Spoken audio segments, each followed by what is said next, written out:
On the edge of the wild South Sumatran coastline, Ujung Bocur juts out into the pristine Indian Ocean to offer long and rippable walls that are a vision of dreams come to life.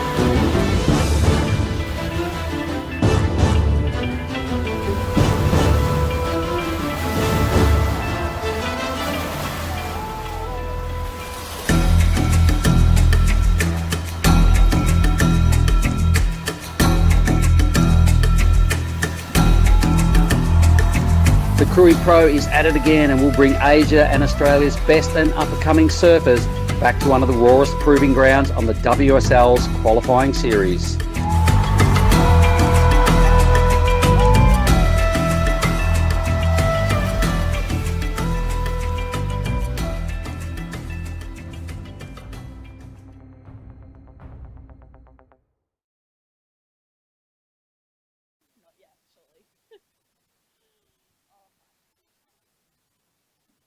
Yes, good morning and welcome to day 2 of the Krui Pro. I'm here with Amari, who is in one of the first quarterfinals this morning. Amari, how was the surf out there? So fun. Caught a couple, definitely a bit of a crowd, but waves look fun. And we have a big day of surfing today, you're potentially surfing 3 heats. How are you feeling for finals day of the Pro Junior? I'm super excited. I got a walkthrough to the quarterfinals. But yeah, I'm just excited to get out there because the waves are pumping. And will you be surfing in the QS as well? Yeah, I will be. So good luck. Wishing me luck for that. Well, we have a huge day of surfing today. We're going to start with the women's quarterfinals, roll to the semi-finals of the men's and women's Pro Junior, and then wrap up the Pro Junior, go straight into the QS as well. So stay tuned for a huge day of surfing.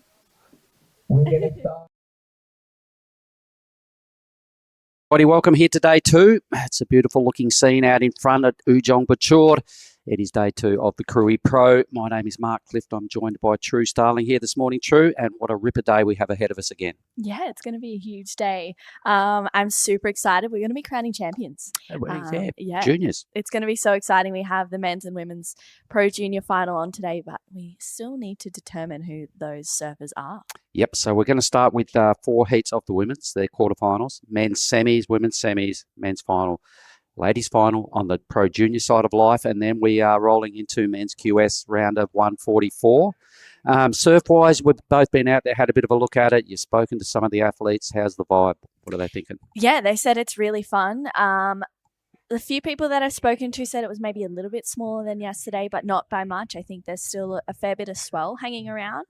And they just said, yeah, there's some really good waves of crowds for those early morning surfs and those late afternoons. Yeah, it's definitely tricky. It's hard to catch waves. And you know, our beach commentators have done a great job of clearing the lineup, getting all those starting on time. Yeah, hungry surfers to come in on time. So yeah, big thanks to everyone cooperating and things like that. I know how hard it is. Big tide too, I just noticed with that view of our work site, the athlete area and all the crew just coming in from their free surf. So the first wave of the morning goes to Jasmine Studer. Here she is. She's a good competitor, young Jazz. She's been doing the rounds for a while. Obviously here with the dad. Now, having a chat with the Luke Studer yesterday, Jazz has a real knee issue. Yeah, I saw that. She's got a bit of a brace on there. We'll come back to that though, Mark, because this is this is Suri, I should say. She's up and riding on her first wave. Nice opening turn. Catches a little rail, but does well to hold on to it. And just the one turn for Suri. But yeah, so what's going on with Jasmine's knee? Okay, so Dad, Luke Studer, and good morning, Luke. He's probably listening in. Said it's potentially a little what's the meniscus is torn a little bit. At times the leg just gives way. Yeah. So she's done a good job. And yeah, I said, so she's going to have to pick and choose the turns and the waves. And wow. And he said when she tries to hold a calf, sometimes the leg just collapses. So not ideal. I'm sure that's in the back of her mind. It's hard to just totally push a knee injury out of your head. It's a tough thing. We really rely on that part of our body for every maneuver, every single thing. So that's a little mission that Jazz has to kind of deal with. And at least she's got an early wave. Didn't complete it, but she's on the scoreboard. Here goes a surfer now. Yeah, here we go. This is Hinata Shimizu. Unfortunately, she comes unstuck. on her backside. So maybe a few jelly legs for this first heat of the morning, but wow, look how clean. I mean, the conditions are so good this morning. And there's, definitely some really good waves on offer. 100%. Watching the free surf this morning, boy, oh boy, there was a lot of shredding going on. There was a lot of 6 and 7 turn waves, you know. There was some 200-metre rides. There were some wicked drop-ins, as you see every morning and every afternoon during the free surfs. But there was still a lot of waves breaking. I think to me it looked like the consistency might have backed off a smidge. You've still got these things rolling through that look insane on the drone. So on any given day, if you said, that's what we're competing in today, you'd go, let me at it. When am I on? Yeah, definitely. It was awesome. We saw yesterday the onshore kind of come up by the afternoon, but there was still some really, really good waves coming through. This lady on screen right here, Arisa Ishii, she had a really good heat yesterday, taking out her first heat. I think she got a pair of 4.4s, and she had a few little mishaps, but that consistency of scores was really good because she was able to maintain that lead. So she is holding that first priority, waiting to open up her account in this heat. A few lines coming through, no takers. That's a good-looking wave. Look at that thing. Yeah, it looks so fun. I mean, that first wave, Jasmine, a 317. Suri looking to back up her first wave, which is a 3. Gets that first backside, snap in, driving through another carve. This wave kind of fattens out a little bit, so she just gets out of there. It is that high tide. We could see it washing right up against the break wall down there this morning. Here's Jazz putting in a huge paddle. Dole just about throws herself over the falls. Doesn't get much joy out of that, but yeah, big high tide. So there is going to be a little bit of bump going on out there. Some of the waves may burger off a bit as they get towards the channel, but still 25-minute matchups. You only need 2 good rides. We haven't seen anybody really connect. Our best score so far is 4 for Hanasuri Jabrick, the lady we like to call Suri. Jazz open with a 317 and a throwaway number there for Hinata. Leaves Arisa with priority and waveless at this stage, but she's taken the option of being the deepest, furthest up the point. It's such a big takeoff area here. I mean, some people hedge their bets and go 80 metres further to the left of screen than white, right? And go up there and hunt barrels. And if it pays off, you look like a genius. Yes. And I'm sure we're going to see some of that as the day unfolds through our Pro Junior rounds. But the more higher percentage play, come down the reef a little bit, sit about between where white and green are, try and connect a few 2 and 3 and 4, 5 turn waves if possible, and get some sort of runs on the board. But I think as the day unfolds, we're going to see some crew really take on that deep section and tube ride. Yeah, I agree. I feel like there's going to be some big surfing towards the back end of the day and even, just throughout the whole day. We've already got the men's Pro Junior semi-finalists locked in, which is going to be super exciting. Both of those semi-finals could be finals. Can't wait to see those. Yeah, so it'll be really fun. I mean, these quarterfinals for the women, a little sleepy start in this one, but I feel like they're going to really open up when they get those opportunities to come through. And I feel like it's always the way. I was watching the surf and there was consistent sets coming through. There were so many waves, but the ocean's gone a little quiet for the first heat. And it's, as we're just watching replay here of Suri, it's always different watching from the beach because you see every wave break, right? When you get out there, you go, I thought it was pumping. Where are these waves? It's kind of because you're now amongst it. You're not seeing everything. There's the waves that are breaking under their guard and some deep ones and blah, blah. So it's always a bit weird when you watch from the beach. You go, oh, my God, it's so pumping. Yeah. You get out there and it's all of a sudden, has it slowed up? Probably not. It's just you're not seeing and able to ride every spot because it's a big takeoff zone. Yeah. And even watching it from the beach is so different to actually being out there. The line, you're like, oh yeah, I'm going to sit here, and then you get out there and you're like, well, I'm really not in the spot where I thought that I was in the beach, And that's what happens because the break's a fair way out, right? So you're a fair way offshore. You look around and you go and you try and get your markers during your free surfs. Sometimes you get out there and you go, oh God, am I looking at my right marker? The other girls might have gone a bit deeper, and then you start to question yourself, going, am I on the spot?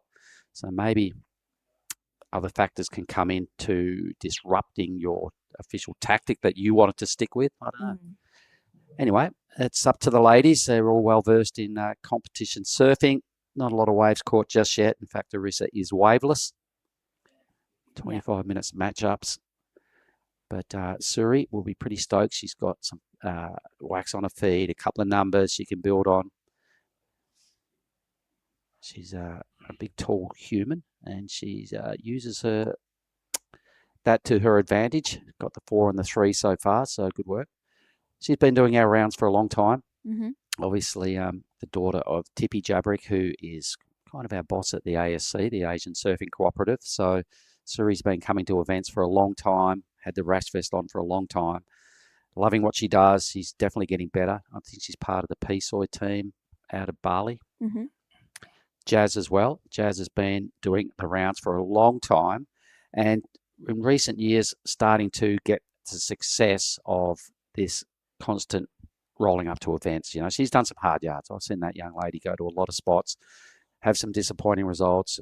There's been tears along the way, but Always, it's part of learning, Mm-hmm. and it's part of going, okay, Yeah. sometimes don't be too harsh on yourself. You're going to lose more times than you win. Yeah. Got to get your head around this whole contest thing, and I think she's starting to do that really well. Here she is now on screen. Yeah, she had a little look at that one, but it looked a little bit fat.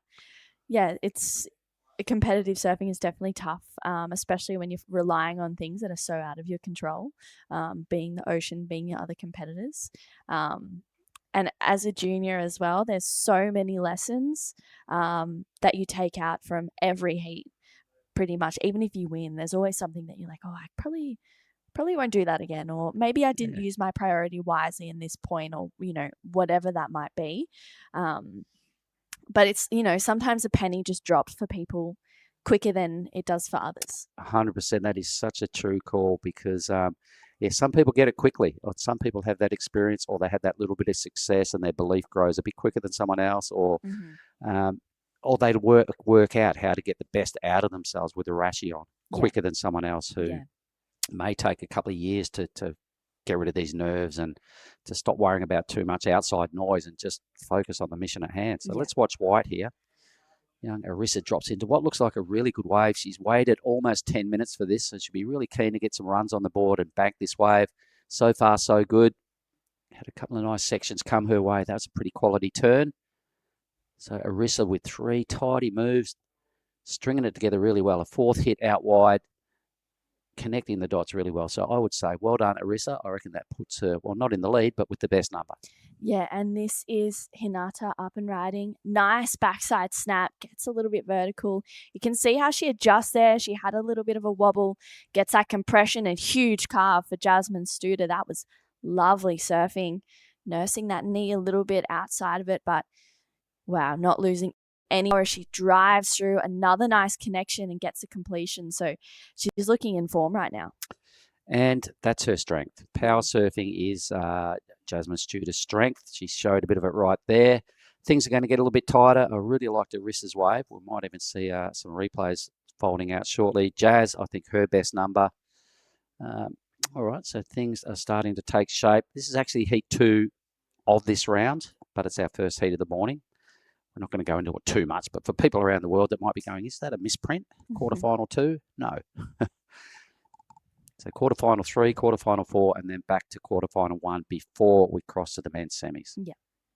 Yeah, very excited. Finals day for the Pro Junior. It's gonna be a good day. It's already shaping up to be a nice morning. I remember finals day last year for the Pro Juniors around at Krui left. It was such a good day. It was just such a feel good, when Bronson won, and sort of doing a little post-heat interview with him, and he had tears, and it was a really emotional day. And Westonhurst, who's coming up in that first semi, he was in that final. Fajar, he was in that final as well. I think he got a second. Special moments between friends. Kind of was. A groovy little left around there, a little bit like Bingen. It wasn't this big playing field, but we had to go there. It was unsurfable around here. And it was a massive effort by the team to pull it off. We were sitting in a broadcast team. We had to hire a big high ace van, pull all the seats out. We didn't do it, but the work crew pulled all the seats out, had all their technology in the AC bus, and we were sitting in a bus commentating all day. Here goes Suri. Oh, my goodness. Well, this is a beautiful wave for Suri. Oh, just comes unstuck, unfortunately. We've had a few scores lock in, but look at these sets rolling through. No takers on these ones.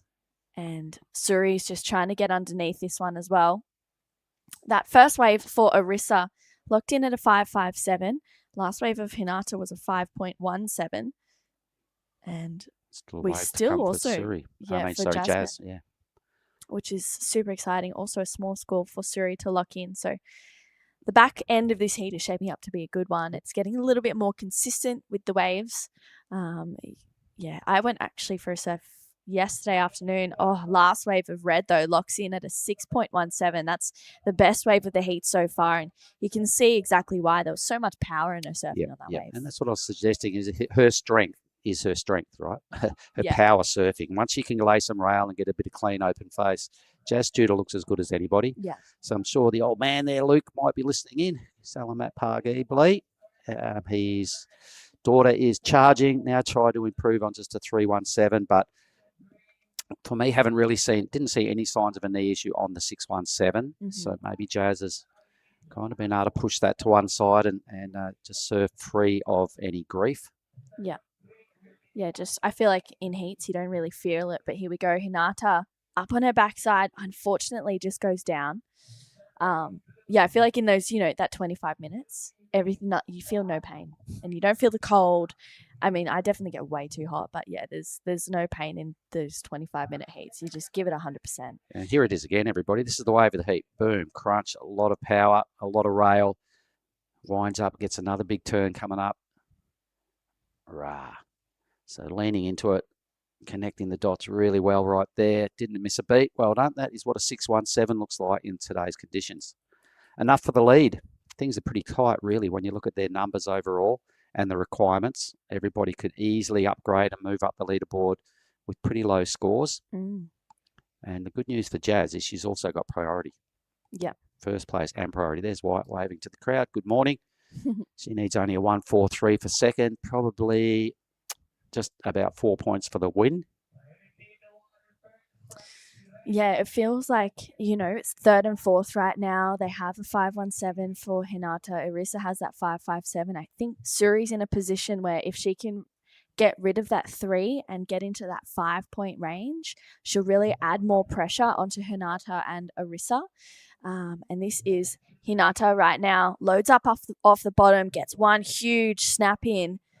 Just the one turn, but a pretty good one at that mark. I mean, I love that commitment. Needed 183, and she's going to get that. So she'll move into second.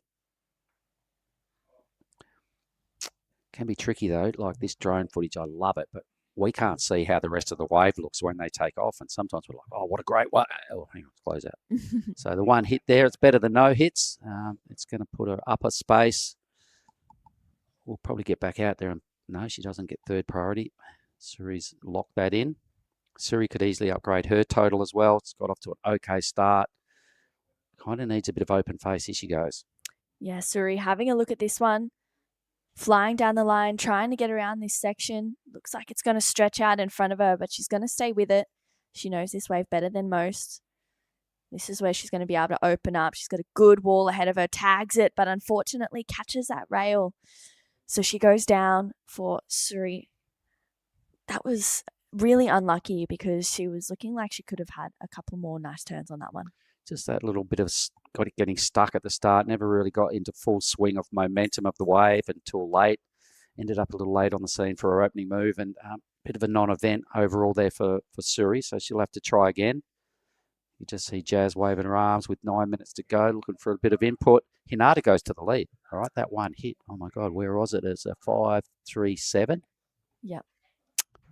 Judges rewarding that commitment, that critical surfing, that power. I really liked the turn. I thought it was a steep wave. I thought the section was, for lack of better words, critical. And she really threw lots of power and strength into it. So I feel like a 5.37.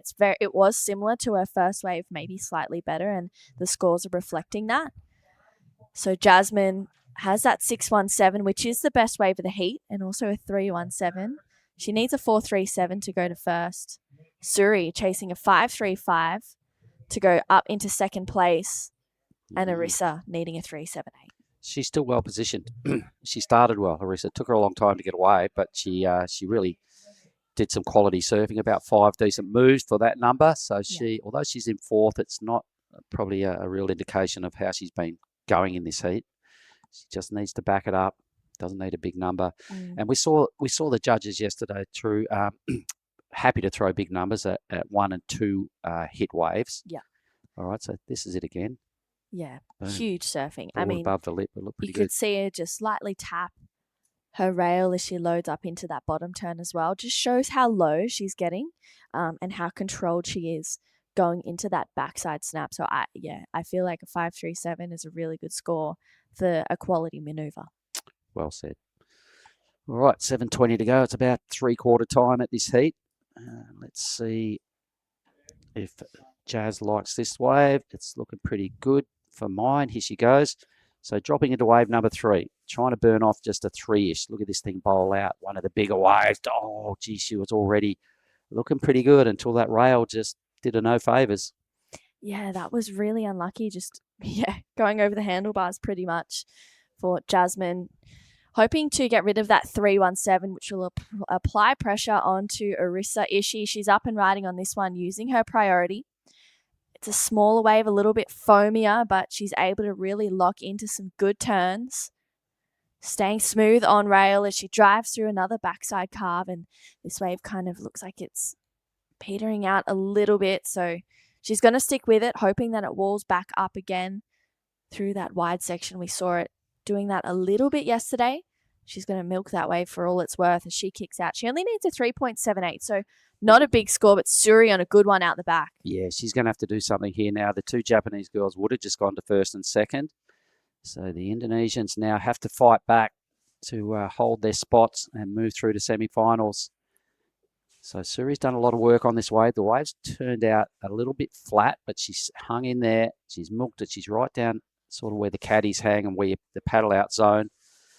All right, so I think at this stage, I can really see Arissa moving up the ladder. She'll probably maybe drop into second or maybe go close for a lead. But either way, I think the Indonesians might have to regroup and pull something out of the bag here. Yeah, I mean, with 5.5 minutes to go, hopefully they'll get back out in time for one more set. I agree. I think that last wave of Arissa will definitely challenge for the score that she is requiring, that 3.78. I'm wondering what Hinata got done on her wave as well. It looks like she'd come through to maybe close to the inside. I mean, I could be wrong. I'm not too sure. But she's just been looking really solid on her feet. So with 5 minutes pretty much to go, Jasmine still has the best wave of the heat, being that 6.17. So hopefully she can find a good one to open up it's on. a pity she fell on that last wave. Look at the overhead view of Ujung Bocur here this morning. What a zone it is.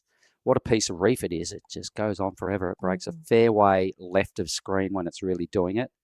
I mean, maybe a little later on we're going to see some people surfing starting off the left of screen there. Ujung Bocur, we're in the Tanjung Setia area. It is the region of Pesisir Barat, and thanks to the government for coming up to the party. This is an important wave for Jazz. Yeah, wow. Huge first turn for Jasmine Studer. Loads up for a second one. She kind of just paces her way through it. She's got this real cool, calm, collected kind of vibe about her. She leans into a little bit more on that turn, gets that quick float. Well done. Wow, she's really doing so well, especially negotiating a knee injury, goes up and over that section, unfortunately, unable to stick to her board, maybe feeling a little bit of nerves there because she now needs a 4.33 to go up into second place. I don't think she would have heard that before she stood up. So, I reckon she goes straight back to first. That was a really good wave for Jazz. What do you reckon? Yeah, that first turn was really strong. I feel like maybe the last few lacked a little bit of that power that we saw on that 6.17, but I still think she put together a couple of really nice turns. So bigger wave. It's a bigger wave. Full set wave. Yeah, I feel like a bunch of the points will be in that first turn. Yep. And that, paired with her 6.17 is going to hold her in good stead. She might only need a 4.33 for second. I can see her going at least there and potentially to first. So it's getting pretty tight. There's a lot of numbers that all look very similar. There's a lot of mid-5s and there's only the lonely low 6 in Studer's column. Suri's playing catch-up a little bit here. She started off well but has not really added big numbers to a 2-wave total. The 3.8 has locked in as her last score, but Suri's got a little bit of something to achieve in these last 3 minutes. The question is, where does Jazz go? Is it second or first? Yeah, she needs that 4.33. So look, I think the judges are going to like it, really. The size of the wave, the first turn. It was really good surf. There was a moment where everyone gasped at the end when she made that hit. So the judges are probably going to reward that with it's just a little bit of commitment involved in that maneuver. Here goes Suri. Yeah, Suri, having a look at this inside one. She needs a 6.5, knows that's not really going to give it to her. I feel like it was kind of a small wave from the start. She knows what she's looking for, but she wasn't in really good priority rotation, so she's just kind of feeling it out. So waiting for this last wave of Jasmine Studer still with 2 minutes to go. Wow, it's going to be close. This is that last wave of Hinata, locked in at 3.9. It's a little bit of a foamier wave, but still really good surfing. Yeah, and so when you look at that, I think Jazz is a fair bit better. So for sure she goes to at least second. I can see her going to first, to be honest. Good old set rolling through now. Look at that thing just grinding off. I imagine there's millions of people, a lot of people at least, watching that and mind surfing it, going, oh, how do I get to this place? Well, there's a fair bit of travelling involved, but it is well worth it once you get here. Look at the next heat, just positioning themselves right up the point. Doing a good job. Oh, my God, look at these things rolling through. Wow, last wave of Jasmine Studer locks in at a 7, so she goes straight up into first. Hinata Shimizu in second. Arisa True chasing Ishii. Why do I keep saying that? Arisa Ishii chasing a 4.97. You need your second coffee. Suri, I know I do. You're right. The first one doesn't count. Yeah. First one's to get out of bed and and start breathing, right? Suri needs a 6.54, so a couple of waves rolling through right now, but we have under a minute to go. What a set. Are you kidding me? Oh. How's that thing? Stop it. Oh, everyone online, I hope you're enjoying the broadcast because, you know, when we got events like this that we need to come and sit down and talk about, our job's easy, I feel, because the waves are there. They speak for themselves. Everybody's pretty pumped. So who has priority here? Green. She may lose priority here. Wow. She had more than a paddle. She sort of tried to catch that. I think they're sitting out wide. I'm not sure what's going on here. Wow. 25 seconds to go. I don't know if Green lost priority. No, she didn't. Suri had a look. Arisa is going to go, but she doesn't have the first priority. Hinata just blocks her there with 10 seconds. I mean, unless Suri can get a wave out the back, it looks like it'll be Jasmine and Hinata progressing on through to Jazz the semifinals. surfed a good heat. The two best numbers, look at that. Strength, her wave choice was really good. She even made a couple of mistakes that she'll be ruining during this heat and still walked away with the win. So I think you're going to be having a chat with her. Give her some kudos from me as well. I know her dad would keenly been watching that heat. He's on the beach. Luke, a great job. So epic. I think we are going to throw to a break. You get down there and have a chat with Jazz, and we'll be back with Heat 3 in just a moment. On the edge of the wild South Sumatran coastline, Ujung Bocur juts out into the pristine Indian Ocean to offer long and rippable walls that are a vision of dreams come to life.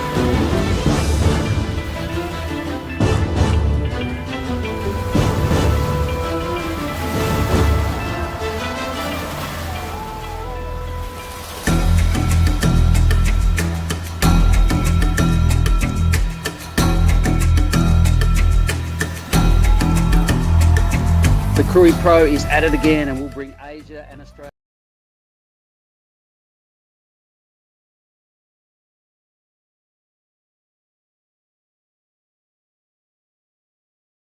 Okay, we are back. Check it out, gang. Ujung Bocur, what a piece of reef we've got here stacked up. We have quarterfinal 2. There's the results, official results. Jazz Studer killed it, 7.617. Yay.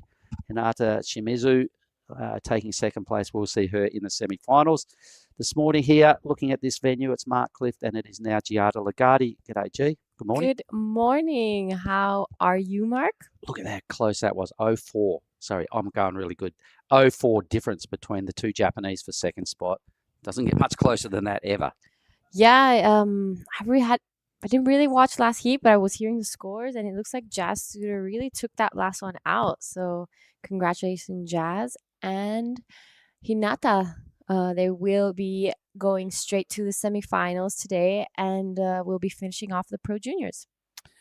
We certainly will. Now, Samomo, she won this event a few years back. She is in red. Nisa is in blue. Hinano is in white. And Aura is in green. Now, I remember last year, Giada, you had some stats on Aura. What can you tell me about her? Yep. So, she mostly goes as Alin, and she is part of the Kandui gang. They all traveled together, came all the way from the Mentawais. I spent quite a lot of time with them there. Ray is their dad, and she travels with Dylan and Jaden Wilcoxon. Super lovely, lovely girl. Alin always has a smile on her face. She's always happy. She loves surfing, and every time I see her, she's like, Chara. She just brings this joy to the room. So she's a lovely girl.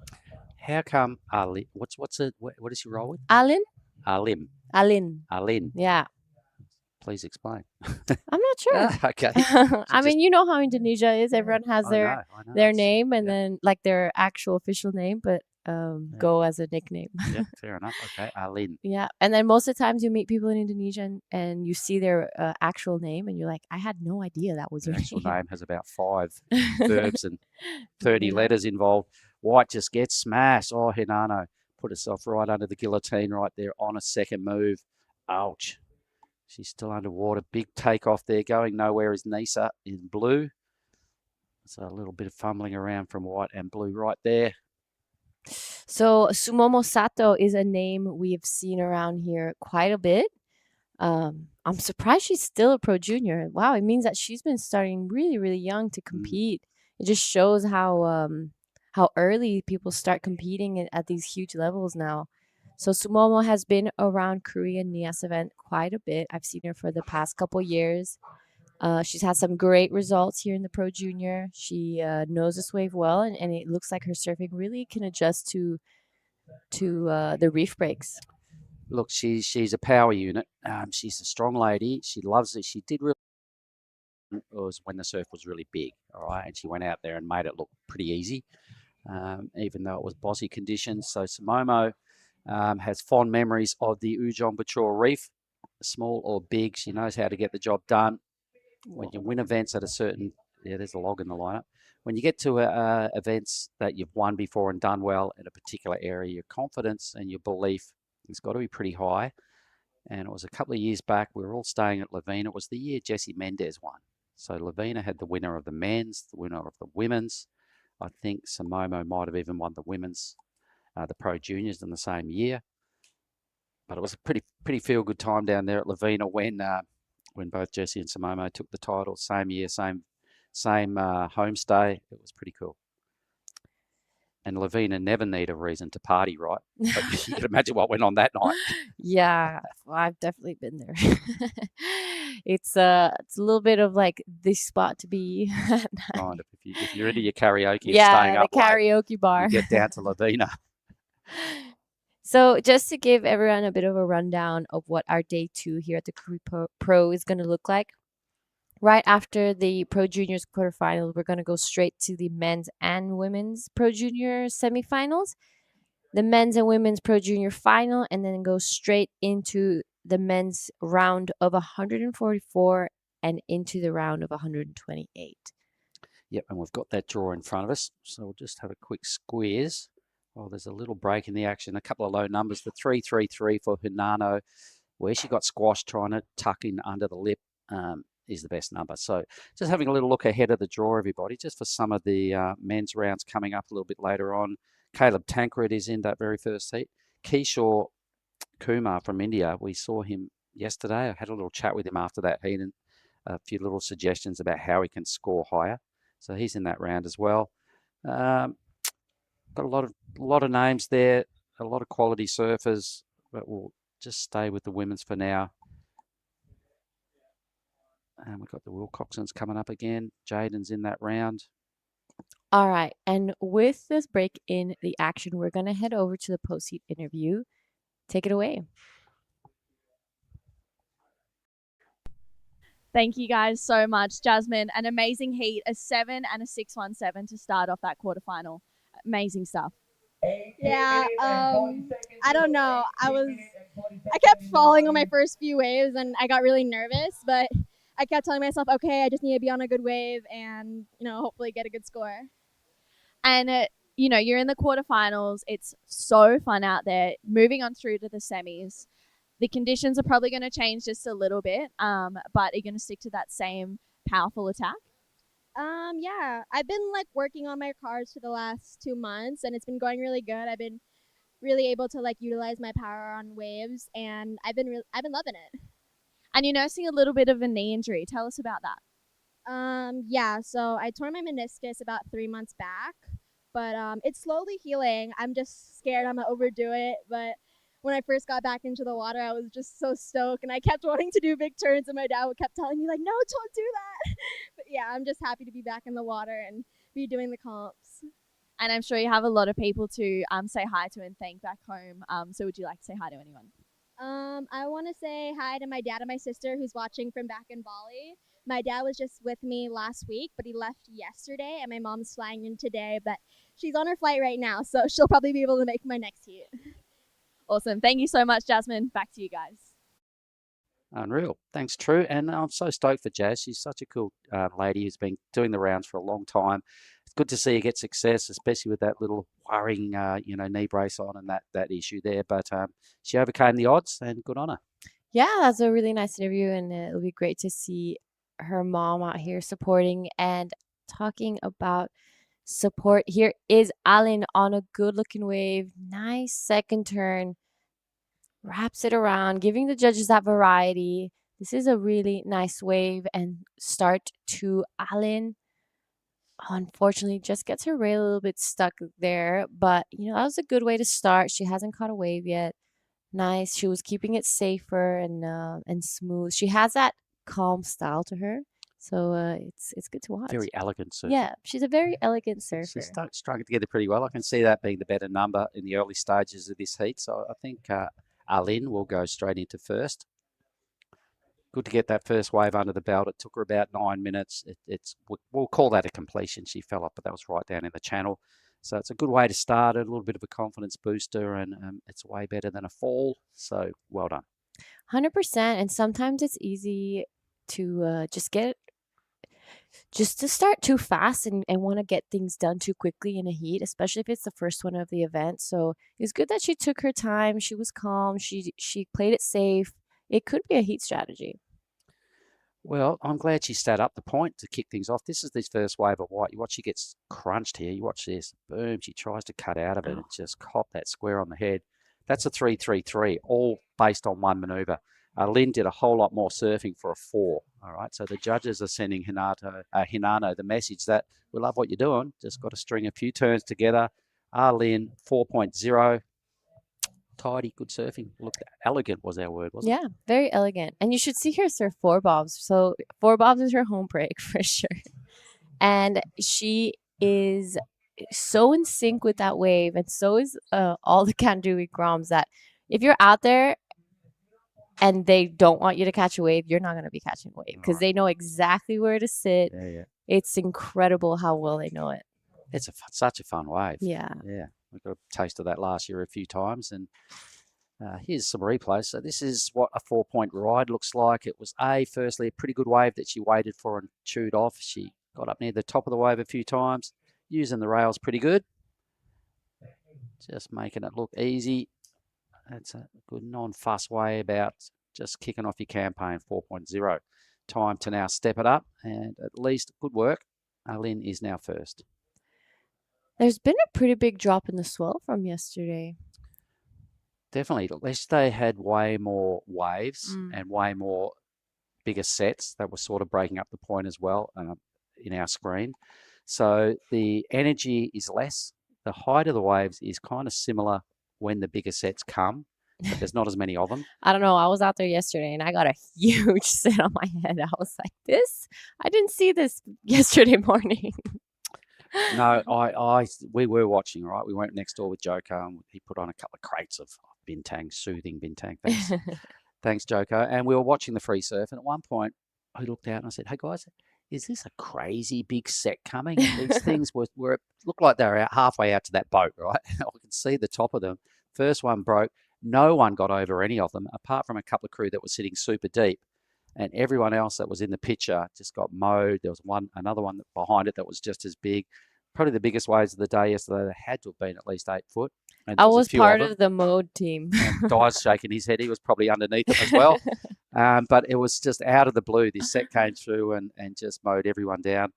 You were part of the free surfing session. And one thing I did notice yesterday afternoon watching that free surf session, there were some absolute A-grade drop-ins, a lot of them. Yeah.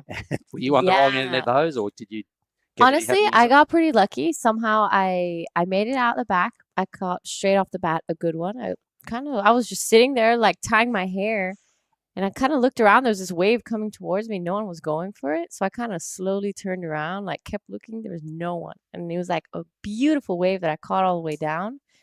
It was just a one-time thing, though. You should have come in. Yeah, I should have got in straight. I did that yesterday as well. After like my third wave, I'm like, all right, I should now. Like I got lucky. I got my waves.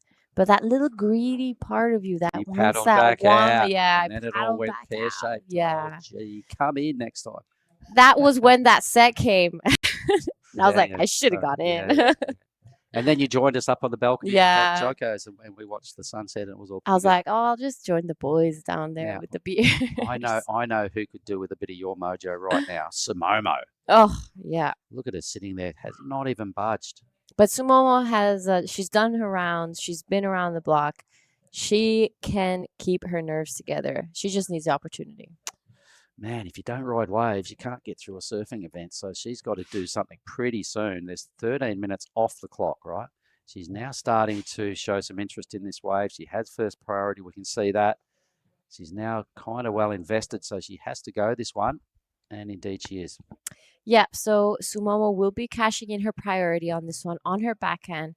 Sets it up, doesn't take that first turn, gets a little bit stuck behind.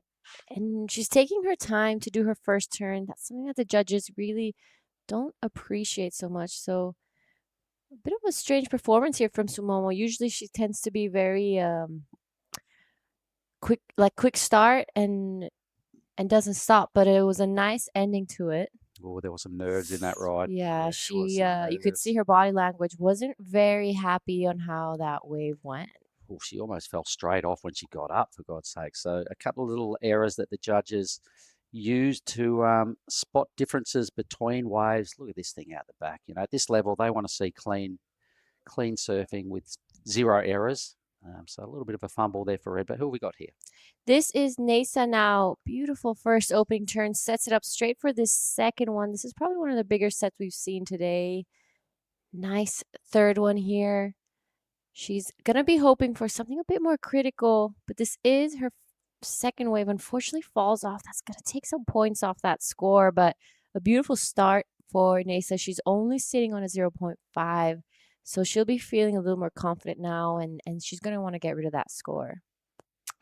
All right, so let's see. So at least when Sumomo's score comes in, the good thing for Sumomo is no one's got big numbers, right? That 4's looking like you could easily catch up to that. So Sumomo's score, it won't be very big, but it's going to keep her in striking distance of a progression. Even Nesa right there, just sort of getting something going on, is definitely better than her first effort. So these waves rolling through. Wow, look at that thing, just barreling off its head, going nuts up the point. That was just such a sick looking wave. It broke for me. If you put a good goofy footer or something on that wave was just going crazy. Yeah, that was insane. Where's Rajo Barrel when you need him? Get out there. Where's Rajo? Is he joining the event? No, this year? Rajo's at home. He's living on the phone ball down there, and he's going to school, and he's doing those sort of things. All right, makes sense.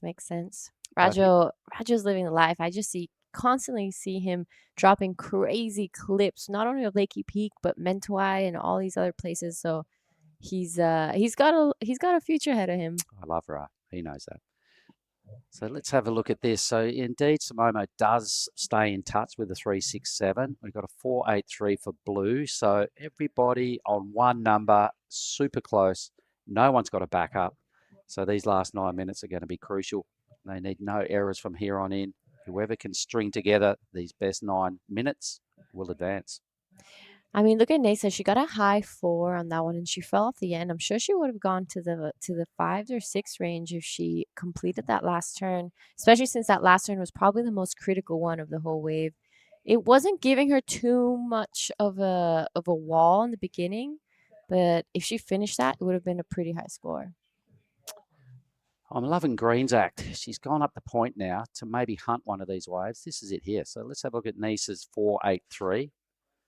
Good use of the rails. She put herself in the pocket pretty much every time there was one. Yep. So nothing too blockbuster dynamic, but just good rock solid surfing. Simono's just gone down on wave number 2. Yeah, I'm loving our limb sitting up the point. I mean, if one of those waves comes through, they're looking a little rare this morning, but if one comes through and you're sitting there, it is going to be just lick your lips time and just, points galore. That's such a good wave. Yeah, not. This year's. There we go. Just as you said it, this is Alin, our surfer from the Mentawai, on her front hand. Good looking wave. She's going to try, go down the line, get around this section. Let's see if she manages to get that first turn in. It's looking a little bit fast, but she's going to handle this one well. Nice first turn. This wave goes a little bit flat on her, but she's holding on nicely. Unfortunately, doesn't get that second one in. It's not going to be a huge score, but she's going to back up the 4. Needed a 1-3-4, so she's going into second. All right. Does she go to first? What does she need for first? A 2-7-8 would put her in first. She might get there. Yeah, I think she probably could have capitalized a little more on that first section of the wave. It looked like it was a tube, and she probably sort of half thought that. But if she had, I think it clamped. So she did take, I reckon, the right option to go around and do a bit of rail work. Something else a little bit extra out of that wave would have just been so nice. She moves to second, a 2.57, just short, 0.2 short of going to first. All right, absolutely game on now for White Hinano. This is Hinano now wanting to back up that 3.33. Unfortunately, this wave just runs away from her, so she's not going to get big difference now. There it goes, a 0.37. So this heat just a little slow. This quarterfinal, the girls are struggling to get those higher scores in. No real significant score just yet. The highest one, a 4.83 from Nasa, using her local knowledge here. Here is the replay of Sumomo Sato's 3.10. Good first turn here. She tries to hit it here on the second one, but unfortunately falls off. Yeah, 3s for 1 turn is respectable. So had she completed that, she'd be sitting with a 5 something in her scoreline. But at this stage, super close. Look at the numbers. Top 3 are separated by 1.4. So that's mighty close. And Hinano needs only a 3 and a bit to go up into second. Everyone has 2 waves. No one has big numbers. Really close. 5 minutes remaining. Who has priority is a good place to be. Nasa right there. We're about to reach the 5-minute mark. And these heats, when it's so close, these last 5 minutes, everyone's in danger. There's no one safe. Now, just looking ahead into the next heat, I can see Mirai Akita coming up.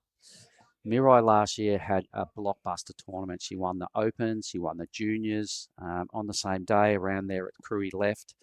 All over it. She looked unbeatable leading into the finals day. The surfing she was doing around the event and every heat, whether it was Krui left or out in front, I just kept going, who's this chick? Like, she is killing it. She's super young. And she ended up going back-to-back in the same event. That day, finals day at Krui left, she looked untouchable. Everything she did turned to gold. I don't think she fell all day, and she was just looked like she's been surfing Krui left her whole life. She was that good. She is in the next heat. So for the Crew Online, the defending champ is about to do business. So that'll be a highlight for the morning, I reckon. This is Ali now on a good-looking set. Let's see what she manages to do. Cars gets back to the whitewash on this one. The wave a little flat, but she's handling it really nicely. She wants to get rid of the 257. This wave is going to start standing up for her. Let's see if she gets a bit more on the inside. She's going to take it all the way through. So cool. Look at the style. Beautiful style. She's so elegant when she serves. Oh, a bit of a fumble there. This wave is going to flatten out. I don't think it's going to give her too much to work with here. I mean, nothing super crazy or critical, but she wants to extend her lead from our surfer in blue and white. This is Sumomo Sato, our current heat leader, finishing this one off. Wants to get rid of 3.1. Just 3 minutes remaining. Yeah, good job by Sumomo. When she does a turn, it always looks strong and good. And so the difference there from what Lynn did, lots of connection on that wave, lots of nice tidy flow. Nothing looks like it seems to phase Lynn. But she just cruised her way through all the way to the end. Stark contrast to Sumomo, did a couple of big belts. So not a lot of surfing, but quality, top to bottom on a bigger wave. Lynn will probably improve, no doubt she will improve her chances of holding on to second. Might turn into her better ride. I think it will. So it was a useful wave by both green and red, let's say that. So I think Nasa and Hinano, those requirements are going to blow up a bit. Yeah, but Nisa sitting on 483. For now, that's the highest wave of heat. Her backup is of 0.50, so a little bit of a dangerous spot there. Last of Allen comes in at 4.43. You're right, that is her best score just yet. We're waiting for the last of Sumomo to come in to get a better idea of what the situation's like and what blue and white will be needing. Well, the judges will like what Sumomo did because it was top to bottom. It was, it was degree of difficulty and commitment to turns, all right? She had a steeper, better wave. Might have only been 2 turns. I like the last turn. I'm not sure what she did before it, but I'm sure the judges, they like her style of surfing. Hence, she won a couple of years ago. So she's definitely got the goods. She goes to first. So there it is, a 6.50. So I saw the end turn. I don't know what she did before it. But either way, she's got what the judges want to see. And that's evident in that 6.5. Good work. Yeah, 100%. Sumomo has been here quite a lot. She knows this wave well. She's had the free surf. She's had many heats out here, so she knows what she has to do to get past these heats. Now, it wasn't that long ago we were saying Sumomo has no waves. And here she goes. She's comfortably in the lead with a 6.5. So, yeah, she fits this wave so well. She really matches power with power out here. Hence a past champion. Wow, she got some good work done on this. I saw the end move and I thought that might have been about it. But look at this. Meets it head on. Real quality finish. This is now Nasa on a good-looking wave. Not sure what she did out the back. Wants to get rid of a 0.5, and I'm sure she's already done it. Looking for a 3.60 to go to first. And it's looking like she might get it on this one. Oh, unfortunately, falls off, but that wave was not going to give much more to work with. We're going to reach the last 35 seconds of this heat, waiting for that last score for blue to come in. I think she looked very tentative, didn't she? Yeah. She looked like she had a number on her mind the whole wave. Just kind of not really biting into that wave hard enough, I think, Nisa. Let's see. I'd like to see a replay again. I kind of vagued out a little bit first time around, but 3.6 is not a big number, but they don't give those away just for riding a long distance. You've really got to get something respectable going on. This is now surfer in white. Last chance. Good first turn. She needs a 5.10, so it's going to have to be similar to Sumomo's wave. Unfortunately, just gets that one turn. Couldn't find her rhythm out there. I don't think that's going to affect her scoreline much. So now it's all eyes on blue and green. Well, I'll go have a chat with Sumomo. We'll go to a quick break and we'll be back with our next quarterfinal shortly. Stick around. On the edge of the wild South Sumatran coastline, Ujung Bocur juts out into the pristine Indian Ocean to offer long and rippable walls that are a vision of dreams come to life.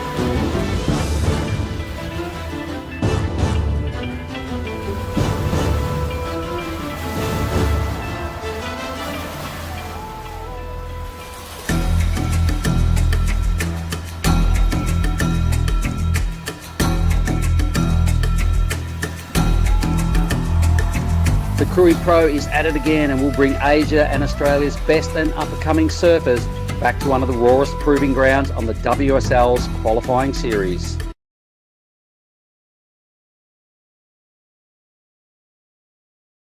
the Krui Pro. This is day 2 in the water currently right now. Is the Pro Junior Quarterfinals Women's Heat 4. I'm in the booth with Dai Wako. Welcome back. Good morning, Jara. Good morning. Great surfing again. Yep, it's been an incredible morning of waves. Yesterday as well, it was picture perfect, Krui. You want when you're imagining a perfect contest conditions, it's this. Definitely, it's this. The perfect peeling, clean face, the left-handers, especially for goofy footers. That's exactly right. And in the water right now, we have in red Mirai Akira, one of my favorite surfers of this event. In blue is Dia Duilestari. In white, Renon Matsuyama. And in green, Rita Suzuki. Oh, this is Mirai Akira's first wave. So she won last year's junior and the QS. Yeah, that's exactly right. She was back-to-back winner at the Pro Junior Women's and the QS Women's. So that was incredible from Mirai. But already from day dot, like from the first day in the free surfs, I remember her surfing and I was like, oh my goodness, who is this girl? Right. She looked unstoppable. You know, she had recently a trip to Australia for the first Challenger Series, and she came straight into Indonesia now and back to here for possibly another win. Yep, she knows how to do it. She's done it in the past. So I'm excited to see what Mirai Akira does. It was a strange first start, very unlike Mirai. But I'm sure that was just her first wave of the event. She is still a pro junior, just showing you how young she is, and won last year, not only the pro junior but the QS. So massive result for Mirai last year. In the water, we also have Rita Suzuki and Renon Matsuyama. Do you know any insights from the girls? You know, they're both really incredible competitors, been in the industry for quite a long time, and Rita had a quite great career, a lot of wins, and Renon Matsuyama also. And actually her dad, Renon's dad, is ex longboard pro surfer, I think. Incredible. So it runs in the family. Right, yes. Oh, no one decided to go on that one. I thought that was a pretty good wave. I thought Green was gonna go for it, but decides not to. But probably Rita is having a look at this one and up and riding. 鈴木選手、1本目のライディングになります。速いセクションをしっかりと前へ出てきて、ボトムターンから大きなトップターン。そして2発目も、ここも大きなボトムターンからスプレーを飛ばしていきます。そして3発目、しっかりと1発、2発、そして3発コントロールされたマニューバーを出してきました。Beautiful first wave from Rita, and a nice wave here as well for our woman in blue, Dia Duilestari. And right behind her, Renon. 松山選手の1本目、これもいい波になってきそうです。大きなカービングターン、しっかりと前に出てきてタイミングを測っています。さあ、これは抜けられるのか。抜けてきたところで2発目入れていきますが、レールが引っかかってしまいました。さあ、本日はプロジュニア全ヒートを終え、チャンピオンが決まった後、QS へと移行していきます。All right, so a couple scores to come through for everyone. This is Mirai as well. Gonna take a look at this one. What do you think, Dai? 池田選手、さあ、これはいい波になってきた。大きな一発目、スプレーを飛ばして、その後セクションを探しますが、ここはプルアウト。Well, good smart move from Mirai. Just put one big turns in and just kicked out quickly so that regains the first priority. Yeah, she saw that that wave was not going to give her too much to work with, so she did that one turn, back up that one, but she knows that she's going to need so much more to be able to beat these girls. You know, all of them had incredible rides, so the judges having a really good look at it, and they are going to have to put some scores through so Mirai can hear what she needs. There we have it. The first of Rita Suzuki comes in at a 6.50. Wow, that's a solid start. 6.5 from Rita Suzuki. It's a good way to start this heat. It's probably the first serve in the morning. Something that's so lucky for these pro juniors is that right after this ends, they go straight into the QS. So this is kind of a little bit of a warm up, get some heats in. Of course, the pro juniors are important, but they're not as big as the QS Right. South. That's So so true. it gets the rounds in. It's a great warm up for all the competitors, especially competing in juniors. You know how it's a great surf, great waves out there, and you get too excited before the heat, but you get lost in the heat actually. 100%. This is the replay of Rita Suzuki's 6.50. Beautiful wave. Look at that. Lot of deep bottom down and transitioning so smoothly from Rita Suzuki. Just put big 3 turns in, gets 6.50. So Rita on a clear and steady lead right now, a 6.50 under her name, needs to back it up. Mirai now a 3.73 just for that one turn. Dia as well, a 3.67, and Renon sitting on a 2.77. So for now, it's only Rita with 1 foot into that semifinal of the Pro Junior here in Krui. We will be finishing off the women's Pro Junior quarterfinals, head straight into the semifinals for both men and women's Pro Junior. And we will have our first finalists already on day 2. Already on day 2, we're going to see the champions for the juniors, men's and women's. Wow. And straight into the QS men's, right? Yep, we will go straight into the round of 144, I think, for the men's. And see some big names already. But straight after the quarterfinal women's, just to see some names, I'm looking here. Semifinal 1 for the boys is Weston Hurst, Liu Mingjiang, Philip Duke, and Iko Watanabe. And in semis 2 is Sho Shirai, Kenshin Matsunaga, Raiha Onu, and Yuma Nagasawa. Wow. Hey, too. That's love to watch that one. It's a full Japanese, yeah. So beautiful morning here at Ujung Bocur. The waves are firing again. The action is nonstop. We're gonna have a full day of surfing. We're gonna have different conditions throughout the day. The tide's gonna be pretty low around lunchtime, 1 or 2. Hopefully we don't get that onshore wind that we got yesterday. Right. But even if we do, the conditions were incredible. So mind not. After the contest yesterday, we all had a actually surf. It was onshore and had a little bumpy face, but still it was fun. If you pick the right ones, just you can get 2 or 3 or even 5 turns in. So it was great fun yesterday, Avo, too. 100%. I saw you catch a few out there. I was like, actually, I was lucky enough to get a couple waves.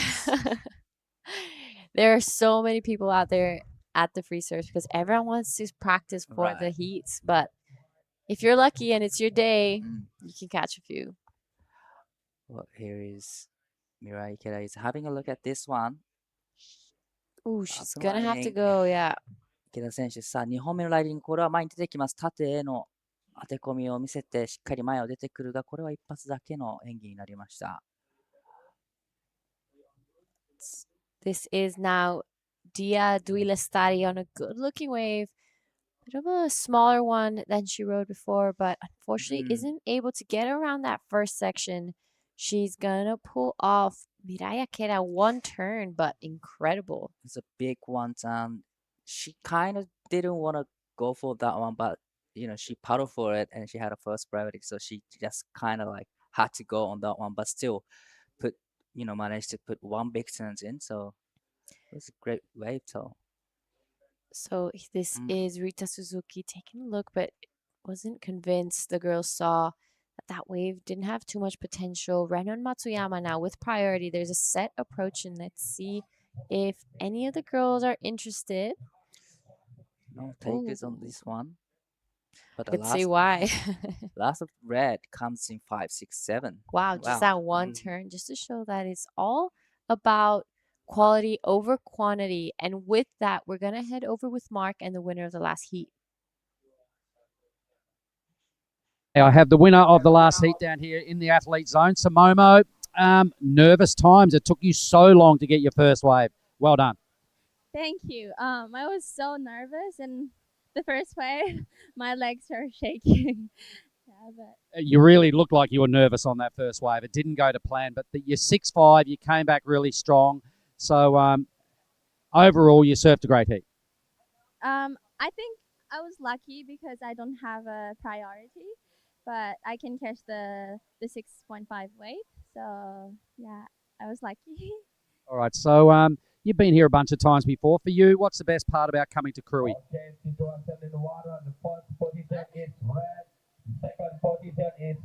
For you, what is the best part about coming to Krui, this area? What do you like the most? The waves are good. So yeah, best. All right, well, listen, we'll let you go and get ready for your semi-final. Congratulations and all the best for the rest of today. Thank you. All right. Thank you. Sumomo has been here quite a few times. We've seen her every year. She's a name that gets through the rounds. She gets those high scores. So it's great to see her pass that heat as well.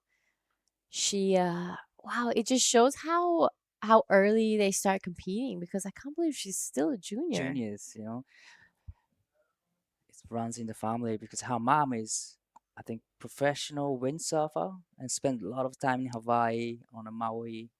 So yeah, she's Sumomo studied surfing actually in Hawaii. That's what I heard. Oh wow! Yep, she's got a future. That's incredible. It's great to have you here, Dai, and get the extra insight from all our surfers from Japan. A huge part of the surfing community, and one of the most lovely surfing community in Japan. Every time I see you, like the Japanese surfers out here, everyone's always happy and smiling, and a very nice feel to the Japanese surfing community. They chill and smile. Yeah, every time. Everyone's always happy, and you ask them what they love about Krui and Nias, they're like, the waves. Wow. It's very different to what they usually get in Japan, right? Definitely different. We always get beach, small beach breaks all the time, but this is a reply of Mirai's 5, 6, 7. That's a big one hit. Gave her 5, 6, 7. That's a huge score for the one big turn. Yeah, she went upside down on that one. It was beautifully done. Miraya Kera, and right behind her, our woman in blue. Wow. Oh, we're going to have a little bit of priority interference there. So Rita uses her priority over Dia? Yeah. Okay. So I don't know what's going to happen with that one, but still. Here's 池田選手、この波にテイクオフしていきます。ボトムターンで少しバランスを崩すが、ここは前に出てきます。持ち直した後に大きなターンを一発入れて、少しホワイトウォーターが多い場所になってきましたが、ここはうまく処理して、しっかりとつないでいきます。3.73 以上出すとその差を広げていきますが、どうでしょうか。Right behind with Suzuki was up, but just quick up and down, but this is 松山選手2本目のライディング、ここで 3.74 を出すことで2位のポジションに上がっていきます。しっかりと1発2発、そして3発決めていきます。少しホワイトウォーターがあるセクションもうまくコントロールしていますが、フィニッシュのターンで惜しくもワイプアウト。Well, a lot of things happened in the last minute. Yeah, you're totally right. A lot of waves ridden, everyone waiting for scores. We had a possible interference. Right, so we just gotta wait for the judges. and just hearing our beach com, and it is an interference called blue on green. Kind of looked like Dia wasn't sure what the priority Right. was. She kind of looked at Green like, "What are you doing?" And Green looked at her Right. like, "What are you doing?" Probably DS thought her she had a higher priority over Mhm. Rita.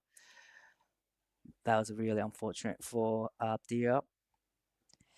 Yeah, unfortunately, one wave will be canceled. I think there we have it.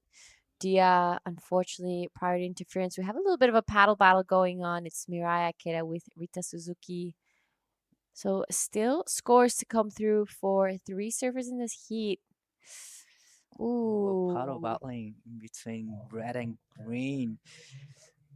But to me, Rita slightly ahead of, Mirai. Mm-hmm. Yeah, I think it's definitely going to go to Rita for this one. But I think we're going to be seeing a pretty good score for Mirai Akira. She's going to get rid of the 373.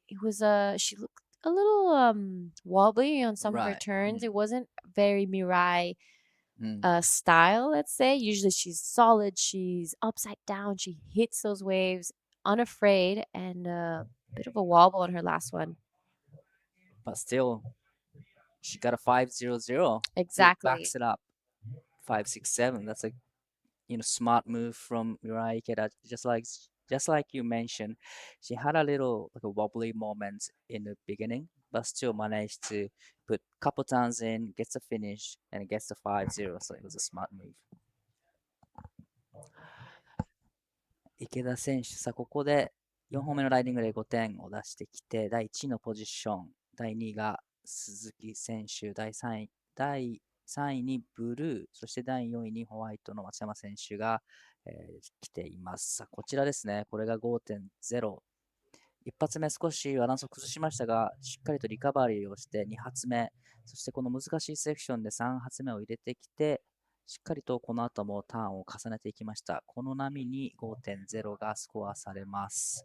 残り時間7分30秒切ったところですが、本日はプロジュニア、メンズ、そしてウィメンズが、ファイナルまで行われます。その後、QS の方に進んでいきます。Amazing. Thank you. I want to learn Japanese. I always want to learn Indonesian as well. We could do a swap. You teach me Japanese, I'll teach you Indonesian. But we did have a couple changes in the water. Oh, well, not too much. Just Renan pushing up into third, now needing a 5.75 to go into an advancing position. Rita Suzuki backing up her 6.5 with a 3.47, but it is Mirai Akeda in first place with the 5.67 and a 5, but priority is with green. She did get it from that paddle battle. She wants to get rid of the 3.47. We know she can do it. She got a 6.5 already. Right. That is the highest score of this heat. So we do have 6 minutes 20 remaining. Plenty of time to have another showdown. Right. Plenty of time for Rita's, getting those requirements to go into the first.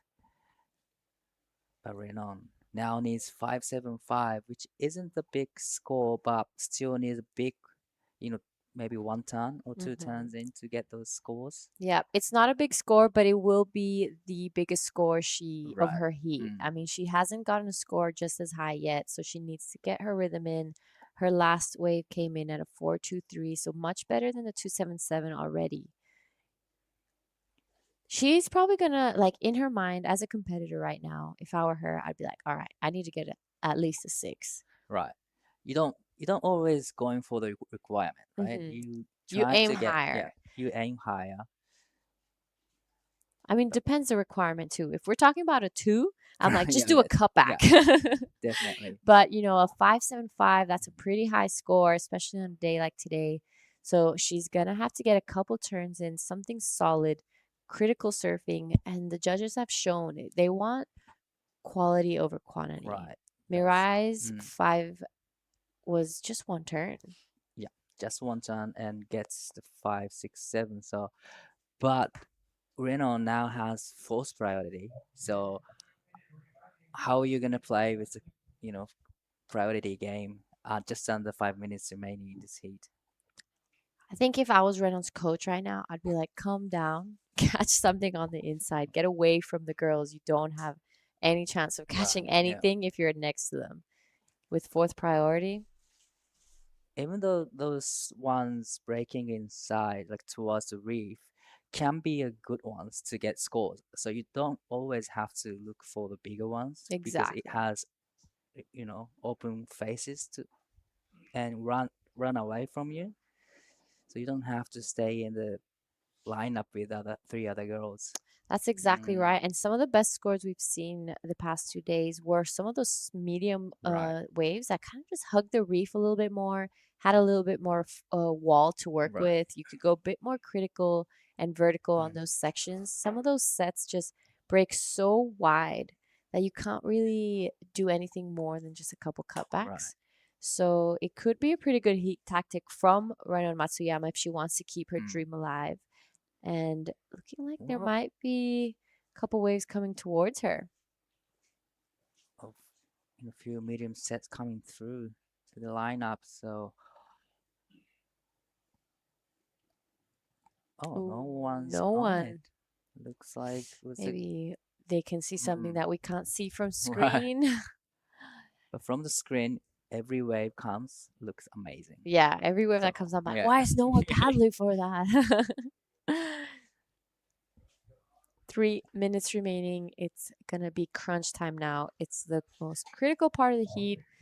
All eyes are on Renon Matsuyama and Rita Suzuki to see what happens next. Here we see Rita now taking a look at this one, cashing in her priority, wants to get rid of the 347. This is looking like a pretty good wave, a little bit of a mid-face turn.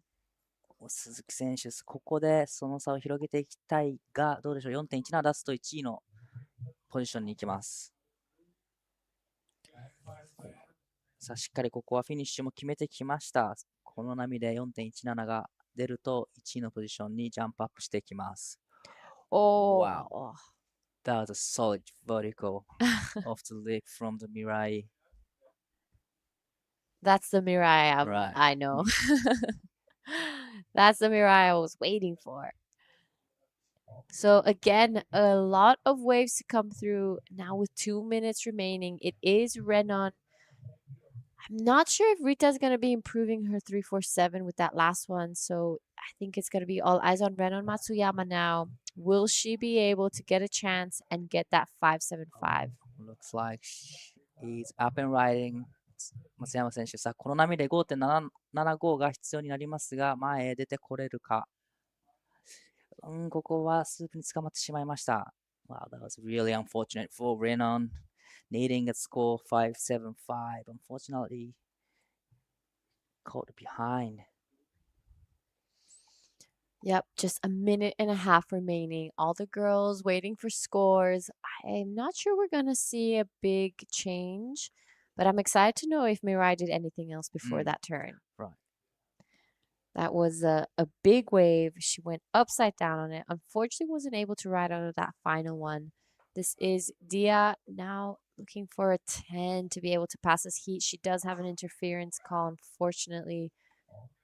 So I think it will be the last we see of Dia for this time being.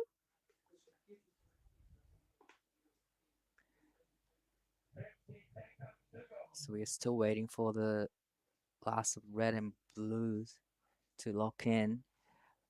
40 seconds remaining. So Renon is still paddling back out there.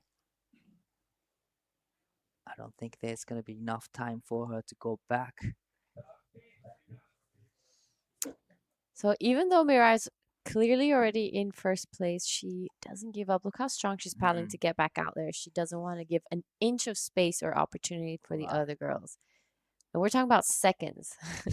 Trying to get one more. Here we have Renon looking for a 6 now to get into an advancing position. This wave just closes out on her. So it's looking like I will be talking to Miraya Kera.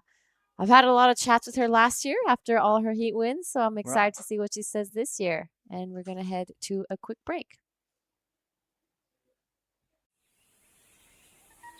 On the edge of the wild South Sumatran coastline, Ujung Bocur juts out into the pristine Indian Ocean to offer long and rippable walls that are a vision of dreams come to life.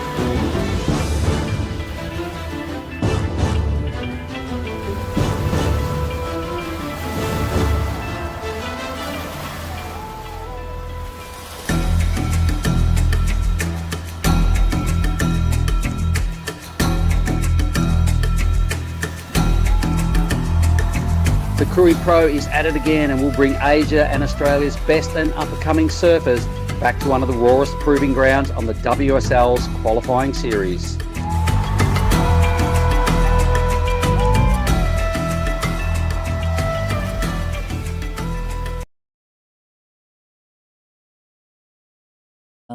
This is day number 2 of Krui Pro.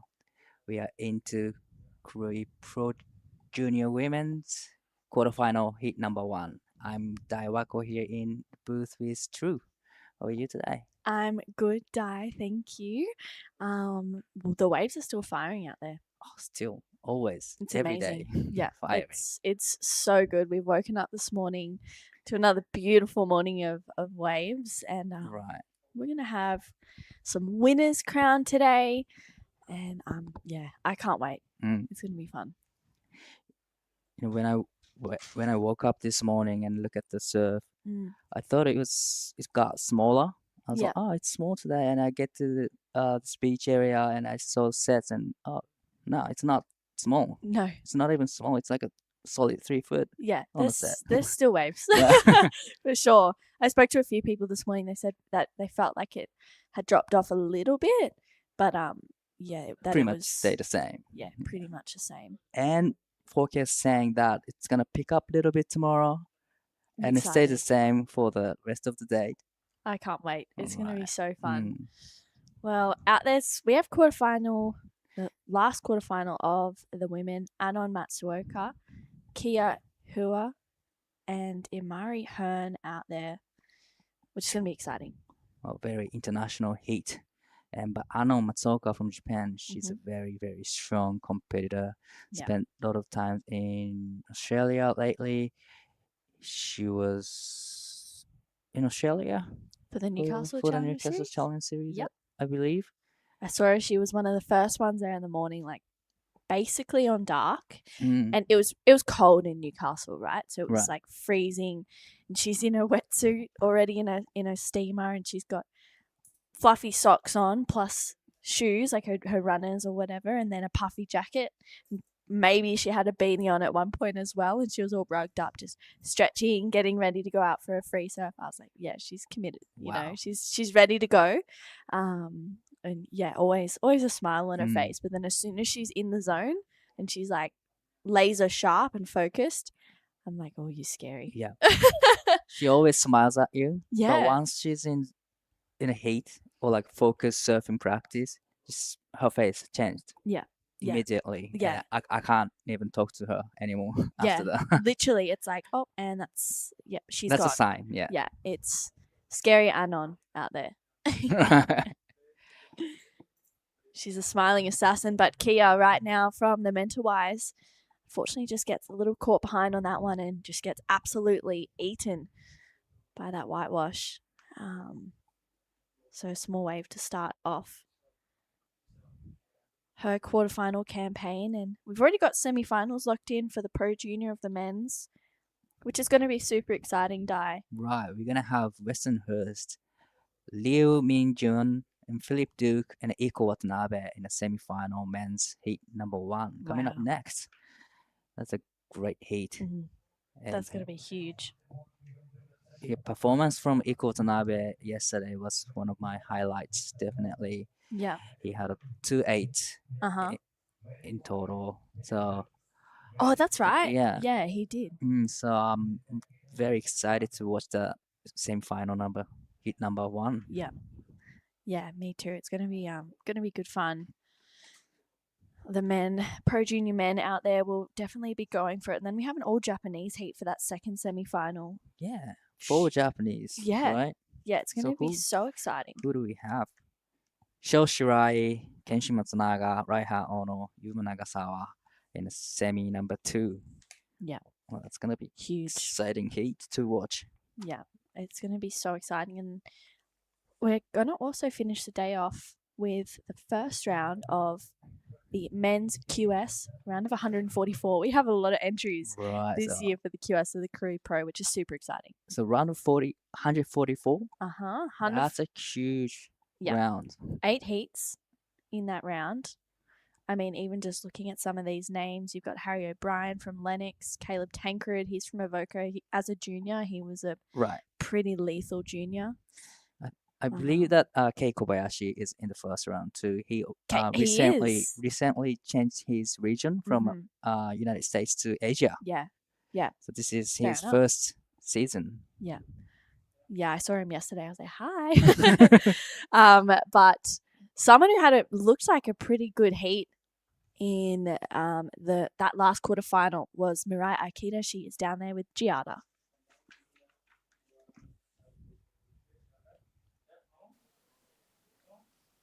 All right, I'm here with Mirai Akita, the last heat winner and last year's both Pro Junior and QS Women's winner. You were just telling me it was really different from the free surf. Tell us about the conditions. Yes, today's wave is really nice, but I didn't catch like that good wave in practice, so a little bit nervous when I take off. Yeah, we saw you the first wave, just one turn, and then finally we saw you do like more turns. When you're nervous, what do you tell yourself? Okay, okay, I'm good. Really good, like self-talk to be confident. Yes. All right. I know you have some more heats later, so we'll keep this short. Is there anything you like to say to your friends and family in Japan? 応援ありがとうございます。これまだラウンド1だったので、次とその次ももっといいサーフィンできるように頑張ります。応援よろしくお願いします。Perfect. Congratulations and see you in the next round. Back to you guys.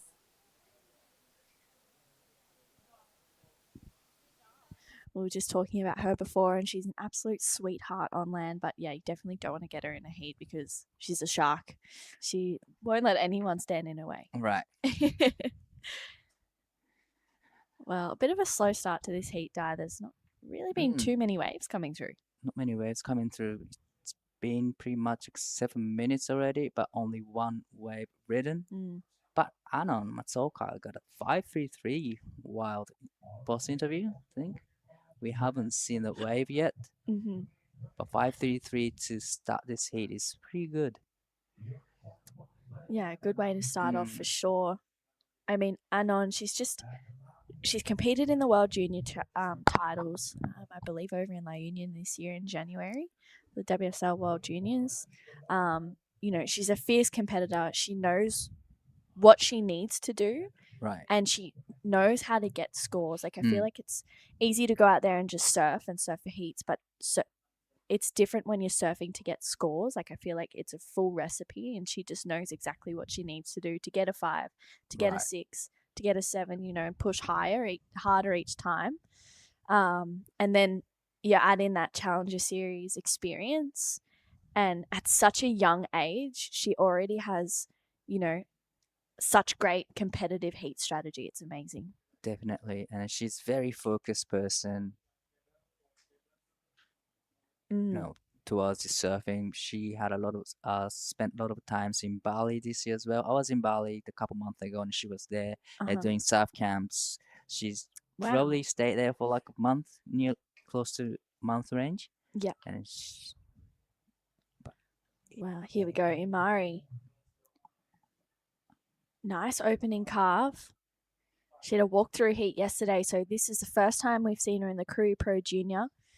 Walk through straight to a quarterfinal would feel pretty nice. She gets another nice carve in there, leaning into her rail. And she was feeling like she was ready for the heat today, and that was a nice way to start off her campaign. She's also doing the QS as well. And Anon out behind her. Oh, that was quick in and out for Ano Matsuoka. She's already locked in 5-3-3. Strong score to start off. But there's plenty of time still remaining in this heat, 15 minutes and 30 seconds. And yeah, just like you mentioned, not many waves coming through this heat. no, it's been a little bit slow. A little trickier, I guess, to kind of choose the best ones. But, you know, such is life. You just got to roll with it. Right. I mean, Anon right now has a 5-3-3. That first wave for Amari locked in at a 4-6-7. So really good way to start off that heat for Amari. Kia had a great heat yesterday. This is that 5-3-3 replay. 松岡の選手の1本目のライディングになります。大きなカーブ、そしてここはしっかりとセクションを前に出てくるためにスピードをつけます。セクションを抜けてくると、ここでもさらに大きなターンを重ねていきます。これはインサイドまでしっかりと続く波になってきていますが、カットバックが続いています。さあここでもう一度カットバック。この波がフィニッシュ出てくるのか。ここはキックアウトしたところですが、この演技で 5.33 をマークし、現在第1位のポジション。Look at these waves. Oh my goodness. Oh, mind surfing. Wow. Every time the wave comes to the lineup, I thought everything is good, but sometimes no takers. I was like, oh, I don't know why, but probably they see something different. Yes, yeah, definitely. I feel like we get the beauty of the angles from the drone and yeah, I mean, did you surf yesterday afternoon? Yeah, I saw you out there. Did you? Yeah, I was in the water. I was lucky enough to get a couple Was I a bit grumpy out there? No, you were smiling. Oh, was I? Okay, good. That would have been before it went bad. Right. Did you get some? No. No. That's okay though. I was just so happy to be out there. Same. It's just good to be in the water. Yeah. Clears your mind. Yeah. That's all I you needed. got some? Actually, I did. I was lucky enough to get a couple good ones in the beginning. Uh-huh. But after that, none. Okay. I I'm just not paddle jealous back at in. all. Not jealous at all. I was lucky. So lucky. Oh my goodness. Yeah, it's definitely hard to battle. Sometimes I forget. It's been a while since we've had a QS, especially a 6,000 event, one of the higher ranked ones. So you forget, you know, that crowd and how intense it can be in the mornings and in the afternoons. And yeah, I don't know if I'll do that to myself again. We'll see. I like an easy surf these days. Me Have too, a bit of fun. actually. Yeah. Maybe we can go somewhere else this afternoon. Without a crowd. Yeah. Yeah, that's a luxury of this place, right? Right. I mean, there's so many waves. There's so many opportunities to find perfect waves without anyone out. So it's exciting. And Kia, she's found one to herself. Just a quick in and out, though. Wow. That was unfortunate. A little straight-legged, I guess, on that one. She didn't like the look of it. So it's still Anon with that 5-3-3. Has her out in front. 12 minutes to go. You know, the tides in the water is still full, right? Mm-hmm. But it's not as hollow as when it's like on low tide. Yeah. But still waves break so fast. It's kind of run away from you. So you kind of want to, you know, takes off and go down the line, trying to get around the section and hit the section. But you don't really want to go for the deep bottom turn. No. In the first section. Yeah. Yeah, definitely. I think even like, racing that first section to get some speed and get around it because it can get so fast. Yeah. When you find those ones. It's not hollow. It's kind of fat, but still it speeds up so fast. Yeah. You know? Yeah, definitely. I think that's where all the surfers can, you know, get caught behind. Yeah, for sure. We saw that a lot yesterday too. Like a lot of surfers on good waves, but just dropping straight to the bottom, losing all their speed, and then having to work really hard to get back to that pocket or that power source of the wave. But I feel like that's, you know, yesterday the junior surfers figured it out pretty quickly, Right. it felt like.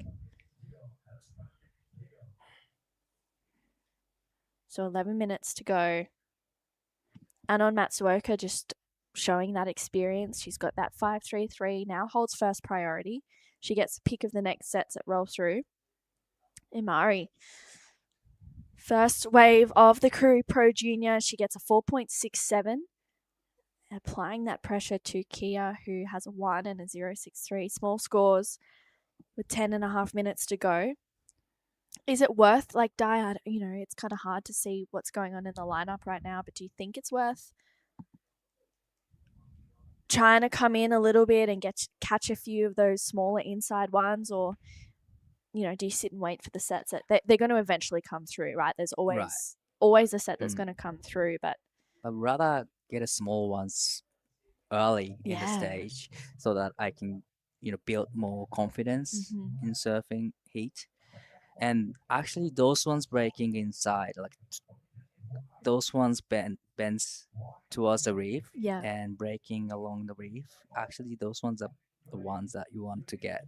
Actually you can get good scores on the inside ones. Yeah, for sure. And they kind of like sit up a little bit more. They have a bit of a steeper face. Right.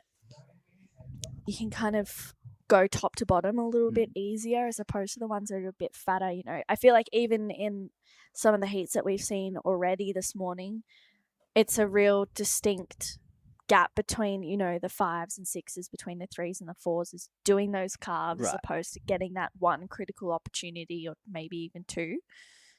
Which was really the story of yesterday, quality over quantity, and this.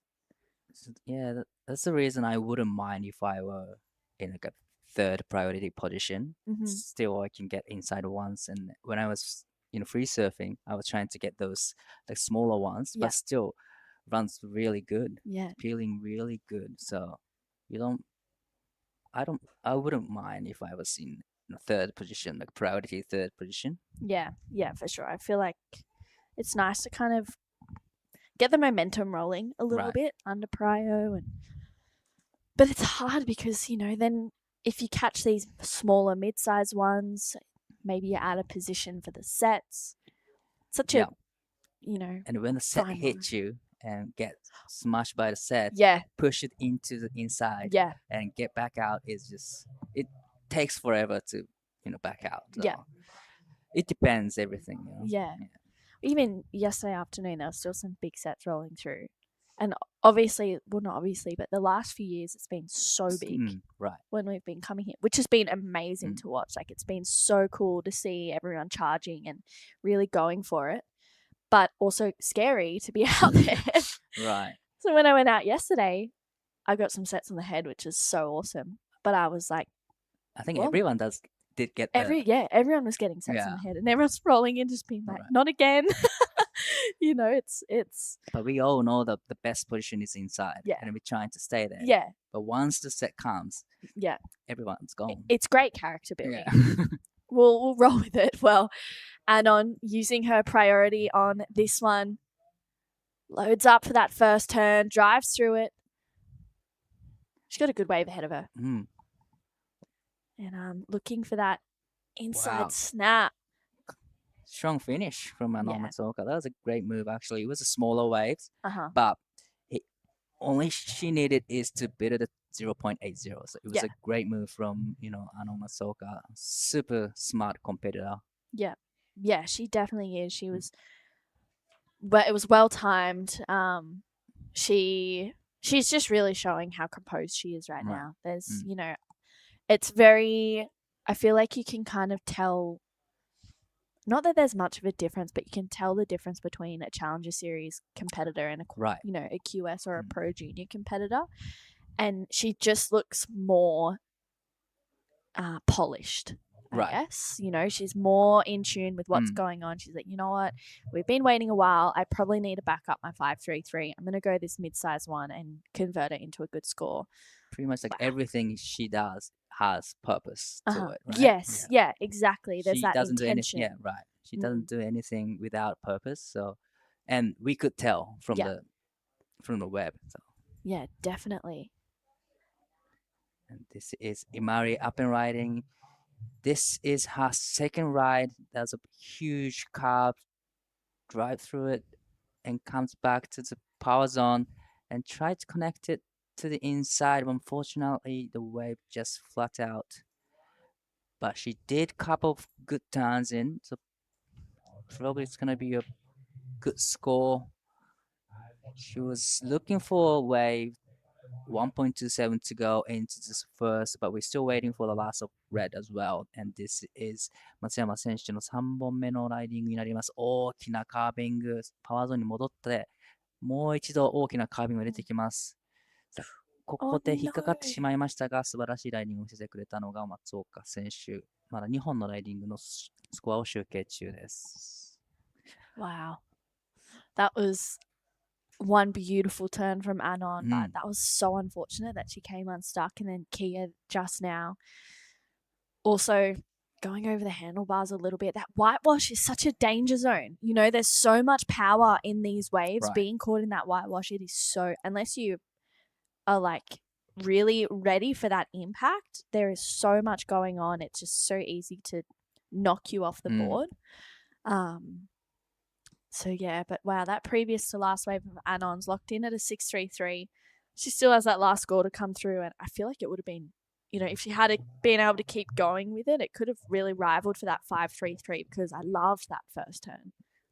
Really loved the first turn as well. It's a big curve and with a lot of sprays and showing her potential techniques. But last of Imari comes in 3.30. That's not a bad score. Backs it up with 4.67. Now needing 6.99 to go into the first. And Ikea now looking for wave 6.97. She has a first priority. She can wait. But time is ticking. For just under 4 minutes remaining. Yeah, I feel like Kia hasn't really been able to connect on any of the waves that she's had in this heat just yet. And then we have had that big lull in the middle.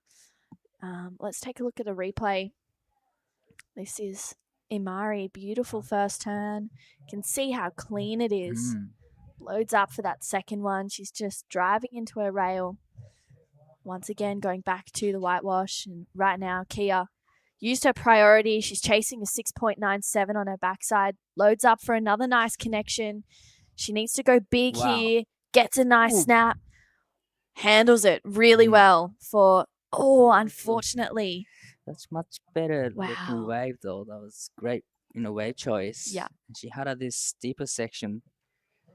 But unfortunately, on the last section, comes unstuck. Yeah. That was really unfortunate for her. But still, it's going to be her best score so far.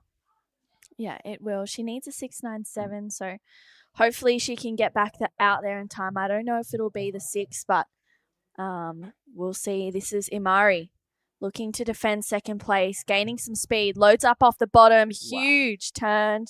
You can see her just lay into that rail, snaps it once again. This is a better looking wave for Imari, driving through a hard carve. And she's just patient here. You can see her just loading up for this end section snap. Needs to complete it. She's staying with it and looks like she rode out. So, Imari. Wow. That was a great ride from Imari. Yeah. I love the finishing turn. She finished it so strong. That's where all the points come from probably. Yeah. To me, it's gonna be a really, really great score for Imari and extend her lead over to Kaya. I was curious about what Kaya's gonna get for the last wave. Yeah, me too. Yeah, just over 1 minute and 30 seconds remaining, but it's gonna be an interesting exchange. Well, that last wave of Anons just locked in at a 5.67, just for that one turn. That was a huge carve. She was on her way to a big score if she hadn't made that second one. And last of Kia was a 4.47. So she only needs a 3.51 at the moment. But I think Imari's going to better her 3.3. She might even overtake that 4.67 as well. Well, to me, feeling like the last wave of Imari is gonna be like range of 5, in between 5 and 6. So Kaya needs good score. Yeah. To go into the second. But Yeah. it's less than 1 minute remaining. Yeah, you can see the men's Pro Junior semi-finals getting into position with 45 seconds to go. Anon, she's sitting out there pretty chill, but last of Imari is 6.27. Wow. So huge score for Imari. Kia now chasing a 6.47 to go to second with 30 seconds to go. That's a big score for Kaya to go into the second. Under 20 seconds remaining. Wow. Anon paddling around. She's, still wanting to defend her lead. With 10 seconds to go, it looks like it'll be Anon taking this heat out. And Imari Hearn coming in second. I mean, what a great, pretty much 5 minutes. There was fireworks there. Anon, a bit of a victory lap. And jams it there. Just huge power surfing. Really good to watch, Dai. That was great heat from all the surfers. Well, now we're going to go to the break and coming back to the men's semifinals heat number 1. On the edge of the wild South Sumatran coastline, Ujung Bocur juts out into the pristine Indian Ocean to offer long and rippable walls that are a vision of dreams come to life.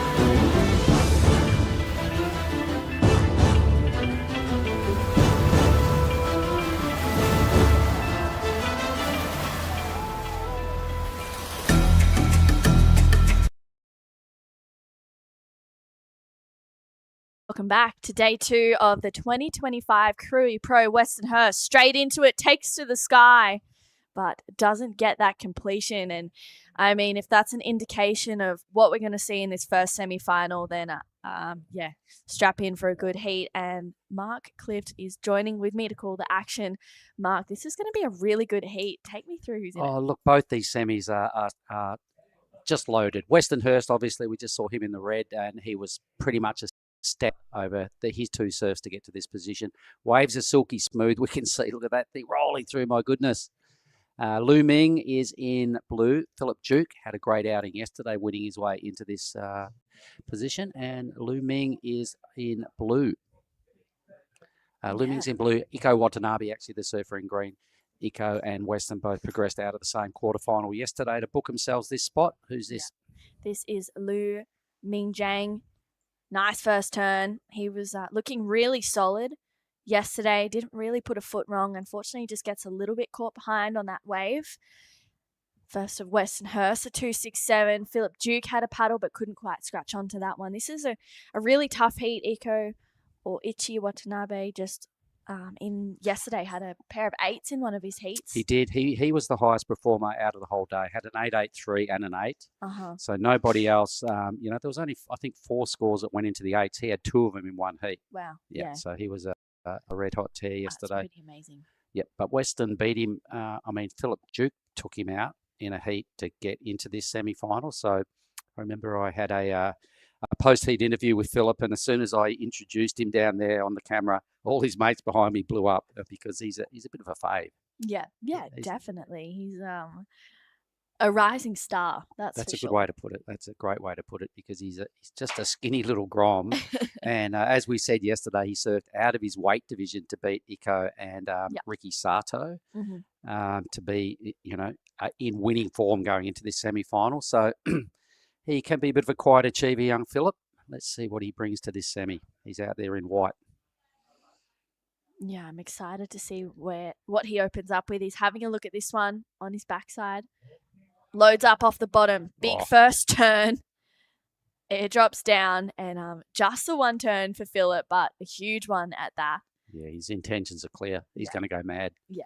I mean, had he just pegged that back a smidge and not got just that little moment where he got stuck, he would have got around that section. But Iko Watanabe, we haven't seen a lot of this today. Wow. Iko. My goodness. That was Make huge. it. Continue. Here he goes. So this is the guy that was the BOG yesterday.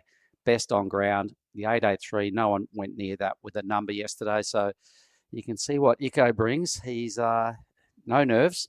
He's a relentless attack once he gets his waves. So Weston and Philip started with a fall, and Iko just really connected super strong. Yeah, that was really smooth surfing. I feel like that's going to be a big score. Weston out behind him, looking to match that. Loads up, driving through a huge first turn for Weston Hurst. Tags it once again.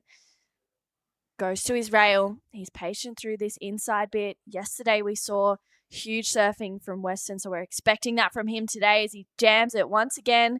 He's got a good-looking wall of him. Just making the most of every section in front of him. There's so much power and speed in his surfing, hoping he can complete this one, which he does. And wow, he is still going. This wave is just offering more and more as he kicks out. Well, Weston was one of those guys yesterday that went into the 8 range twice. 2 833s, one in each of his surfs. I had a quick chat with him before he went out, and I just said, look, mate, just the judges love what you do. Just find some clean face and just be Weston. Don't have to change anything, because they were soaking up everything he did yesterday. Remember that wave? He got an 833 off 2 hits. Yeah, I remember that wave? Yeah, I think we called that heat. So yep, the judges are absolutely on his act for a reason. Yeah, he's a strong lad, and he uses every bit of that strength and rail. When he does turns, they always look really good. So that'll be a good number for Weston. Yeah, well, even Philip Duke's first wave, a 4.33 for that one turn. So the judges are rewarding that commitment. He ditched the fins out the back from memory, and I think, he just drives through with each power.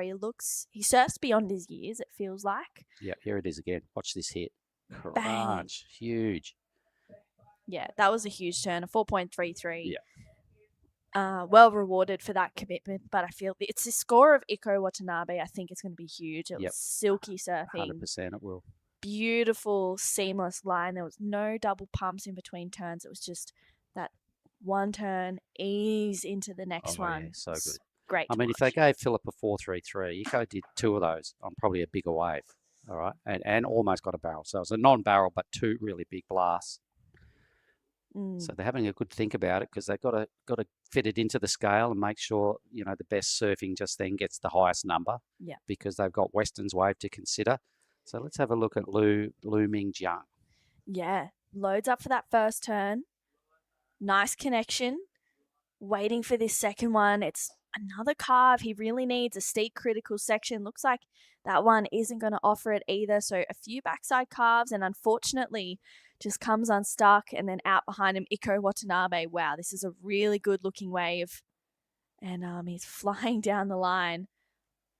Tags it there. That was a huge connection for Ichi, and he just gets out. So yeah, Iko, or his nickname is Ichi. Ichi, all right, I like it. I'm going to roll with Ichi. He's looking really strong. Yeah, 100% he is, and he's been doing that for a long time. We are waiting for some numbers, but in the meanwhile, we'll rip down with G and the winner of the last heat. Oh, sorry, Dai, was it? Yeah. Dai and the winner of the last heat. Go for it, Dai. では第1位でセミファイナルで進出を果たしました松岡の選手に来ていただいています。ヒート振り返ってみていかがでしたかというのと、見ているとかなり試合巧者というか、うまく試合運びをしながらしっかりと点数を重ねてきたなと思うんですが、振り返ってみてどうですか？はい、最初ちょっと波が入りにくくて結構待ったんですけど、1本目5点台出すことができてよくて、でもやっぱセットのいい波を乗ってしっかりハイスコアを狙ってたんですけど、ちょっとこけてしまったので2発のカーブ、ちょっと次はそのミスを修正しながら、挑みたいと思います。はい、little bit of slower hit in her last hit, but she was happy with getting those 5s and 5s, but she kind of hoping to adjust the falling she did in the last heat in the next heat. では次、すぐヒートだと思うんですけど、どうやって、整えていきますか？はい、クルイはすごい大好きな場所で2年ぶりに戻ってこれたので、すごく毎日楽しくて波も良くて、4人で貸し切りなので、もうしっかり自分のサーフィンが出せる波に乗って QS もそうですし、そのための準備としていいサーフィンをしてきます。最後にメッセージの方お願いします。いつも応援ありがとうございます。この間のチャレンジャーはうまく、波と自分を合わすことができなくてミスをしてしまったんですけど、これからあと6戦あって、QS もたくさんあるので、今年ももっともっといいサーフィンができるように進化していきたいと思うので頑張ります。これからもよろしくお願いします。次も頑張ってください。ありがとうございました。Back to you guys in the booth. Thanks, Dai. And on Matsuoka, what a weapon she is. Yes. A former champion out here at Ujung Bocur. Speaking of champions, this young man here is on a tear. He's just banked an 8 and he's off and racing again. We are watching Westernhurst. Grew up as a Lakey boy, lives in Bali, rolling around with his posse of Bronson and Varun. And check him out, just gouging big time. I can't believe this guy's only 16. He's huge, and he's got to be every bit of 75 kilos plus. And his old man makes his boards. G'day, Troy. Good morning. Troy and Uni, they'll be watching. But an 8, there he is again. And the judges are just feasting on what Western does because he ticks pretty much all the major parts of the criteria. And rightly so, he gets an 8. Iko gets a 7, 6, 7 and a 6. What do you like most about Western surfing? Yeah, I think he's just got so much power, and he's one of those surfers where you just, I don't know what he's going to do here. And I love that. Sometimes you watch people surfing and it's expected. You're like, oh, I feel like he's going to do this or she's going to do that, but it catches you off guard. You don't know what's going to happen. Like this man right here, Iko Watanabe, he's just so much power, and wow, yeah, he's just looking really, really fine out there. I mean, it's solid surfing. Both Iko and Western right now, they just seem to be that little bit more ahead in the sense of heat strategy, and they're just leaving everything out there and really surfing to the best of the waves. I mean, Ichi right now, he's gaining some speed. What's he got? Takes to the air. Are you kidding? I mean, yeah, it's exciting to watch. And I like that call because they're definitely showing their class in a class field, and they seem to have that little edge just in their go-for-itness, and their completion rates are undeniably strong. So I'm talking about Western and Iko. So for Philip and Lou, Kasiandulu, I think the boys are going to find it tough to track the other two down. Not impossible, but tough, because they're just on a tear, and you can just see their confidence. Yeah, and, they're a little bit older. They've probably surfed a few more heats than Lou and Philip, and that just shows a little bit of extra, I guess, experience, which that happens, and sometimes it's a dark horse or the young guns that come through and they just really surprise us. I think Philip in one of his heats yesterday, he just was definitely the dark horse in that heat, and he came out all guns blazing, and it was exciting to watch. But right now it's Ichi and Western. They've got pretty good heat scores right now, 0.67 separating the two of them, and yeah, they just look like they're having a little bit of fun. Yep, they're both sitting on 13 plus totals right now with 13 minutes remaining. You can see just how much they both want to be finalists. Western will still be stinging a little bit from last year. I ran it through yesterday. He got a third. Missed out on coming out of a tube by about half a metre, which probably could have given him the win over Bronson around at Krui left last year. So only 16. I can't believe it. He's still got another 4 years or 5 years in this division. Yeah, wow. Yeah.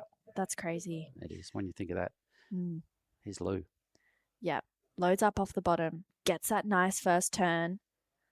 Patient as he drives through a carve here. Looks like it's a smaller wave.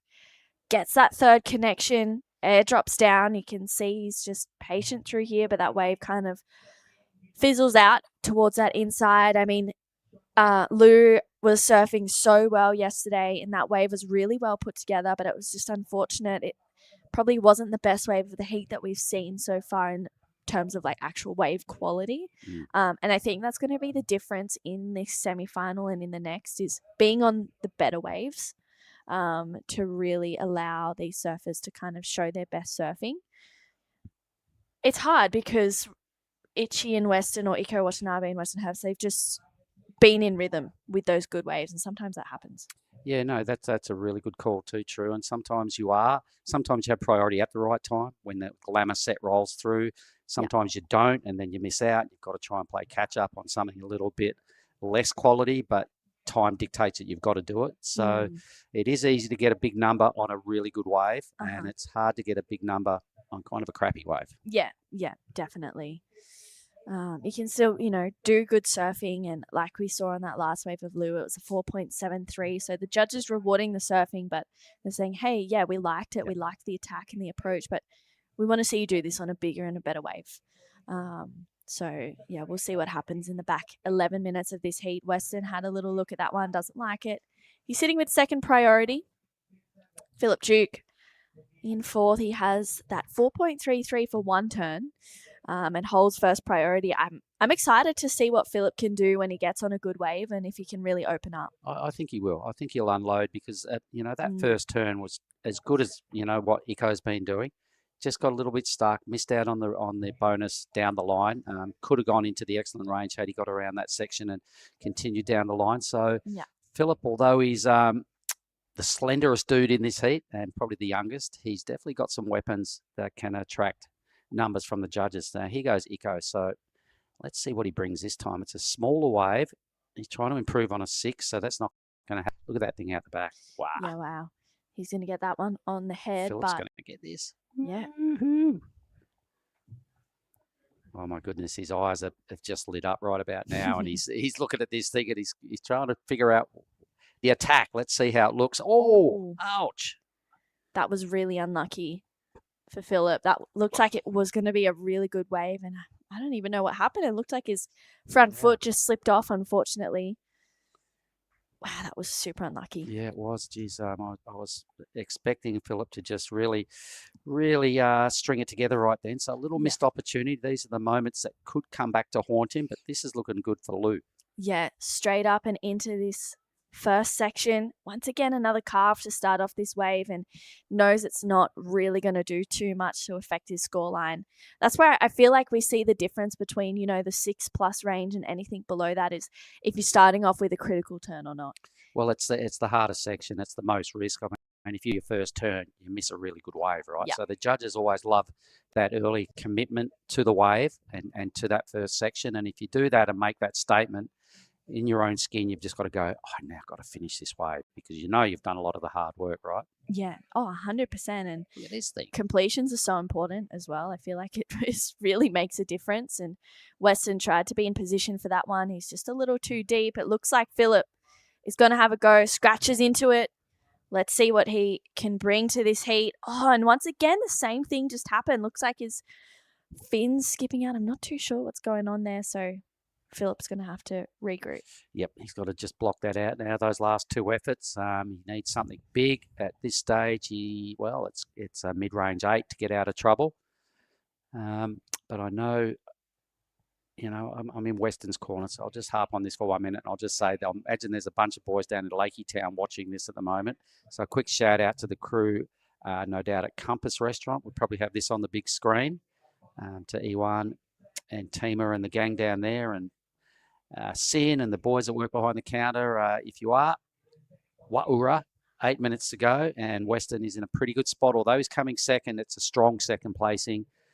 He does have a little bit of a cut on his foot, but doesn't seem to be bothering him in this heat. Yeah, he looks pretty switched on, pretty dialed in. He's got the highest score of the heat. Once again, for the third heat in a row, has gone into the excellent range. So he's on point. Yeah, he's looking strong, and so is Iko Watanabe, a 7.67 and a 6. He's got the better of the two-wave exchange right now in first place. And, it's exciting to watch this. The first and second placings in this heat is going to move through to the finals, right? For the Pro They got Junior. a big day. That's what they all want. They all want in on that GF. There's a fair bit on the line here today. Some good cash, 1,000 point. All helps towards getting to the World Junior. A stake at what Bronson did last year. Mm-hmm. So this is where it starts, and they all realise that. And then they can back it up next week as well with the Pro Junior in Nias. Yeah. But it starts here. And noting as well, some of these I would say most, if not all of these Pro Junior surfers are going to be in the QS, right? And we're going to roll into QS heats today.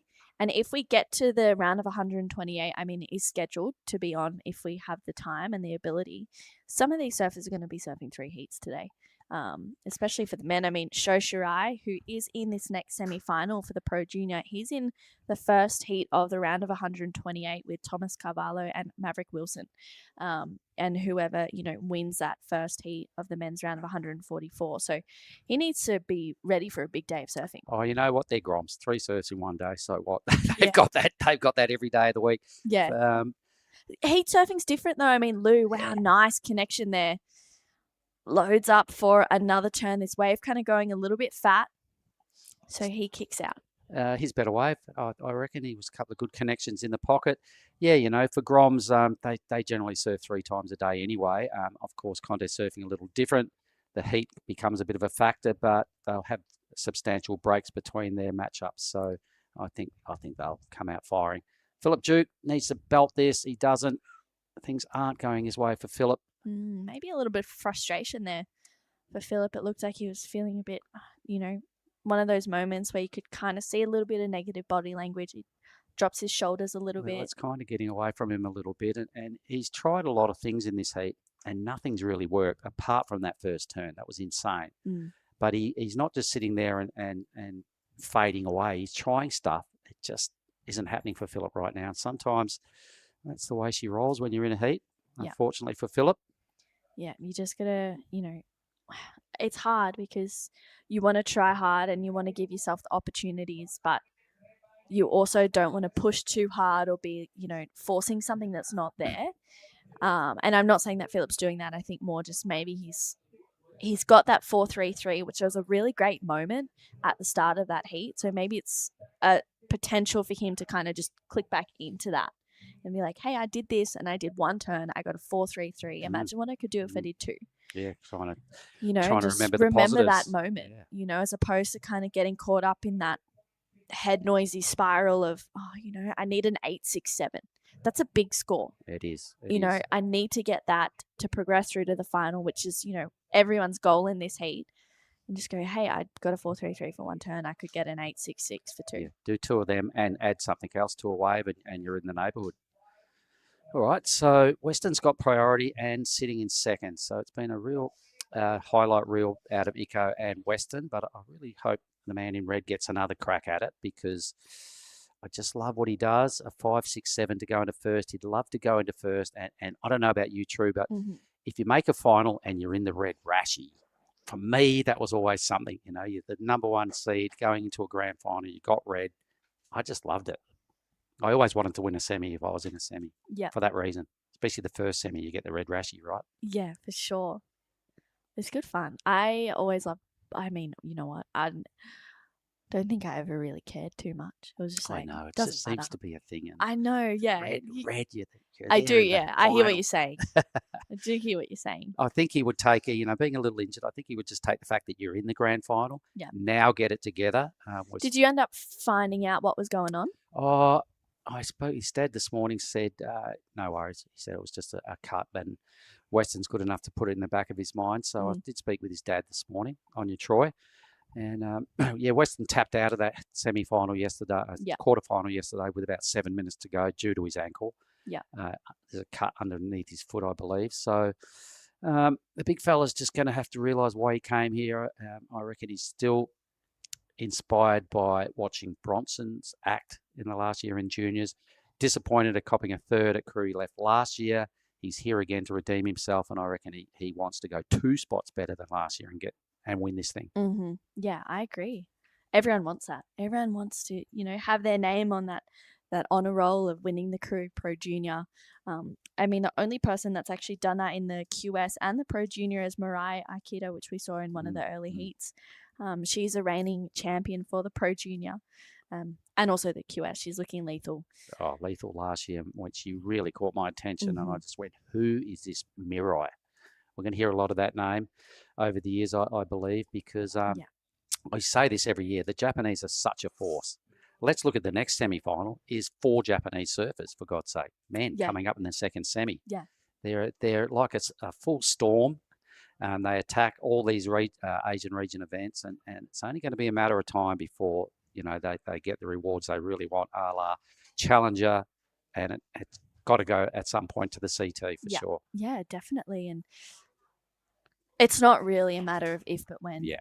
And I said this last couple of years as well, and I believe it's probably going to happen first on the women's side of the draw for the Japanese, because there's a lot of them that are just so good. Yeah, definitely. And it's exciting to watch. And Lu Mingjiang has fourth priority, needs to kick out because Weston holds first priority and uses it on this one. Nice first hit. He's looking for a 5-6-7 to go to first.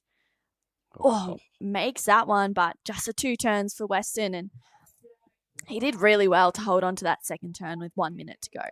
Doesn't look like there's anything wrong with that foot. Yeah, look at him give himself a little finger click. Weston will go into the grand final. I'm confident of that. It's a matter of done. A 5-6-7, I think he goes to first. A couple of big blasts. The judge is soaking up what he does. Mm-hmm. He didn't hold back. So for me, it wasn't trying to nurse an injury. He just went for it. Yeah. And I think he might get the red rashy in the grand final. Let's see. Yeah, he's chasing a 5-6-7 to go to first. Iko looking to back up that 7-6-7 or better, a 6. He's been looking smooth all heat. Quick float.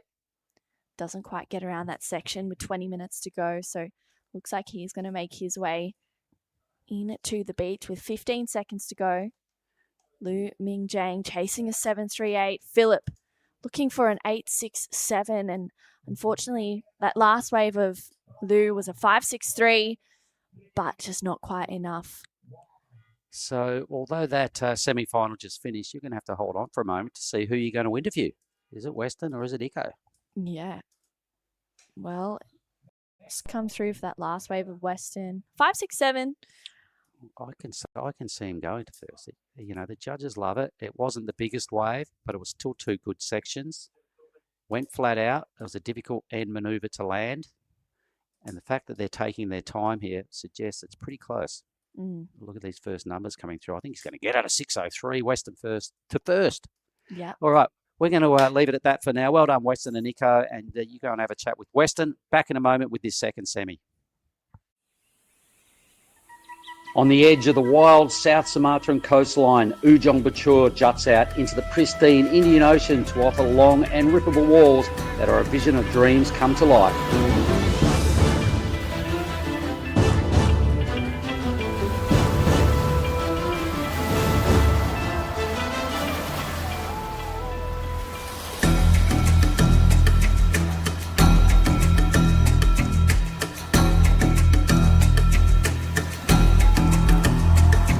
The Krui Pro is at it again and will bring Asia and Australia's best and up-and-coming surfers back to one of the rawest proving grounds on the WSL's qualifying series.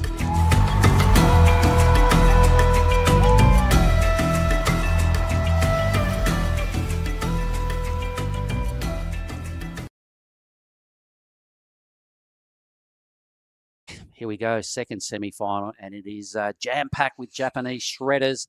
And I've got another Japanese shredder sitting right next to me in Wacko Dai. Weston Hurst won that last thing. Wow. Iko Watanabe into the grand final.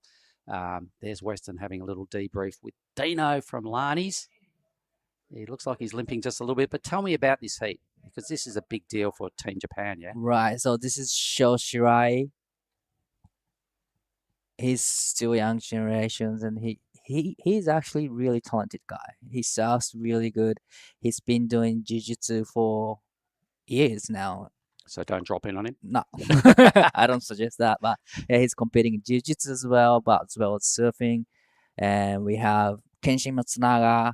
He's a big charger. He surfs at Pipeline, Chopo. Loves the big waves. And Raiha Ono, he's a very, very smart competitor. He spent a lot of time in Asia. Before this Krui trip, he went to Java with Pepen. Okay. And he had a really great trip there. And Yuma Nagasawa, he is from Chiba, and he surfs really strong. Yuma, I remember, had the slick, goofy footer from yesterday, yes. right? When I locked his name into my brain because I really loved his style. So I know Oni Anwar always rated Sho Shirai every time I saw Oni. He said, "You watch this guy. He's a weapon. He's so good." And he did some big things yesterday, I believe, to win his way into this. Yes. Right? So his quarterfinal, he blew it out of the park, didn't he? He got a first place with a 7 and 6, I believe. I didn't call the heat, but I remember watching it, and yep, he's the real deal. Oh, here's something different. A tube. Oh my goodness, who's this? Yuma. 長澤選手1本目のライディング、こちらはチューブを狙って入ってきた後にしっかりとトップでのアクションも入れてきます。コンビネーションのマニューバーとなりました。Well, he kind of likes it in the end. So did I. I can't believe it's taken this long in the day for someone to thread a barrel. Right. Great drone footage as well. So while we're waiting for that number, let's throw down to Westonhurst and True Starling. Go for it, True.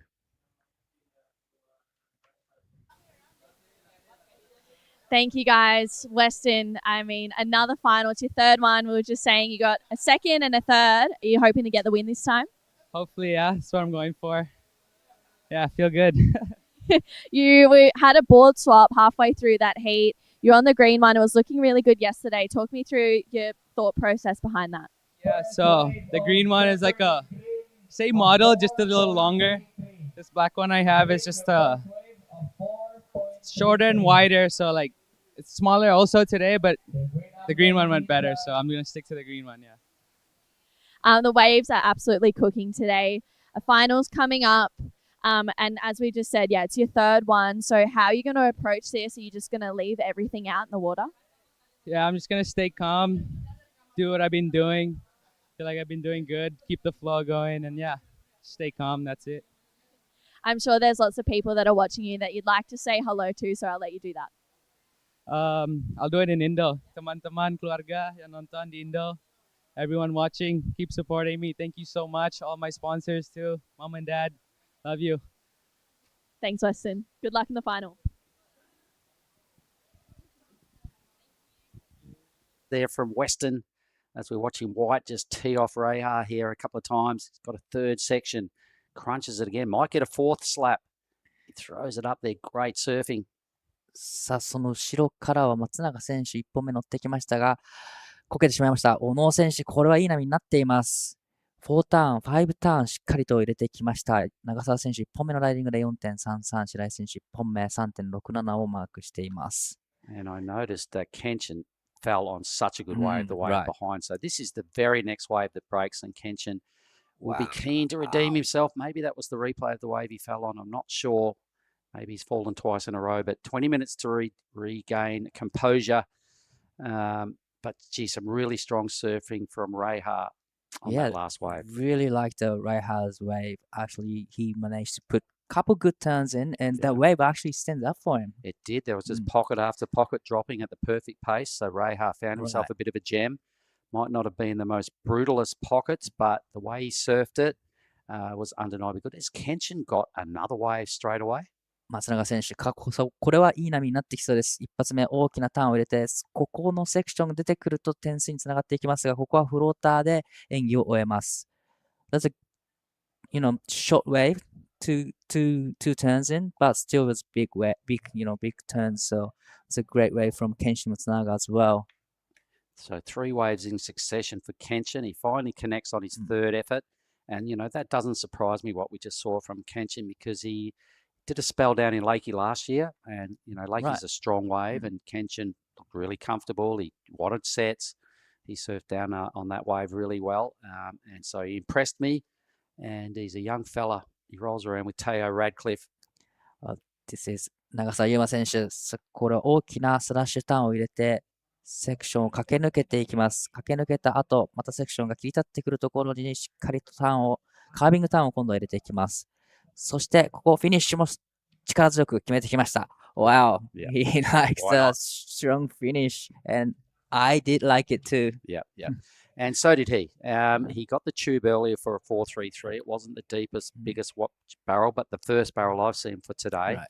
You tell me he normally surfs with a headband on. Yesterday he didn't. What was his explanation as to that little scenario? He didn't want to lose it because he got it from the good friends. So he didn't want to lose it. It was, the wave was big and he didn't want to lose it. But he said he was going to wear it yesterday after the heat, but he didn't. And he clearly didn't he's not wearing that.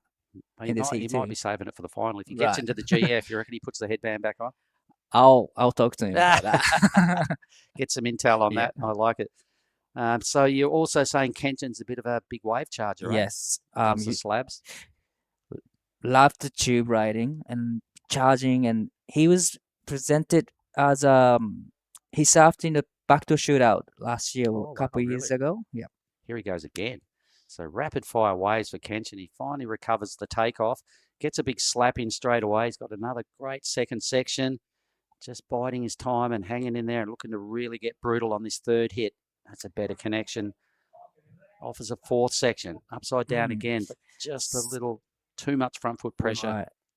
But he got a 5.73 way previous. 松永選手、この1本前のライディングで 5.73 をすでにスコアしています。そして今のライディングも非常にいいライディングでいいスコアになってくると思います。Wow, that was a great ride from Kenshin Matsunaga. 5.73 for the previous wave. Turns. That was a two-turner. So he's got another good score to come. So does Yuma. So those two will stretch the lead, but the 6 is looking good also for Reiha, and he goes Sho Shirai. 白井選手、さあ、これ2本目のライディングになります。ここでしっかりとスコアをメイクしていきたいところ。2発目大きなターン、大きなスプレーを出していきます。そして3発目はチェックターン。このセクション、駆け抜けてきて、フローターでこの波を終えるか。ここはワイプアウト。There's a really liking turn, throwing buckets of sprays, but unfortunately it comes on stuck on the finishing turn for Sho Shirai. Just got to that final section a little bit late. So not his best work. His previous wave was only a 3.67, so he's going to need to regroup shortly with 16 minutes to go to stay in touch with Kenshin and Yuma, who will no doubt extend their top 2 placings once their scores drop. Reiha's 6 is the best wave of the matchup so far. Here's the replay of the last wave of really Yuma. liked the strong first turn and racing down the line, comes around the section.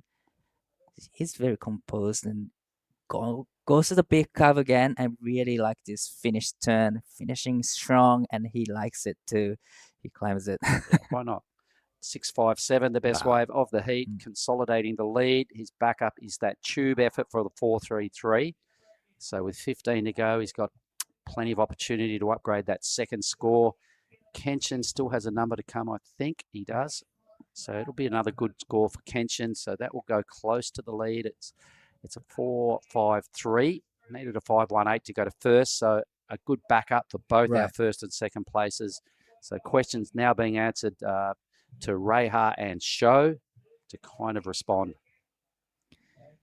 Well, now Reiha has a fast priority, get to choose whatever he wants, and he got already 6.0, so probably he builds a little bit of confidence in him. So next exchange is going to be very interesting, but this is a last of blue. I really love the vertical hits for the first time and a little bit of a check turns in, but after this he threw a lot of sprays. And unfortunately it comes on stuck on the third one. It was a great 2-turn combo, comes in 4.53. All right. Well, geez, he did some good surfing for a 4.53. Or was that his 5.73? I can't remember. Either way, he's into second. There's only 0.74, 0.64 separating those two, first and second. The big show in red, he needs to respond with a 6.09 to get into the grand final. And Reiha needs a lesser number. Just a 4.26 would do it for the man in white, who's sitting pretty with priority. Silky smooth conditions out here at Ujung Bocur. Check this out. Right. I reckon it cleans up a little bit compared to this morning. Tide is also dropping. It was almost lightly onshore this morning. It's looking like, if anything, it might be 1 knot of offshore at the moment. So it has improved. That little bit less tide sort of does it favours as well. It starts to hold that nice contour for longer. Hope you're enjoying the show, everybody. Day 2. And we're already going to crown a champion here at Krui for this year. Men's and women's. Right. Happen today. Champions happening today on day number 2. And straight into the QS men's round 1. Yep. Round of 144. 144. Big rounds. There's 8 of those heats. They'll definitely finish that round. The round of 128 are also looking like they're going to get a start in the gates this afternoon. 16 of those heats. I'm not sure how many will get done, but they're looking at rolling straight into that round also. For all the crew online, you've got to stick around today. This wave is very good. The swell is there. The show continues. We're now halfway through this semi-final. Who will join Western and Eco in the grand final? You know what I like about this little zone as well, mate? It's just a sleepy little fishing village just down the road. Every day we see these little parahus out the back. The guys in their little canoes. Fishermen out there. They do this probably every day of their lives. Right. So they're probably looking into the beach going, wonder what's going on in there. It's not a usual thing to happen here. There's strange people out there in coloured singlets. What's going on? Well, here is Raiha having a look at this one. 小野選手2本目のライディングになります。4.26 で逆転していくこの波一発目、綺麗に縦へのアクション入れてきますが、ここは少し引っかかってしまったか。That was a little mistake from Raiha on the second turn. It was a great, start, vertical lip. I reckon he pulled the trigger a little too early on priority there. So when you said he made an error, I reckon if he could have that time again, he wouldn't have caught that wave because you've got priority. You've already got a 6. He just needed to be a little bit more patient, I reckon, and just hold on to that priority and actually wait for a set or a near-on set. So I guess when he's with his debrief with his coach, whoever that is, could probably go, that moment right there. What did you see in that wave? It was small and it was just didn't open up enough. Probably he was just looking for the requirement, 4.26, put a couple turns in, he gets the requirement, get himself into the first place, and then probably looking for a wave that better the 6. I think he should be looking for something better than a 4.26, like the quality of the field. A 4.26 might temporarily get you into second, but it's not something you're going to, get into a grand final holding on to. So, it's their decision when they're in the water. For me, first priority, I think he just lost his patience a little bit there. Right. There's still 10 minutes and 30 seconds remaining. Plenty of times left. There is. Go out there, regroup. There's plenty of opportunities. The fact that we have 4 Japanese surfers in this heat, I'm going to ask you, in Japan, who would be the highest rated dude or perhaps the most sort of credentialed surfer in this heat? I would say like a ranking way. Yeah. I would say Raiha is the highest ranker in this heat. Yep. But everyone has own character. Everyone has Yuma. Yuma has a character to it. And he loves editing. He loves searching waves in Japan. And Kenshin, like I said, he charges a lot. He surfs Chopo and pipeline and show. He's a big guy. He's so strong. So everyone has character. But ranking way, Raiha. Okay, all right. So are they all similar ages, or would someone be really young amongst the others? What's their? I think there's only like 3 years different in between all of them, so they are pretty much the same generations. And are any of these people maybe having their last year as a junior? Raiha this is gonna be your last year for Raiha, but other 3 surfers have maybe couple more years. So Raiha wants to make this one count. Yeah, he's very focused in the junior event. He wants to go to the World Pro Juniors. Yep. Okay. And how many people get to represent Japan in that? Do you have to win the series? You have to pretty much 2 go. 2 go or 1 go, but in the Asian ranking, you need to be up top 2. I reckon. Okay. All right. So this being the first opportunity to stake a claim for the World Junior event, it's a big deal. There's a lot on the line here today. Right, and then I don't think we have a Pro Juniors event held in Japan this year. Oh, okay. We haven't confirmed it, so these 2 events going to be very important for the ranking too. All right. Yep, this one and Nias. So the stage is kind of set here. Everybody, apart from Sho, have a number that they can sort of sit on and be happy with. I think Sho's 417. He'd want that at least as his worst result as his backup number. A 609 is a must right now for Sho. Everybody else has kind of got something that's okay. Nobody's really blowing it apart. So I think it's still evenly balanced this heat. Right. Even Sho is in 4th place, needing 609. Decent score, but he got a 7 and 6 yesterday. He's a big show, right? Yeah, he's a big show. So here he is. Here is Raiha. さあ、小野選手、3本目のライディングになります。プライオリティ4番目ということもあって、インサイドの小さい波に乗ってきますが、ここは一発でプルアウト。Yeah, so it's very similar to his last wave. One of those ones that are pretty small and they sort of hit more on the reef and you could see it just bottom out and drain out and didn't give him much room to move. That's true, right. Yeah, so it's kind of hard wave to surf on it. Really hard wave with the to inside surf. ones. There's better waves out there than that. So I think a couple of times he's pulled the trigger on wave choice that probably wasn't ideal. And I think he if he doesn't get through, he could probably look at those two moments and maybe go, damn, I needed to be a bit more patient, especially with the time on the clock. Can still get through. Needs a 4.26. It's not a big score for everybody, but here's some moves, but no takers on this one. It's, surfing heats, it's such a fine line, isn't it? Because you've got to ride waves, but you've got to ride the right waves. Right. And here he is again. This could be much better. この選手、さあ4本目のライディングになります。ここで引っかかってしまったか。That was really unfortunate for him. Comes unstuck. That was a good looking wave, actually. We'll never know because we didn't see what happened after that first section, but it looked easier to ride than his last two, and he fell again. So 3 errors in a row. Maybe calm down a little bit and just be patient for the better ones for Raiha. But now some kind of movement out the back. Yep, 6 minutes to go. Priority sits with green. The tube rider, Yuma. It's also got the best score of the heat, the 6.57. Love his style. Right from yesterday when I saw him, I went, there's something about this guy that is just super pleasant to watch. Doesn't seem to rush stuff. He's got that really neat, economy of movement and just reminding me of the winner a few years back, the first time we ran in 2017, Kejiro Nishi. Yeah. Now he's in the Challenger Series. Kejiro? Yes. Wow. So and good. he did really well in the Newcastle as well. Okay. He made it to round of 16. All right. There's Kejiro won back in 2017.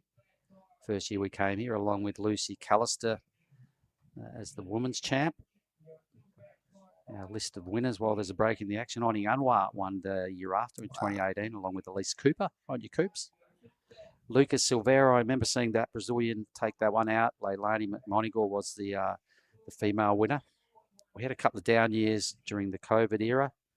The men's from then on, Jesse Mendez, Morgan Siblik, Jarvis Earl, big names. On the women's side of the draw, Sophie McCulloch, Anon Matsuoka is here again. She won in 2023. And Mirai Okita did the double last year. Yes, juniors and QS women's event.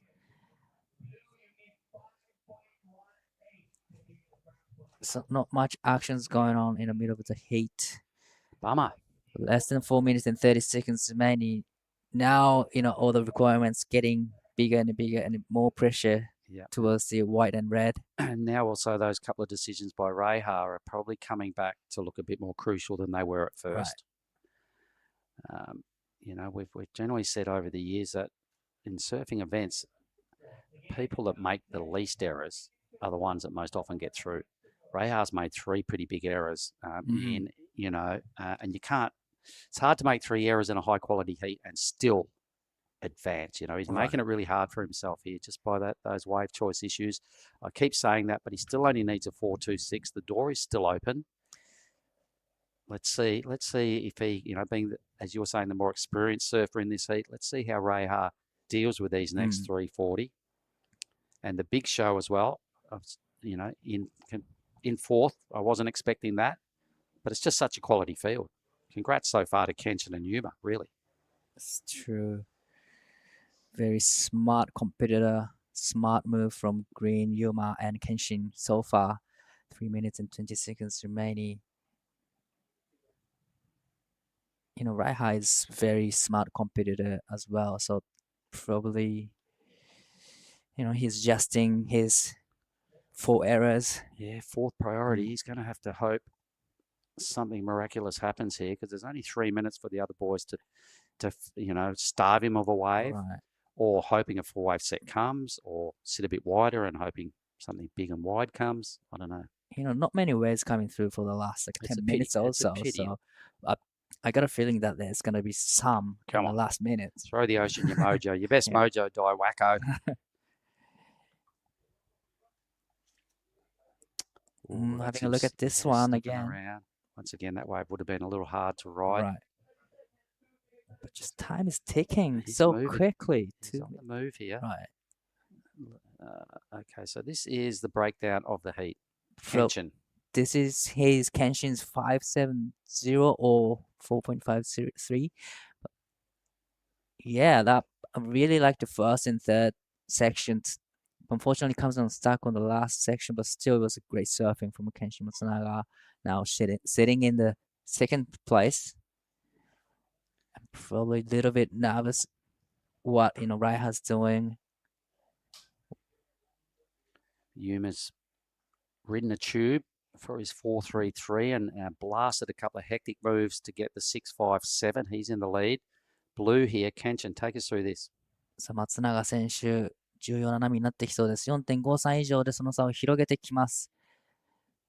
駆け抜けた後のセクション、しっかり縦へのアプローチ。ここも肩が張っていきます。少しレール引っかかりそうになりましたが、うまくリカバリーをしていって、サードターン。さあ、1ターン、2ターン、3ターンと入れてきました。後ろからは長澤選手。さあ、これ 4.33 以上でその差をぐっと広げていきますが、どうでしょうか。これは1ターン、2ターン目、いいターンになりました。そしてフィニッシュが来そうです。Wow. Wow. How's his little ninja pose at the end of that? He's feeling it. Yuma. He's feeling it, but I really like that Yuma and Kenshin are going to both extend their stake for a grand final position here. I like both those rides. Kenshin stabbed it in the pocket a few times. Yuma's just, with his cool hand jive and his style, just fitted in so well to that wave again. Wow. There's going to be a lot of pressures to Raiha and Big Show right now. Just like you mentioned, probably Raiha needed to hold on to the first priority back then. Starting to look that way, but in hindsight, you never know. So if he had nailed one of those waves, we'd be congratulating his strategy, but it didn't pay off. Just loving, the timing of this man here. When he spies a lip in a section, he always kind of spins the wheels or really gets a lot of rail involved. And then he saw how he had to be really rapid to get that end section tube. And look at this little hand jive right there. Yep. Showing the judges. He's feeling it. He's feeling it. So Kenshin's wave of 4.93. So a marginal upgrade on his second number by 0.4. So nice work. Yuma's score is still yet to drop. There it is. He wins handsomely with a 6.03 last number. I think we're going to go on hold and we'll be back shortly with the women's semi-finals. On the edge of the wild South Sumatran coastline, Ujung Bocur juts out into the pristine Indian Ocean to offer long and rippable walls that are a vision of dreams come to life.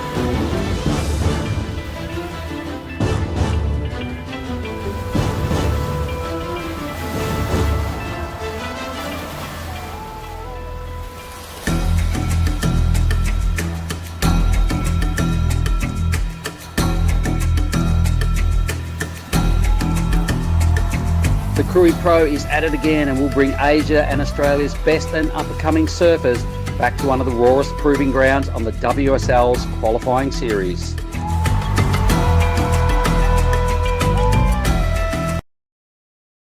Back to the scene of the Krui Pro. The women's semi-final is straight into it.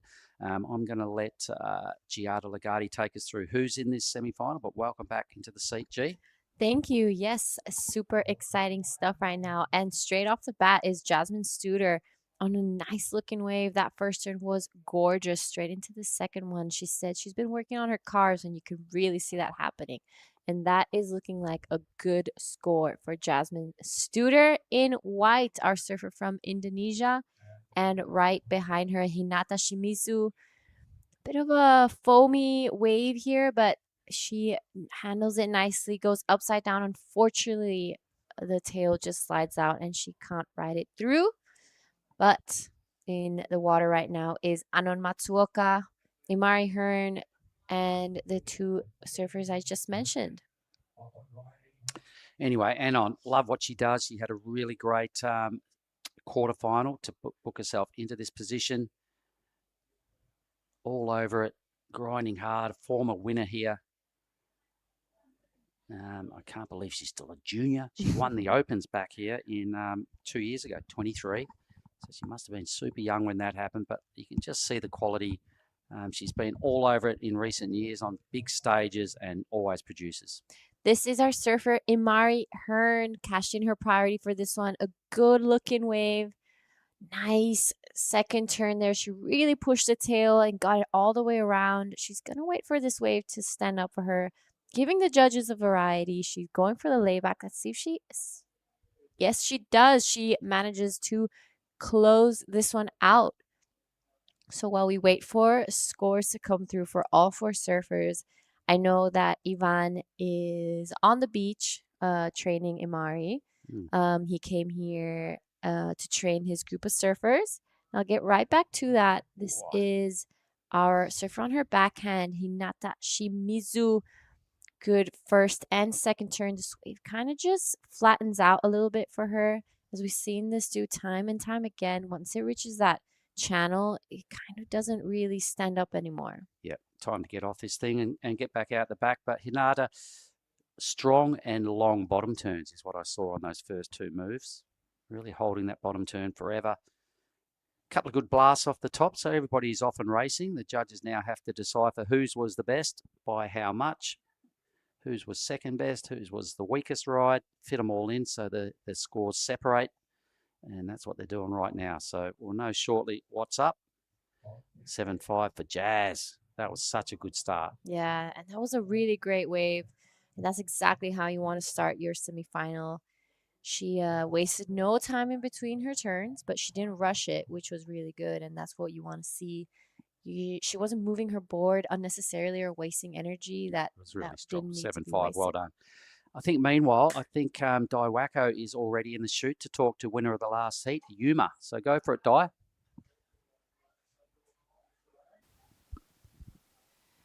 第1位通過でファイナルへと進出を果たしました長澤優馬選手に来ていただいています。ヒート振り返ってみてどうですか？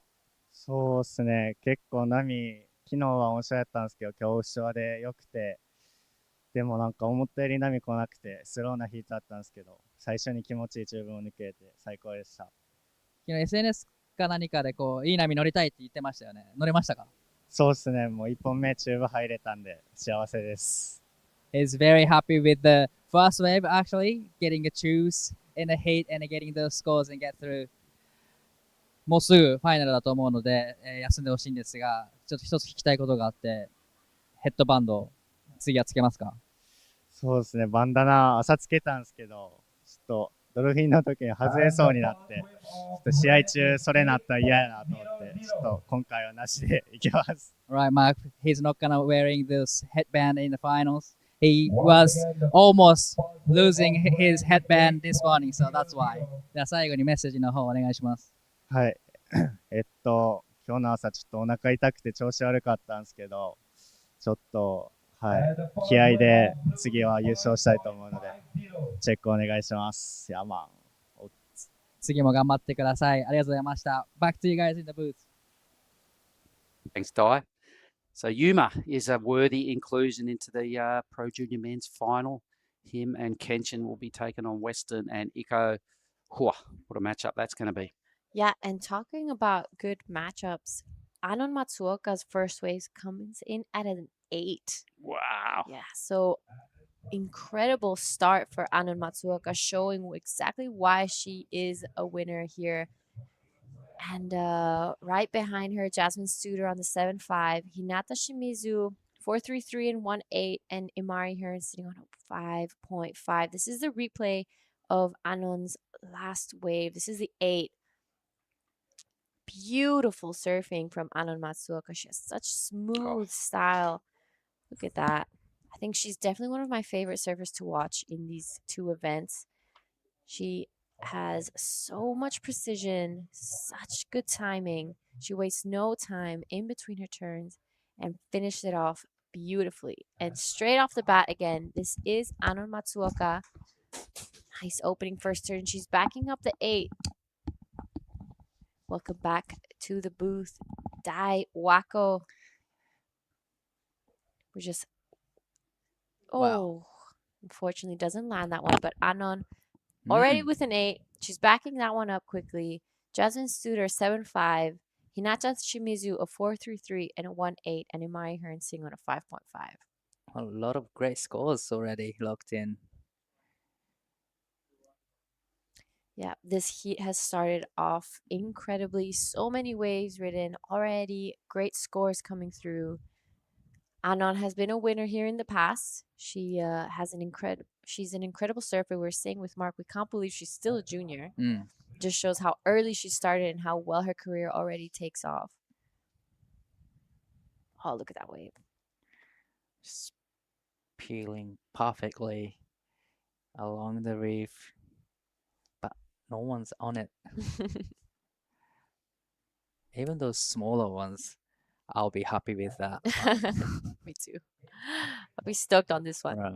No one's even looking at it. So tell us a little bit about Anon Matsuoka. What can you tell us? Well, as you all know, that she's very incredible competitor. That's because she spent a lot of time in overseas. Actually, she spent in Indonesia in last month. I think she did a surf camp with other surfers, and she had a surf camp in Australia. So she trains in Bali, Australia. She tried to go out there overseas to improve her surfing skills. So that's why she's very smart. She's very strong competitor. Would you say she's one of the best women Japanese surfers right now? Definitely, she is one of the best female surfers in Japan. Who do you think matches Anon Matsuoka's level at this precise moment? Well, I would say Mirai Ikeda is probably similar age, and there's a good relationship in between two of them. So I would say Mirai Ikeda in this category. All right, funny, both juniors. So and it's Sumomo, yeah. Sumomo They are all as well. in the same age, same generation, so. Oh, unfortunately, Hinata Shimizu goes over the handlebars on that last one. This is Jasmine Studer wanting to back up the 7.5. She cashes in priority, highlands this one, and does one huge layback there. Just that one turn, but that's going to be a pretty good way to back up the 7.5. Yes, that is a huge layback up there. This is Imari Hearn on her front hand. Nice opening first turn. Let's see if she gets anything done on this inside. Looks like she kind of wanted to go in for a barrel there, but goes for this closing turn. Unfortunately, looks like her nose was just lifted up a little too much, maybe too much weight on her back foot. But I was just telling Mark earlier that Imari Hearn is here training with her coach called Ivan. Ivan is living in Bali right now, and he has his group of surfers here. He's training Imari. I know he's going to be training Philippa Anderson and Paige Harrop, and as well as the Indian team. So the first name that comes off my head is Kishore. I hope I said his name right. And I think we're going to be seeing him in the first round of the men's QS later on today. He's on the beach right now filming everyone, so hard work done there. Hard work. But what are the benefits having coaches with on this tour? Yeah, 100%. I mean, now I think, in my personal opinion, if you want to make it to the highest level nowadays, you have to have a coach of some sort. If it's not surfing, at least maybe a mental coach, like a sports psychologist in your corner, because as this our sport grows, it shows how big your mental side is and how important it is. So, definitely. Because nowadays everyone surfs great. It's just high level right now. So only thing you need to work on is pretty much like a mindset. Exactly. How you can prepare yourself for the heat before and after. Yeah, exactly. It's, not only before but after. You're totally right. And now you can see even on the CT people using breath work and meditation as a form of preparation. So it's incredible to see how much our sport changes. Trying go for the barrel from Anon 松岡選手、3本目のライディングになります。この波で 5.20 をマークすると1位へジャンプアップしていきますが、どうでしょう。これはインサイドラストターン入るか。さあ、ここで切り立ってくるところにレイバックターンを入れてきます。そしてもう一発、これはいい波になってきました。Oh, that was a great ride from Ano Matsuoka, needing 5-0 to go back into the first. She was kind of trying to go for the barrel in the first section, but pretty much after that, she did a couple of good turns. She did a good layback. Yeah, so Jasmine Studer's one turn layback comes in at 5.70.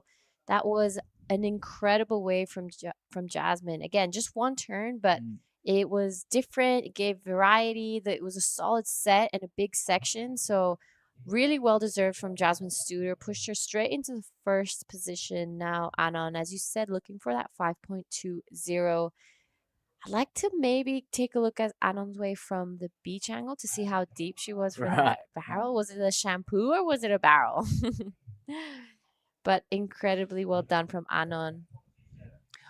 Well, the last of red comes in 5.03. So it's not matching the requirement, but still extending her lead over to blue and green. Yep, you're right. Anon not meeting the requirement, but creating distance from herself and Imari Hearn and Hinata Shimizu. She wants to be in this final. She wants to win. So nothing's really looking like it's going to stop her anytime soon. Anon, as you said, has been coming off a huge leg of training. Yes. She, I follow her on Instagram and I do see her traveling all over the world. She goes to Hawaii. She's been to Australia, spends some time in Japan, here in Indo as well. So it's great to see her, really growing into this great athlete. Now she's a Challenger Series surfer, so probably main focus is QS as well. But definitely she's looking forward to claim the champ for the World Pro Juniors as well. So we probably won't be seeing Anon and Nias if she's gonna be going to Bali to South Africa. That's interesting, right? Yeah. Right. Wow, some big names are not going to be in the draw this year. Right. So it's going to be interesting who takes the crown this time. Most of the Challenger Series surfers are either not here or not going to be joining Nias. Right. So I think we're going to have a lot of new names on finals day. Definitely. It's going to be an incredible event. I took a quick look at the forecast recently, and it's looking like we're going to have very similar conditions throughout the whole week. So it's going to be fun and great. Hopefully, a few barrels. Oh, I hope so. It's going to be torturous for us because we're going to be watching the whole time. But actually, no, never mind. I do have heat later on. So I get a little bit. You get to surf in this condition with other 3 girls. So, yeah. Wow, that's amazing. So I'm Goofy Foot. I am all about the lefts. So this contest is paradise for me. Definitely. Goofy Footer loves going left. Yeah. I feel like goofy footers love going left and never go right. But regular footers go left and go right. They don't really mind going left. Right? Yeah, exactly. All my friends that are regulars, they all go left, but I will never go right. I always searching for the left, where the left banks are. Me too. Yeah. I'll take a bad left over a good right any day. My best friend is regular, so we always have this issue. When she comes to Indonesia, we're only surfing lefts. And when I go to Costa Rica, we're only surfing rights. Wow. That happens. Yeah. Especially, I was recently there and Pavones was pumping, and she is regular. So, and we're in her house, so we went to this right instead. And I was looking at Pavones like, no way. It was a good time, though. We had an incredible time. I miss her a lot. So back to this heat, it is still Jasmine Studer with a 7.5 and a 5.70. Anon Matsuoka closely behind an 8 and a 5.03. It is eyes on Imari Hearn and Hinata Shimizu. Will they be able to get the scores they need? Hinata looking for an 8.70. That's a pretty big score to get back into this heat and back to have a chance to getting into that final. Wow, interesting how Anon's where Anon's sitting right now with a fourth priority. She's just way out of back, sitting by herself. Yeah, you're right. With having fourth priority, it's interesting that she sits there. There must be some sort of heat strategy that we haven't seen yet. But here is Shimizu. Nata having a look at this one, but decided not to go. It is Jasmine Studer on the inside. Cashed in her second priority. Nice first turn. Wants to improve on a 5.70. Good second one. Let's see if this wave gives a little bit more on the inside. It's looking like she will be taking it there, giving the judges a variety. She shuts this one down. Wow, that was a great surfing from Jasmine, but at the back, 清水選手、一発目は大きなターンを入れてきたこの波はインサイドまでしっかりと続いてきます。そして、フィニッシュもしっかりフローターを決めて前に出てきます。8.70 をスコアすると2位のポジションに上がってきますが、どうでしょう。残り時間が6分を切ってきています。Alright, so this is semifinals. Heat 1. We will be going straight to the second semifinal of the Pro Junior Women's and finishing off the Pro Juniors finals today. So we will have our first finalist of the Krui Pro, day 2 only. And after that, we're going to be heading straight to the men's QS, the first 2 rounds. So there's going to be lots of surfing, lots of waves, and it's going to be a long day for us. Big day ahead of us. Round of 144. We have 8 heats, and we're going to be moving into round of 128, which have 16 heats. It's a big day. I don't think I've ever seen a contest with so many athletes in it. Right, true. Both men's and women's side. Like one of the biggest events. 100%. Probably. And it just shows how incredible this wave is. Everyone wants a piece of the Krui cake. Like if you're surfing in a challenger series, you don't really want to go to the QS tour right after the event, but Krui. Why not? Why not? It's an incredible wave, and you get to surf it with 3 other people out. So it's not only about winning your heat, getting points and money, but it's about being able to surf more heats and get more time out by yourself. Because otherwise, you're getting stuck with the free surfs and the whole event out there. You have to be lucky to get, waves in the free surfing. So surfing like this, surfing in this condition with other free guys is just amazing. Just a dream came true thing. So 100%. And the best part about this event is that at least there are so many waves all along the coast that you can find your own break. So this is the last of Jasmine Studer. Comes in at a 6.50. 2 huge turns out the back. Kind of weaves through this dead section of the wave, wraps it around nicely, and then shuts it down. So really, really well done from Jasmine Studer. Extends her lead over Anon Matsuoka. Now looking for a 6 to go back into first. Hinata Shimizu and Imari Hearn are trying to play catch up, but the ocean seems to have gone a little quiet right now. And Anon is with first priority, so it's not looking great for Hinata and Imari. The last wave of Hinata comes in 6.83, which is a pretty good score, now needing 6-1. But I think she's still paddling back out, so it's gonna take a couple minutes to back out the lineup, and less than 3 minutes remaining. Oh, this is Hinata up and riding again. That's a huge one, big turns, but unfortunately she went down. You're right. So Hinata does get a really good score under her name, 683. Now looking to back it up. This is Anon now. Wants to get rid of that 5.03. Good first opening turn. Wow. さあ、ここで大きくスプレーを上げながら、ワンターン、ツーターンを入れて、ここのセクション駆け抜けて、次のセクションへ。さあ、ここ大きなセクション出てきた。メイクしてきました。これは大きなスコアになってきそうです。Well, that was a great surfing from Anon Matsuoka.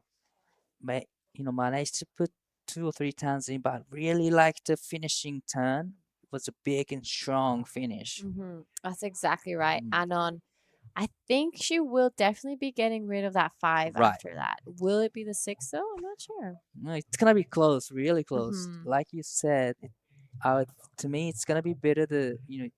It's gonna be better than the backup score 5.00, but it's gonna be close to the requirement. 100%. So I'm excited to see that last wave of Anon come through. Now it is Imari out the back. Needs a 7.54 to get back into the lead. Tries to pull in. Unfortunately, this wave does just close out. I think she knew she needed a big score. She's like, well, I might as well try. Unfortunately, just wave shut down on her. So Imari is actually a charger. She's not afraid of anything. I've seen her catch some massive waves. I did a trip with her in HTs last year. And it was like 12-foot HTs. And she was going for it. I was like, you're crazy. Like, why would you go for that bomb? She's like, it was okay. Okay. Okay, the last of red comes in 6.5. Now she's in the first place. This is a replay of her last wave and racing down the line. Really love this finish turn. Strong finish. Yeah, really, really well done from Anon Matsuoka with 30 seconds left. She goes straight to the lead with an 8 and a 6.5. That's a huge heat total. She really, really wants to be in that final. Will she be able to win this thing again? Jasmine Suter taking a look at that one. Looking like it's a little fast. Imari Hearn, see if she's able to get back into this one. Big turn, unfortunately falls off on that one. We're going to count this one out, and it is Anon and Jazz Tudor into the final. Congratulations, girls. And with that, we're going to head over to a quick break and see you guys in the next heat. On the edge of the wild South Sumatran coastline, Ujung Bocur juts out into the pristine Indian Ocean to offer long and rippable walls that are a vision of dreams come to life.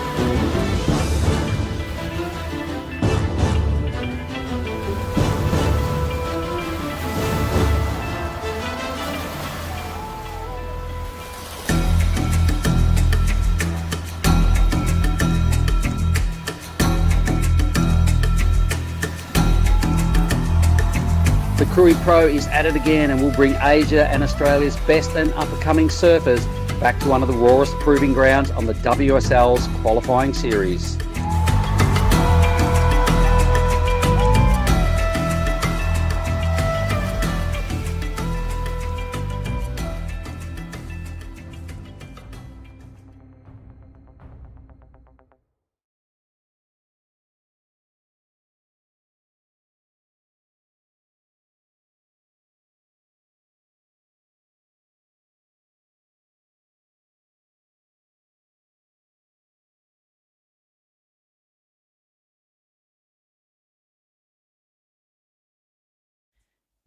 It is finals day for the Pro Junior. And up and riding right now, that was Mirai Aikida. Unfortunately, coming off the back of that one, Giada Legati in the booth with myself. And we're going to have the women's finalists.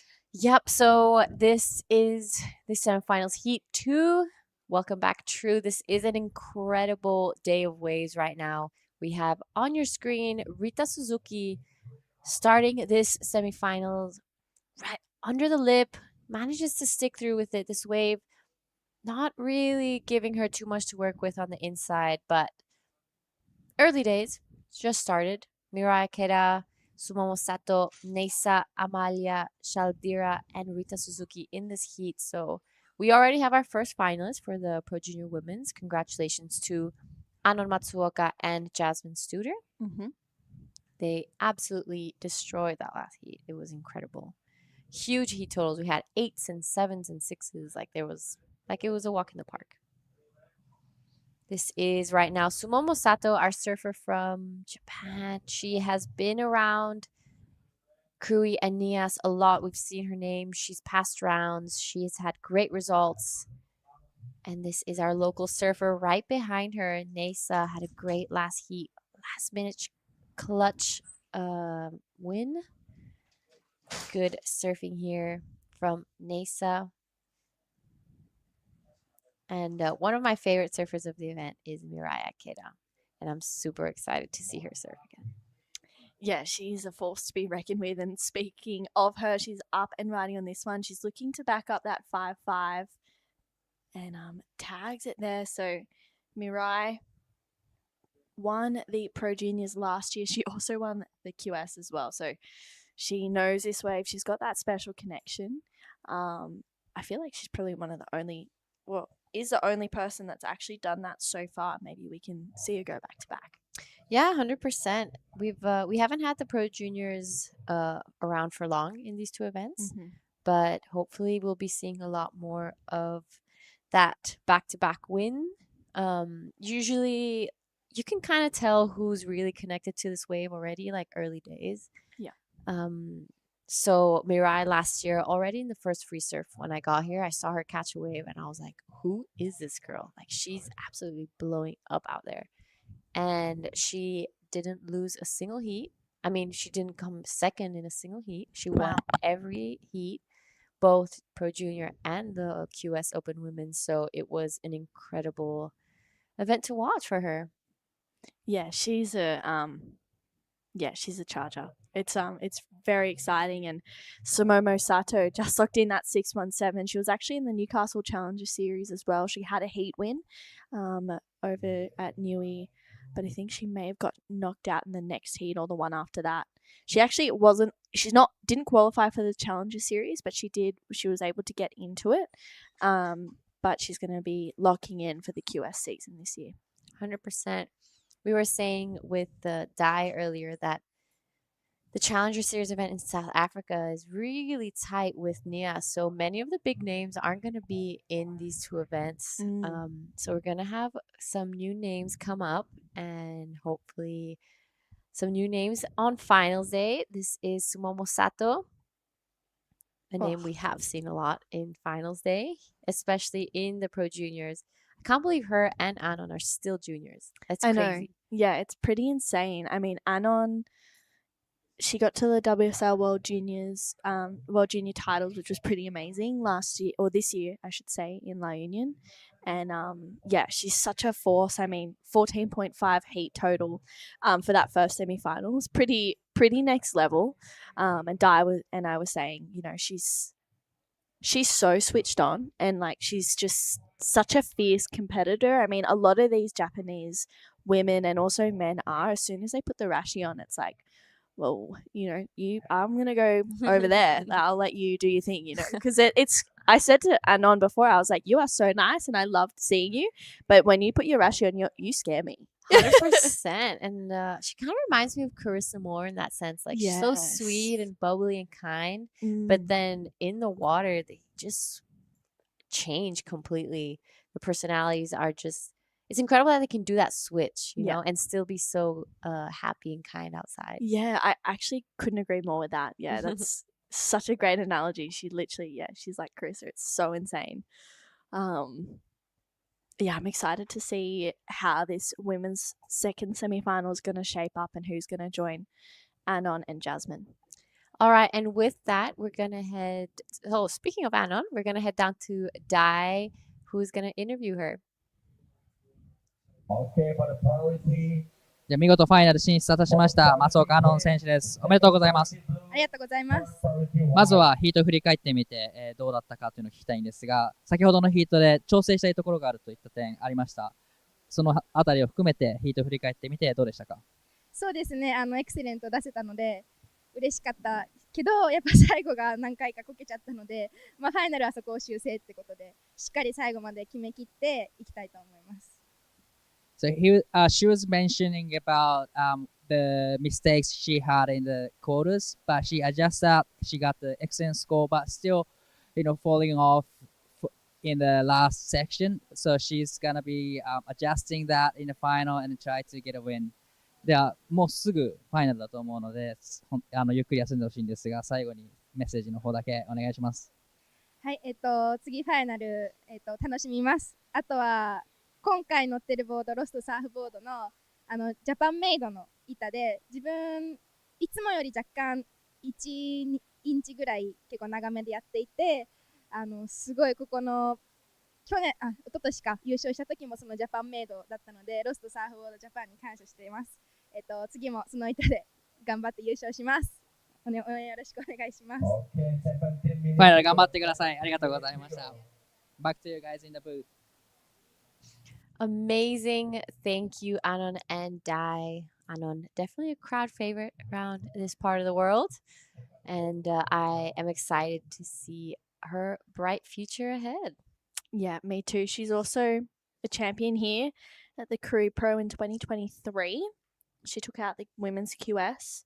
She also won the Cloud9 event maybe 2 years ago, I think. So Anon, she knows how to win events, which is huge. So she's definitely aiming for another trophy, I'd say.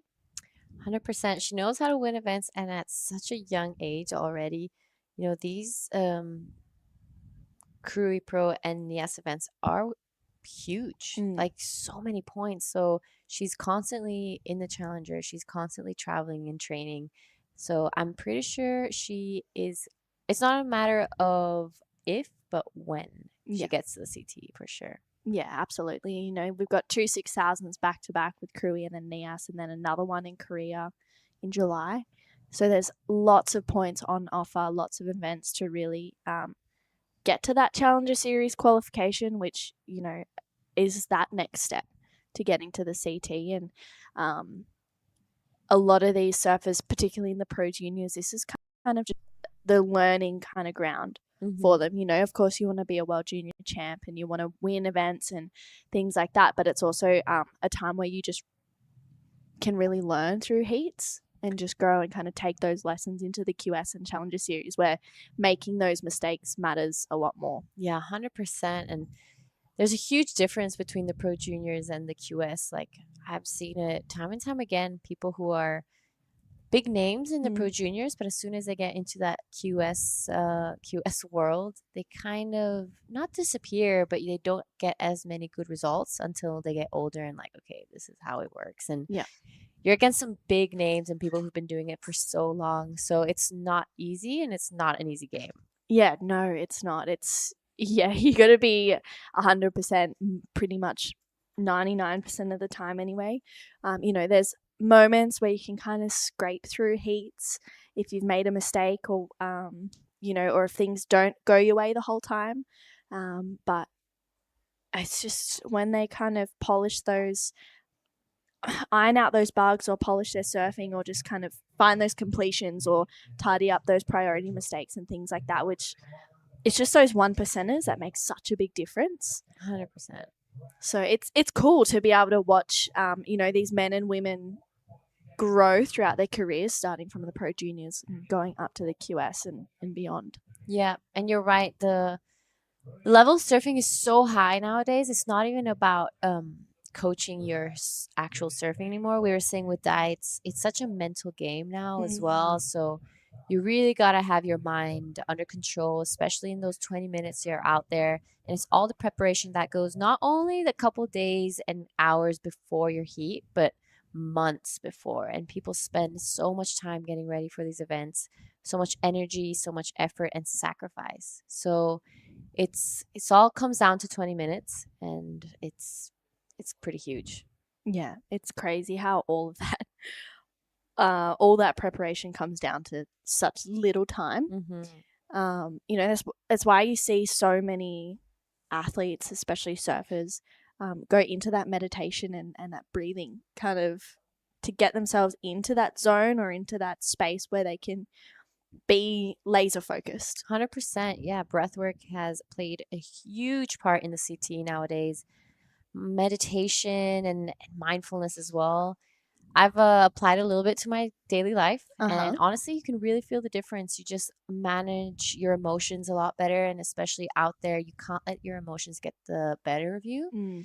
So you just see a shift in professional surfing as well, especially from a couple of years back. You didn't really see people do meditation or breath work or any alternative type of preparation. So it just shows that it's not just how physically strong you are or how much time you spend in the water, but it's also about how you are mentally and how you get ready for those 20 minutes. Yeah, definitely. It all comes down to that. And right now with 12 minutes to go, it's been a little bit of a slower heat. 617 for Samomo. That's the best wave of the heat so far. But Mirai has the best two-wave combination of 5.5 and a 3.97. I'm sure she is wanting to get rid of that 3.97 by the end of this one. Rita Suzuki holds the priority. She's got a 4.1, needing a 2.08 to go to second. And Nasa, that 3.53. She needs a 2.65 to jump up into second place. And you mentioned she had a buzzer beater finish. Yep. So her last quarterfinals, she was in third. She caught a couple waves and just wasn't really able to get that score until literally the last 30 seconds. She got her wave and got straight into second and got into the semifinal. So it's already a huge result for her. I think this is probably the best result she's had. I'm hoping to see her in the final. It'd be great to have a local surfer out there. But with 11 minutes remaining and a little bit of a break in the action, I want to give a huge thank you to all the sponsors that, made this event possible and made this happen. Thank you so much to Kemenpora from the Indonesian Sports and Youth Minister. Thank you, WSL and PSOE. A massive thank you to the province of Lampung and the region of Pesisir Barat. And of course, to the ASC. Without these people, we wouldn't be able to do these events or be sitting where we are right now, surfing these incredible waves, giving these people opportunities to showcase some surfing. Yeah, absolutely. We wouldn't be here without any of the amazing people behind the events. And it's exciting to be back here for another year. And, we've got great waves so far. I feel like it's super exciting to wake up each morning and see clean lines, good swell.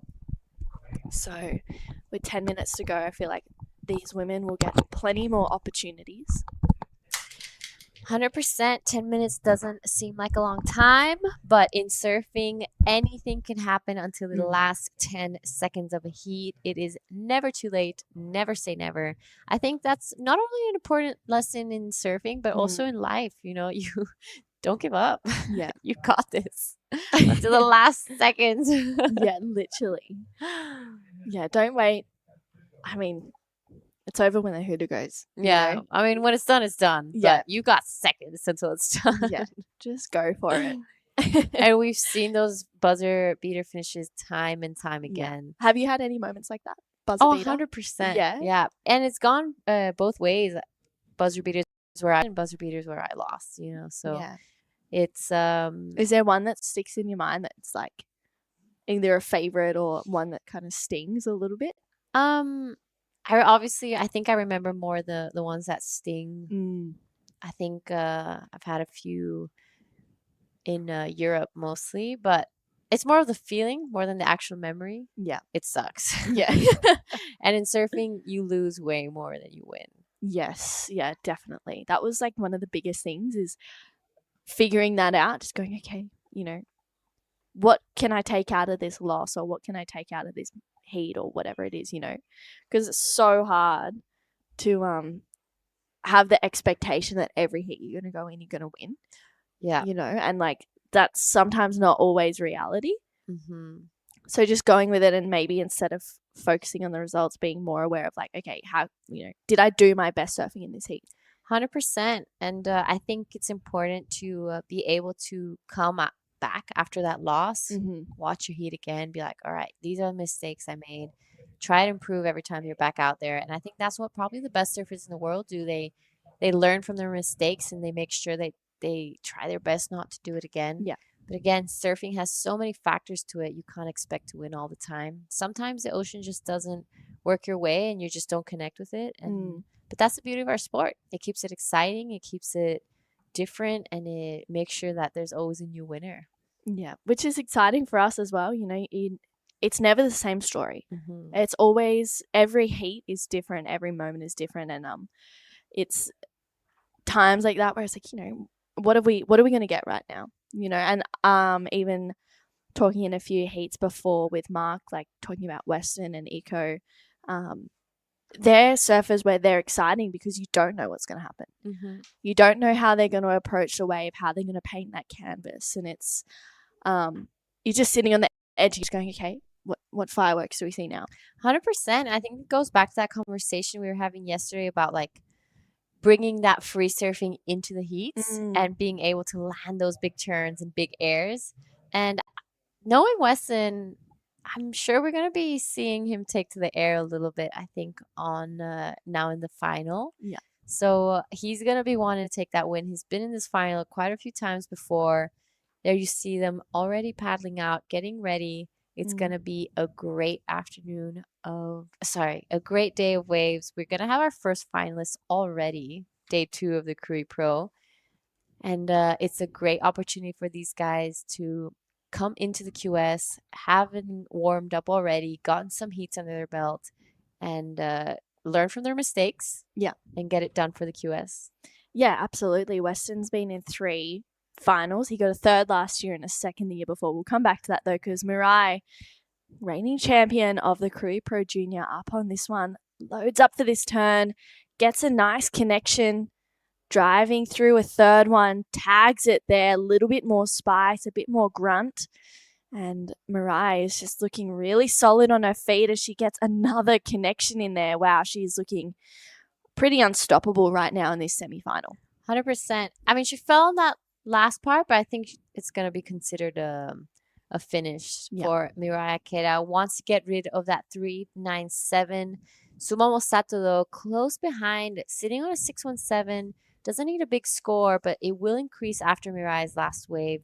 This is our surfer, Rita Suzuki, cashing in her priority on her backhand as well. Good first opening turn, straight up into the 2nd section. A little more critical. This wave just flattens out. She's going to try weave through this flat section, but I don't think this wave is going to give her anything more on the inside. Yeah, I mean, she's only chasing that 208, so it'll more than likely be the score to get her up into 2nd with 5 minutes to go.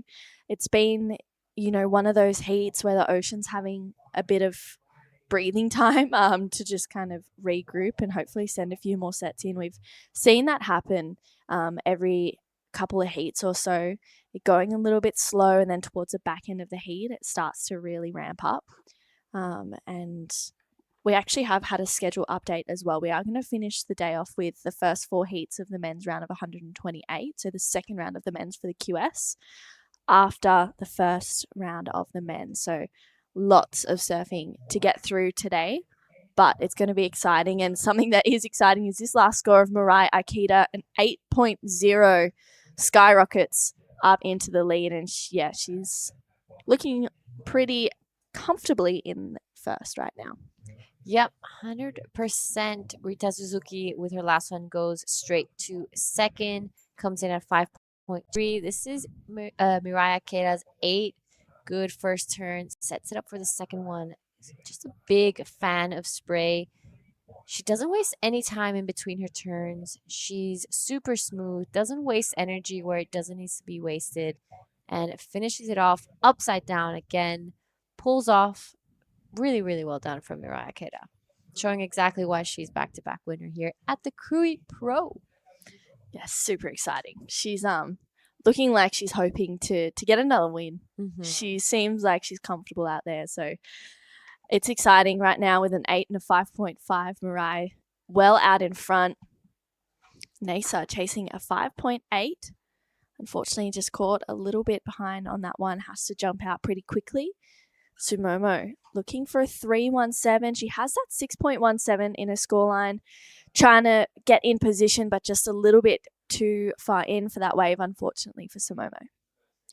Yeah, we're going to reach the last 3 minutes of this semifinal, which will confirm our finalists for the Pro Junior Women's. Straight after this, we're going to have our men's final Pro Junior. As you said, True, we're going to go straight into the first round of the men's QS. Just taking a quick look at the sheet here, we have some big names already in the round one. I'm seeing a big name that I've seen before is Toi Tanaka. Mm-hmm. He's a really, really strong surfer. Teddy, Billy. I am seeing Caleb Tancred, Heat 1. I remember growing up, he was a huge name as well. Mm-hmm. So it's going to be an action-packed day of surfing. You don't want to miss out. We're going to go straight into the round of 128 right after. I don't think I've ever seen so many surfers in an event. Yeah. It's pretty insane. We got lots to get through. Yeah. It's exciting, we got though. a lot to get through. Fortunately, the waves are firing. Yes. We're gonna see the conditions change quite a bit when the tide goes down.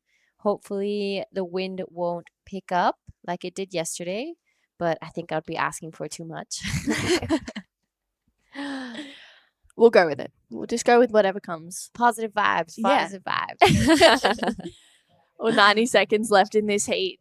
And currently it's Mirai and Rita moving on through to the final. But Sumomo only needs a 3.16. She had a pretty quick wave just before, just a quick in and out.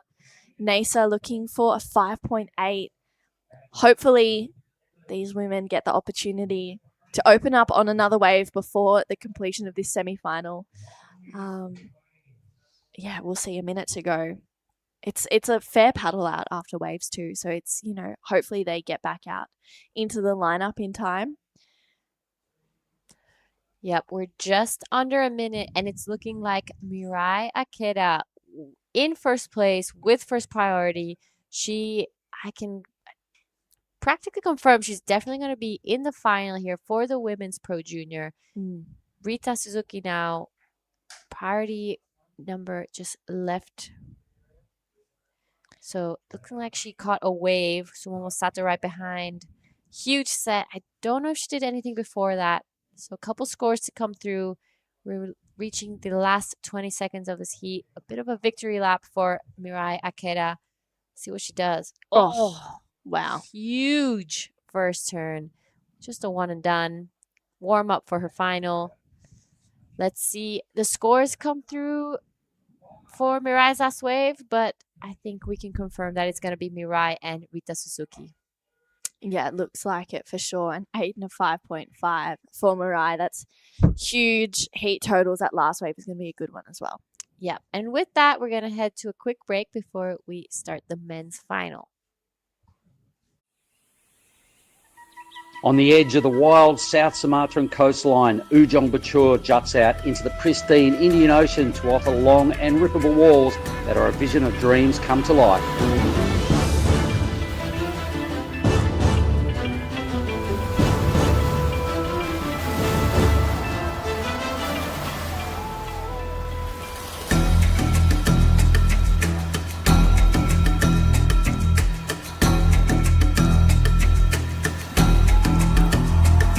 The Krui Pro is at it again and will bring Asia and Australia's best and up-and-coming surfers back to one of the rawest proving grounds on the WSL's qualifying series.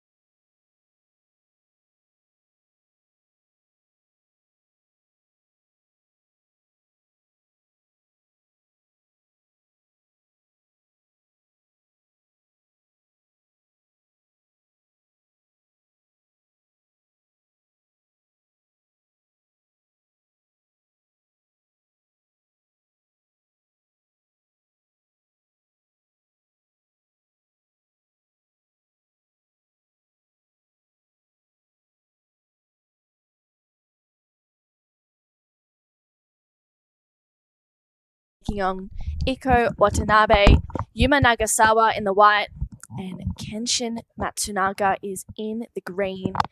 And yeah, this is going to be a huge final. Westonhurst straight into it. Nice first carve, driving through it with so much power. Lays into another one. You could just see his intentions in this heat. Huge snap there for Weston. He's gaining some speed. What's he got for us? Tags it to get a finish. That was really well done to start off this final for Westonhurst. Huge surfing to call me through this final. Is a very excited Mark Clift. I am, because I love Westonhurst. Being a Lakey fella, he's just got so much that I like over the years. He's only 16. He's up against Team Japan, so we're going to get Daiwako back in a minute to help us through the 30-minute men's final. But I just had a quick little chat with Weston on his way up to get his rashi, and I've noticed he's rocking with Bronson, is his caddy. All right, so the boys are... Oh, here we go. Bit of live action. We'll come back to that. Yeah. Nice connection there for Iko. He is looking really sharp. He's been one of the in-form surfers in this draw, gets a solid connection and tags it once again, but can't quite find the finish for Ichi Watanabe. Out behind him, Yuma Nagasawa. He's been looking solid on his forehand as well. This is going to be an action-packed final for the Pro Junior. Yuma driving through a nice carve. A little bit of a slower moment here on his first wave of the final. Waiting for it to stand up once again.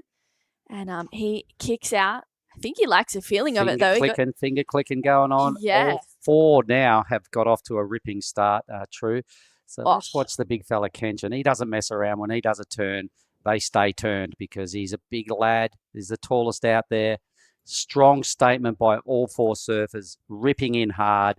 Everyone wants this title. You can sense it just by what a great way to start a final by all four guys. That's so sick. Yeah, that was amazing. Everyone just getting a really, really good start. Just pushing each other. You know, I love watching heats like this where, you know, it's anyone's heat and it's anyone's game right now. And I feel like it's the start of these moments where they come out all guns blazing, and then it's really where the backups that matter as well. And these four men have been the most informed surfers in this Pro Junior draw, and I feel like going into the QS as well, having the extra time out there in the lineup with no one else out, it just gives them a little bit of extra edge. We've been saying it the last 2 days, and I'm excited to see them bring this same fire over the next week.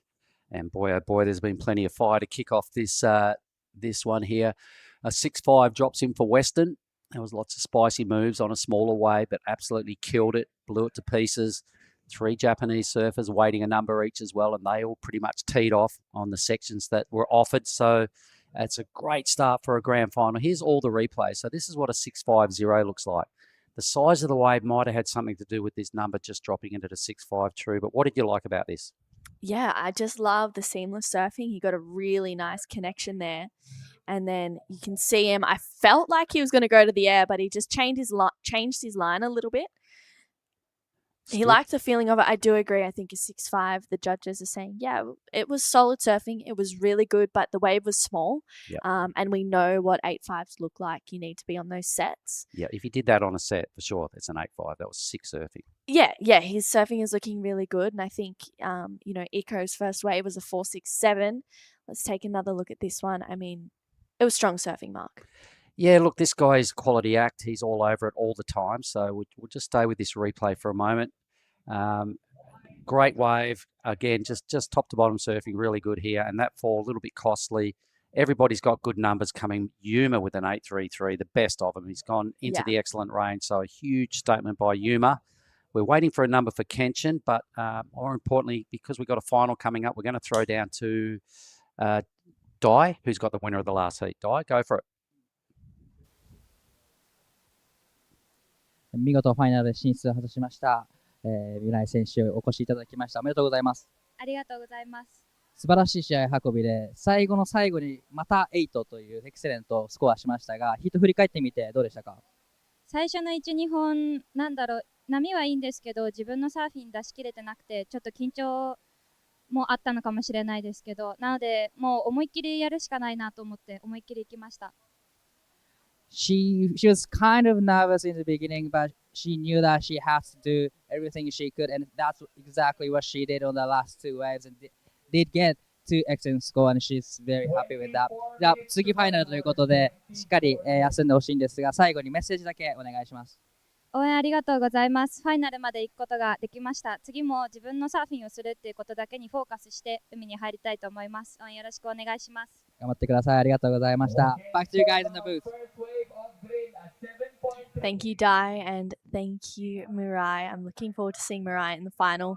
Coming up next, huge scores locked in for Kenshin Matsunaga, a 7.33. So, wow.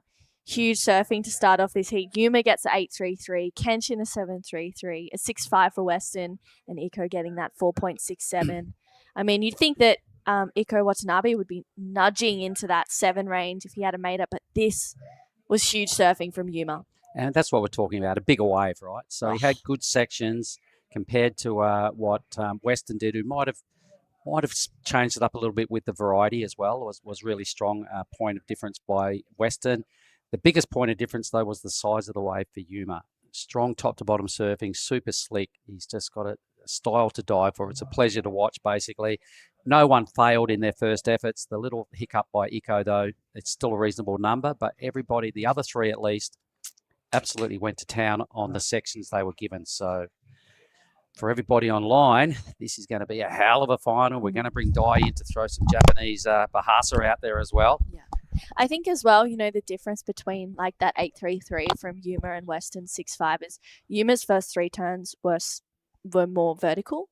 Western's were calves. Yep. And also taking into account that his wave was small. Like if we're looking into the nitty gritty of it, like Yuma got those 3 critical snaps, which is that excellent range where the judges are seeing that 8.33 from. So hopefully all 4 of these men get the opportunity to go vertical throughout the next 22 minutes of this final. But Dai Wako has joined us in the booth. Dai, Mirai had a pretty great semi-final, and right now Iko Watanabe is trying to back up a 4.67. 渡辺選手、2本目のライディングになります。ここで高さのレアを見せてきますが、ここはメイクできず、現在第4位のポジション。All right, so the conversation you just had about, Yuma's wave and the pockets and the bigger wave, these are the conversations the judges have up there in the tower when they're looking at the replays and they're trying to separate numbers. They always evaluate waves. They then compare the rides and then try and separate scores. So that's probably the conversation they would have had to throw the 8.33 to Yuma, to then fit in Kenshin's wave between Western's and Yuma's, and they've set the scale. So they want to see people go nuts on the set waves where possible, and hence Yuma got the upper number. Yeah, it was huge surfing. Dai, you know, it's finals time. You were just over there chatting with Mirai. Right. And, you know, figuring out where she's at. It's going to be a really exciting final for the women. How are they looking? Are they up in the athlete area getting ready? Yeah, everyone's getting ready. And actually, the Indo team stayed in the athlete area and just cheer up for Western. And there's a lot of heat going on. And no doubt for Jasmine coming up next. Yeah, there's lots of Indo support over here. It's going to be, I mean, this heat is already super exciting. I don't know if you saw any of the waves Dai that came through, but great start. It was a huge start. Yeah. I did actually saw it live. It was great exchange. Every surfer just, that was amazing surfing from all the 3 surfers. Yeah. Yeah. And, I did notice when Western went out, speaking of the Indonesians supporting each other, Western's caddy is Bronson. He's here. So I tapped Bronson on the shoulder and said, at some point today, come in and have a chat. Let's do a whole heat. He said, sure. I said, just let us know when you're ready. We can have a chat with the world champion at some point today, which would be pretty exciting for the people online. We are also going to try and bring in the winner of this final and also the winner of the women's final when we get to it. Who's this? Watanabe選手、この波で 3.67 をスコアし、1位に上がっていきたいところですが、まずはバックアップを揃えたいところです。しっかりとフローターターンから一発当てて、インサイドまで綺麗につないでいきます。ここからラスト、フィニッシュのターンができると、スコアが伸びていくんですが、ここはしっかり決めてきます。Western out the back here, wave number 2, throws up a couple of big highline, roofline floaters. Now trying to get onto some clean green face and bury a rail. Tags it again. So 4 reasonably good hits by Western and some pretty bossy surfing also by, who was it? Iko. Iko Watanabe. Yeah. So far, I'm seeing lots of goodness in this final. Very little errors. It's just boys blowing up. Yeah, they're looking solid. It's definitely exciting to watch them just lift their levels. I feel like all 4 of these men in this Pro Junior final are just looking switched on. They've lifted the level. They're just a little bit more passion and power throughout the final. It's exciting to see. Dai, having 3 Japanese surfers in this heat as well. I haven't seen too much of Yuma Nagasawa in events, still being a Pro Junior. That 8.33 that he started off with was pretty huge. Is that the kind of surfing that he usually brings in events? Right, exactly what he does in every competition, and he's a very smart competitor, and he's very aggressive surfer as well. But he always, here he is, 長澤選手、2本目のライディングですが、ここはこけてしまいます。But thing is, he's always wearing this headband. It's like his routine thing, but he's not today. Okay. He doesn't want to, lose the routine headband anymore. So yeah, he stayed without it, but he's still ripping out there. So yeah. Starting off with that 8.33 was pretty huge. That last score locked in for Iko was a 5.27. 17 and a half minutes to go. We're still waiting on this last score of Western Hurst. It's looking like it'll drop in. Yuma's will be a throwaway, so Western's just about in. Yeah, there's a score coming in. The red column looks pretty good. So a nice big attack again by Iko for the number that is not huge, but he's still on form and he's still dead set shredding. Western Hurst, meanwhile, has thrown a number which is very close to his first. A 6.43 there for the Indonesian in red, temporarily in the lead. But a decent connection right there for Iko. And all scores are in. Iko is second. His requirement now is a mid-7 to win. Yuma is currently now in third. His requirement is a 4 to win and a 5.6 needed by Kenshin to win. Kenshin has priority and a really good number. So here's our replays. Wow. Yeah, this is a beautiful wave from Western Hurst. 6.43, huge first snap. Gets that second connection in there, floats it. And you can just see that he's waiting for it to once again offer a meaty section, which it does, and he tags it. He's up and out of that one. He's staying busy. But Weston, that pair of sixes has got him in the lead for now. 16 and a half minutes to go. I feel like we're going to see a shake up as well. That 8.33 is looking pretty healthy for Yuma. Kenshin with the 7.33. Iko is going to want to try and nudge in that excellent or 7+ range as well. It's really anyone's final right now. And I think Western as well, like a couple of sixes, he won't feel comfortable, not with the quality that's he's in the water with. He's going to have to, like he's done every other heat, go into the excellent range. He's got it in him. He just needs now to go, okay, the platform is laid. I'm in the lead, but that's not enough. Time to get back in that excellent range. Definitely. You got to win, right? You don't want to be in the second place. That means you got to have at least one excellent score to go into the first place. So this is all about winning. So potentially 2 excellent scores in the time we still have left. There's still half this grand final to go. And as Weston stated earlier, he's already got a second and a third in this division. He's got the world champion in his corner in Bronson, mate. He's caddying for him, for God's sake. So there's a fair bit of incentive for this young man. Here he is now on wave number 4. And what just looks so good is when he lays a rail on a clean face. It just, that's his bread and butter. He just needs to find those sort of waves. Yeah, just one that opens up a little bit more. I mean, finding those moments, especially for any of these 4 surfers out there, finding those moments where they can create a point of difference and kind of just stand out from everyone else in the final is where those excellent scores will come from.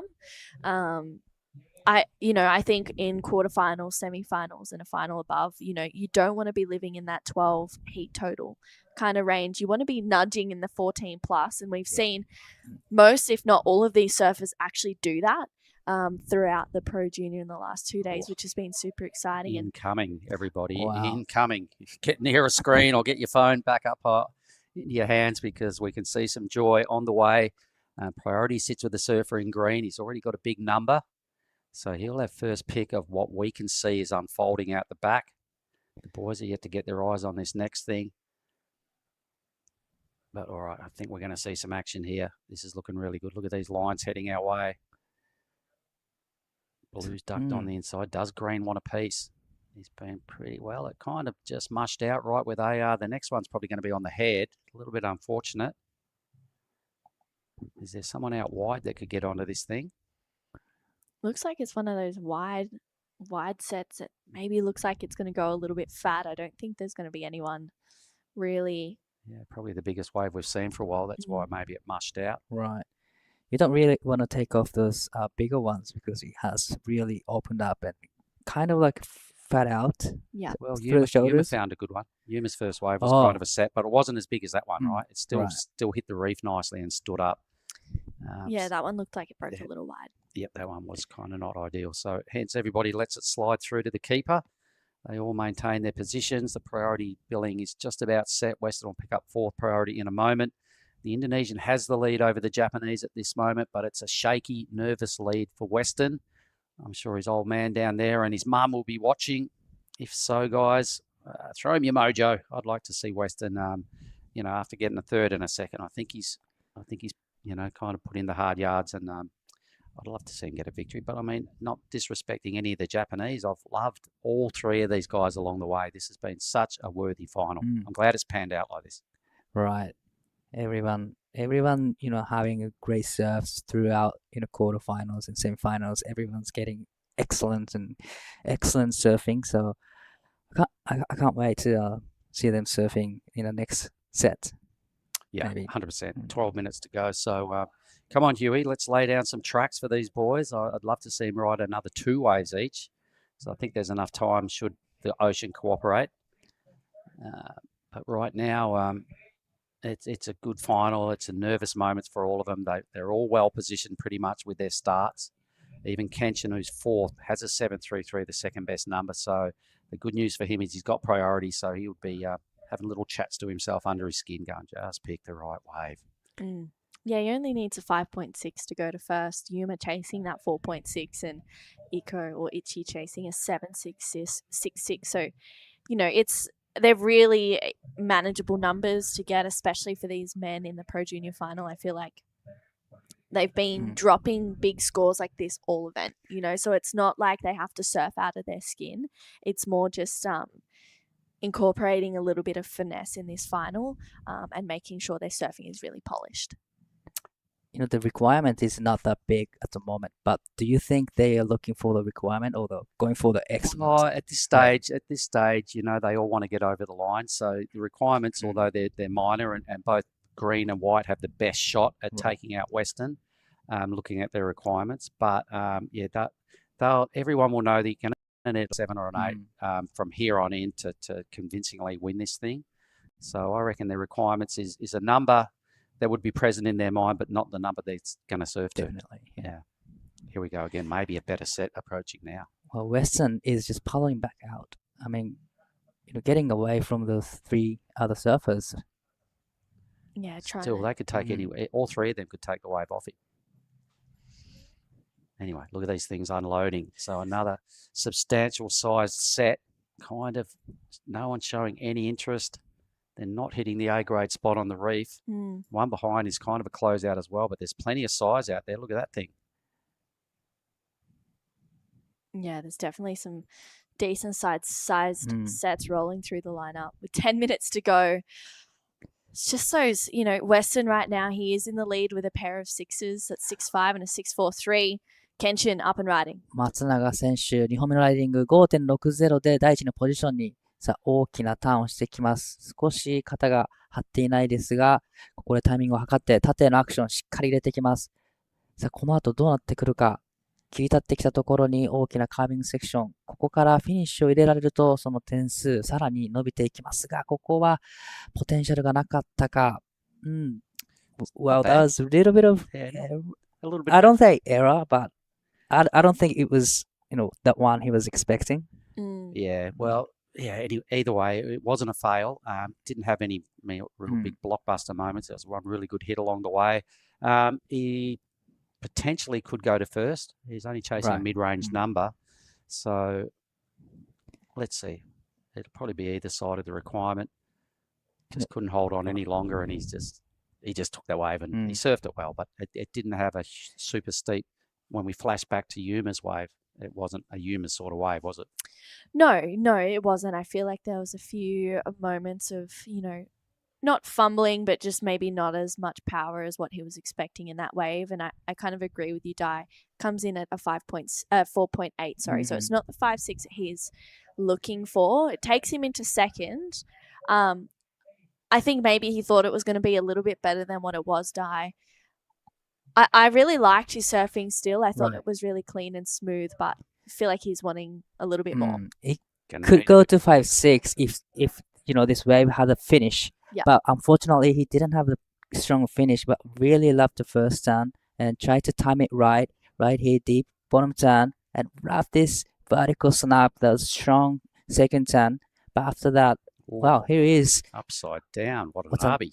渡辺選手、これは2発大きなターンを入れてきました。7.66 で1位のポジションに上がります。そして長澤選手、重要な波になってきます。必要なスコアはわずか 4.60。ここで大きなスプレーを上げてくる。少しフォーミーですが、大きなカットバックをして、先のセクションに抜けてきます。ここから波が出てくるのか。ここでも大きなスプレーを上げてきます。さあ、ここでフルアウト。Wow, that was power and passion from Yuma Nagasawa and also Iko Watanabe there. That was great exchange from two of the surfers. Yeah. The stills and the drone footage of that wave of Iko's, like his first turn, we've gone, oh, wow, upside down. I think it was his first turn. We're not sure. We didn't see the whole wave. But his second last turn kind of went upside down. Right. Oh, that looked really good. And then he went more upside down on that end move. The judges are going to soak that up. Guaranteed. I'd love to see the replays of both these waves. And then the sniper came into play, right? And he just does what he does, which is just surfing seamless on a pretty good wave again. So this final, the leaderboard will change, I've got a feeling, and stuff just got a whole lot closer. Yuma only needs 4.60, but probably he's done that. Yeah, I think he's got that. That wave is going to be close to the good range. Yeah. Iko's going to get a good number too, trust me. That was some sick surfing. Upside down, super high risk. All right, let's have a look at Kenshin. So he's back out there and he's got another wave. So Weston had priority. He let him go. So Kenshin's moved up into second. Oh, tagging it nicely. His requirement is a 5.6 out of this thing. Wow, Kenshin getting a nice section to finish that one off. Weston, good looking wave, driving through. A nice turn there. He's got heaps of speed, floats it. He tries to get around this one as he floats again. A little bit caught behind, but he manages really well. Gets a nice carve through and kicks out. So nice surfing from Weston Hurst. I mean, we do have some pretty big scores to lock in. I feel like we're going to see requirements chop and change. The leaderboard's going to change a lot as well in this heat. Scores to lock in for all of our surfers in this final. That's the way we could hear the athlete area from here where we're sitting, and we're in a room about 50 meters away, and the athlete, it must be full of a lot of Western fans because they just went nuts. There's a lot of Indonesians in there. The Japanese have got good numbers and they're attacking hard. Everyone's owed a score. If you're sitting on the edge of your seat at home, so are we. This is the final we wanted to see, I reckon. Yeah, definitely. In 5.5 minutes to go, we still have scores for Yuma and Ichi to lock in.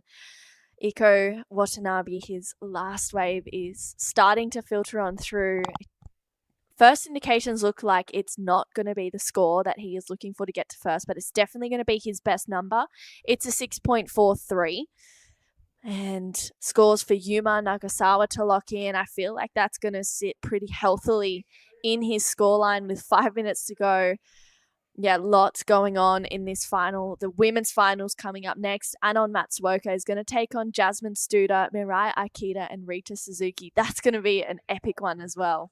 Something else I'm looking forward to seeing is Red's got a big number to come as well, I reckon. Right. That was a good answer, right on cue by Weston.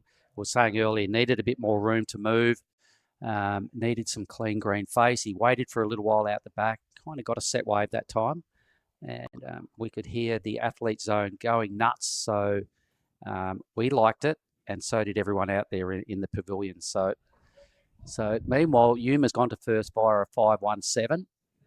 All right, so not a massive number, but sits pretty well alongside his 8.33. Yeah, well, it definitely increases the scoreline for the other three surfers. Kenshin looking for a 6.18 and Weston chasing a 7.01. This is that 5.17. What do you like about it, Mark? Okay, once again, he always tags the lip, with precision. His precision surfing is a real feature, and it just looks slick, all right? So it probably didn't have the real big moments his first wave had. He really liked it. He tried to sell it a little more to the judges, I think, at the end, and fair enough, he was feeling it. He'll know the 5.17 is probably due to the fact of what else is going on in this final and the fact that it is a final.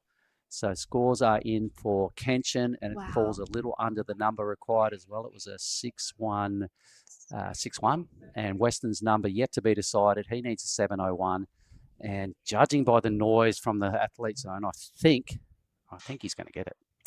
Yeah, we'll see. I mean, a 6.1 for that last wave of Kenshin. He missed out by 0.08.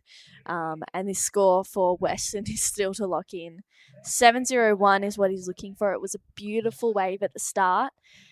Here we go. Iko Watanabe die. 渡辺選手、この波で 7.08 が必要です。さあまずはカービングターン、スプレーを飛ばしていきます。そしてここで縦へのアクション、大きなスプレーを飛ばしてきた。そのまま縦、もう一発。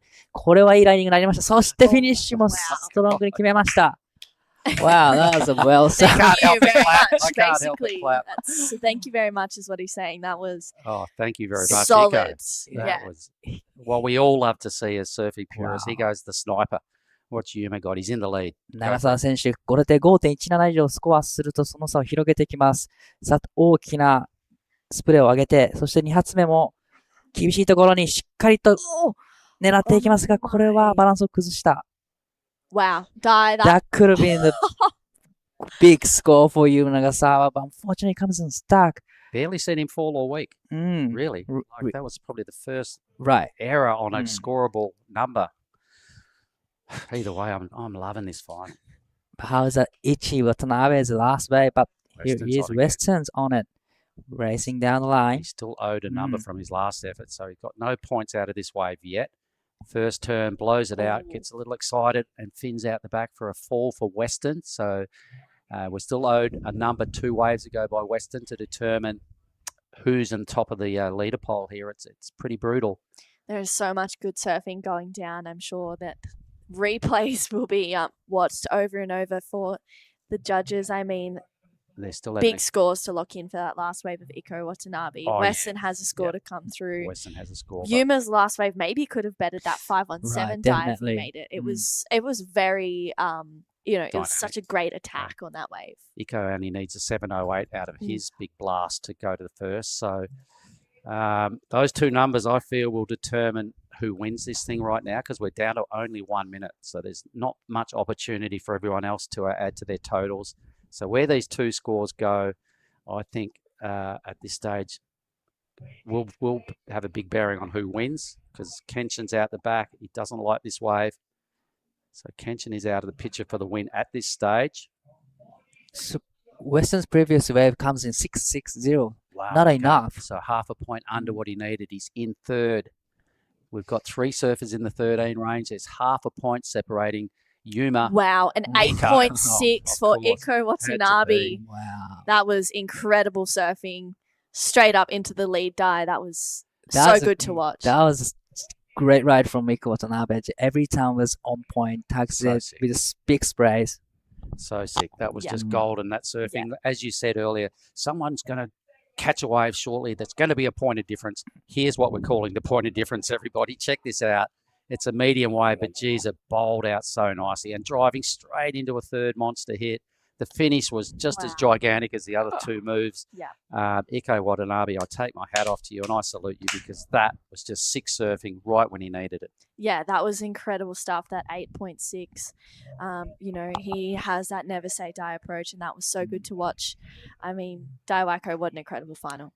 Well, we're over and out with the final. Right. We're going to get Dai to quickly rip down and have a chat with Iko, then grab him and see if we can get him in here for a chat, a full heat after the women's final. Thank you. Stand by, everybody. On the edge of the wild South Sumatran coastline, Ujung Bocur juts out into the pristine Indian Ocean to offer long and rippable walls that are a vision of dreams come to life.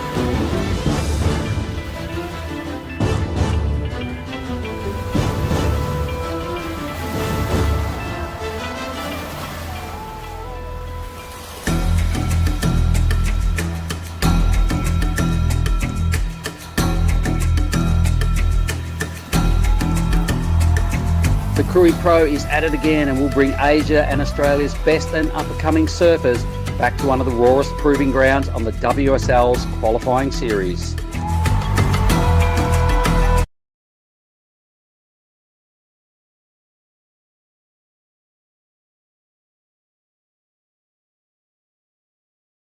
Right, I think we're back with the women's final. Has started 30 seconds off the clock. It's Mark Clifton here with Giada Lagarde. G, that final was insane. Absolutely crazy stuff went down. Give me a little rundown. Oh my God! Look, everyone had a piece of the lead at some point. Pretty much everyone had big numbers. Yuma started off with an 8.33, and then just couldn't put another huge number together. Kenshin was looking really good with a 7.5 or thereabouts early on in the piece. Weston couldn't get out of that 6 range. Iko made the most errors early in the final, and you're like, oh, maybe he's sort of blown it a bit, but he just got better and better. And his last wave, I think he threw an 8.6 was the score, but he got a little runner, a medium-sized runner that bowled out perfectly, and he absolutely teed off. It was so sick. Yeah, we've been saying all week that you don't need a set to win heats or finals. This is Anon Matsuoka. Beautiful first turn, wraps it around for this second one. This is a past winner here for the QS.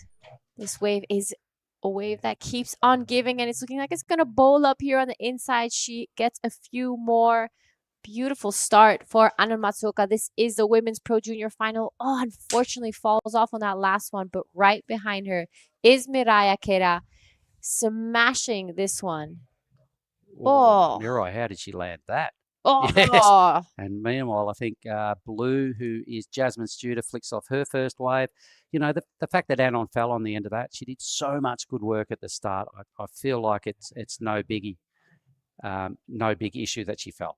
Anyway, here is green, Rita. Yeah, this is Rita Suzuki now, the 4th surfer of this final. This is the Pro Junior Women's Final. Incredible day, incredible conditions.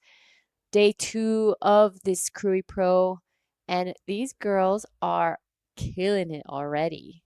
100%, they're killing it. Another great start, you know, and the ocean's sort of starting to breathe again. There's some waves now rolling through. We saw the men's final have probably a couple of the biggest sets we've seen in the last 2 hours. The women's opened with a strong set, so it's probably right at that nice mid-tide range now. It's 11:30 here in Krui time. We saw a big heaving tide this morning, so you can see the reef draining out nicely there. So it must be only an hour or two off low or thereabouts. So the waves are hugging the reef nicely. 100%. And I don't want to jinx it yet, but the wind hasn't turned onshore yet. Hopefully. We don't talk about wind. Oh, sorry. Hopefully we're going to be seeing these beautiful glassy conditions all day. It's a huge day of competition here at the Krui Pro Day 2. We're going to have our second finalist and winner already. Mirai Akeda last year trying to defend her title here at the Pro Junior Women's. And yet again, yeah, she won in 2023, Anon. Can't believe she's still a junior. She's just been around for that long at not only this level, but just all over the world. And she picked up a Rashi for the junior. I said, oh, Anon's still a junior. She's like, yeah. So once again, we've got a 3-person Japanese matchup, v1 Indonesian. So Jazz Studer is holding it down for Team Indonesia there in the blue. She's got priority. Everyone's owed a number. For sure, for me, Anon will have the early jump. That was just such a good wave. I think for what I saw, I think Mirai got the better of this one. Let's see. Time will tell. Yeah, Mirai had that amazing blast at the end. I kind of, to be honest, I vagued out a little bit on White's wave, Mirai's wave, so apologies. Time will tell. Let's see whether Red gets the chocolates or whether Mirai does. Mirai's last turn was It was impossibly insane. hard. It's because I saw the previous 2 turns Oh, okay. Right. out the back that she did, and it Right. was just like Gigantic. blow for Oh, blow. okay. It was crazy. All right. So Anon's got a 7-1-7. and that's without completing the wave. So Yep. it would have definitely gone into the into the 8s if she finished it. But now we're waiting for Mirai Zakera's a 9.27. Sorry, you're 100% correct. Is Sorry. a Gee, I did huge not focus score. as closely as I should have on White's wave. I was still blown away by what Red was doing. But It completely caught my attention. Like I just saw Yeah. her do Well that done. first turn, and I straight away started looking. Okay, no, kudos. And the defending champ is up again. Oh, well, this is it. All right, so I didn't see some of these moves, but I saw the end move was just brutally high risk, and how she made it was just still baffling.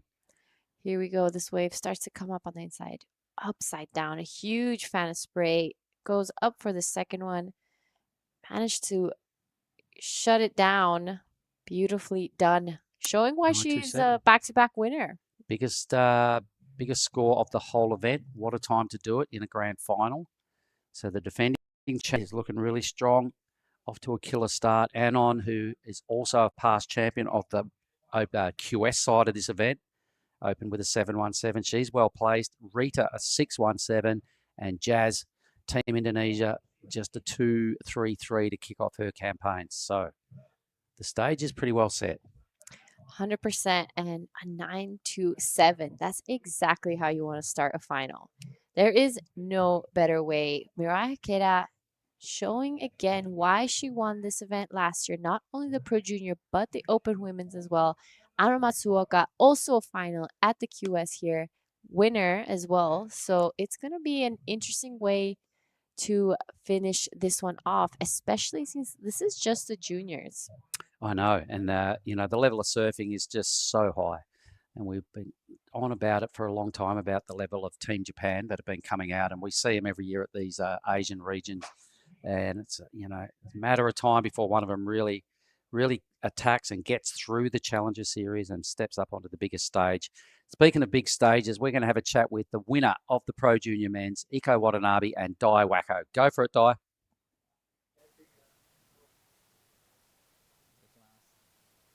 見事、クルイプロジュニアディビジョンメンズ優勝いたしました渡辺一行選手です。おめでとうございます。ありがとうございます。素晴らしいヒート展開。最初の前半は少し波とのタイミングが合わずでしたが、後半にかけて徐々にエンジンをかけていった、そんな印象でした。そして最後の1本でエクセレント。ヒートを振り返ってみていかがですか？やっぱりファイナルまで行ったらみんな研ぎ澄まされてる人たちばっかなので、プライオリティがうまく自分に回ってこなくていい波つかめなかったんですけど、最後の最後まさか点出せてよかったです。He knew that it's going to be a tough hit because every other 3 surfers can surf really, really well. He didn't have a good rhythm in the first, early on the stage, but still managed to get 2 good scores, and he's very, very happy with that. そして浜松オープン優勝から2週間後にこの立て続けの優勝ですが、やはりそこでの優勝というのはここの優勝につながったんですか？やっぱり3回目のクルイなので、サーフボードもいろいろ調整して頼んで、自分がこの大会にベストな状態で挑めたことが良かったです。So in the area round, when I did a post-hit interview with him, he said he was kind of struggling with this place. He didn't get any good results, but he was adjusting all the surfboard physically, and now it comes all together. He got the win. He's very happy with back-to-back win actually. それでは最後に、メッセージの方をもらいたいんですが、たくさんの方見てくれています。そしてこの後 QS も立て続けに行われていきます。意気込みとメッセージ両方お願いします。ジュニア最初にできたことで、サーフボードとの調整もできたので、次の QS も頑張ります。いつも応援、スポンサーの皆さん、家族、いつも応援ありがとうございます。次の QS も頑張るので、応援よろしくお願いします。おめでとうございました。This is Iko Watanabe, the winner of the Krui Pro Junior. Give it up, everybody. Back to you guys in the booth.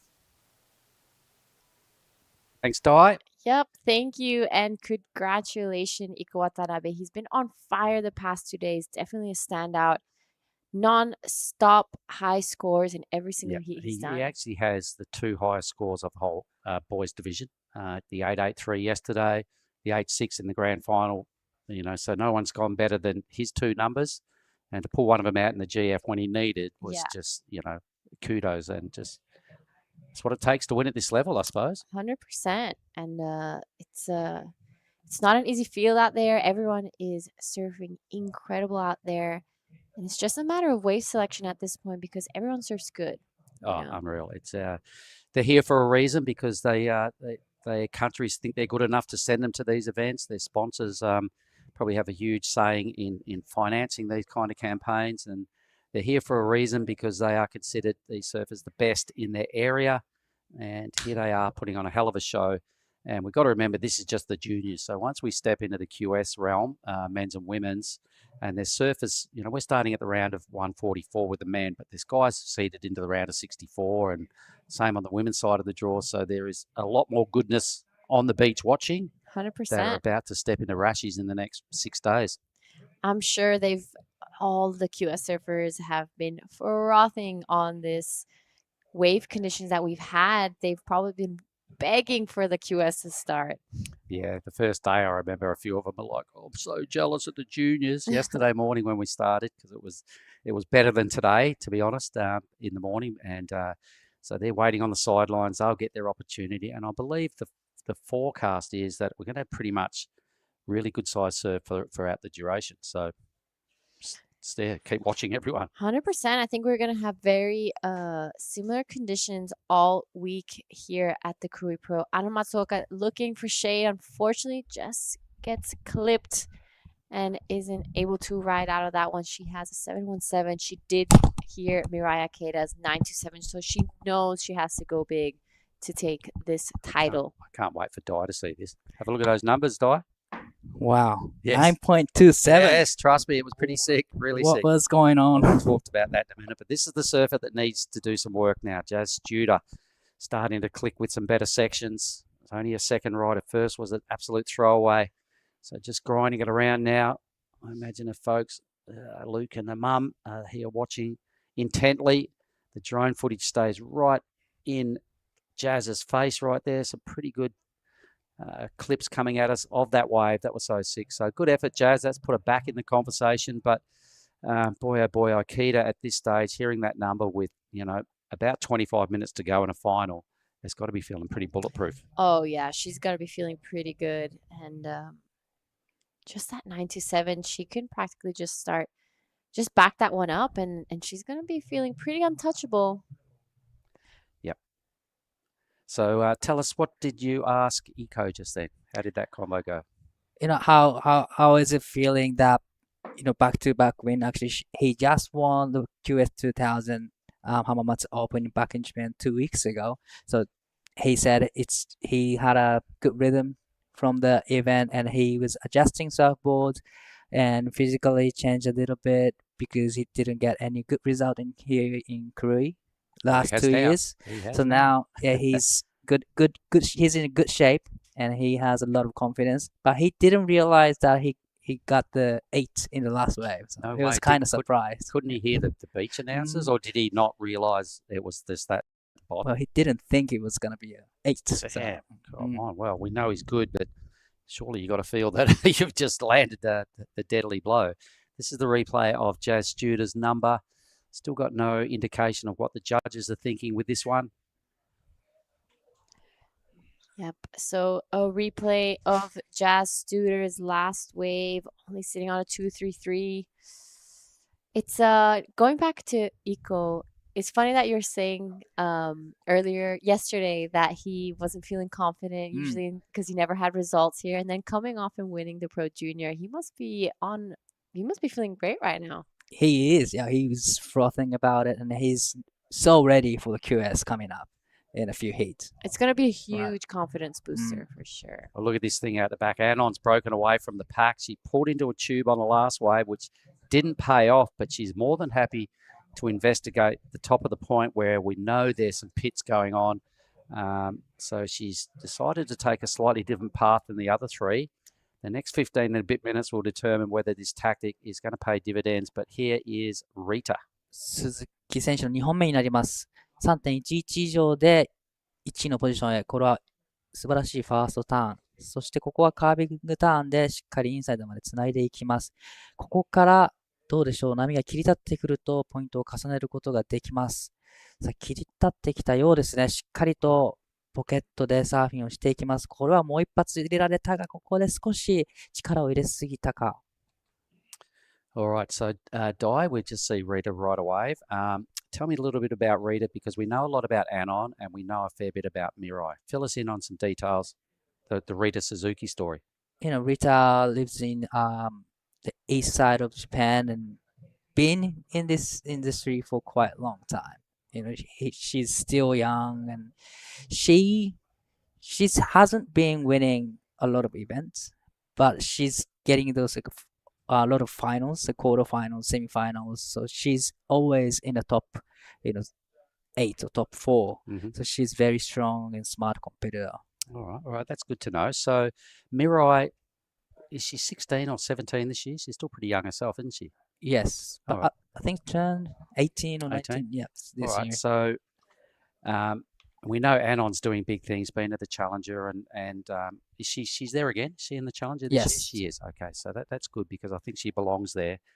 So Anon then, given that stat, would have to be the most heavily fancied surfer in this final. But Mirai being the defending champion, who would you, if you had to put a wager down, who would you whack your money on? Probably Anon, because I'm goofy footer. I don't know. They both surf incredible, so I can't say who's gonna win. But yeah, they both surf great. Rita snuck into the lead. Have a go at that. Yep, we're a couple waves ridden. Jasmine Suter on that last one. Mirai Akeda looks like she also caught a wave. It is now currently Anon Matsuoka sitting out there with priority. So a few replays to come through and a few scores as well. Mirai only needing a 2.83 to go back into the lead. She has a 9.27. That's huge. That's serious. Anon wants to get barreled. She broke away from the pack earlier, sat a little further up the point. The drone staying with her because Riser believes she can get tubed, but she's dropped into third. Mirai's gone back to the lead. Oh my God, what's that backup number? 8.33. She has everyone in combo. 17.6 2-wave total. Stop it. And she's only ridden 2 waves. Is that unbelievable? That is insane. That's insane. 2 waves, 927, 833. So in Japan, Daiwako, is Mirai Aikida considered the next big threat for the world stage? Yep. Yes. Yeah. Okay. She's the next generation's threat, definitely. Well, you can tell now, 927, 833 in the first half of the heat. Yeah. She 5.77 meanwhile for Jazz as well. Gets her into third at this stage. Anon Matsuoka sitting on that 7.17, but she is in combo to go to first. Everyone is. Yeah. Yeah. Mirai's just blowing them out of the park right here. It doesn't happen much. Just put everyone in a combination situation in a final. In a final. So I'll go in. I'll tell you something a little funny about that. Remember last year we're at NIAS, right? And it's pumping. It's that pumping day, the day of days. And when Xavier Huxtable got his 2.10s, he was in a final, he got 2.10s. I think someone else that was Zane Asic, he had 18.9 and he got second, right? And then there was a guy that got 18.1 and he got third. But he's had the heat of his life, he's got third. All those surfers needed 20.1 to win. So he comboed them beyond combo. You know what I mean? So that was the most silliest numbers I've ever seen on a scoreboard. And I remember that forever because you never see it, right? So Mirai's doing a Xavier, but without the 10s. But she's this is what the sort of form has got her into a super strong, kind of unbeatable position at this stage. Yeah, so this is the 8.33 for Mirai Akeda. 2 beautiful first turns, straight up for that second one. Massive fan of spray. Wow. That's why she wins out here. Doing Mirai things. The future of Japanese surfing is right there in the white rashi, Dai believes, and that's the rumor mill going around in Japan, and I can believe the hype. Right. And I did a heat post interview with Mirai just before the men's final, and she said she knew that she has to do anything she could in the final. And that's exactly what she did, what she's doing right now. Yep, and with 10.5 minutes time left. to strike. Look at this. This is Anon Matsuoka. She has been a winner here in the past for the QS. Good looking wave. Big first blast. Sets it up for the second one. This is Anon doing Anon things. That first turn was huge. And she unfortunately doesn't land this one. But I think she was well on her way to get herself out of combo with that one. Right. Really loved first and second. And She went for it, didn't she? That was a good wave. 10 minutes to go. Great drone footage as well, I've got to say, by Ryzen Williams. He's the best in the business, folks, and he's the one that continually brings us these amazing clips and footage that is just so good. If you're a fan of surfing and you're miles away, the other side of the world or wherever you're watching this, you go, my God, who's flying the drone? Ryan Williams. It's a Ryan Williams. What about when we're at the so we're back to that one again, and it's bowling and guys are deep in pits, and Rise is just about in there with them, filming them as just following the wave at the perfect pace. So hence, if you're wondering about the broadcast and going, that's that good, it is, because Ryan is one of the best in the business when it comes to being a drone pilot, right? 100%. He is the man with the drone, especially here in Indonesia. You know, everyone that comes here, everyone that wants to film always calls him up because he has an incredible ability with that drone. Yep, he's a busy man for a reason. Surfers, high-end surfers are prepared to part with their funds to get Ryan clips. And that's why he gets a gig every year on this, and it wouldn't be the same without him. So what we've got to remember for all the people online as well, drone footage, great. The judges do not base their scores on the drone clip because not every wave is filmed by the drone. So when we're at NIAS and that, we're watching people in tubes and go, how come that was only a 9? Look at what he did. They don't see that, right? And it's good for us viewing to see it, and we can see what was going on in massive tubes and all that. But the judges don't get the access to every single wave from the drone side on. So they base their numbers on what they initially see from the tower, which is the view we're looking at, and that's fair enough. Until technology goes a little further and everyone can have perhaps their own drone person out there filming all their waves, then it becomes fair, and then maybe it will go there one day. But at this stage, I know the boys throw down numbers first, then watch the replays, and then that's how they come up with their initial score. So there's 8 minutes to go, everybody. Anon shuffled up the leaderboard, a 5-4-7, puts the defending, well, not the defending champ, a former champion of the QS side of life here, Anon into second. Jazz Judah, she's still comboed. Anon, if she had made that turn like you suggested, G, probably could have got herself out of combo. But at this stage, Mirai is probably just having a little chuckle to herself, going, oh my God, I don't really even need to ride away. She's got priority. It's only two-way rhythm, right? Two ways rhythm. For Mirai Ikeda. She's basically surfed right now the perfect final. 2 ways for that, and now priority. And sitting there having a giggle going, you girls need 2 8s each to track me down. No, 2 9s. 2 9s, not even 8s, Wow. 2 9s. So Mirai is a very humble surfer. Always when I do the interview, even hit like this, getting high score, excellent scores, she said, well, it was enough for her. It was enough. I should do this. I should do that. So she's very humble. Okay. So that's good to I don't know what to ask with this one. Like you said, let's just watch Jazz here, because this is an important ride for Jazz. She's got herself sort of in the hunt, so she's got to go for it. You've got to get A out of combo first. But I like what you said earlier about Mirai. You said, she's just so cute. You just want to give her a cuddle until she gets the rashy on. Yeah, no way. Once she gets that rashy on, paddle as far away from her as possible. Give her space, guys. Give her space. Both Mirai and Anon are very humble surfers, very kind outside of the water, very happy. You see them always with a smile and always saying hello to everyone. But once that rashy's on, you don't want anything to do with them. You can tell by her faces. Faces can change so quickly into the battling mode. Battle mode, get in the zone straight away. Rashi goes on, the beast comes out, right? And she's proved that in this final. Look at her, the youngster there. She's a very slender human, and she just surfs well out of her weight division. And same last year when she went back to back. She to me, she looked unbeatable that day at Krui left last year. 100%. I was telling Jessie actually, speaking of Anon, that she kind of reminds me of Carissa Moore. Right. Yeah, Right. very happy and bubbly and super kind outside of the water. But then when she's in the water, she's a fierce competitor and does those big Carissa Moore carves. I think they even have a similar surfing style. That's so true, actually. Right? Yeah. There's the gangsters down in the athlete zone. Check them out. All going blah, blah, blah. How are you? Yeah, plenty of good vibes down there in the tent. There's a lot of Indonesians. All I see there is Indonesians in Jazz's corner. But at this stage, it hasn't really clicked for Jazz. She did a great job this morning to win and get through into this round, into this final. But right now, Mirai's just stolen the thunder out of everyone's campaigns here. Yeah, Mirai is showing exactly why she won not only the Women's Pro Junior last year, but also the QS Open Women's. Right. And if she wins this back-to-back junior winner.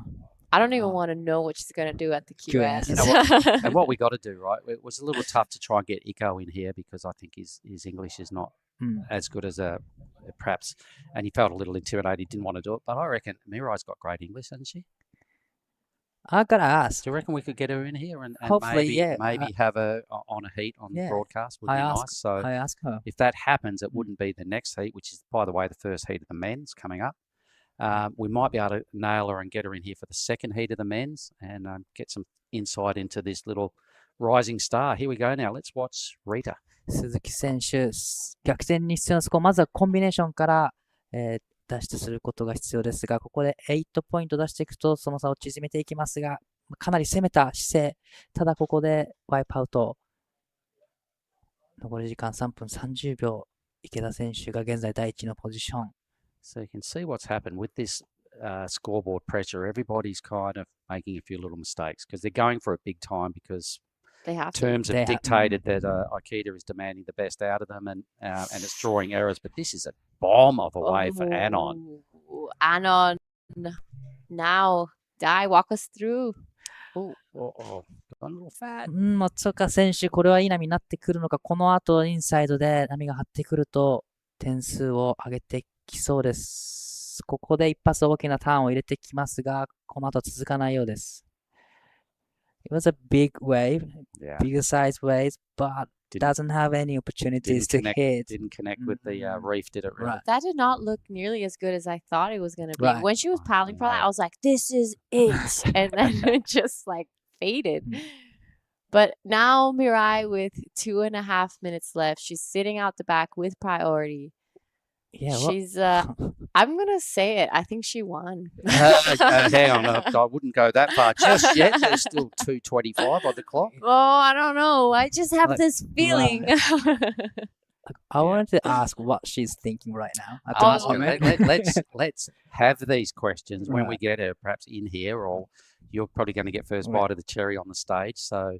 Maybe ask her these moments. Go, was she happy just sit there and not ride another wave? What was going through your brain about now? Were you working on your speech? Were you thinking of the people you got to thank at the end of this final? What were you thinking? Jazz Suter, I think, already congratulating her. I'll be thinking about the speech at this point. Yeah, I'd be like perfecting it. Have you thought about what you're going to do probably with the prize money? Yeah, or thinking about the English speech as well. She's going to do both Japanese and English at this point. No, I don't need to ask, Just give her mic. Yeah, just give her the mic. She's just going to do it herself. All right. Well, I reckon it would be cool if we could get her in here because, not many times do you ever see people go back to back. Bronson's done it once at this event in the juniors. But Mirai is the flavour of the month. We've got to get some words from her for everybody online. This is the last wave of Anon's, and it just did not connect. Is this her last wave? Yes. It is, yeah. All right, well, it stood up a little more than the drone footage kind of suggested, but it just wasn't an A-grade wave in the scheme of things. So enough to upgrade her total and consolidate second with a 6-7. Mirai still sitting on just 2 waves. I know. With the first priority. Hasn't caught another wave Pacing herself. She's still pacing herself. It's like a perfect heat strategy right now. And is she going to sign off in the perfect way? With 40 seconds to go, she's probably going to get another ride here. It's coming in with a winning run. A bit of a victory lap. Victory lap, we like to call that, Di. No, she doesn't even take it. No. Oh, it was a closeout. There we go. That's fair enough. I mean, the damage was done in the first, in the first minutes of the heat. That 9.27 was deadly, and it proved to be a fatal blow, really. And it was the 8.33 that just buried the others, and became, without a doubt, a very worthy back-to-back recipient here in the Pro Junior Women's. We might finish with a bit of a set anyway. Men's action is about to start 4 seconds, everybody. So for the crew online, do not go anywhere. Men's round of 144 is about to start. I'm going to applaud that effort. That was amazing. It was the perfect heat, really. And thanks, G, for your thoughts. Thanks, Di. Di, you better rip out there and have a chat with Mirai, and we'll be back shortly with the men's round of 144. You.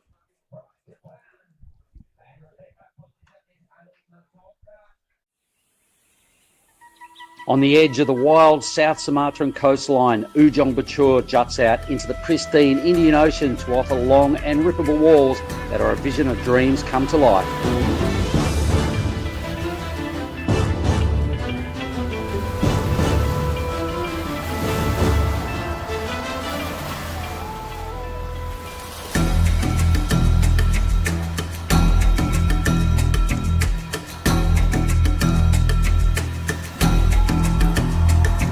The Krui Pro is at it again and will bring Asia and Australia's best and up-and-coming surfers back to one of the rawest proving grounds on the WSL's qualifying series.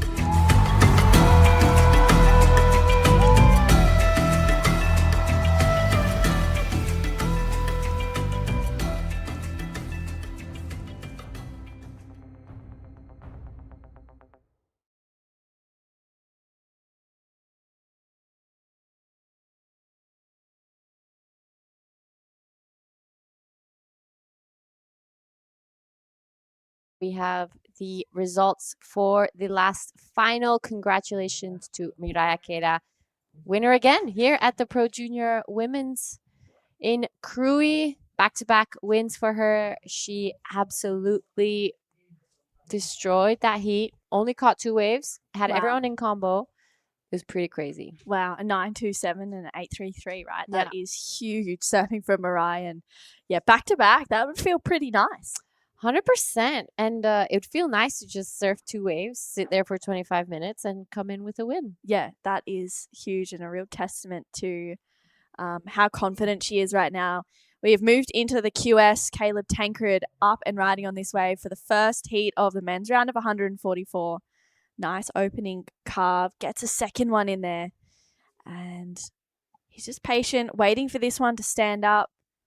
Beautiful drop knee as he tags it there, throwing heaps of spray and gets a finish. Caleb Tancred starting off with a bang giada. That was pretty insane. Yeah, that was pretty insane. I'm not gonna lie, I'm shocked. Yeah, that was huge surfing. He's had a bit of time off, but he is taking on Alexander Smirnov, Kishore Kumar, and Srikanth. Danasekaran. Thank you. My eyes couldn't read that. And wow, this is a really nice looking wave. Oh, beautiful wave for Kishore Kumar. He didn't have a great start to his Pro Junior, but this is his second chance, and you can see that he's taking it on by storm. Really well done for our surfer in white from India, Kishore Kumar, here training with Ivan. I'm sure Ivan is on the beach right now filming everything. But he's here with the Indian team, and I'm pretty sure that is his teammate, Srikanth, in the green.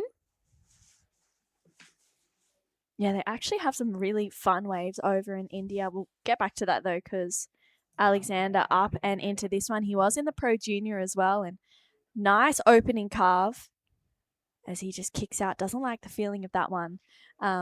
But yeah, India, there was a QS 5000 there a couple of years ago now at Mahabalipuram, and it was such a fun wave. It was like this man-made kind of break wall. There was a rock right in the middle of the beach that you could surf around to get like these end sections. And yeah, the surfing in India, it's starting to really blow up over there. It's huge.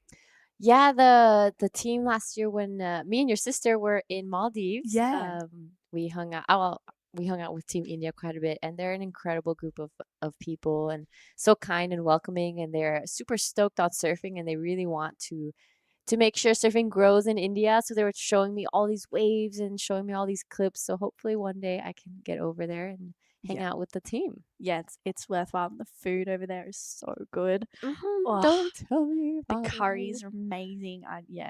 That's a good spot for you. There's a lot of veggie I curries. know. Yeah, it's so good. It was. I definitely put on like 5 kilos. It was so worth it though. You were enjoying life. I was. Yeah, it was the best. Yeah, I love that place. It was so great. All right, so the judges taking their time to put the scores in because this is the first heat of the QS now. No more Pro Juniors, so it's going to change a lot. We're going to see a shift in the score line. We're seeing a couple scores trickle through right now. And there we have the first one, Caleb Tancred, a 717 to start off his QS campaign here. Now on your screen is our man in green, Srikanth. Good turn there. A little bit of whitewash on his face, so it's not easy to keep his board under control. You can kind of see it chattering a little bit under his feet. Alexander paddling over, looking at his competitor.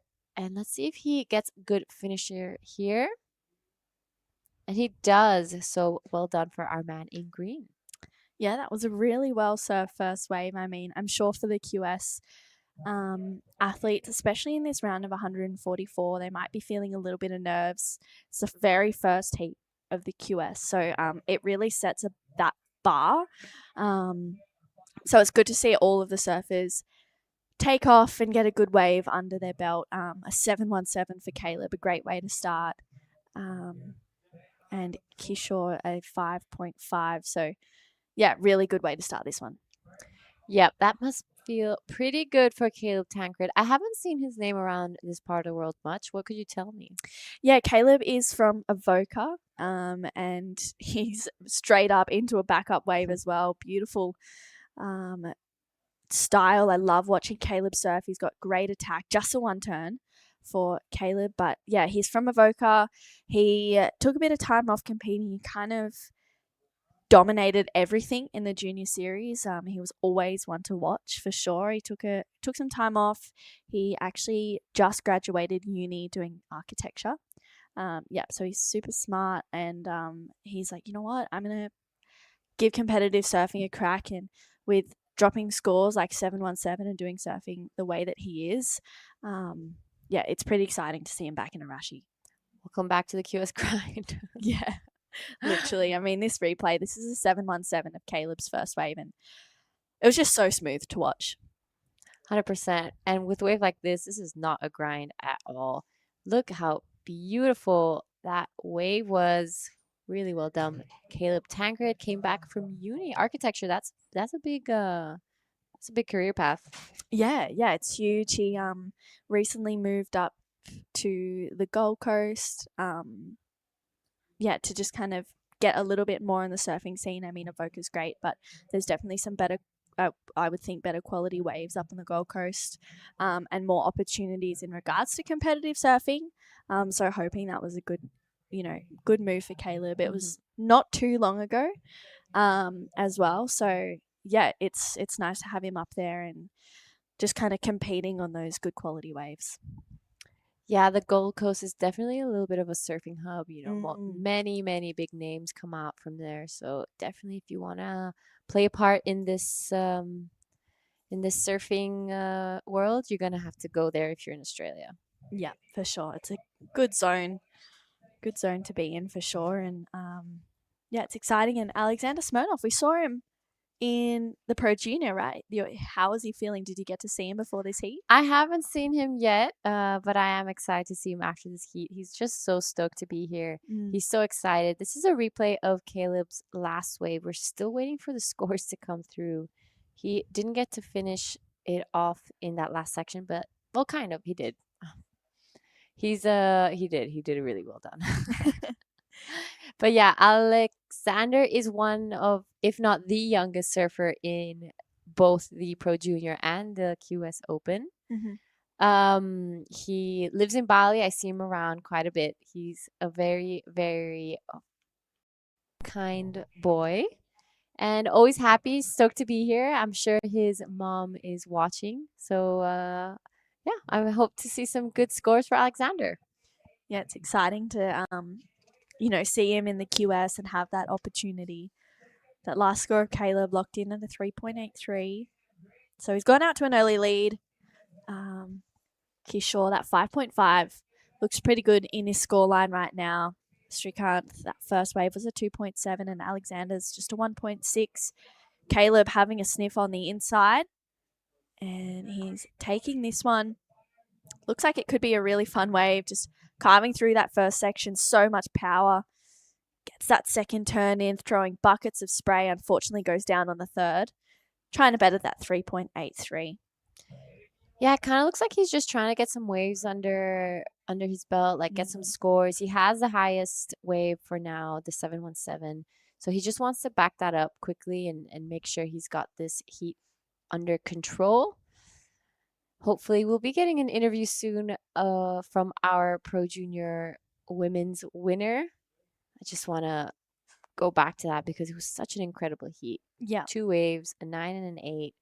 Sat down for 25 minutes, won it back to back. I'm really impressed with Mirai Ikeda. Yeah, she is just showing up and blowing up pretty much. I mean, the winner of the Pro Junior last year, the winner of the QS last year, I feel like she's setting her sights on that. We keep saying, but she's looking so in form. And she's, a super, super nice on land. As soon as you see her out in the water in Arashi, it's, she's a force to be reckoned with. And speaking of Mirai, we're going to head down to the interview right now. Take it away, Dai.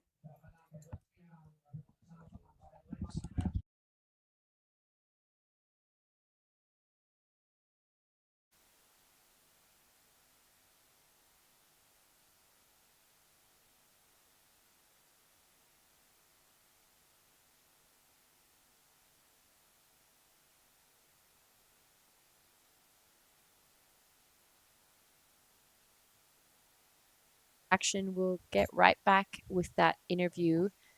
Not too much happening. Caleb did increase his score a little bit. He got a 4.40.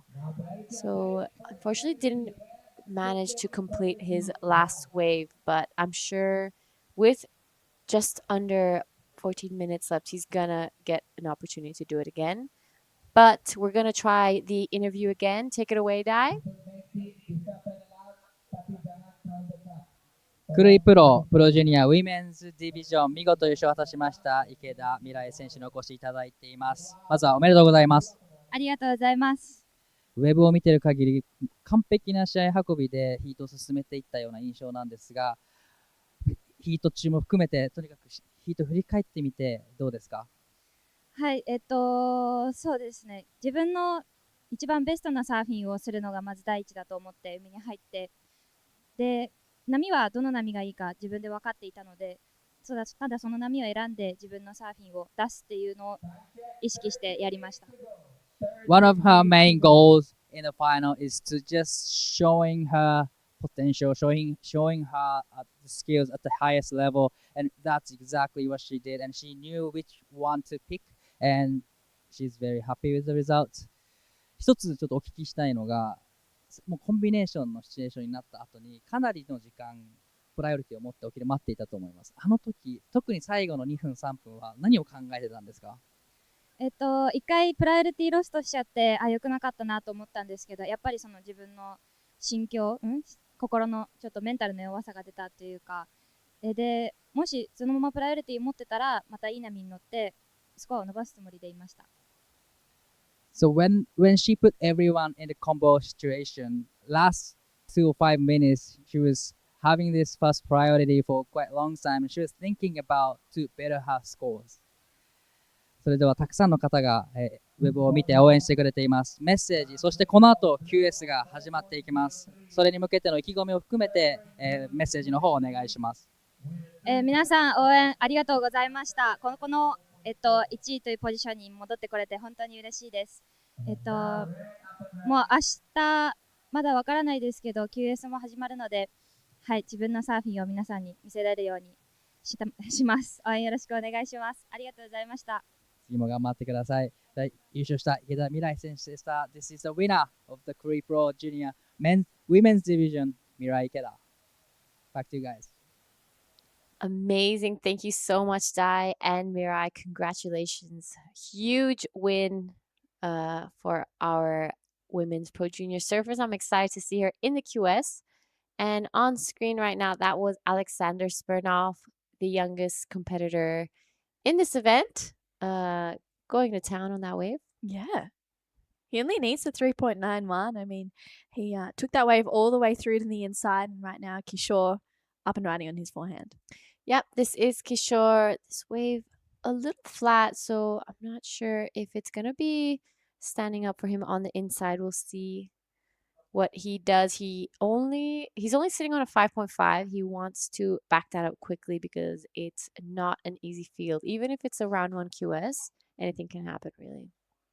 Yeah, it's can definitely be anyone's moment out there, and Kishore, whoa, ditches the fins on that last turn. I was not expecting that. Gets a little bit of variety in there to finish his second wave off with 10.5 minutes to go.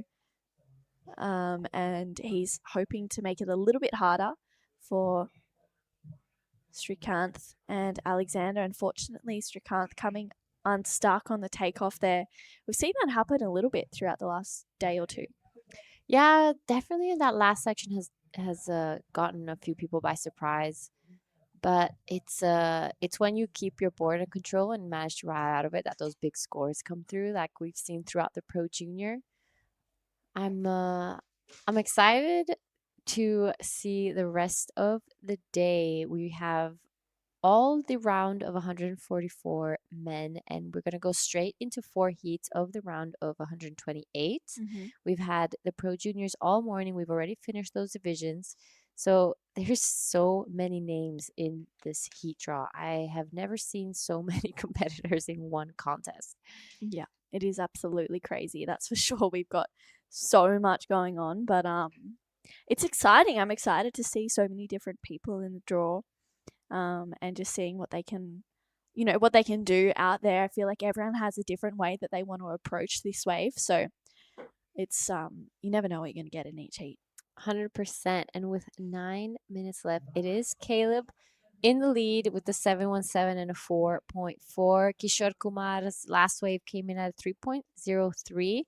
So it does extend his lead a little bit, makes it harder for Alexander, looking for a 6.03 now to go into an advancing position.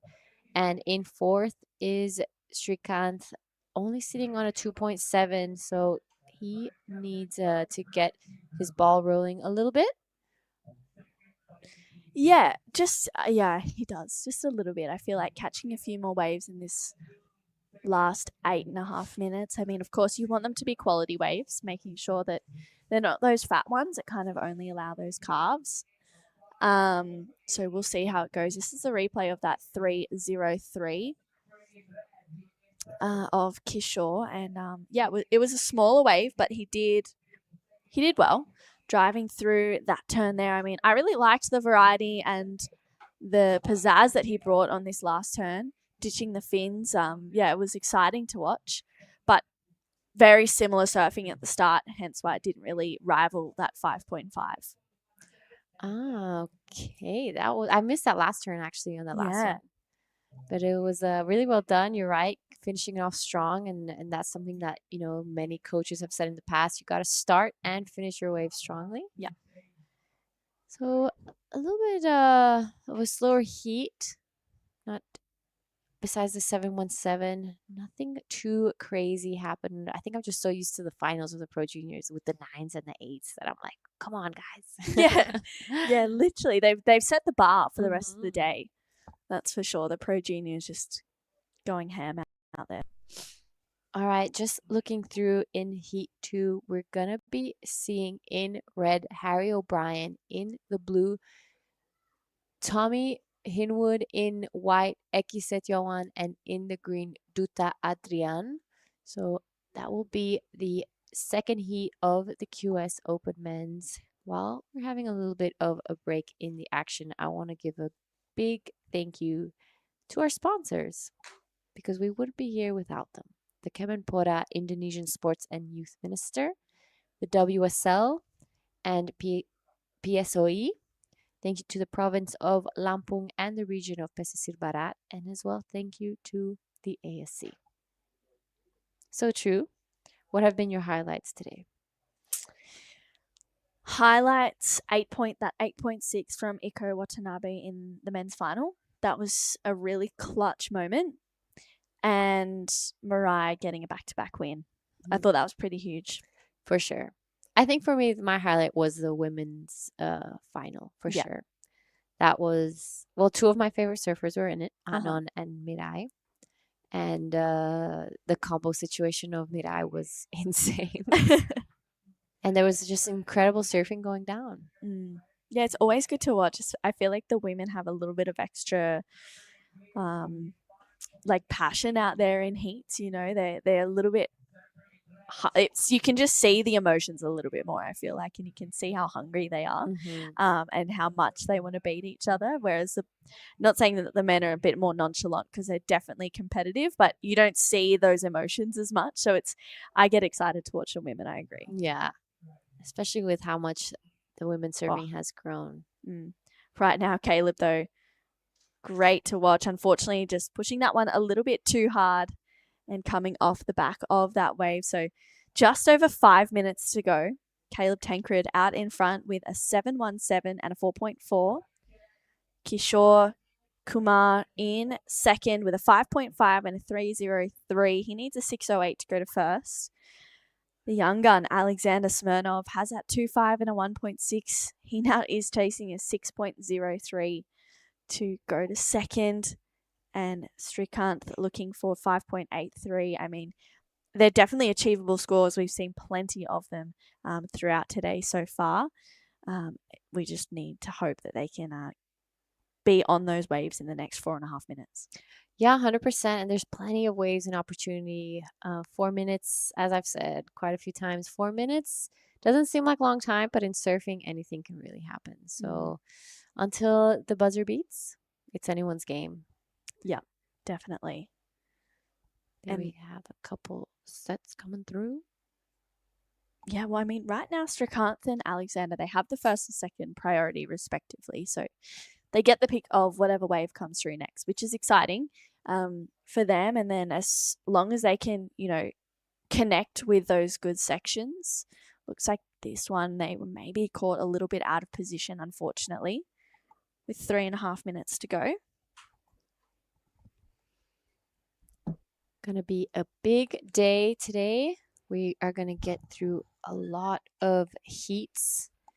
We're going to be finishing the first round of the men's QS and then first 4 heats of the women's. So exciting stuff. It's going to be nonstop actions. The waves are firing. The tide's getting lower. So we might see a bit of a shift in conditions. Hopefully we won't be seeing too much of that backwash again. Yeah. I don't want to jinx it, but the wind has been really great for us for now. It's blowing offshore. We haven't had that swing onto the onshore yet. So, or not yet. It's not going to rock up. No, it's not happening today. Well, this is live action. Caleb Tancred, nice opening turn. Gets a second one in, but similar situation, unfortunately, just going over the handlebars. But I feel like, you know, he's in a position where he can kind of just catch as many waves as he likes out there. And yeah, it's exciting. All right. So as we reach the last 2.5 minutes of this heat, it's going to be crunch time for Alexander and Srikanth. They're going to have to really start getting into this heat, finding their waves, finding their rhythm. This is our surfer Kishore Kumar right now on a good, well, I thought was a good looking wave. Decides to pull off. Clearly didn't see any potential in it. Kishore is here training with Ivan, which I'm sure Ivan is on the beach right now, filming his wave, taking notes, seeing what he's going to tell Kishore to improve for the next heat, which looks like for now he's definitely going to be going to. Ivan is training Paige Harab as well as Philippa Anderson. Wow. The whole Indian team that is here. And speaking of Indian team, that was a beautiful turn from Srikanth. I'm not sure what he did out the back, but with that last one, I think he's definitely going to be getting rid of that 0.33. Yeah, exciting stuff. I always wonder, how the coaches are feeling on the beach, if they feel the nerves for their athletes, or if it's, that, they're going to be fine. They've done all the work. Caleb Tancred right now loading up. Nice connection. Gets the second one in and just kicks his board away. Just having a little bit of fun out there. He's well out in front. Yeah, well, I can't speak for all coaches, but I know Ivan well, and he definitely feels the nerves. He really, really wants his athletes to pass. Obviously, he creates a really good connection with most of his athletes, so it's great to see him really care about it. And I'm sure he's out there writing notes and getting ready to tell both Kishore and Srikanth what they've done well and what they could improve for the next one. Because at the end, it's not only about, telling how great of a job you did, but also improving the mistakes. Yeah, absolutely. There's a fair few coaches on site here. And you can see up next, that is going to be Heat 2 of the men's round of 144. It's going to be an exciting one. But yeah, with 20 seconds to go, it looks like Caleb Tancred is going to take this one out. It's right now Kishore Kumar. Nice first turn. Gets his second one in, really leaning into that rail. That was a nice turn. And loads up off the bottom. Really low bottom turn, but just pushes a little bit too hard. And we'll see if that betters his 3.03, but really nice surfing. Yep, so a couple scores to come through, and we will get straight back into it right after this quick break. On the edge of the wild South Sumatran coastline, Ujung Bocur juts out into the pristine Indian Ocean to offer long and rippable walls that are a vision of dreams come to life.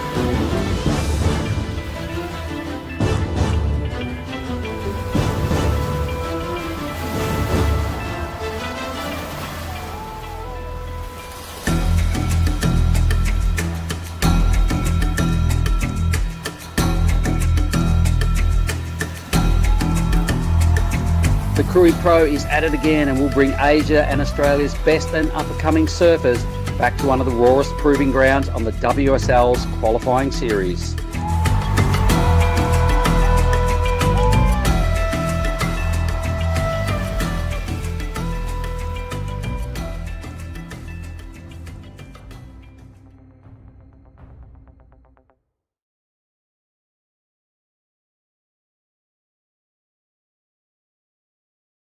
Have moved into heat number 2 of the men's round of 144. And on screen there, you can see the winners. And right now, that is Mirai Aikida. She just took out the women's pro junior. Anon Matsuoka coming in second. What an amazing final. And yeah, Mirai going back to back. Huge stuff. Jasmine Studer, she's been ripping all event. It's been so good to watch her, especially nursing a knee injury.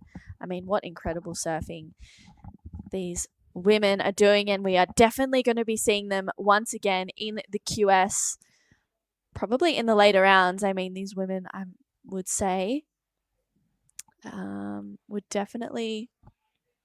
Well, we're going to see what Mirai has to say. Thank you so much. Okay. Thank you so much. Terima kasih.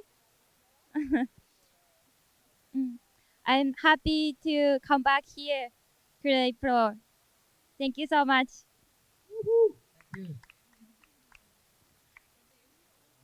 Congratulations.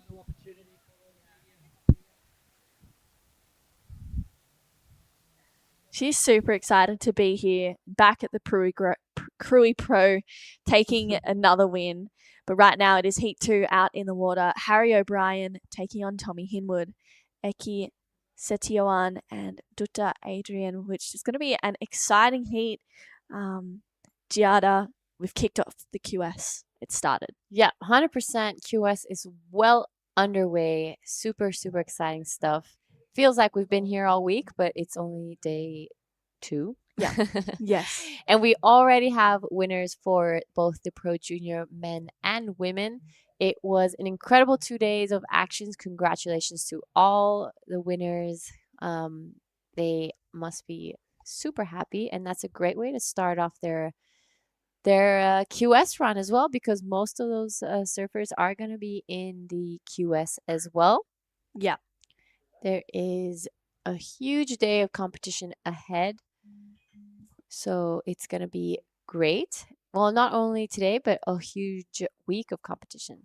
Yeah, it's going to be a big week. We have a lot of heats to get through, a lot of surfing to talk through, to watch. I'm sure we're going to get our minds blown a fair few amount of times. Harry O'Brien, originating from Lennox Head. I think this might be his first proper year on the QS. He was definitely a force to be reckoned with on the junior series, that's for sure.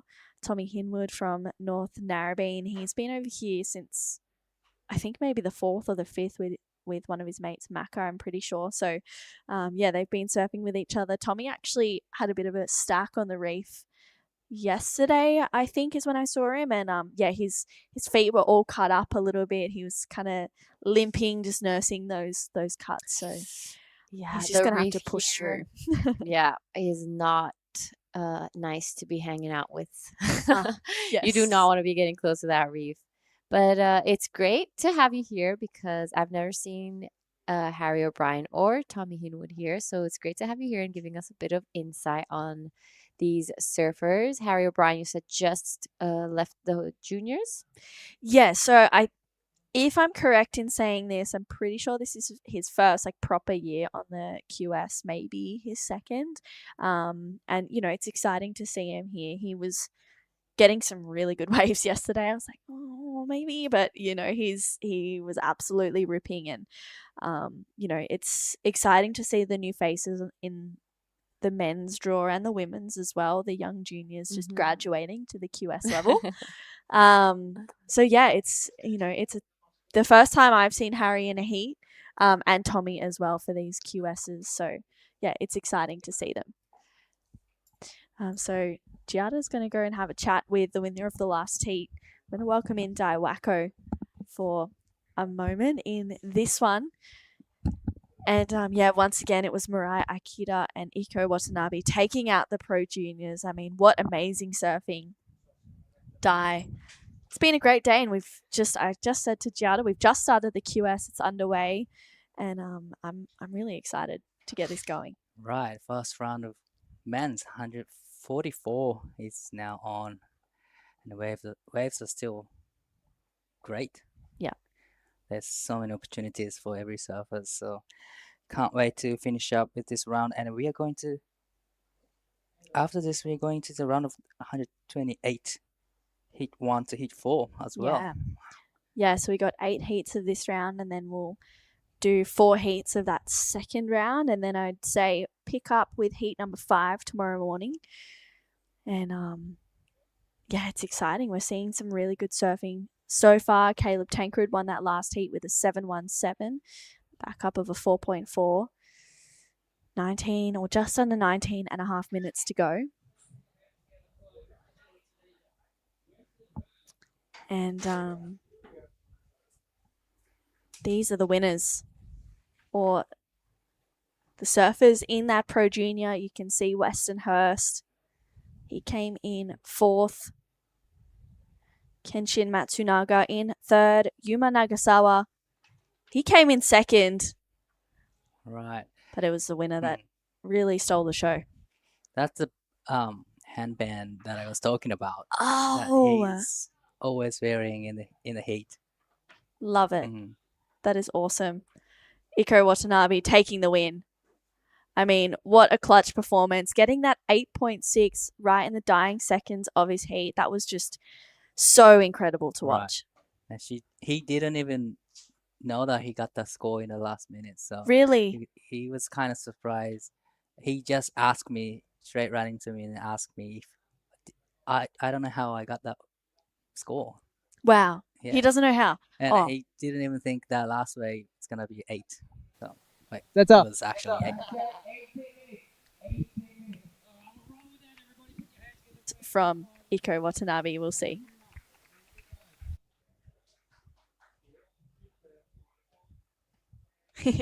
Well, that was the place getters for the Pro Junior. Huge congratulations to Iko and everyone else in that final. What an incredible final it was to watch. Fireworks from the beginning. Definitely, everyone was on fire and getting those excellence. To see that, amazing to be here. Well, 17 and a half minutes to go in this heat for the men's round of 144, heat 2. No waves just yet. Right. It's been at 7 minutes already, but no waves. No waves. A little bit of slow heat in this heat. Probably the tides is still dropping, or probably reaching to low tide right now. So just under 17 minutes to go.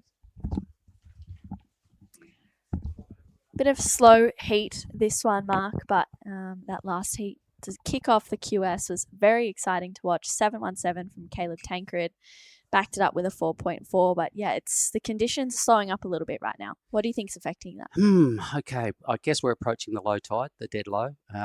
We did see the real full tide this morning before we started. I'm not sure exactly what high tide was, but right around kickoff time this morning, the waves were slapping right up against the break wall, indicating that was probably pretty close to high, and we started about 7:30, 12:30 now. We're probably within an hour of low tide. So potentially that's it. But Caleb Tancred, he's been a real high profile surfer for a long time as a grommet right to now. Surfed a good heat, yeah? Yeah, he surfed a great heat. He had some really good waves, but towards the end of it, I think he was just trying to surf as many waves as he could to kind of just get a little bit more feeling for the lineup out there, for what's going on. It's obviously quite hard to get waves in the free surf. You're battling with 144 men plus 72 women. Oh, you get no waves in a free surf. That's why I don't bother. Yeah. We had a couple on our first lay day being the Monday, and I just sort of put my boards away for a moment and wait till people either nick off as they drop out of the event. People rush to Nias, I suppose, is generally how it happens. And then I might get my boards back out. Let's see. But I'm happy to sit on the sidelines. I mean, my God, it's about them, not us. So if you do go out and you don't get waves, well, that's why. There's 200 frothing QS warriors out there all trying to practice. Yeah. All trying to get their turn out there, that's for sure. And as we've said a few times, that's exactly what this junior round will probably give these juniors a little leg up going into the QS, is the fact that they've just surfed 2, 3 or 4 heats each to get through their rounds and their division. And I think we've just had a restart. Would that be it? Yeah, we've just had a restart. There was no waves caught in that first 10 minutes. And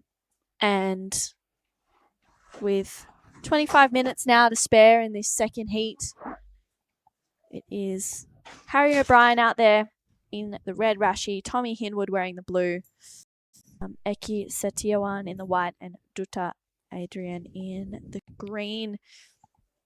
So, yeah, heat restart, the judges have deemed that there was no rideable waves in that first 10 minutes, and obviously no one stood up, hence why the clock has restarted back to 25 minutes. And hopefully, usually what happens is we have that restart and some sets start to roll through basically straight away. So hopefully that happens. Maybe lunchtime on the beach has got something to do with it as well, because everybody's feeding. All our lunches from our various homestays have arrived. It's let me have a look at this. It's 12:30 down here in Krui time, and we just hope for these crew involved. I'm sure they're stoked that the clock just got reset, because there's nothing worse than they're sitting out there. They're super pumped. They've been waiting ages for their opportunity, and they get it, and then the ocean goes dead flat. So that's just not fair. We're watching heat 2 of the round of 144 of the men's. So big numbers involved in this event. It's the first time ever we've run a 6,000 QS in Indonesia. So today, just moments ago, whoever surfed in that first heat just created history. They surfed the first 6,000 ever. And Caleb would be pretty stoked that he's won the first 6,000 heat ever on Indonesian soil. But a lot on the line here this week. the points, the cash, the credentials that go with winning a high-profile event like this. But I guess overall, more importantly, the points. Yeah, the points are a big thing. I mean, 6,000 points sits pretty nicely in your back pocket when you're looking at a Challenger Series qualification. And the next event that we'll be going to will be NIAS. That's also going to be a 6,000, which is going to be super exciting. And then after that, there is another QS 6,000 over in Korea, which is also co-sanctioned. So we've got a heat. Here we go. This is Eki Setriawan up and riding on his first wave. Nice first turn, but just comes unstuck, unfortunately. So he'll lock in his first wave of the event so far. It's a 0.83. So effectively, there will be no second restart. We have one score on the board. I don't know whether they were having any room in the budget for a second restart if things went really weird in the next 10 minutes. But either way, we're off and racing, and now this is our surfer in blue, so Tommy Hinwood. Yep, Tommy is from North Narrabeen, is used to surfing lefts, used to being on his forehand, gets a nice connection in there. He's been over in Krui for quite a while now. I was just saying to Giada before that he had a bit of a stack on the reef and cut up his feet a little bit yesterday, so he's just nursing that, but he's got a beautiful style. I actually really love watching Tommy surf, so just opening up his account in this, I think, could be his first ever QS 6,000 heat. So did he cut himself up out here, or was it around at the other? I believe it was out here. Okay. Yeah. A lot of people do that. It does get pretty shallow, and that upper section on the reef, when it barrels, it kind of breaks on pretty low. Yeah. Not much water under your fins, let's put it that way. So Tommy's paid the price that a lot of surfers have over the years, made a bit of a donation to the reef. Yeah, you're doing pretty well if you're not walking away with a few reef cuts. Here or you're not having enough of a go. Let's have a look at Eki. Yeah, really nice first turn. Gets this second one in. You could just see his back foot, unfortunately, just slipping off his board. So he does lock in a second wave, but pretty similar to his first one. Hopefully he can tidy that up just a little bit. All right, well, it's good to see a bit of motion out there in the lineup and some sets rolling through, because 4 people heats, we need at least 8 good waves to come through to have a fair battle. So a 3-5 at this stage for Tommy. Probably left a couple of points hanging out there on that ride, but he decided enough's enough. Score in for Eki, a 2.67, his better ride. Here's the view of if you're walking down the beach and you're coming in on one of the little side gangs right next to our judging tent. There's our judging tower, actually, just onto the right in the middle of the screen right now. A little gang that brings you down to the beach and puts you directly in front of the lineup, Ujung Bocur Reef. This is the Tanjung Setia area. It's basically what the all the local setups are on the Tanjung Setia area. Pesicia Barat is the region. Thanks to that government for coming on board and throwing a fair bit of money at this event to make it happen. And of course, it is all happening in the province of Lampung. Numbers are in. They're not very big, but we have 3 scored rides. Would you like to enlighten everyone that might be listening, True, as to how to get here? Yeah, it is a bit of a mission, but it's definitely worthwhile for sure. If you're coming over from Australia, which is where I came from, you can either fly into Denpasar or Jakarta. We'll get back to that though. This is a replay of Tommy's first wave. Just kind of feeling his feet, nice connection there. This was a 3.5, gets a little bit more vert up and over that foam. So 3.5 for this first wave of Tommy. You can see that the calves, the judges are saying, yeah, it was good surfing, but we want to see that critical vertical approach. So hopefully Tommy can reassess that and find a wave with a little bit of a steeper face to it. Looks like Harry O'Brien is scratching around, trying to see if he can get onto this one. Looks like he might just miss it. Unfortunately, it's going to be Tommy Hinwood that picks it up, Mark. All right, let's see if his body language likes what he sees down the line this time. He looked a little bit lackadaisy on his last wave, just feeling things out. Goes a little semi-Larry. He's got a fairly composed kind of a style. There doesn't seem to be much rush going on or urgency in Tommy's style, but he does connect well, strings it together, flicks off, lands on his feet. I reckon that's better than his first ride, but probably only just. Yeah, Tommy Hinwood putting that Simon Anderson to good work for sure. Looking to back up that 3.5. That's his approach. He's got that real, style where it's super cruisy, but when he puts it on rail, you definitely know about it. He's from the area that I grew up in, so he's a great kid. I know him well, but this is Dutta. All right, did we see him on day one in the men's, the boys' Pro Junior round, wasn't it? Yeah, we saw Dutta in the Pro Juniors, and he's showing us the experience that he's got out on this wave. A couple of nice carves. Driving through another one here. I'm pretty sure he made 2 or 3 heats in the Pro Junior from memory, and it was exciting to watch. Harry O'Brien. Yeah, digging in deep here, starting to really challenge these sections and really getting a strong whip out of the top now, Harry. For sure, I reckon he's already got the best score in this heat, and he's still got a bit more to work with down the line. A big hit here would be mighty fine, and he does just that. For me, well done, Harry. I reckon he's just going to extract the biggest numbers out of the judges so far.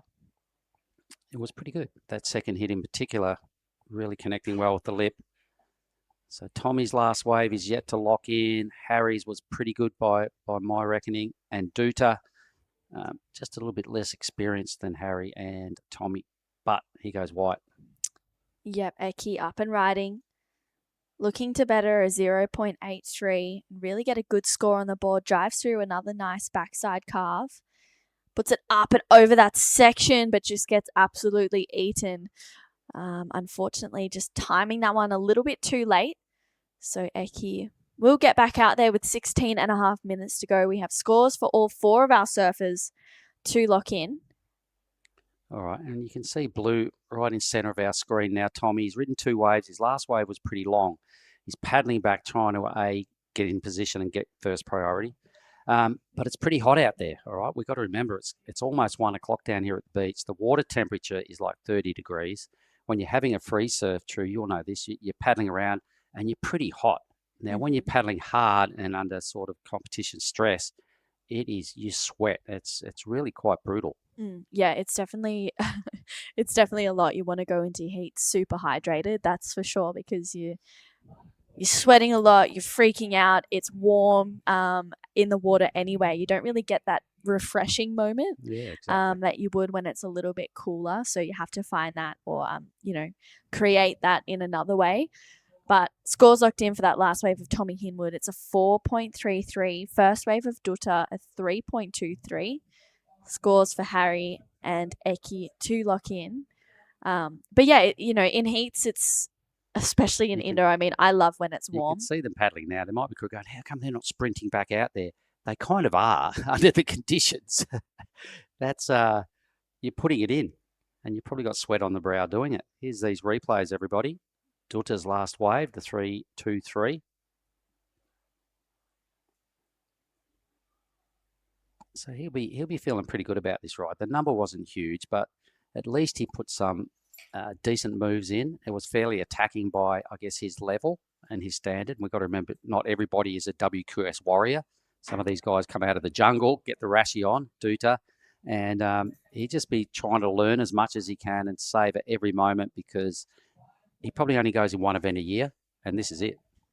Yeah, definitely. And this is at 5.67 of Harry O'Brien.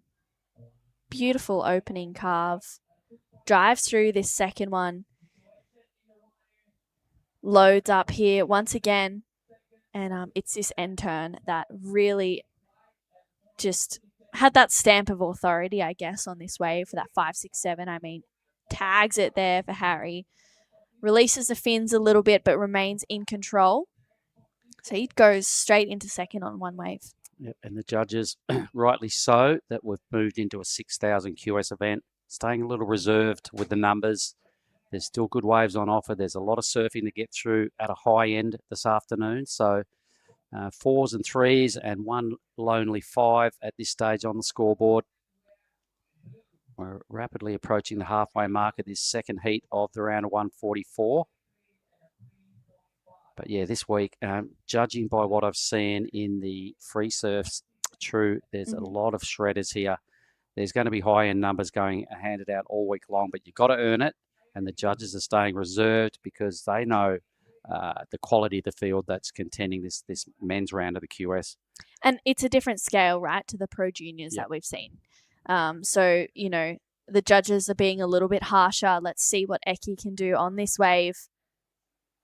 High lines and unfortunately just gets out of that one, doesn't offer too much. But yeah, as I was saying, it's a different scale. The surfers need to bring a little bit more to the waves and lift that level, which the judges so far have really been saying, yeah, you know, that probably would have been a decent score in the Pro Juniors, but the QS level, the bar lifts. Yeah. So that means that you either need to lift, or if not, then you're just going to remain in the threes, you know. So it's listening to, you know, the judges saying, okay, for example, Tommy's first wave was a 3.5. He's like, okay, I need to do more to get more on my second wave. Yeah. He approached that wave with a little bit more aggression, gets at 4.33. So now he knows, okay, that's what a 4.33 is in a QS 6000. I need to lift to get into the fives. I need to lift again. You're going to have to, because a lot of quality surfers all trying to get through to the next round that will surf out in front this afternoon. There's some really high level surfers in this event. I saw Xavier Huxtable getting around this morning. He's on the Challenger and he's just started straight up here to contest one of his favourite parts of the Asian region, which is these next two events. Yeah, there's actually a fair few Challenger Series surfers on the men's side here. Zave, Tully, Bronson, Winter Vincent. Yeah, Bronson. I can't think of anyone else that's in the draw. I don't think we've got the draw that deep to really see where all the top seeds are, but I'm sure a bunch of them are here. Because it's a fun event that's held in quality waves, in warm water. It's got a lot to like, a lot of attractions that drag people to these events.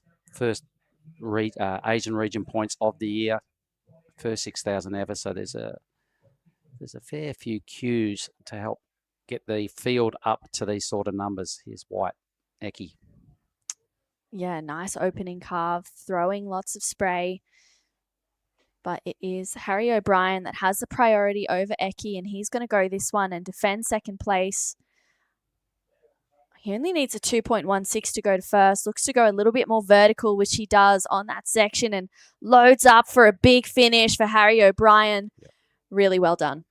100%, really good. He goes green now. So let's watch Duta. It's only his second wave. He gets a little overamped and blows the tail out of a section that was looking like he just needed to tone that down a little more and perhaps finish that wave. But a little bit excited under the green rash vest there. A little bit less experience than the others. But he goes blue, your boy. Yeah, Tommy up and into this one. Nice opening carve. He loads up for his second one, really leaning into that rail.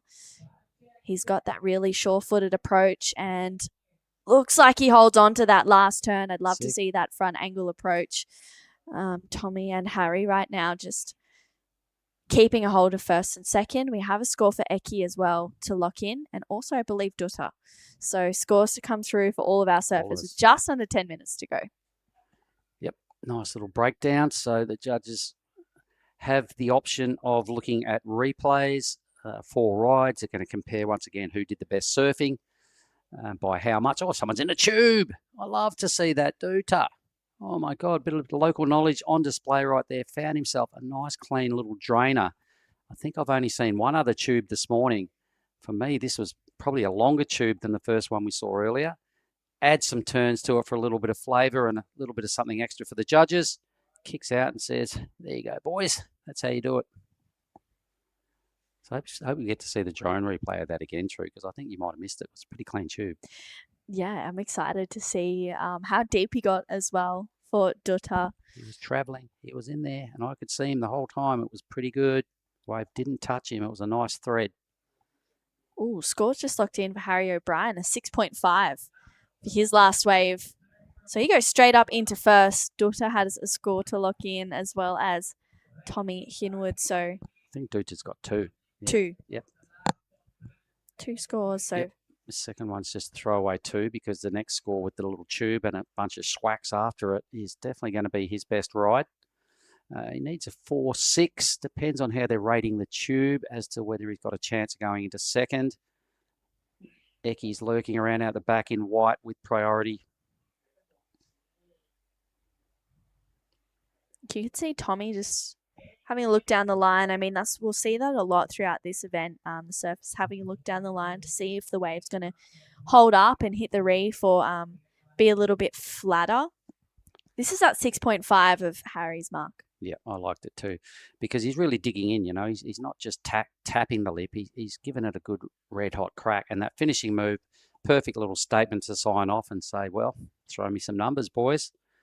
The best of them, the two best numbers actually in his column. So he'd be happy with how things are proceeding. Duta, we'll get back to his wave in a moment, but let's stick with white Eki. Now, do we know where Eki's from? Is he a local? Is he a Balinese? You got any clues? Unfortunately, I'm not too sure about that, but he is really making a statement in this heat, unfortunately, on that last one, coming unstuck. This is a good-looking wave. All right, so this is Tommy, your boy. Narrabeen, that's why I say your boy. Right. So out of Narrabeen, I know you were. When did you move out of Narrabeen, can I ask, True? About 4 years ago now. Okay, so did you see much of Tommy surfing when you were there, living there? Yeah, okay. Heaps. Yeah, so Tommy and his sister Sienna surfed lots. Where did he sort of stand in the scheme of things down there in the hierarchy? When I was there, he was still pretty young. Still picking up the scraps, having to get the scraps? Not really. I think he was definitely still up in, working his way up there. I mean, he was always so nice. But he was just one of those kids who was just a wave magnet. He was always on a wave. All right. Which was awesome. And, I really love his style. He's got a really cool different approach to surfing and how to surf waves. So I've always loved watching him surf. So yeah, he's definitely, grown up a lot over the years and obviously gotten better at surfing, and he's here putting on a rashi and going for it. It's awesome to see. Roughly how old would Tommy be? He's not the juniors, so he's got to be maybe early 20s, I suppose. Or I don't know if he'd be that. I think he might be 17 or 18. How come he didn't go with the juniors?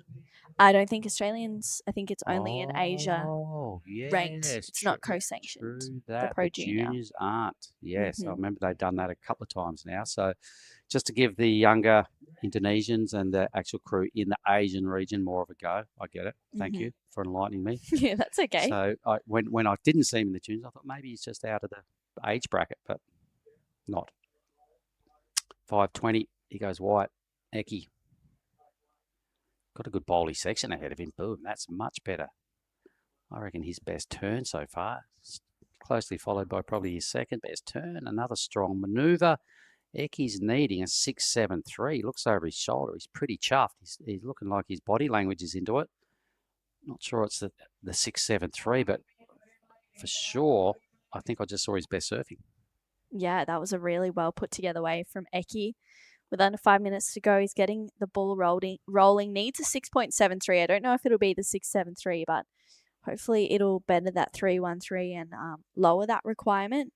And Duta chasing a 6.63. Last wave of Eki was a 4, so he now needs a 5.86 to jump up into second place. Duta up and riding.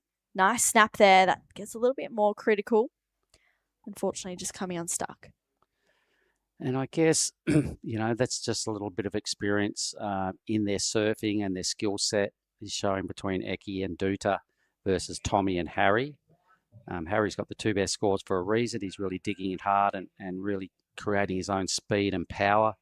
The other two, although they're surfing well, and Eki surfed well on his last wave, they're just not in the same sort of class, I guess, at this stage of both red and blue. They're not far behind, but this is where they can learn and garnish some little coaching tips. This is Eki's last wave. I really liked it. I thought he found a ripper of a wave. Yeah, it was a really good wave. Nice surfing, throwing heaps of spray. Maybe lacking like a second good critical turn. Maybe that's where it locked in at that 4. But, really, he's a strong surfer. And he looks really confident on his feet for sure. And the judges, I suppose, are comparing that against what Harry's done. So they've got to go, all right, well, under Harry's, because Harry's kind of, really, really looking quite strong and doing the sort of surfing the judges love. And Ecky's a little under that, so hence the 4-point ride. Either way, he's still in with a shot, needs a high 5, and the other fella, Duta, needs a mid-6. Yeah, decent scores required for third and fourth. 2 waves for Harry O'Brien, a 6.5 and a 5.67 from Lennox Head, the famous right point, and he's just showing us how it's done on his backhand out here right now as well. He's looking really solid.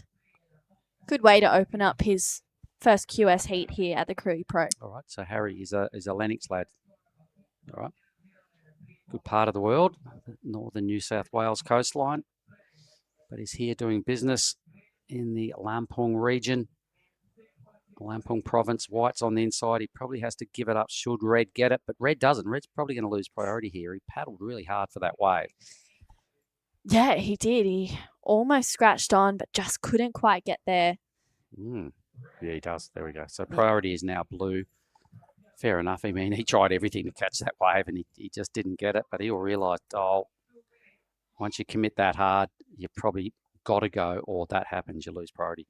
Either way, he ramps straight into second priority, so either way, 2 minutes to go. Harry won't be too fussed. He's looking like he's going to be a winner, unless Tommy can put together a mid-6. Yeah, I mean, Tommy holding that first priority right now. He's in a position where he could better that 4.33 and make it harder for Eki and Dutta.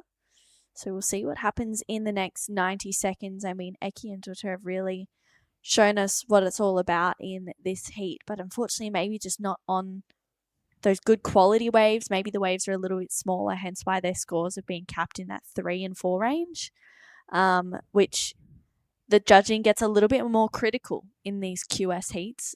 In this QS draw, you have to do a little bit more to get into the 5s and 6s. Yep, and I guess conditions are kind of dictating that sometimes you've got to catch those just to get some sort of numbers going, but good surfers can still extract numbers, a la Harry, on those more medium-sized waves. The less experienced people do generally find it a little bit harder with less room to move.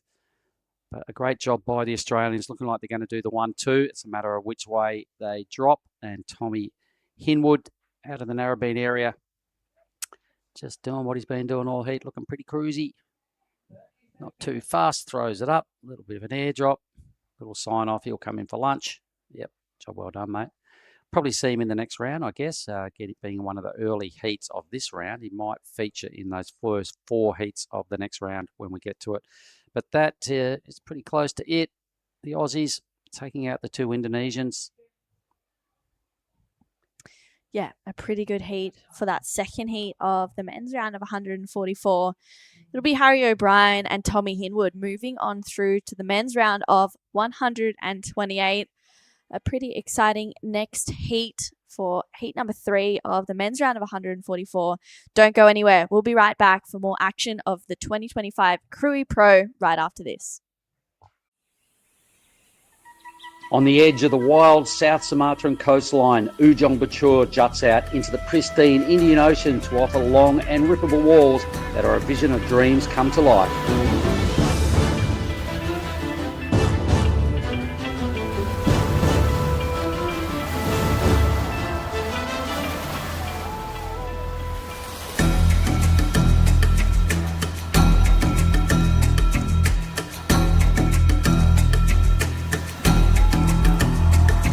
The Krui Pro is at it again and will bring Asia and Australia's best and up-and-coming surfers back to one of the rawest proving grounds on the WSL's qualifying series.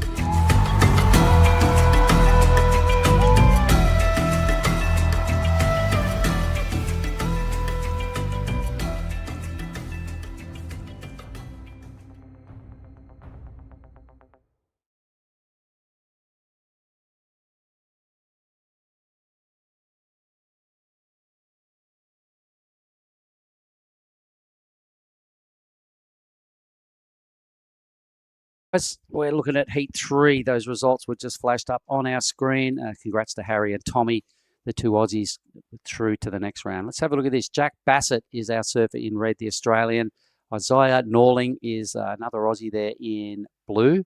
Farhan He's a local fella that was in our trials earlier today, and I didn't catch where Japanese surfer Kai Kobayashi, yeah? Kei Kobayashi. Kei Kobayashi. He lives in United States, and he originally signed in States region, but he changed to Asia region this year. So this is going to be his first year on the Asia region tour. All right. And is he highly rated? What's his gig? I remember seeing his name a few times in draws. He's highly rated surfer in US as well. Okay. Couple of wins in QS tour before, so. Wow. All right. Well, big deal.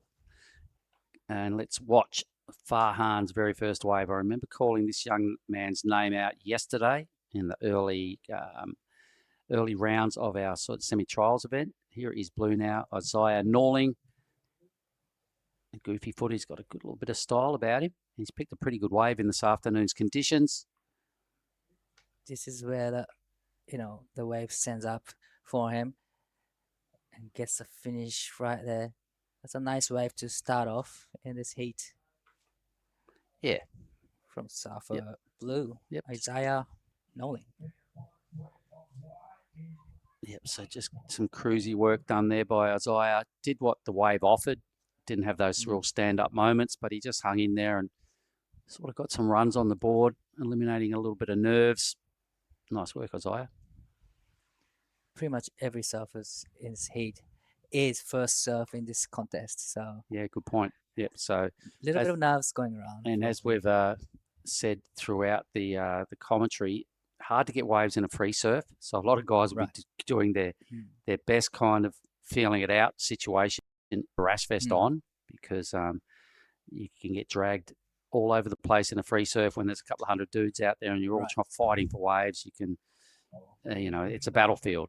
So this is Kei Kobayashi up and riding.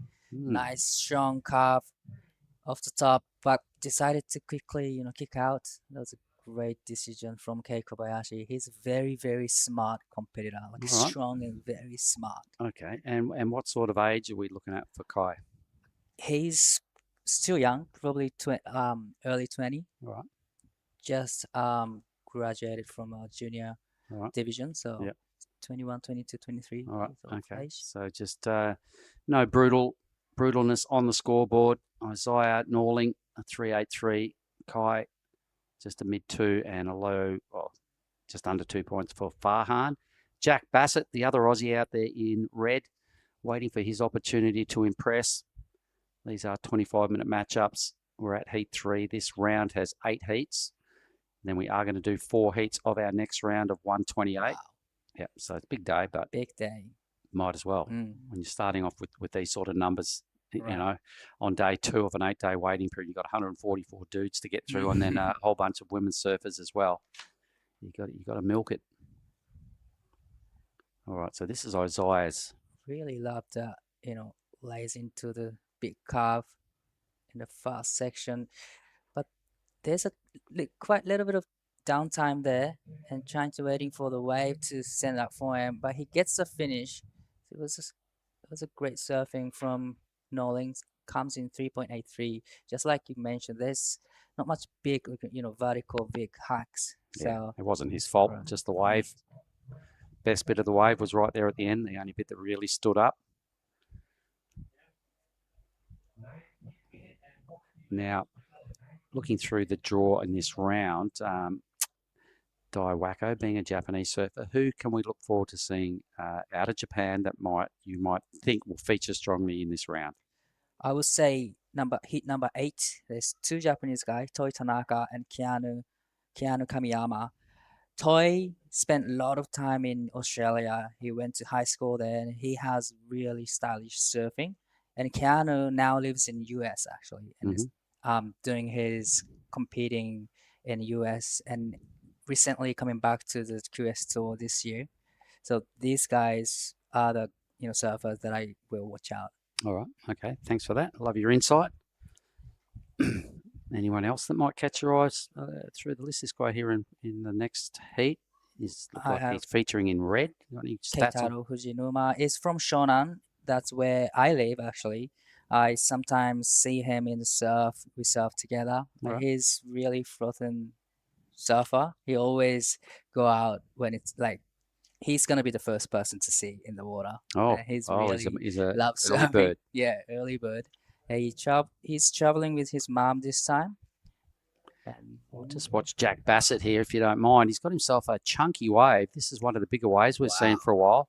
Some really top to bottom attack going on here for Jack, helping himself to the first two sections. He's got a third strong section and gets out there for another whip. All right. Pretty strong surfing, I reckon, for sure the best number of this heat. Right. Well done on finding that wave, Jack, I'm going to say. And the better number will drop shortly. They've all got a wave each. It'll be Jack Bassett that will go to first and 17 and a bit to sort out a result. So what else has been going on your day today, mate? You've done a lot of interviews with the Japanese team, Japan, cleaning up in the juniors. Right, I'm happy with doing a lot of Japanese surfers as an interviewer. Just love to be helping out for them because there's so much. I think there's so much to talk about for them. So I'm really happy to be here and just doing interviews, watching great actions. That's how I spend a day today. And what about after heats? Okay, well, in 17 minutes we'll get a result here, but in the meanwhile we're going to throw down with Harry O'Brien and True Starling. Take it away, True. Thank you so much, guys. Harry, an amazing start to your QS season here at the Krui Pro. Congratulations. Thank you. Yeah, it was fun. The waves are pumping. It went a bit slow, but stoked to get a couple. And it's your first time here in Krui. What's been, I guess, your first observation of this place? Yeah, it's pretty sick. I'm loving it already. Having a hell time, just getting good waves and stuff. So fun. And navigating the slow conditions has obviously changed a lot since this morning. What was your tactics going into that heat? I don't know. I was trying to get one early, but it went we had the restart. It was pretty slow, and then I just thought I needed to be on a good wave, so just waited it out. But it was pretty nervous at the start, waiting that long. You have lots of friends and family back home watching, I'm sure. Would you like to say hi to anyone? Yeah, hey mum and dad, all the boys, and James if you're watching. Cheers. Thanks so much, Harry. Back to you guys. Cheers. Well done. Thanks very much. Big lad right there. Down interviews going on in the athlete zone. I was about to get to a question with you. We'll just see if anything happens out of these lines. Quite a good wave. Looks like it's approaching. Priority sits with your boy Kay. But here is Jack's 5.33, best wave of this heat. For the first thing I noticed out of this was a really good wave. Really clean wave as well, right? Yeah. He's He's on again. Boom. Blasting. Jack Bassett jumping out of the blocks, feeling inspired and improve after that first effort. So a smaller wave, but actually hit the lip this time, a couple of times. Like I can notice that he pushes a little bit more than his first wave, actually. The first wave, he's more feeling it and trying to get good connection to it. Yeah, I guess the 5.33 just took a bit of pressure off. So you're right, he got a smaller wave, but he pushed a bit harder, actually hit the lip a couple of times then. He probably had the opportunity on his first wave as well to hit the lip, but maybe the nerves he went, just bank this thing. It's such a good wave, just finish it. And he did. 5.33 is probably going to stand in his totally at the end of this heat. So it was a wise move to surf that wave the way he did, but I more like the way he surfed his second wave. Right. He's getting those, 5.33 without the finishing maneuvers. So there's, 4.83 comes in for the. Yeah, I mean, he just red. Pushed hard. Smaller wave, but pushed harder through his moves, hit the lip. Blue gets up, gives it a pump. Isaiah Norling. I thought he was going to get barreled. Whoa. Probably still could if he gets it together. Wow.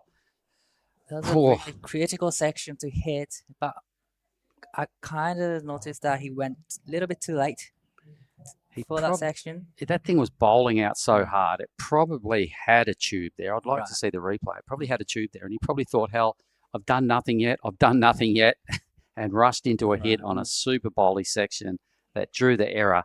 It was such a good-looking wave that wasn't really capitalised on, and I think he maybe just lost his patience with that wave. Right. Yeah, he could have raced down the line more so that Probably. he would get more like open face. But unfortunately, there's slightly error from Noling. Or maybe slowed down and got barreled. It looked like it was kind of going top to bottom right where he was. I don't know whether he could believe what he'd paddled onto, and it only ended up producing a 0.83. Meanwhile, Farhan has gone into second with a 3.2. So the surfer in white, the local fella, I'm sure he's got his buddies on the beach, all down here watching, and in his corner. With 13 minutes to go, he's holding on to second. Isaiah probably had the opportunity to get back into second position. It's so close for that all-important second spot. But as I was going to say earlier with you, Dai, all the Japanese surfers here, and you've interviewed a lot of them today, and you watch their heats. And when you watch a heat, you kind of scrutinise it very closely. Do you throw down any tips to Team Japan to the younger crew that may not be travelling with a coach, or obvious things that you spot that you might give them a little bit of assistance with? Any of that goes on? Not today, though. Not today. But I would like to do that, but still, I would rather give them a space to think by themselves than just giving them random advice that they don't need. So I just gave them a space. But if they ask me, then I would definitely love to do it. All right. Sometimes watching on live, like a whole heat, you can get a lot of information from the, live actions. Yeah, well, probably no one really watches heats any closer than us sitting in here, right? Definitely, that's true. Yeah, 1 second.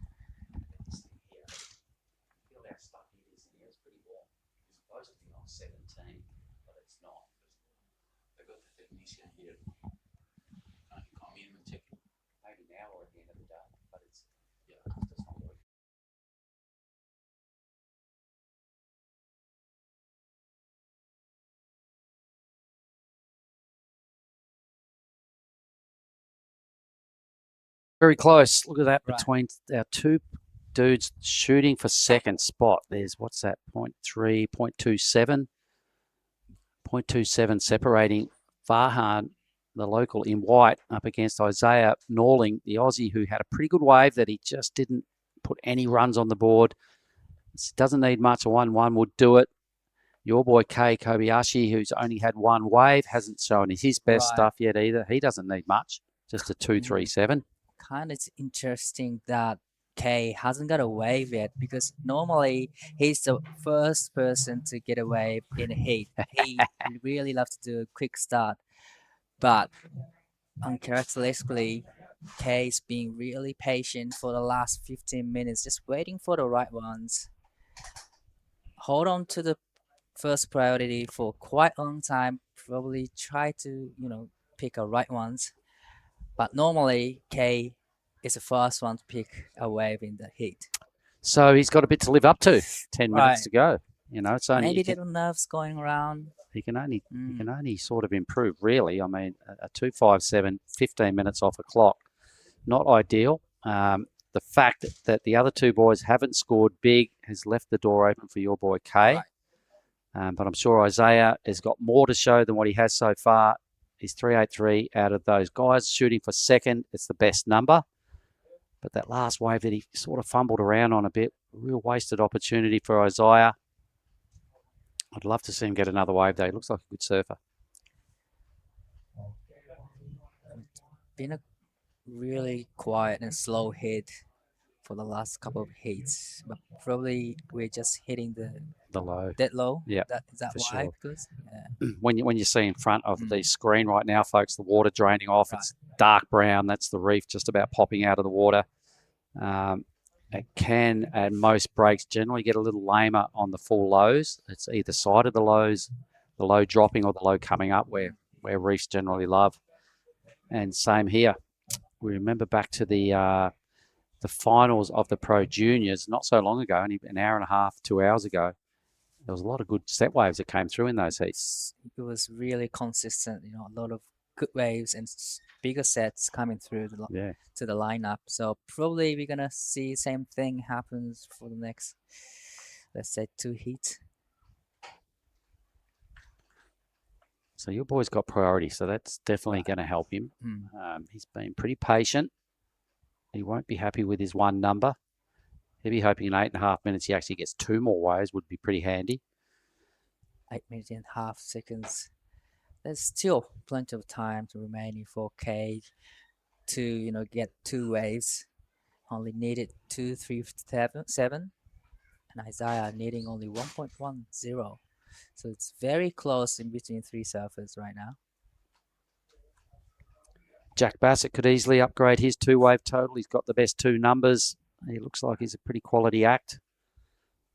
His 2 waves happened within a couple of minutes of each other, so it can turn around pretty quick. Smart is what I guess the other 3 have got to be kind of running through their heads right now, going, we've had a shocker, but it can happen pretty quick.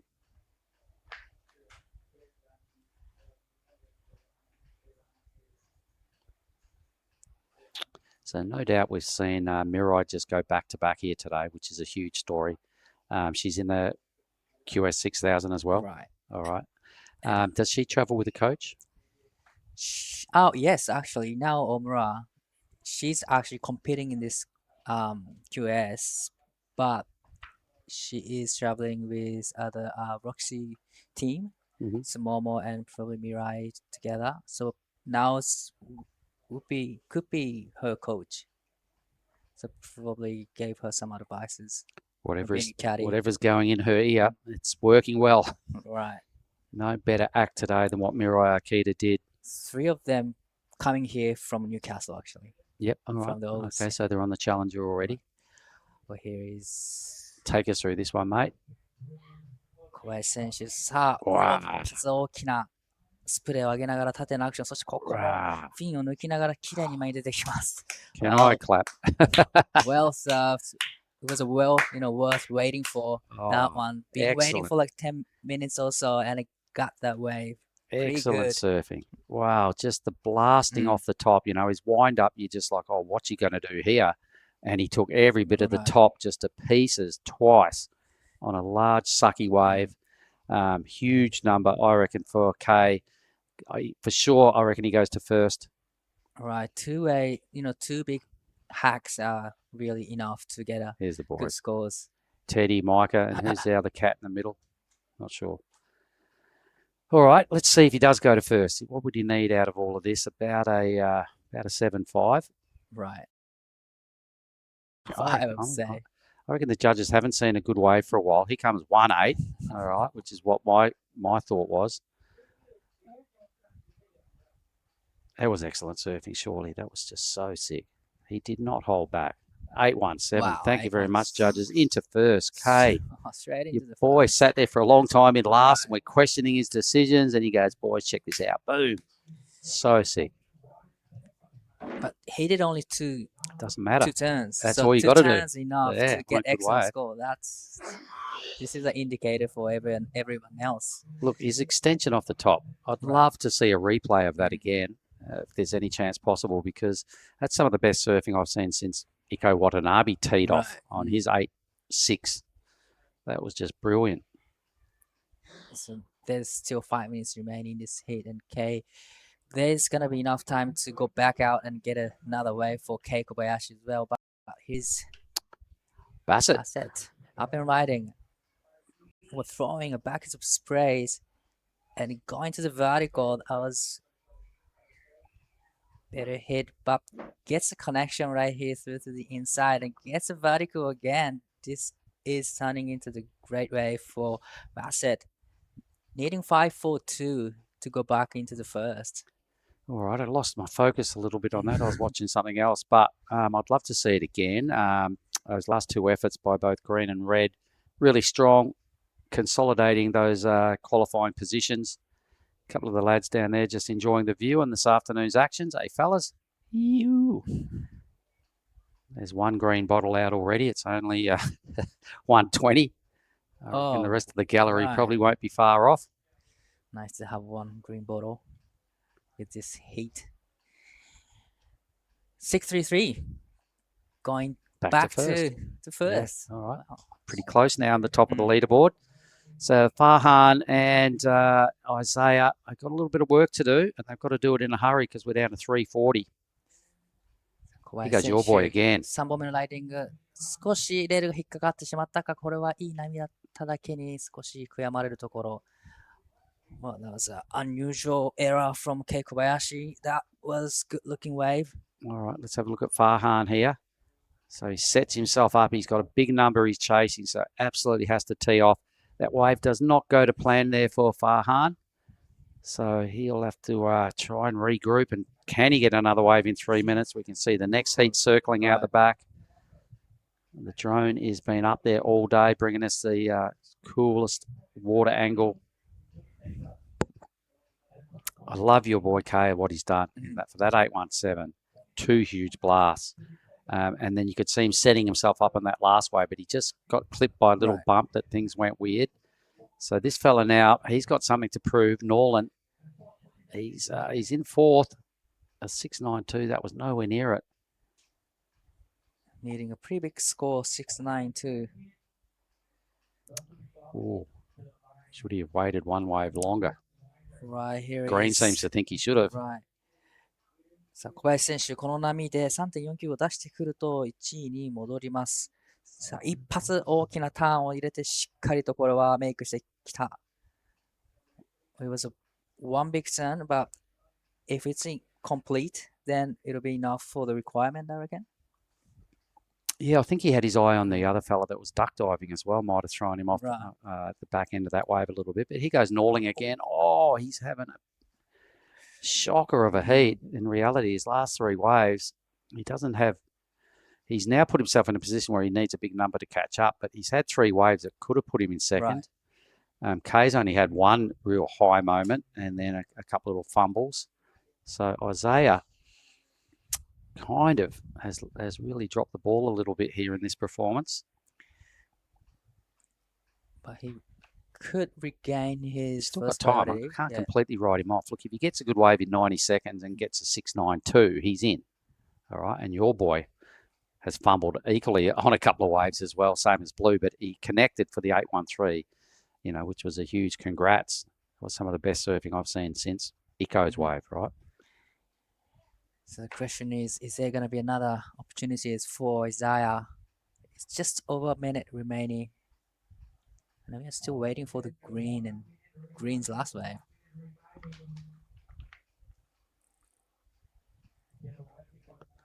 Highly impressed with Kai Kobayashi. Following some replays right now. Last wave for red. Looks like this would be his 633 maybe. Yep. Nice little slow-mo tag off the top there. Had some good sections to work with. Got up there and feasted above the lip a few times using some good strong rail work. Jack Bassett at this stage looking like he's going to take it out. 25 on the clock. And this is the wave I wanted to see a second time. Everybody watch this. Oh, no, not that one. That was his wave after his 817. The wave previous was the one. But you could see that little lumpy hit. It kind of put him off balance heading into the big attack. 10 seconds. It's looked like it's going to be Australia and Japan doing the 1-2. And it is. Well done, Jack Bassett. I better go and have a chat with him. Your boy, Kai Kobayashi, I reckon he's one to watch because I reckon he's got a much better heat in him than what he just showed us. But the 817, absolute standout wave. We're going to throw to a quick break and we'll be back shortly with Heat 4.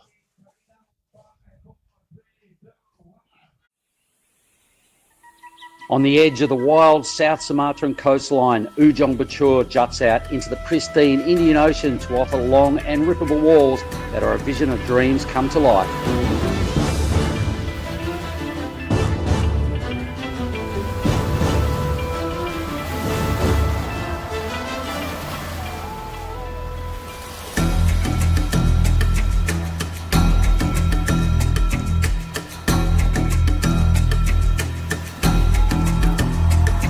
The Krui Pro is at it again and will bring Asia and Australia's best and up-and-coming surfers back to one of the rawest proving grounds on the WSL's qualifying series.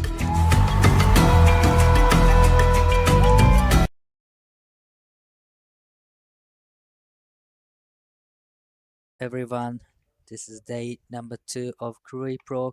Now we're in 1,000 round of 144, heat number 4. This is red Keitaro Fujinuma. And we have Aiden, Doyle Duffy, Jack Regan, Sina Tanjun, and I'm Daiwako in the booth with Jada. How are you this afternoon? I'm good. I'm excited. There are big heats ahead. Lots of surfing to be done. So tell me a little bit about what happened in the last heat. What did I miss? Well, you missed the case 8. Excellent score. Which he is actually lives in States and he changed his region this year to Asia. He used to be in the America region. Yeah. But this is his first year on the Asian tour, and he is a very, very smart and strong competitor. And that 8 show how what he can do. And why did he change his region? I never get the chance to talk to him about it, but probably bit away. True. Or maybe, and he's he was born and raised in America, but his parents are Japanese, probably, and he's competing in the Japanese tour as well. So maybe that's why. Okay, yeah, makes sense. And you're totally right. The waves are way better in Asia, 100%. I mean, he must have been seeing both Krui and Nias year after year, probably surfing like HB or something. So he's like, "Oh, I'm probably gonna change." And he had a great career. He had a couple wins in a QS as well in Japan and as well as in US. So he's a very strong competitor. But because it's his first year, he's starting from the first round. Yeah, we've all been there. But actually, sometimes it's better to start from the early rounds just so you get those heats and you start, finding your rhythm. You get to spend time surfing that wave with less people out. And speaking of surfing and starting, here is Keitaro Fujinuma. Yes, Fujinuma. This wave comes in 4.33. Not a bad way to start this heat. He is from Shonan area. Oh, really love the big arcing curve right there. But he's from Shonan area. That's where I actually live. And sometimes I get to see him in the surf, and he's always first person to be in the water. And I believe he's traveling here with his mom this time. Oh, so I don't think I've seen his name around this QS yet. I think he's competing in Japanese QS in Japan, but I believe this is his first one in Indonesia. So that's why you haven't seen him name.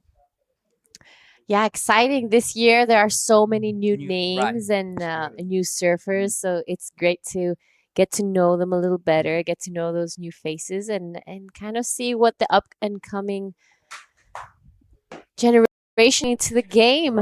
This is our surfer in white, Jack Regan. Just a bit of a fade turn, nice pull off, but not too much on that last one. It's a good, okay start. Not ideal, but plenty of time. We've just gone 5 minutes into the heat. It kind of looks like the waves have slowed down a little bit with the low tide. Yeah, last couple of heats it's been really slow and quiet, so not many potential waves coming through. So 433 can get you through the round. We even had a heat restart earlier. Yeah, so we did, just to show that it's definitely not only slowed down, but the surfers are picky now. They're like, nah, we're not going for anything unless it's perfect. But this guy is not wasting any time. Keitaro Fujinuma. Is he has he done the Pro Juniors around Japan? Yes, he's done a lot of competition in Japan, so he's very strong competitor as well. He's hunting every waves, but here is Reagan up and riding again. Nice off the top, just connecting through to the inside where waves actually stand up. So gets around the corner. Yeah, so it's kind of a little bit of a Keitaro and Jack heat right now. They're the only two surfers who really started surfing. Sinar and Aiden are, being patient, sitting at the back. waiting a little bit more. So 2 different heat tactics happening right now. We have both red and white being staying busy and moving around, trying to get those scores in, whereas Aiden and Sina are being patient, waiting for the sets, being a little bit more picky. So it's just a matter of time to see which one is going to pay off. Right, that's true. The last heat, Kei Kobayashi was waiting for the one for about 10 minutes or so. So it turns out, he got through the last heat. So you never know until the end. 100%. I've said it a few times today. Surfing is until the last second. Right. Until that buzzer beats, then anything can happen. Anything can happen, definitely. Especially because the waves and the ocean is so unpredictable, and you never really know if there's going to be one extra wave in the set or one less. So those buzzer beaters could be the best moment of your life or the worst. Well, either way, we love to watch that. Yeah. Right? It makes it exciting. It's what keeps us here. It's what keeps everyone watching. It makes sure that it's not the same. Right. And I think that's what really differentiates surfing from other sports, that it's not the first one to get their wins or the first one to, get the ball or something. It's about surfing. Really and with that, we're going to head to Mark with the last heat winner. Okay, I'm down here with the winner of the last heat. His name is Jack Bassett, and I don't know a lot about you, Jack. Could you give us some insight where you're from and those sort of things? From Victoria, Australia, around the Bells Beach area. 19, first time here, so can't ask really for a better day to kick it off, but it's pretty good out there. All right, well, first time in Krui, so welcome to it, and congratulations on the heat win. What's the best thing so far for your trip here to Krui?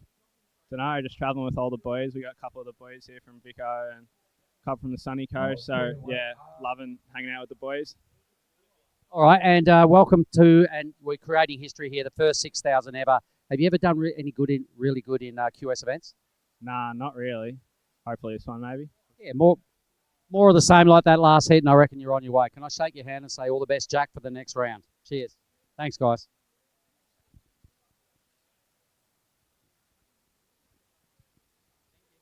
Like we said, new faces, new names, new stories.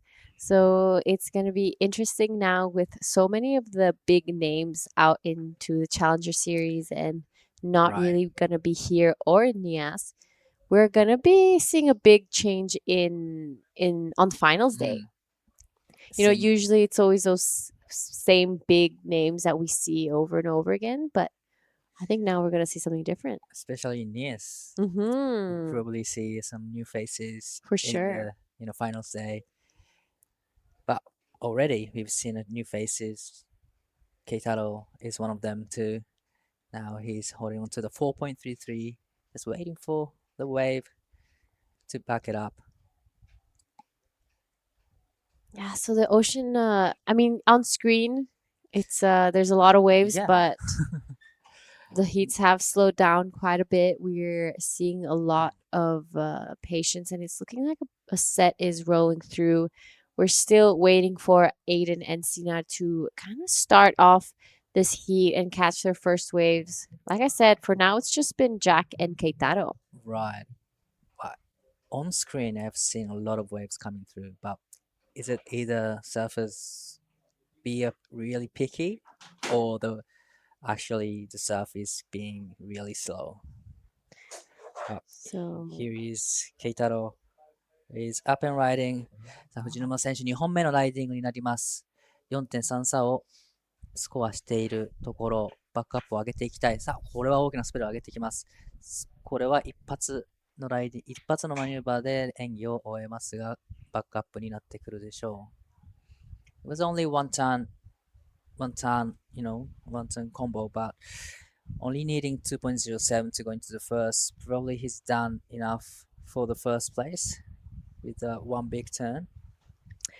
Yeah, I agree with you. I think he's definitely got the 2. There hasn't been any real significant score. This is the last of Jack Reagan, came in at a 3.73. Beautiful, really deep bottom turn. I like how you can't even see his head when he's doing that bottom turn because of how low he is. really low center of gravity. Nicely done. Finish this one off. But yeah, as we said, no real big significant score just yet. It's been the highest of 4.33. And we haven't gone past that section. We're hoping to get the ball rolling for Aiden and Sinar. Still no waves. Still waiting for the right ones. So Sinar Tanjung, I see him surfing around Bali quite a bit with Varun and Bronson. So Varun Tanjung and Bronson Meidi. They're his brother? Yeah, that's Varun's younger brother and Bronson's too. So they're a tight group of friends, family, and it's great to see them always together and always having a great time, really pushing each other in every surf. So when Varun does something, I see Bronson and Sinar want to do better, and it just shows that you can have healthy competition with your siblings and friends, and it's gonna help you improve. And Bronson now world junior champion. Good to have some friend like that, and I love watching the YouTube channel. Actually, it's very fun to watch. That's true. They have a really good YouTube channel going on. So really all-rounded surfers have good content, good in contest. Good in the air. Yeah, good in the air, good in the barrels. I always say this. Varun has the best wave selection I've ever seen. I had a couple sessions with him out at Desert Point, and I swear to you, he was on the best waves every single time. Yeah, it's incredible. He just has a really good eye for it.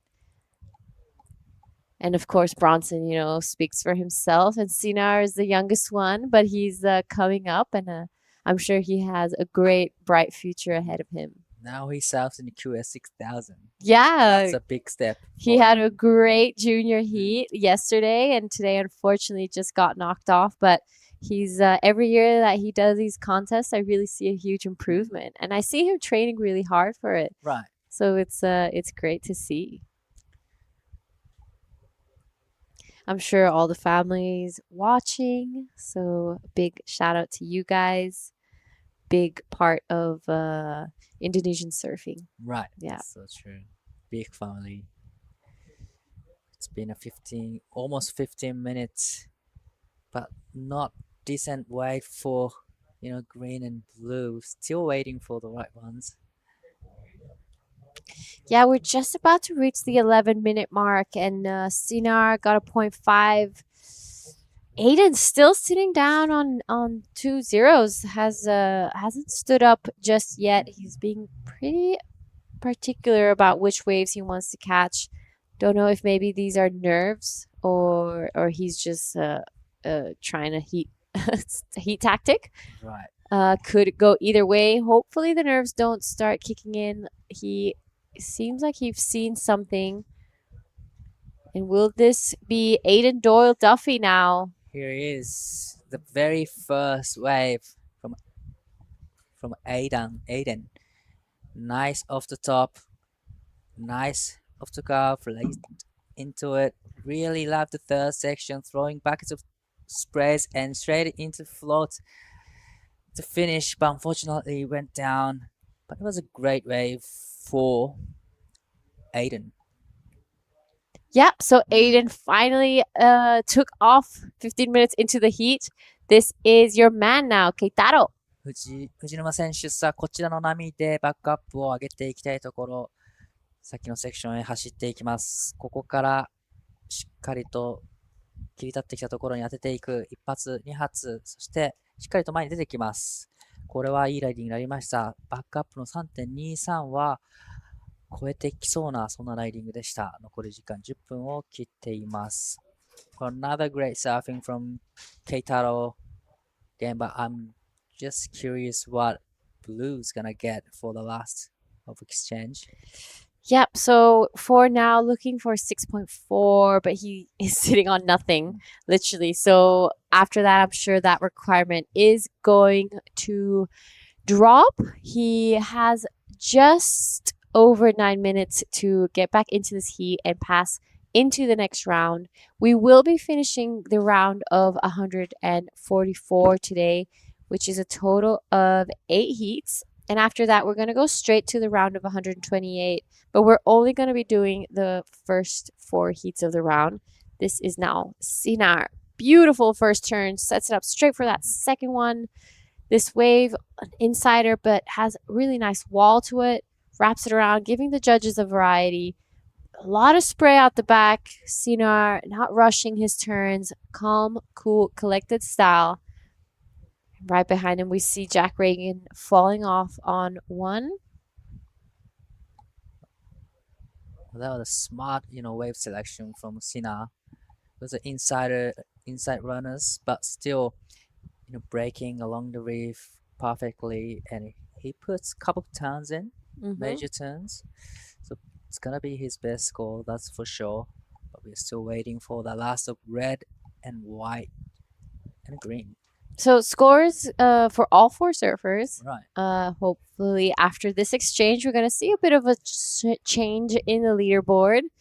Gonna have a solid idea of what sort of requirements everyone needs. So there it is. Aiden's first waves comes in at a 4.17. That's the second best wave of this heat, right behind Keitaro. Still waiting for scores for Jack, Keitaro, and Sinar. I'm sure there's gonna be a bit of a change here in requirements and positioning. So just 7.5 left. There we have our Krui Pro setup right there, where you see the red roof that says Enjoy Krui is the athletes area. And right besides that on your right is the judges tower. So beautiful setup here. You can just see all the reef, and that's exactly why we're all here, not only for the waves, but the beauty of this place. Well, now Fujinuma Keitaro, having a look at this, decided to not to go, but last wave from red comes in 4.60. Extend his lead over white. So this is Aiden's 4.17. Setting up all the turns really great, and really love this third turn. Wow, here is 篠間選手、大きなエンドセクションしっかりと決めてきました。Oh, that was a great, quick, tight turns.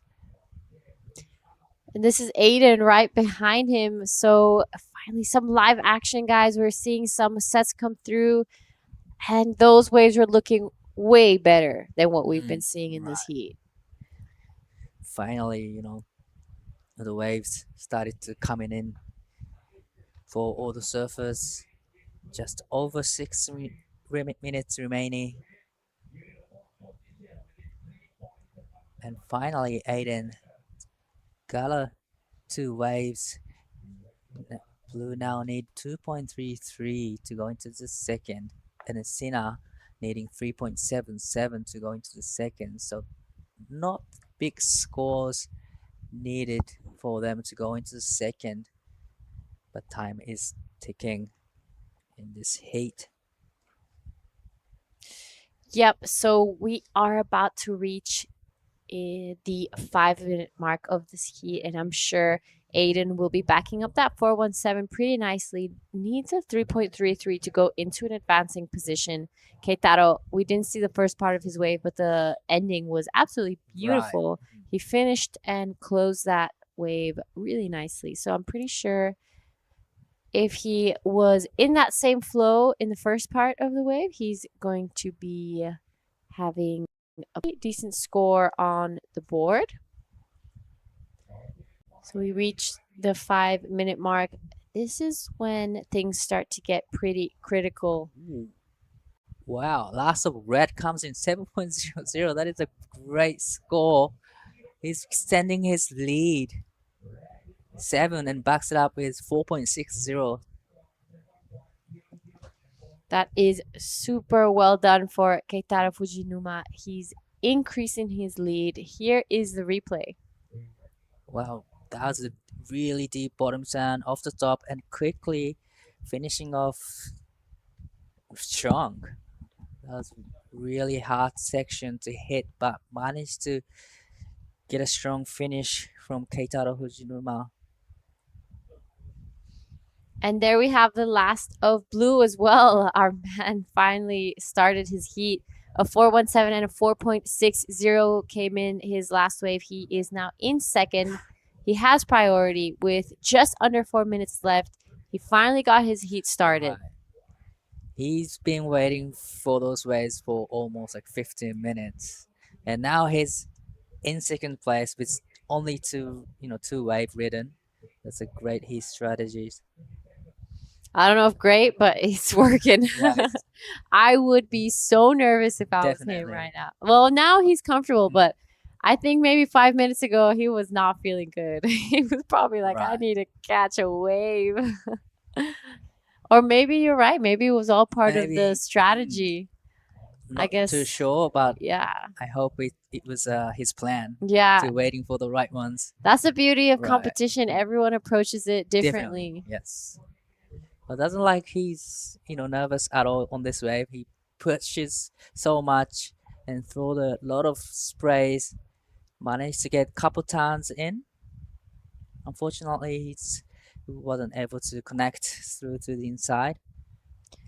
Yep. So we are about just past the 3-minute mark of this heat. It is Keitaro in first and Aiden in second. This is the current heat leader. 藤沼選手、先ほどのライディングで 7.0 をマークし、現在第1位。この波が 4.60 を超えていきたい。その中で大きな2発をまたしっかりと決めてきました。これが 4.60 以上でその差を広げていきます。That's a well served from Keitaro. Two big turn combo. Yep, you're totally right. 2 turns. Will it be better than a 4.60? I guess. So it's gonna be close, but Yeah. I don't think it's gonna be better than 7.00. That's for sure. Oh, no way. That 7 had a beautiful finishing. Right. Super critical. He showed the judges, I finished this. He was low. His arms extended out wide. So it was really well done from Keitaro Fujinuma. Our man from, where was he from? Shonan. Shonan. It's an hour drive from Tokyo area to the west coast. It's kind of similar to Gold Coast area, Mm-hmm. where all the main Japanese surf industries are, and we have a lot of unique culture, skateboarding, surfing, and music as well. It's a great place to Do you guys have many QS events around Shonan? Used to be. We used to have one big event in Shonan area, but not anymore, unfortunately. Hopefully we can bring it back. Yes. All right, we're reaching the last minute. So Keitaro's last one didn't go into his top 2, but he still is in first. It is Aiden Doyle in second. Now, all eyes on Reagan and Sinar Tanjung. They're gonna be hoping to catch one last wave. They don't need massive scores. Wow. A 5 and a 6.14. Incredible surfers, so they know they can do it. But that was one of the biggest sets coming through in this heat. And we're about to count this one down. Last 20 seconds, and it's looking like everyone got kind of swept through from this set. And I don't think we're going to be seeing a big change in the leaderboard. Our man Jack Reagan, one last chance. Needs a 5. I think by his body language, you can see that this Right. wave might not possibly be it. But we'll follow with it until he finishes it off.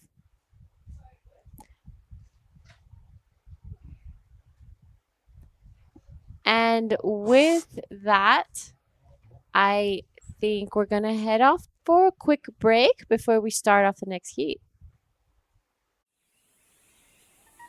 On the edge of the wild South Sumatran coastline, Ujung Bocur juts out into the pristine Indian Ocean to offer long and rippable walls that are a vision of dreams come to life.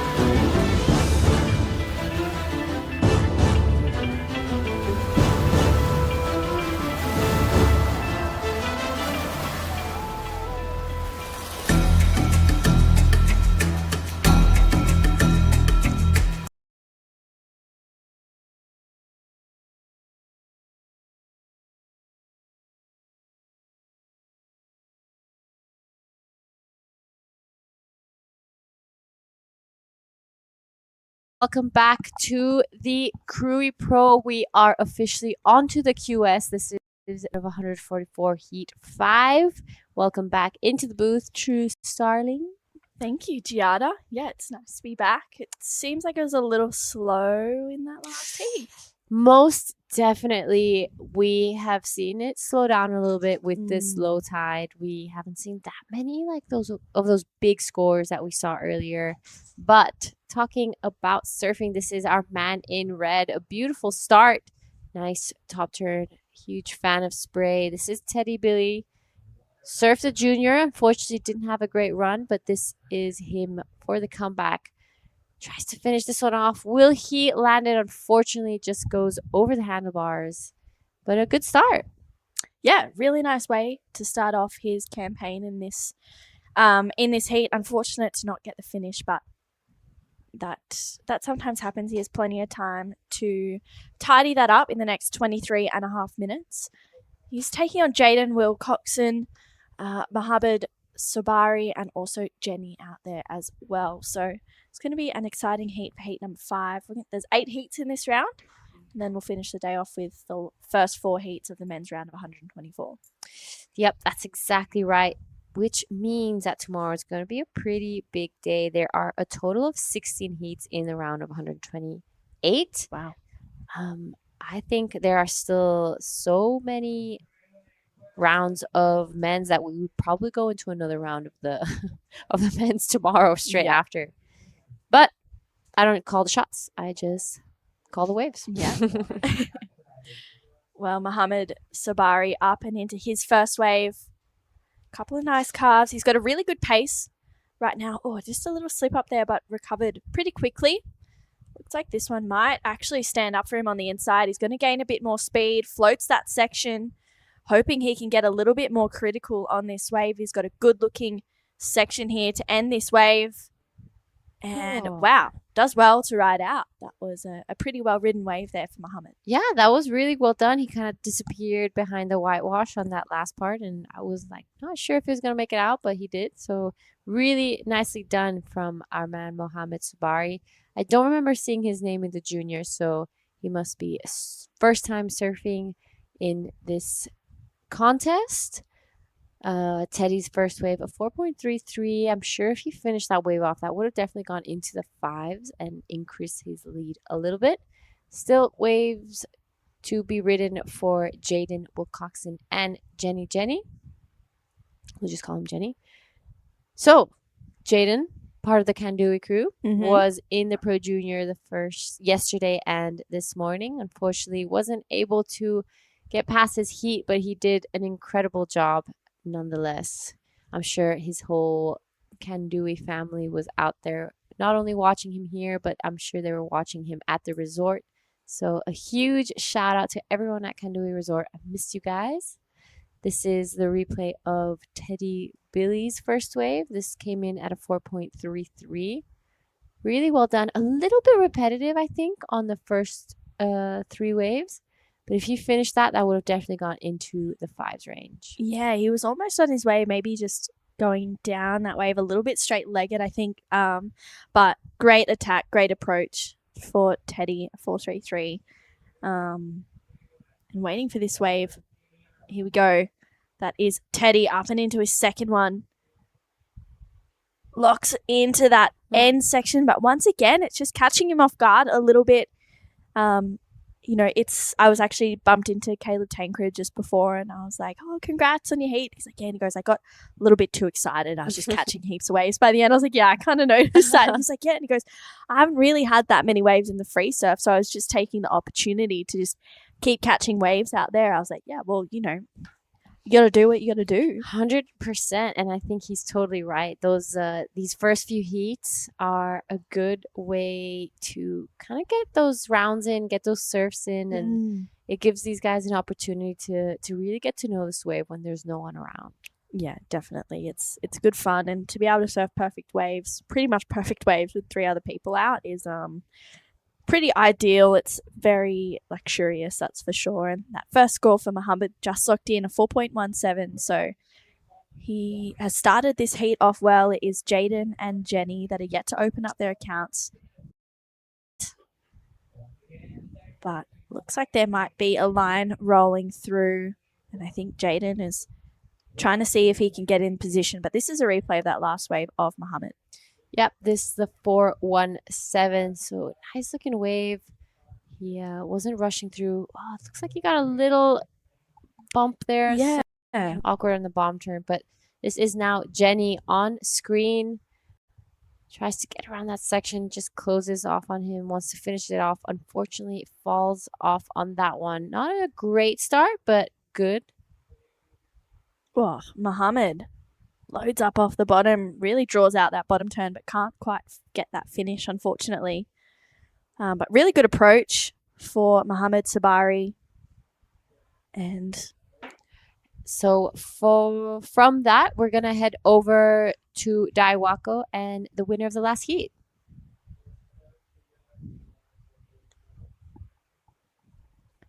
通過をして次のラウンドへと駒を進めました藤沼慶太郎選手に来ていただいています。ヒートを振り返ってみていかがですか？すごい緊張しました。なぜ緊張したんですか？7年ぶりの海外の QS と昨日波大きかったから今まで乗ったことない510なんか乗って全然動かなくていつもこの板乗ってていきなり切り替えて乗れるかなってちょっと不安だった。He was very nervous before the seat and in his seats because it's been 7 years since the last QS in overseas. So it was heart beating and he was so nervous, but he's very happy with the waves that he got. その中でたくさん波乗っていましたが、ヒートプラン通りに行きましたか？もう前のヒート今回見ててあんま来てなかったからいっぱい乗ろうと思いました。He knew that the waves would be really slow and inconsistent, so his plan was to just get as many as he can, and that's exactly what he did. And now he's doing a post-heat interview with me. では最後にたくさんの方が見てくれていると思うのでメッセージの方お願いします。今リーフブレイク大好きでその中でサーフィンできてすごい楽しくて、数少ない僕好きのファンの方、次も頑張ります。ありがとうございます。次も頑張ってください。ありがとうございました。Back to you guys in the booth.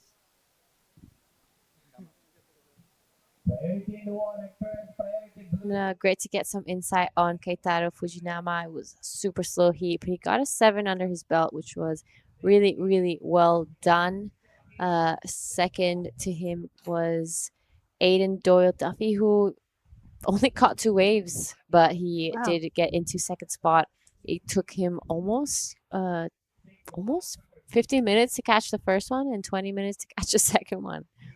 Wow, that is crazy. It seems like it's, slowing up a little bit. Maybe getting a little bit onshore. It's still pretty clean, but it looks like there's slowly a little bit of wind coming up. I don't know. Maybe I'm just reading too far into it, but this is a replay of the 277 of Teddy. Oh, unfortunate to not make that last turn. Yeah, I feel like he could get to that last turn just a little bit earlier so he gets to ride out of it instead of so late. If he goes later and he manages to land one of those turns, the score is going to be way higher, but so early in the contest, I would just play it safe and try to get those scores in. You don't want to be risking it now. No, definitely not, especially when you have the likes of Jaden, Muhammad and Jenny right now. To be able to lock down the lead with 2 healthy scores, which he definitely had the opportunity to get, would be the smart heat surfing to do. But with 15.5 minutes to go, he's had a little look at this one, but doesn't quite like it. It's a smaller wave, doesn't offer too much. So we're about 10 minutes down in this heat. Up next is heat number 6. There's Haruta Maruyama, Taj Simon, Sanjay Selvamani, and Alexander Lipinski is going to be out there as well. So that's going to be heat number 6 for the men's round of 144. Got some pretty huge names. Toi Tanaka, Jesse Ferguson. We've already seen quite a few. Tommy and Hinwood, Harry O'Brien, they made their heat. Caleb Tancred putting on a show to start off the round.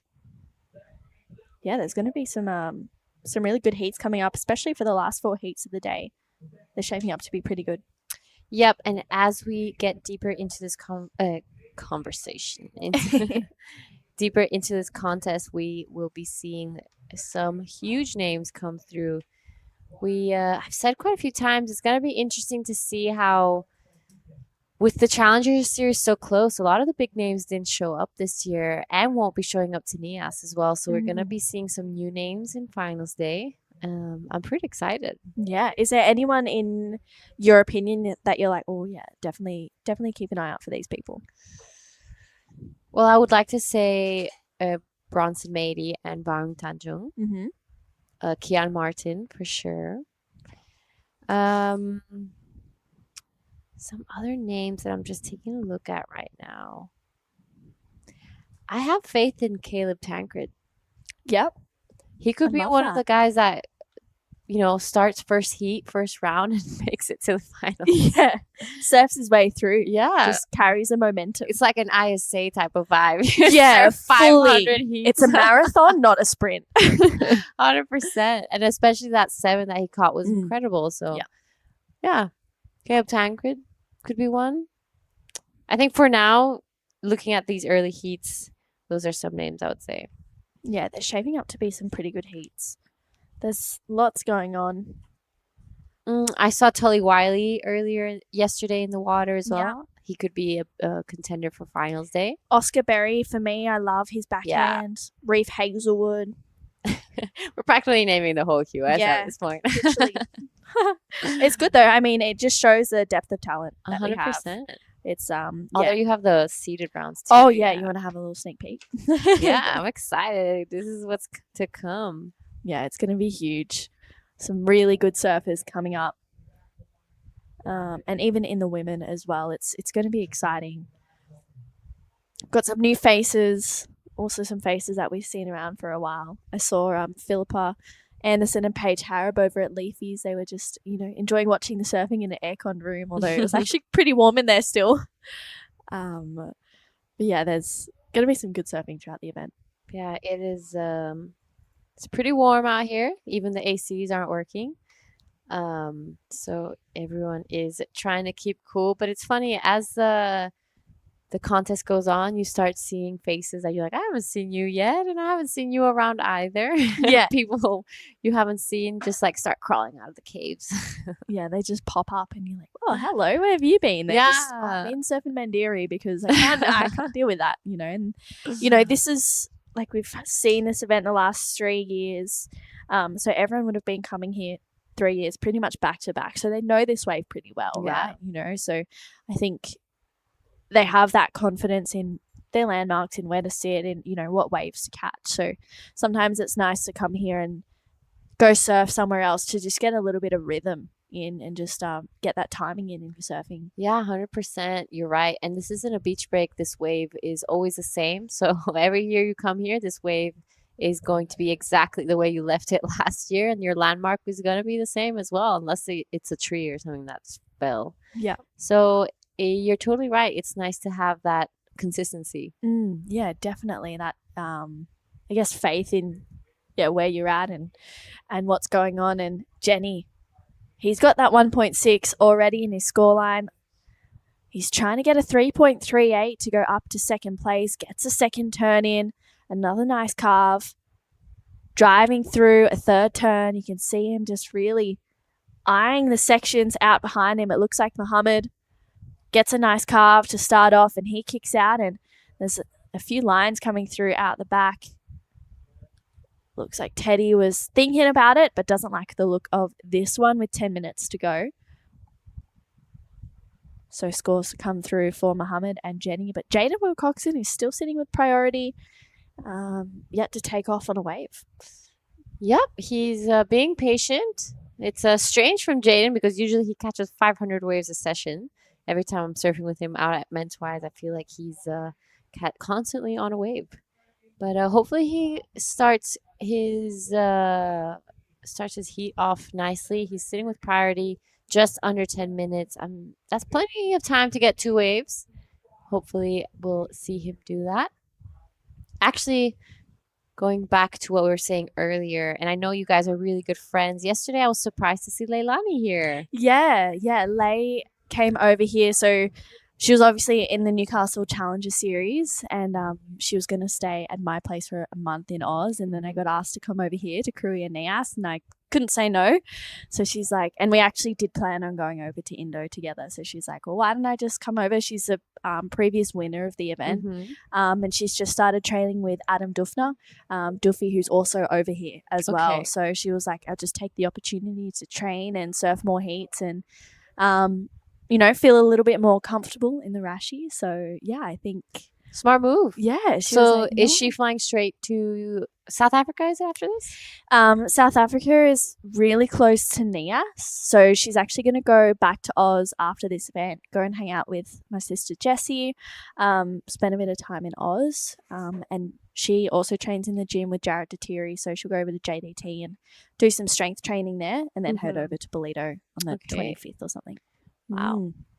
Yeah, well, super exciting. Yeah, that is very cool. She was like, I want to go to Indo. And I was like, well, I have to go to Krui. I'm really sorry. And she's like, can I come? And I was like, if you get in the event, like 100%, come over. Even if she didn't make it into the event, I think it would have been worth coming here anyway. There's so many waves all along the coast that you can just grab your car or motorbike and find your own spot. And it's a perfect training ground. There's rights, lefts, beach breaks, reef breaks, everything. It's so awesome. There's so much going on. And there we go. Jaden Wilcoxon up on his first wave, using the priority with 8 minutes to go. He was patient.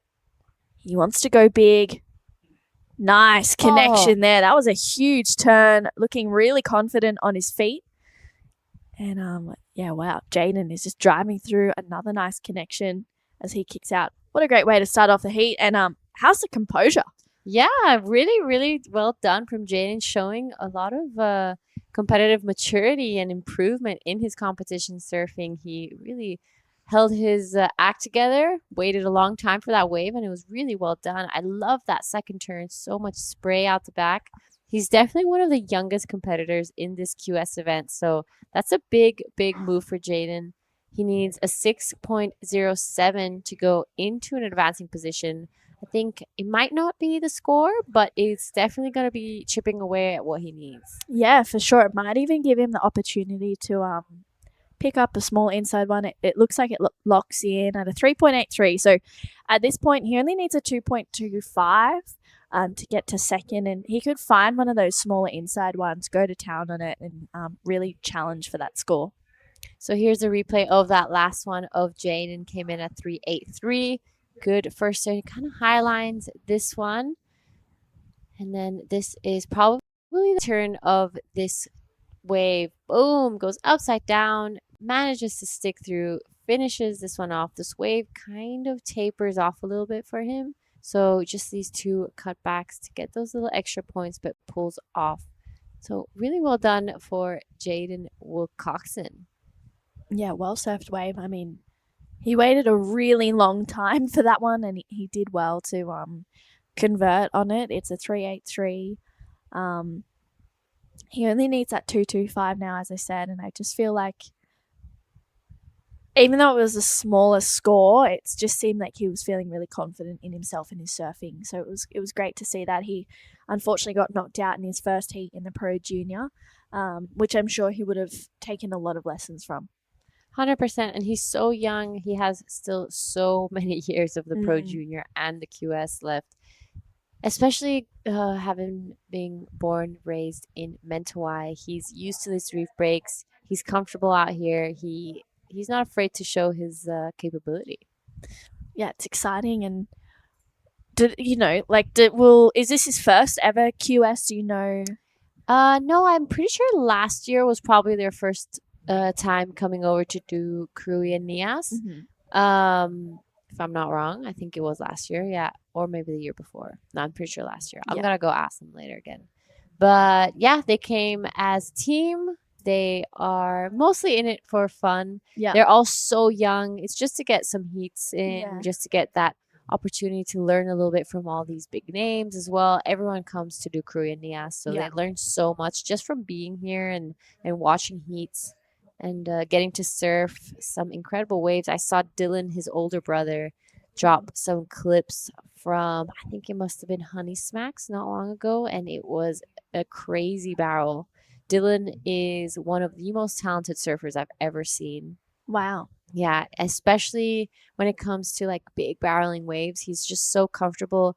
He gets barreled sitting down, standing up, switch foot, whichever way. Yeah. You name it. Whatever he can do he's it. feeling Yeah. at that point. So I'm sure Jaden is following closely behind, and their younger sister Alan as well. And like I was telling Dad, like with them surfing together all the time, there's a little bit of competition between each other. So obviously with that, everyone improves and everyone wants to be better than the other. So it's going to be an exciting future for all of them. Yeah, it's exciting to see the next generation rising through, especially just trying their luck in the QS and seeing what happens. I mean, as you said, Jaden is quite young and he has so many years ahead of him.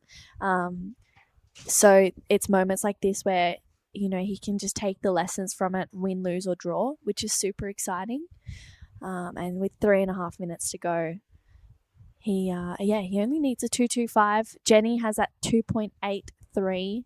He needs a 3.25. We saw him do some really good surfing, but maybe just on small waves. And I was saying to Mark, I think a little bit earlier, the scale has lifted. We're in the QS now, you know, and you got to surf these waves a little bit differently. You got to increase the intensity, the power, the way that you want to surf the wave to get those better scores, you know, and it's a good challenge for all these surfers, especially if they're just graduating from the juniors. Yep, 100%.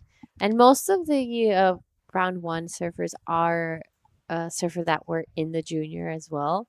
So, you know, those nerves won't be as high maybe if they didn't surf the juniors beforehand. So it's you're totally right. I agree.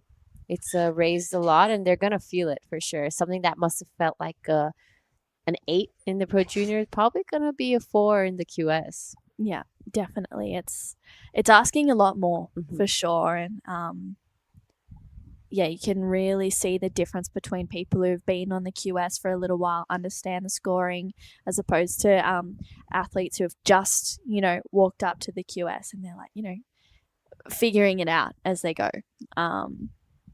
So yeah, I'm excited to see some new faces in the draw here. But with 2 minutes to go, Teddy is out in front with that 4.33 and a 2.77.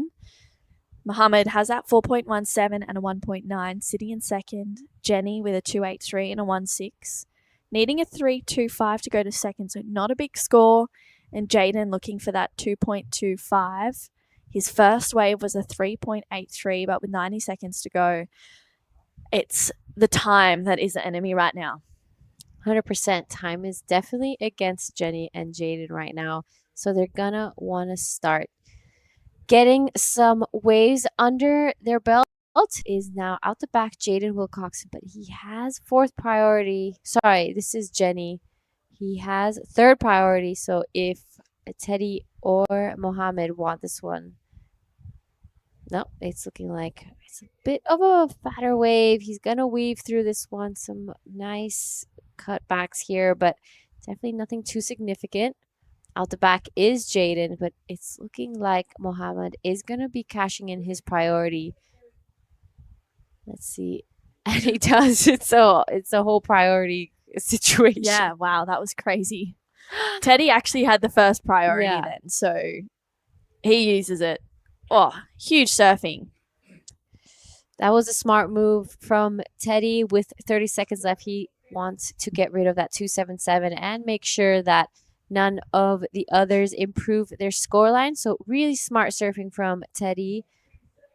And with that, just a few scores to come in for all four surfers, but I don't think it's going to be anything too significant. Maybe Teddy going to be improving his 2.77. We have Mohammed Sobari one last round before this heat ends. This is actually a really good wave. See if he manages to do something exciting on the inside. And he does finish it off really nicely. So we might have a change in the leaderboard. I'm not too sure. With that, I think we're going to head off for a quick break and see you guys in the next heat.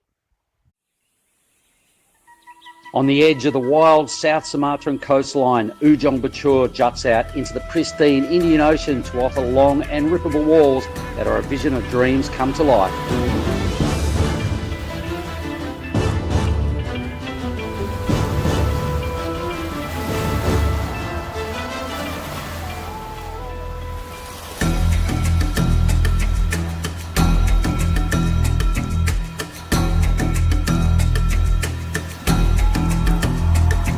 The Krui Pro is at it again and will bring Asia and Australia's best and up-and-coming surfers back to one of the rawest proving grounds on the WSL's qualifying series.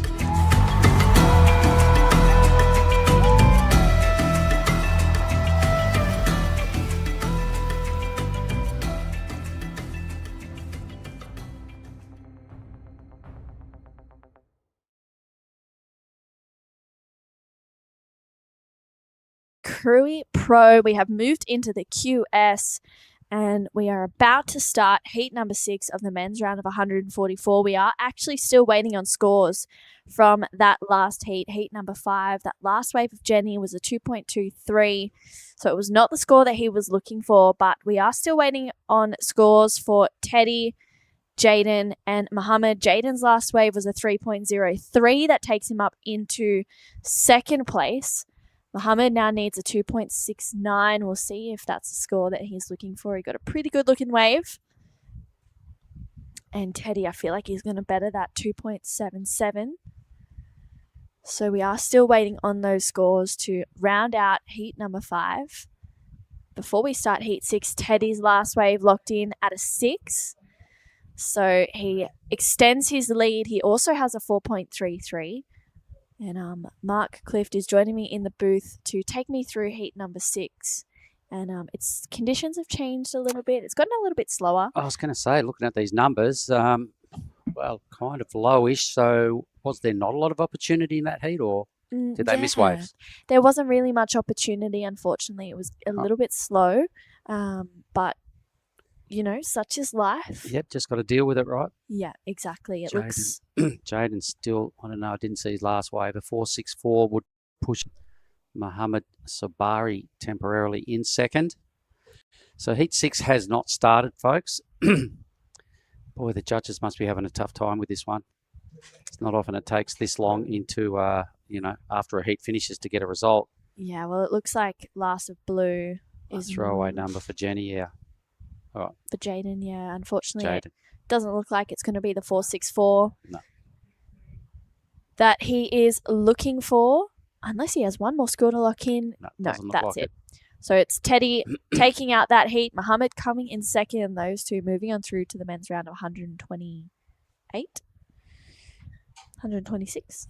128, 128, wow. But heat number 6, we are going to see Haruta Mariuma, Taj Simon, Sanjay Selvamani, and Alexander Lipinski. Lipinski, okay. So that is going to be heat 6. Well, finally we get underway with heat 6. So let's see if these four can make a bit more sense of the lineup and give us a few highlights. I've just been outside. It's pretty low tide out there. I imagine that's what's maybe having the biggest effect on wave counts and wave quality. Yeah, it does look pretty tough. Yeah, it's tough out there for sure, that consistency. But here we go. Taj Simon from the Wollongong area. Nice first connection. Gets that second turn in. He's got a beautiful pace right now. He's not trying to force it. Looking smooth on rail. Another nice carve. Looking to really get vertical at one of these next turns. Loads up here. Nice connection for Taj Simon. He's surfing with heaps of speed as he tags it once again. Yeah, that was a really well-surfed wave for Taj. And out behind him is Sanjay Selvamani, Mark. All right, so let's see what he can string together. This wave's sort of running away from him. It's really pushing out into the channel. A big, meaty end section. Meets it head on, but doesn't come off first best with that exchange with the section. But Taj Simon, right on cue, as you were saying, he's waiting for something steep. He found it right then, banged it with a big hit to finish. Without seeing that last heat, I'd imagine that's a pretty good number. Yeah, it was a decent score. It was a really good-looking wave as well. And someone who did pretty well with what he had was Teddy, and he is over there with Giada Lagarde. Oh, we actually might go with this live action. Sorry, guys. We have Haruta up and riding on this one. A couple of nice backside carves. Unfortunately, just digging a little bit of rail. So while we have a break... Oh, we have a lot of surfing going on right now. The ocean is just alive. That looks like Alexander Lipinski getting his first wave in heat number 6. Oops, big end section coming up. Ooh, tags it there. Does a really good job hitting it early. So we're owed 4 scores, so that wasn't bad. And what we're trying to do is throw down to our interview, post-heat interview with Teddy and Giada. Go for it, G. All right, guys. I'm here with Teddy, the winner of the last heat. That was kind of a slow heat you guys had. What were your nerves like? What was your strategy? And did you have to change anything? Yeah, I just wanted to get active, catch a lot of waves. I had a shocker junior heat where I just didn't really take off. So I wanted to do the opposite of that and just surf as many waves as I could. And that's what I did. I caught first 2 waves in the first, I think, 2-3 minutes. And yeah, that got the ball rolling for me.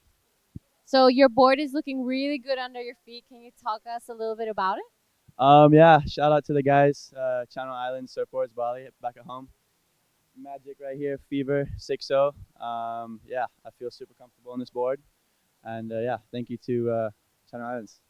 So leading up to this event, what have you been training on, where, and what have you really been working on? I've been training a lot. I had a bit of an injury. And yeah, just been trying different types of boards, new models, new fins. Just recently got sponsored by Shapers. And yeah, I got some Magic fins dialed in thanks to him. And yeah, feeling good. Equipment feels good and body feels good. All right. It sounds like you have a lot of support. I'm sure there's a couple of things you'd like to say to everyone back at home. Yeah, my mom, my dad, everyone back at home, my sponsors. Yeah, whoever's watching, thank you guys. All right, back to you guys in the booth. Congratulations. Teddy Billy there. He's about a foot taller than the last time I saw him. So whatever mum and dad are feeding him there, you're on the right program. Let me know. Yeah, the fella is going through the roof, literally. Let's have a look at Haruta here, his second wave. His first number has just dropped in at a 3.67. So at least we're off to a kind of substantial start in this heat. We've got a 6 for Simon in the blue. This fella's second wave here, he's looking for some steepness right here.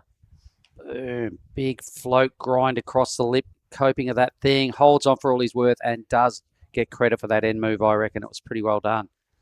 Yeah, that was a well-surfed wave for Haruta. Backing up that 3.67 beautifully, really. Still waiting on that first score of Alexander Lipinski as well. Sanjay getting a 2.57. 20 minutes to go. This heat has been a little bit more lively than the last one. Pretty good start for me. Everybody's got something they could, at least loosen up on and get some wax on the feet. No one really had a shocker. We've even got a 2-1 in for Alexander. Sanjay with a 2.57. The 6, the highlight of this one, and not a bad little back up there, 3.67 with a wave to come for Haruta. So, yeah, maybe we've turned the corner of the low tide. Yeah. It is 2:30, so I imagine it's going to start pushing in, which is a good thing because that's kind of when it really starts to ramp up again. Yeah, definitely bring it on, and hopefully we can see some more conditions like we saw this morning. It was pristine, so clean, and some really, really good waves coming through, but it's still so fun out there right now. That last score of Haruta locked in at a 4.23. So he goes out into the lead. He also has a 3.67, and it's Taj Simon with the best wave of the heat so far, a 6.0. He holds first priority. He's in a really good position right now. Too. Yeah, that was a great start. Confidence builder. Really threw some good moves at that first ride. Haruta, meanwhile, he's just played the game reasonably well. He got probably 4 or 3.5 of those points off that end section with a big sort of a lip grind across the coping and did a really good job to hold on. So congrats right there. Sanjay, have we got where he's from? Have we got the list there? Yeah, it is here. So Sanjay is from India. Another one of those Indians that brought their act here. That's good. Yeah. So they are over here in a big group training and surfing together. This is Taj Simon live action. Gets another nice carve in there. He's waiting to really get another critical section. Jams it in the pocket there. This wall is starting to open up a little bit more for Taj. Wow, connects beautifully and gets a completion. That was some really solid surfing from Taj Simon. That wave just got bigger as it went, and it ended up about 2 foot bigger than what he took off on. Yeah, what great surfing there. And White gives it a bit of a pump and a grind now. His wave's starting to grow. So perhaps the tide is starting to push back in. There's been a lot of joy in this heat down on the end bowl so far. It seems to really be all the energy pushing down to that zone and standing up, and there's some goodness going on out there wide in sort of a caddy corner. Yeah, there definitely is. I'm sure the caddies are being pretty loud out there. It's always a good moment when you're caddying a friend and you get the opportunity to cheer them on and yell and scream, and they can actually hear you, and then you can give them a little bit of feedback out in the water too. That's always nice to hear. Well, the feedback from the caddies last year, mate, was it was a terrible job. It was way bigger than this. They were sitting in the strike zone down there, and they got cleaned up a lot. Yeah, I was caddy for a few people last year. It was not fun. Can guarantee it. But you know what? When you're listening and you can hear the scores and you get to say, hey, that last wave was a 7. You're in the lead. Just go out there and stick with priority for the next 2 minutes or whatever it is. You know, it's always a good job to have. But this is Alexander Lipinski. Gets a nice carve in to start this wave off. It's a little bit of a smaller wave, but he does some really smooth surfing on it. Gets a little caught up there, but recovers well. Once again, leaning into that rail, hoping to get a vertical snap in. This wave starts to open up and he goes for it on that end turn, but just can't get the completion, unfortunately, for Alexander. But a really well surfed wave. I feel like this last one of blue is going to overtake that 6 that he's got. It already has. A 7.5 locks in, so good call. 1.5 better. The 2 best waves, probably one of the best single scores in the last hour or so out there. Taj Simon can be quite happy with the work he's done early in this piece. He's got a substantial lead. He's picked 2 screamers, and he's just tagged every section. Has not done anything wrong so far in this heat. So 16 on the clock. I'm hoping he gets another bite at the cherry, and I'm sure he will, because it's quite entertaining what he's been doing. Yeah, absolutely. A 6 and a 7.5 on his first 2 waves. This is that 7.5 mark. I mean, look at the size of this wave now. All right, it's overhead, but just, and he sort of drops into this bit and starts growing, and he sort of starts his business up the top end of the wave, and he's got another good section and a huge hit where he holds on. If he falls there, it's probably only a 7 or maybe less. It was a big end bowl, and that's quite wide out in the channel. That's where you're sort of trying to cut through and get through that little zone there. So they are surfing a fair way down the reef, I've noticed, where they're sitting. Yeah. Yeah, it's definitely, you know, you got to shift and adapt with the tide. So like it's, you know, pretty stock standard, but it does change just a fraction.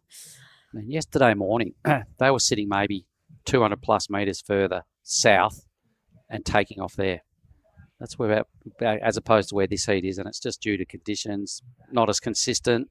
Tide's all a bit weird for it now, a bit different. So it is a big takeoff area, and at times the difference from day to day is quite large. So you've just got to just try and roll with.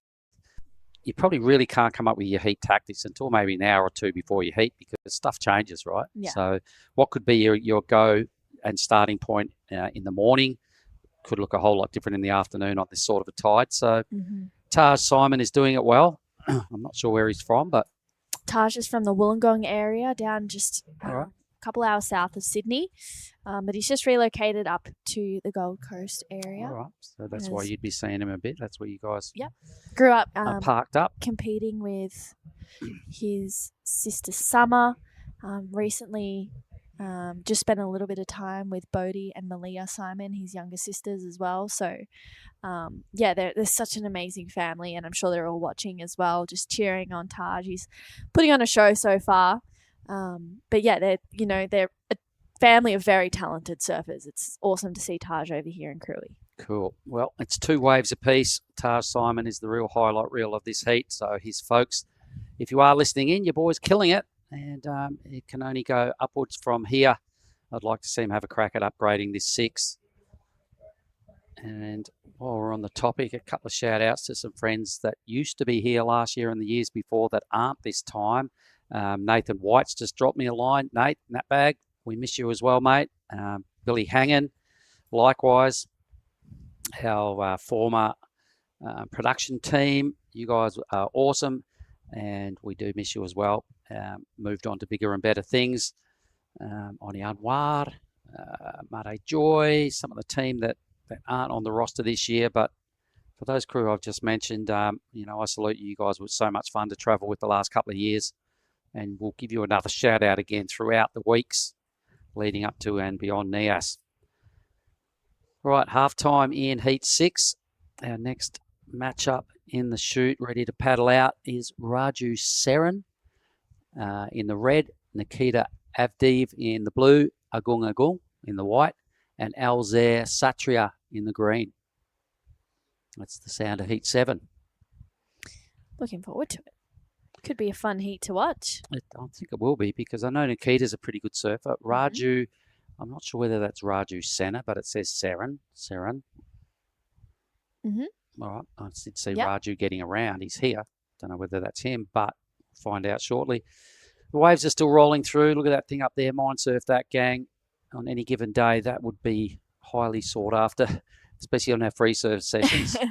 Definitely.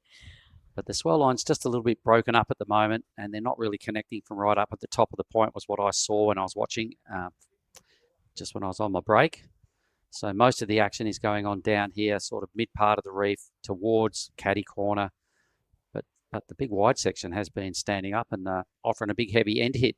Yeah, it definitely has. It's offering a bunch of scores on that end section there, Taj, just a quick in and out. And I feel like those, that end inside section is a moment where, you're either getting those big scores or it's like that almost made it moment, and it's such a, oh my, like, what, like you feel the emotions, you go through it with them. I've seen so many beatings down there over the years, especially when it's bigger than this. It becomes super hard to connect with that end section. It just seems to stand up way too quick. And if you do get a hit in, to get back out in front before the whole thing drops on you is a real mission.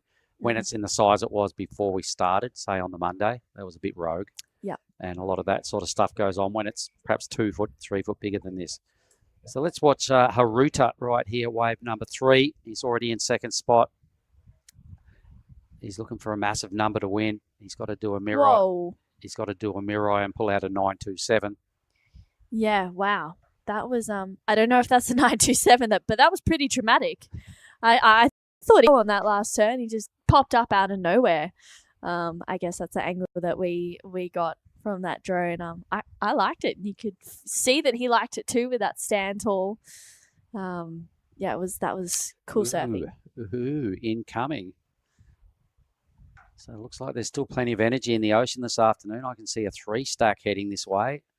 I hope they zone right in on where the surfers are. It looks like there's a fair bit of energy up the point. So the boys start heading that way rapidly, trying to make sense of this set. I think the wave behind this could be a ripper. Priority sits with White. Sanjay, have a look, mate. Oh, he's looking anywhere but at this next swell, which might go pretty well for Taj Simon. No one else has spied this. We've got Blue beelining for the takeoff zone. I think he's found it. Take us through this one there, True. Yeah, Taj just loads up for a carve to get that first section going. He's waiting here, patient until it stands up once again. He's looking to better that 6.5. Unfortunately, that wave's not going to do it. I think you could kind of tell from that first turn. He was just going through the motions on that wave. But last of Haruta Mariuma locks in at a 6.67. Ooh. So extending his situation in second. So Sanjay is chasing at 8.07 and Alexander at 8.7. Yeah, they both got to go excellent. So that was a wise move by Haruta. He was chasing a low 9. He now to win, but more importantly, hold on to second. Here he goes again, just tagging this thing. Nice recovery as he free fell out of that lip. So going hard at it. It looks like he's a quality surfer. Haruta, where did we say he was from? Is he? Haruta is from Japan, representing Japan over here, but he lives on the Gold Coast and goes to Palm Beach, Currumbin. Special comments from Di Wacko in the background there listening in. Good on you, Di. So goes to PBC, which has a surf program in that school, which is super cool. And this is that last wave of love this term. Haruta. Oh, no, wasn't that? Was it that one? Yeah, 667. Yeah, that was huge. All right. Meanwhile, let's have a look at Alexander. He needs something massive. He needs a tube and a backflip. Pretty much he needs an 8-7. Yeah, sadly that one's not going to do it for Alexander. Just under 8 minutes to go. Taj checks his watch. Comfortable lead. He'd like to upgrade this 6 though, just to move on through with a bit more momentum into tomorrow. Mm-hmm. At the end of today, I imagine this round will still have 12 heats hanging in the balance. So I imagine that's about where we start tomorrow morning. I'd say so. Yeah, feel like that's bound to happen at some point for tomorrow. And 7.5 minutes to go. We've got about 6 heats left after this one, or 5 heats. 6 heats left. Yep. And 6 heats left. It's exciting. It's been a bit of surfing, but the ocean has just been providing all day. And I feel like it's, it'll keep providing all week, which is going to be super exciting. Yeah, I imagine the crew that are in heat 5 and 6 of this next round will be going, oh, you beauty, we're up first tomorrow. Yeah. Because the mornings have been looking It'd be super nice to good. have a first heat. Yeah. Even in that first 4 to 6 heats, the morning seems like the best ones, hey.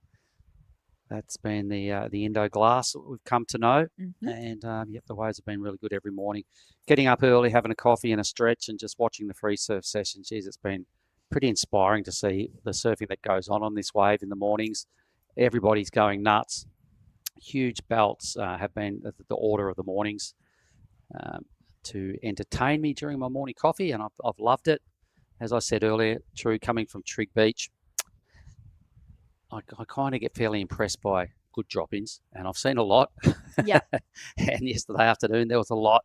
Yes. Our beach is pretty hectic, which is why I say this. The boys that might be listening from home will probably have a bit of will know what I'm coming from, but it's hard to get a wave out there.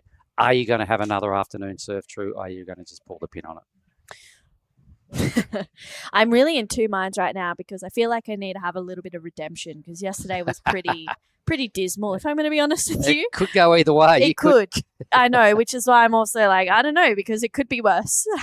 Get Johnny Decker on the ski to pull you into a couple, a couple of step-offs out the back. I might just have to paddle super deep and just hope that I can get just a fun one all the way through on the inside of everyone. Tell the boys it's happy hour on the beach and bintang's a quarter price. Yes. Clear the lineup a little bit. But we have just had a schedule update as well.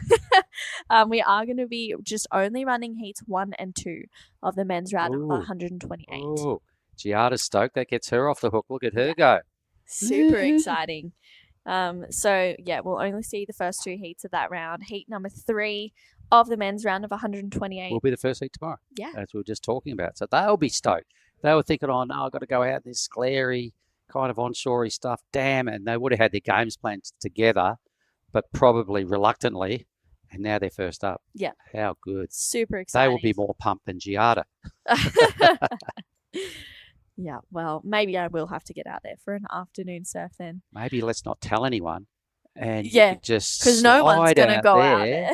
Slide out there and hope that memo didn't go across to all the competitors and they might think it doesn't finish for another hour. Yeah. We'll Could be just your get time to shine, True. Did you just sneaky hour organise to that? ourselves. Did you organise that? I did. Yeah. Well done. That was all for me. No. Well, 4 minutes to go in this one. Taj Simon, a healthy lead with a 7.5 and a 6. He's looking really, really good right now. Haruta Maruyama, a 6.67 and a 4.23 in his scoreline. He needs a 6.84 first. And it is Sanjay Selvamani with a 2.83 and a 2.57, chasing a pretty solid score, an 8.07 to go to second. And Alexander Lipinski, 2.2 and a 2.1, also needing a decent score, an 8.7 to go to first. What do you think an or 8+ range looks out there Okay, this probably. afternoon. Well, we saw what Taj Simons did on that wave that grew, and he really chipped away and did some really strong finish with a couple really strong turns to get to that point. So yeah, a little better than that, just a bowly wave, probably some heavier hits leading up to that end bowl. Either way, Sanjay and Alexander have to really leave it all out there at the moment. Sanjay does have first priority, so a little bit of credit. Has he got an 807 in his surfing? I don't know well enough to know that. But yeah, unless something dramatic happens, it's Haruta and Taj Simon all the way, really. Yeah, especially with 3 minutes to go. You know, it's nice when if you're needing a big score, you can kind of compartmentalize and break that up into 2 and be like, okay, well, the heat total that I need to rival is 10.9. I can do that with 2 5s, or a 5 and a 6, or however you want to break that down. But with 2.5 minutes to go, they're really looking to do it in one wave. Yep. So they've got to do Iko Watanabe stuff, or Kai Kobayashi and a couple of heats ago got an 817. They're going to have to go there and really blast the top off a great wave if it comes their way. But I'm sure Taj and Haruta don't mind if the ocean goes a little sleepy. Haruta might still have a belief that he can win this. A 684 is in his ballpark, I reckon. The other two, I'm not sure. I don't know them well enough, but looking based on what I've seen, I'm not sure whether they have 8s in their skill set. Sorry, boys. A little bit harsh, maybe, but it's just being honest. 2 minutes. Yeah, 2 minutes to go. We'll see. You can never really count them out, but Sanjay has that first priority. So he is ahead of the 8 ball right now. You know, he gets an opportunity to choose the best wave, the wave that he wants. So hopefully a set or 2 will roll through. But yeah, I agree with you, Mark. I think at this point it is Taj Simon and Haruta Maruyama moving on through. But with 90 seconds to go, anything can happen. I like your positivity. Well done. Glass half full. Yes. True, darling. Yes. Beautiful. I'd like to see Sanjay get another wave, because it'll probably be the last time this week he will have first pick and first priority over the whole lineup, because it's brutal out there. I've been involved in some free surfs and watched the afternoons and have a bit of a giggle at just what it takes to get a wave out there at any normal moment. He's just hoping a set comes through and goes, just give me one more chance to sign off, surf out, instead of having a paddle in. I hope he does. 1 minute. Yes. Yeah. He's on the move. He's looking at something. Yeah, he's trying to see if he can scratch into one of these smaller inside waves. I mean, he's got the opportunity here. He needs an 8.07. Is he going to claw into it? He will. So Sanjay up and riding, an 807 is his requirement. Nice first turn, gets the second one in. Good surfing, but I don't know if it's an excellent score. He's gone out swinging. Good on him. Yeah. The paddling effort he put into that, that determination just to catch that wave. Sanjay did not lay down and just give up. He fought hard. For all the Indian surfers out there online and listening, keep coming to these events and learn from what you see and the mistakes that are made and the people that you like watching, and you learn and you go, right, and it's got to be inspiring to be here. Go back to India and knowing that you've given it a crack, but what you need to work on and help drag up the other Indian surfers. Cool. Yeah, absolutely. It's exciting to watch. But yeah, it looks like it is Taj Simon and Haruta Maruyama moving on through to the men's round of 128.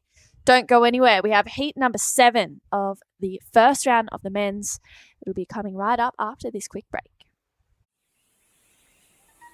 On the edge of the wild South Sumatran coastline, Ujung Bocur juts out into the pristine Indian Ocean to offer long and rippable walls that are a vision of dreams come to life.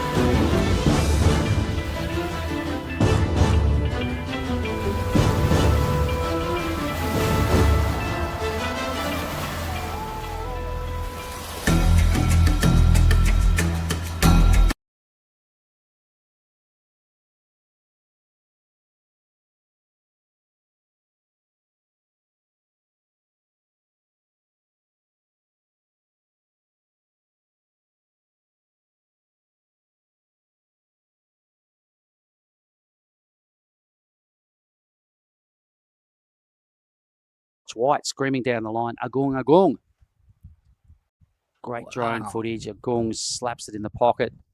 He's got a real good burst of speed. A nice big hit to sign off.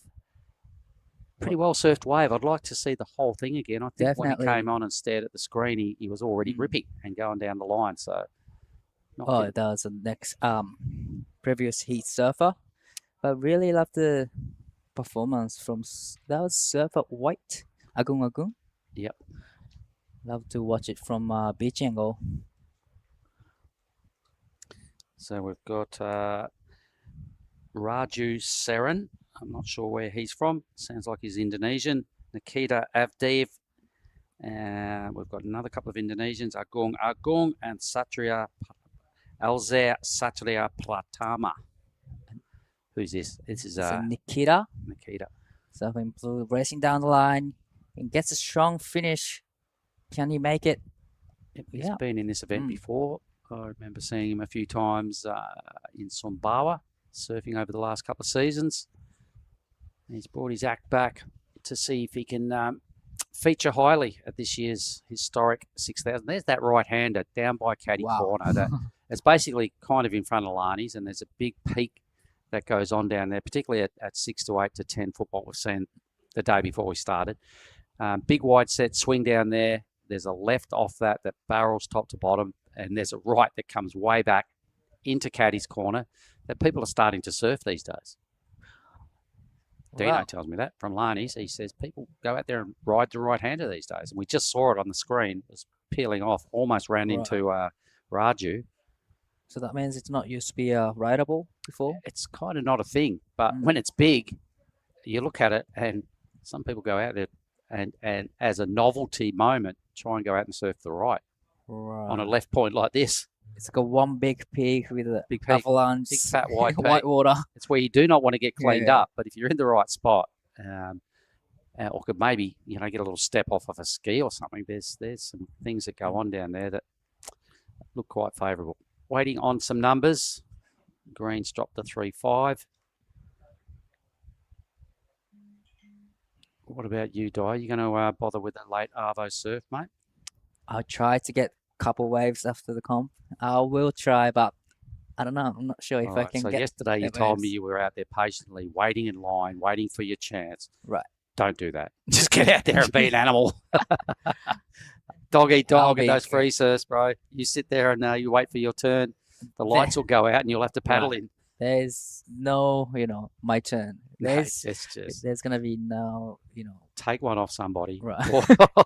or brutally snake somebody. There's going to be a lot of drop-ins, but, yep, happy to be back in the water. Good on you, mate. I enjoy your enthusiasm and those late Arvo surfs. Here's some action we've already seen. Right. This is Agung. Nice, connecting turns. Try to connect it to the inside, building a speed towards the finish line and racing down the line. It gets the finish right here. No, not Got this two one. good turns out of this at the end. Really love the, arcing cut back, and it gets the finish right there. So that was a 3.7 to kick things off. All right, fair bit of surfing involved for a 3.7, but I guess the judges just want to see surfers push harder and even admittedly watching it again, that last turn was just placed it there nicely, and the wave did most of the work rather than overpowering a section and really going crackers. So 3.7. There's definitely a few moments for that wave where you can push harder to get more scored, but it's just his first wave. So 4.83 drops in for Nikita. The best score so far. It was a nice wave, just bowls down the point, hits the reef nicely. This thing's still going. That would have been a good wave if you had picked it up from up top. Look at this bowl we're watching just on the top left of screen. Well, so the tide's pushing back in, and we're starting to see wave counts get a little better. Right. And that last heat actually had some big waves that kept growing as they went, with some really big end sections where some of the biggest numbers came for Taj Simon, who I'm sure we're going to hear from shortly. But this is Raju. Raju Serra up and riding. It's a smaller inside runners, but I think these kind of wave that you want to get for getting scores, just nice and smooth transitioning surfing from surfer red, connecting to the inside, and steeper section, throwing a lot of sprays, gets another in, and gets a finish right there. It was a great combination from surfer red, Saran.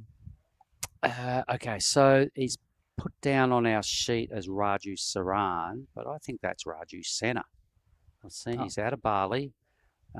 He must have got a late call up into the draw. Watching a replay of Blues 483 Nikita. Most of the numbers coming from that end hit. Pretty much one big turn, but well rewarded. That style of reds definitely looked like Raju Senna to me, but we'll have to see. Who's this cruiser? He's got a longer board. He throws it up. It's looking like green. Alzair. He's just in cruise mode. Yep. Yeah, wave didn't offer too much for him, but still nice style. Just cruising around. Yep, so Alzair Pratama. I imagine he's out of this local area. He's in the draw. He's having a crack at it. Pretty cruisy style. All right. Look like he's got a slightly longer board. He's probably not one of these sponsored surfers, regular QS guys that have a quiver and all the latest brands. He looks like he's rocking a shooter that looks like it's out of cash converters or something. He's a little bit, it looked a little bit longer and a little bit more old school than what we regularly see out there with stickers all over him. But I'm sure he's having fun. He's moved in the second spot. Getting 3.50 for the last one. No, he only got a 193 for that. But we are going to have a chat with winner of the last heat, Taj Simon. So go for it, True.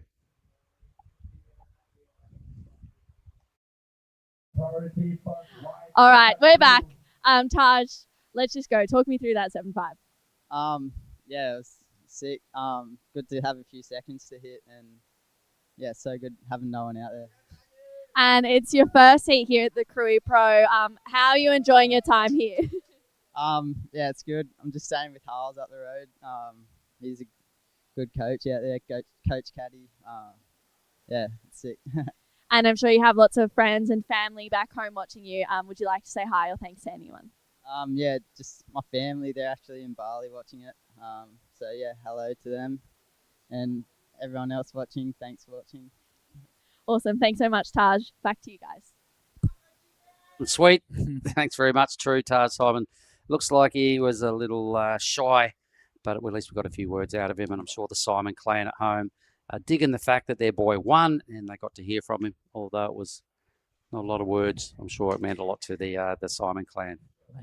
Looks like he had a great heat, though. Pretty good. 7.5 and a 6. Yeah. That is a good hit to start in the first run. So lurking around out the back with priority, that looks like Nikita paddling over that wave in blue. Ujung has top priorities out there in white. He's only got one wave. Nikita Avdev in the blue. Nikita up and riding. It's a little bit further wave in the first section. Comes around and racing down the line. And here's a section. Goes vertical. Tags the loop nicely. And really loved the transitioning curve right there. And just quick in and out. But it was a great first and second turn. Really liked that wave. Yeah, look, he got it together once he got going and got his speed right. Ujung gives it a little bit of a heavy Larry layback slash right in the pocket. So Ujung, another goofy footer. So the judges will look at those two waves. They're both goofies. I can see an obvious difference between what Nikita did and what Ujung did. So they'll be debating the numbers and about to drop them. But Raju Senna, I think it is a 4.27. It says Raju Saran on our sheet and on the monitor. But it definitely looked like Raju Senna, who I saw getting around hanging out and doing some caddy duties. If I'm wrong, then maybe Raju's in a further round, further down the heat, but further through the heat draw. Let's see. Numbers are dropping all over the place. A 3.6 for Nikita. Not big, a little mini upgrade on his two-wave total, but just. Ujung with a score to drop. It won't be big.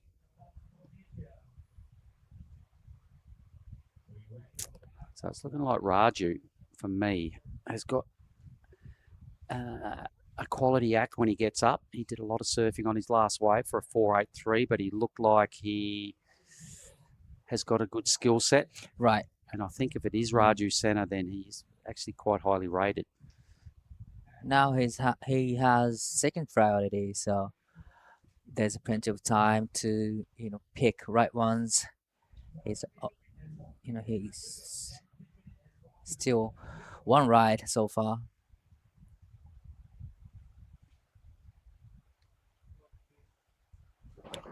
All right, let's have a look at this last wave of Nikita's. So this is only a 3.6. It was a pretty good wave, and I mean, that was a pretty flat-out turn, right? A good bottom turn, hit it right in the pocket, solid wrap with a rebound. So maybe he's thinking 3.6. You guys talking to me? Probably, all the points come from the vertical snap right there. It wasn't bad. I liked it. So let's have a look at what our cruiser can bring together again this time. He goes Alzair. You can see he's got a bigger board. He's probably a slightly older dude. He's just cruising along. For sure, he's a local character. Right. I bet he's got a lot of friends down here that are watching. Obviously, doesn't have the experience of other competitors, but you know what? It's participation. It's having a bit of fun.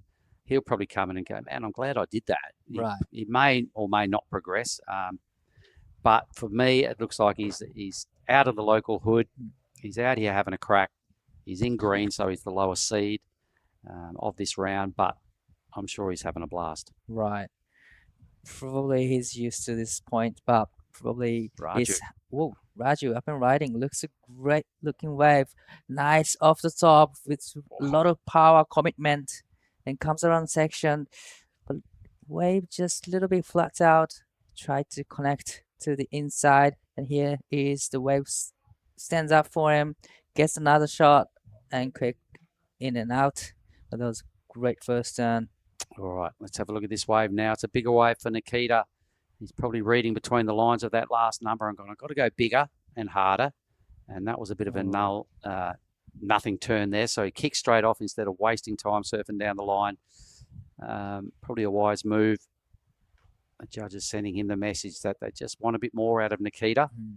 Raju did an amazing job to hold on a couple of those turns, particularly the first one. Well, I really love the first turn. It was a solid commitment, hard section to hit. He goes our cruiser. How's there?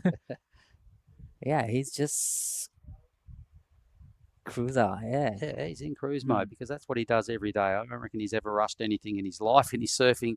He just looks like he's happy to be out there, and not everyone is a sponsored dude. And he's just having fun, right? He's having fun. He's in the event. The big event comes to town. He's going, I'm going to enter. It's good for him to experience, surfing against three other great surfers. I mean, high-rated surfers. I imagine amongst his mates, all right, if he's from the local area and he looks like he doesn't do this sort of thing that often, but his mates will probably go, good on you. You went in it. He'll probably rise a little bit in status in their eyes for actually having a crack and putting himself out there amongst young shredders with stickers all over their boards and all this act. And he's gone, no, I'm still going to enter. And let's just see what happens. Right. So the cruiser, Alzair, is officially nicknamed the cruiser.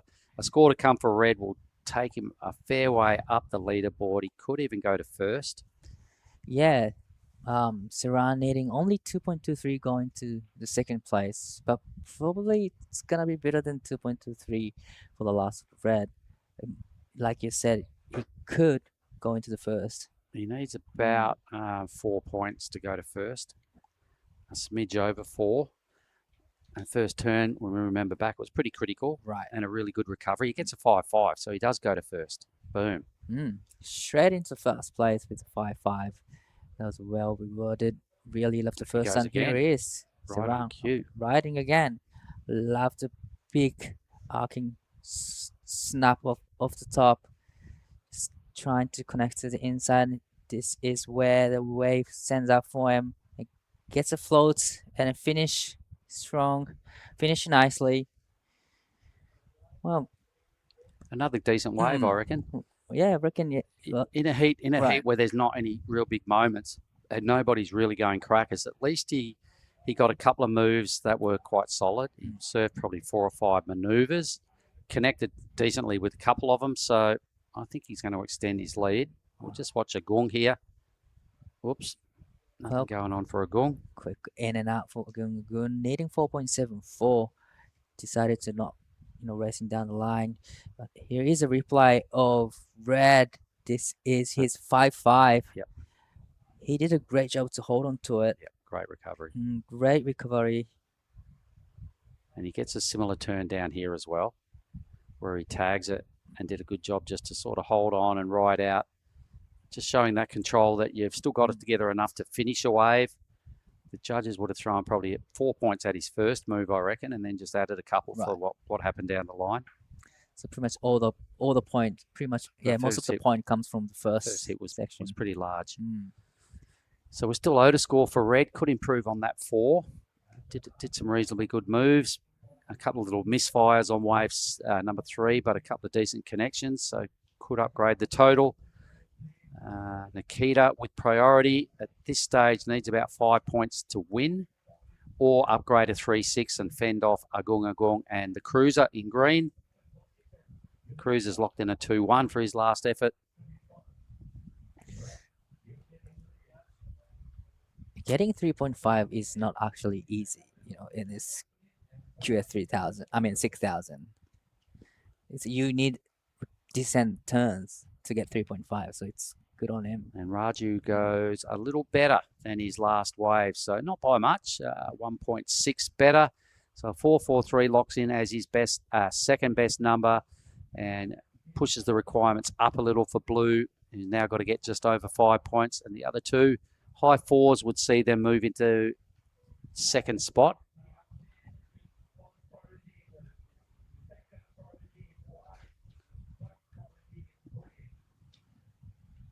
You're watching Heat 7, everybody. The round of 144 for the men's.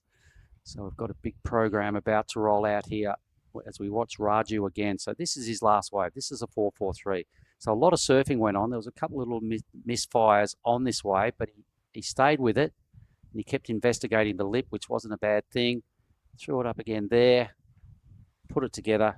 That's the second best wave of the heat. Third best wave of the heat.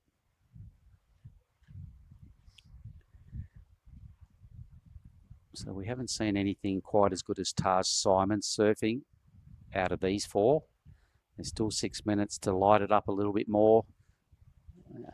The judges really sending clear messages. It doesn't matter how much surfing you do on a wave. If it's not what we want to see, they kind of torch it. Right. Yeah, they don't throw big numbers at kind of ordinary surfing. Not at this level. It's a big pro surfing event.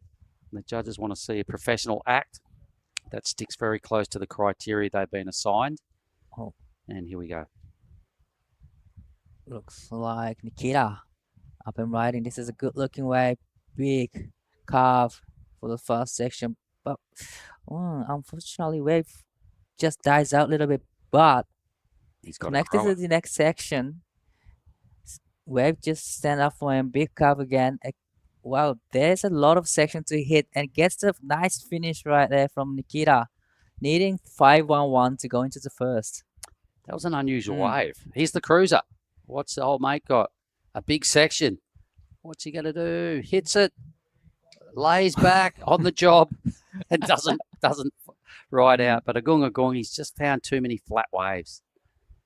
He's got a bit of speed about what he does. Things now starting to stand up a little bit for Ujung. Oh, looks like there's going to be a finish session right here. Can he get to float? But unfortunately, he couldn't, come down. Yeah, things got a bit weird there for Ujung. And Nikita's wave, geez, that was a tough wave to surf. How's the way it split in half after his first maneuver? Then got pretty good, and he did a whole bunch of moves down the line. But I'm sure it locks into his top 2. He's only trying to improve a 3.6. Could even come in as his better number. Not too sure if it's going to be a 5.11 to go into the first, but still he managed to get through those further section nicely and it gets the finish. So definitely it's going to be his backup score. Yep, a weird wave all round by the Cruiser, by Ujung, by Nikita. That set never really connected properly with the reef. They all sort of had a go at it. Nikita, I think, will improve his hold on second.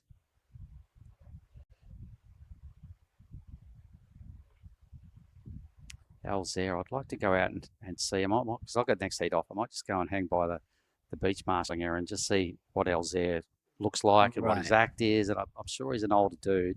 I'm sure he'll rip straight into a ciggy when he gets up here. He's being a local fella. And I might even just give him a little pat on the back and go, hey, I enjoyed the fact that you're out there. I'm probably the oldest board in the quiver on the beach and having a crack at it. So Nikita does better. He locks in a 5.83 as his best score. So now he's in the first place with a 5.83 and 4.83. Well served from Nikita. The cruiser locks in another below 2-point ride.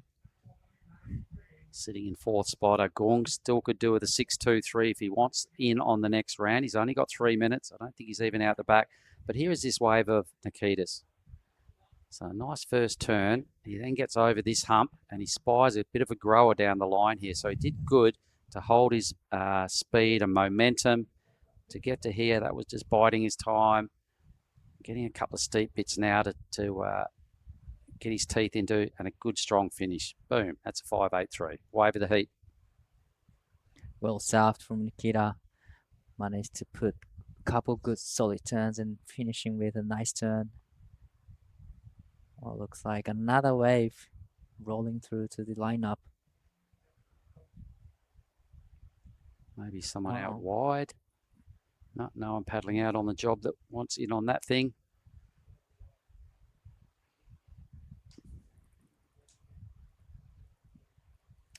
Red Raju. I wonder if that is Raju Center. Definitely looks like his style. Talking about a lad out of the Legian area, Padma. He's been living in Melbourne for a little while. And he's back in the hood again. He's doing some Indo time. He went down to Melbourne and did a bit of work. Kind of lived in the real world, in the regular world for a while before he went, hang on, what am I doing? I'm at Barlow and I'm getting back to Indonesia. And he's back in events. He was a big player when he was a Grom in events. I'm pretty certain that's him in the red. 90 seconds. I hope he gets another wave because he's got a pretty good style. 5.17 is not beyond him to go back into first. And either way, I'll be having a post-heat chat with either him or Nikita. Unless Ujung can turn it around in a hurry. Well, looks like only Raju is out there sitting in the lineup right now with the first priority.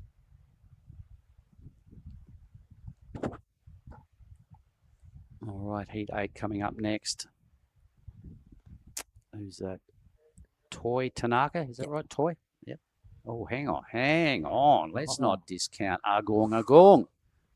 He's got a bunch of speed with what he does. He's going to get barreled. Oh my God, almost. Some high-speed whips off the top, a little regrouping moment just here. Jam it on a rail. He's trying to hang in there. He needs a pretty big number. But he's got himself a gem of a wave, really. And looks like he's going to get the finish. He's going to come down to this thing here. Where is he? Wow. He's done some funky maneuvers. He's hung in there. He's surfed out of the picture with about 15 seconds to go. He needed a 6.23, folks. There's a few moments there where you could have thought he was going to get it. But there's a couple of little moments he got stuck as well, which was probably costly. But he went out swinging as well. He had a good crack at that. I don't think he's going to get it, but it's going to be congrats to Nikita either way. For sure, he wins. Raju's probably going to hold on to second right there. Heat 7 is done and run and done. We'll go on a quick break and we'll be back with the last heat of this round in just a moment.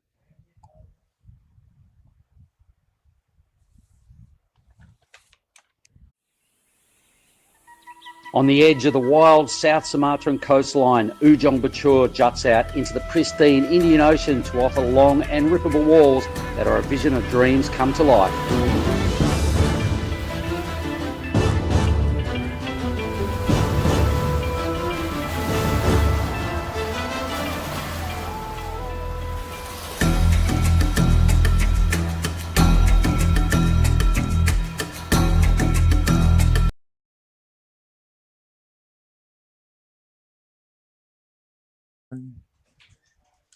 This is Krui Pro QS 6000 men's round of 144 heat number 8. We have Toi Tanaka, Jess Ferguson, Keanu Kamiyama, Muhammad Alpha Uchi. And I'm Dai Wako here in the booth with Jada. Hey, well, I'm pretty happy to be back in the booth. Just taking a look at the names in this heat, there's already 2 that I've seen quite a few times here in Korean NIAS. That is Keanu Kamiyama and Toi Tanaka. Right. Both really good surfers. I don't know too much about Jessie Ferguson or Muhammad, but I'm sure I can ask our true starling later on about Jessie. I'm sure she knows a little bit about him. You know, Toi Tanaka lives in Australia at the moment, actually, as a working visa. And Keanu lives in States now. Oh, wow. And competing in the national championships. He hasn't done any QSs last year. So this is his first year to be back on the Asia QS tour. And he did a really good job in the QS 2000 in Hamamatsu in Japan about 2 weeks ago. So he built a lot of confidence towards this event, and he was really looking forward to competing this Korean years. So I must be remembering Keanu from the year before. Right. Yeah, I remember his name. I remember he had a really great performance. He was one of the standouts and came back this year, and I'm excited to see what he picked up when he was in the States. He's been preparing, training, self-coaching, so he's coming back strong and physically and mentally. So that's exciting. Yeah. Do you know what part of the States he's living in right now? California, somewhere in California. Okay. But I don't know exactly where though. Probably like San Clemente area. Maybe, yes. I guess. That would probably feel like where most of these surfers spend their time when they're in the States, because I think that's probably where the best waves are. Yeah, best waves are. All the sponsors are there. Okay. All the it's all happening there. Right. It's a center of surfing industry in 100%. California. It's the typical surf town. Yeah. So not too much happening in this heat. We're just 2 or 3 minutes in. We had a couple of slower heat earlier, but now things starting to get busy. I think few waves coming through more than before, but looks like got picked up the wind, like a little bit onshore, a little bit texture on the face, but still, if you pick right ones, it's just great waves. 100%, you're right. The conditions have definitely changed, especially since this morning. We're seeing a lot more onshore now, and it could be an increase in waves because the incoming tide, we might having that push, so we might be seeing a bit more action-packed heats now that we're going to the last part of our day here in the Krui Pro. We had our low tide recently, so that could have probably been why we had that lull. And now that the waves are coming back. So this was the Keanu's first wave. Probably, as I can tell by the point, he went down for the first section because it's only 0.93. What could you tell us about Toi Tanaka? Toi Tanaka has a very, very stylish surfing. Wow, okay. And really, one of my favorite surfers, actually. He has this chilled... You said one of your favorites? Yeah, one of my favorite surfers in Japan, actually. He has this kind of like, not Ethan Ewing, but in between Ethan Ewing and Joe Parko kind of style. That's a big call. I'm excited to see it now. I'm excited to see it. What part of Japan is he from? From Shonan. Okay. So that's where my house is, and we're kind of neighbors. But he went to the PBC on Gold Coast. Spent a lot of time in Australia. So this is Toi Tanaka, our stylish surfer on his backhand. That was a beautiful first wave. 田中選手1本目のライディング、これは素晴らしい3発、大きなターンを決めてきました。Wow, well surfed from Toi Tanaka. You're right. He is an incredible surfer. Wow, that was really well done from Toi Tanaka. 3 turns, beautiful. He didn't rush anything. He had not too much movement between the first and second and third turn. I mean, like, he wasn't pumping too much, moving his board around, wasting energy where he didn't need to waste.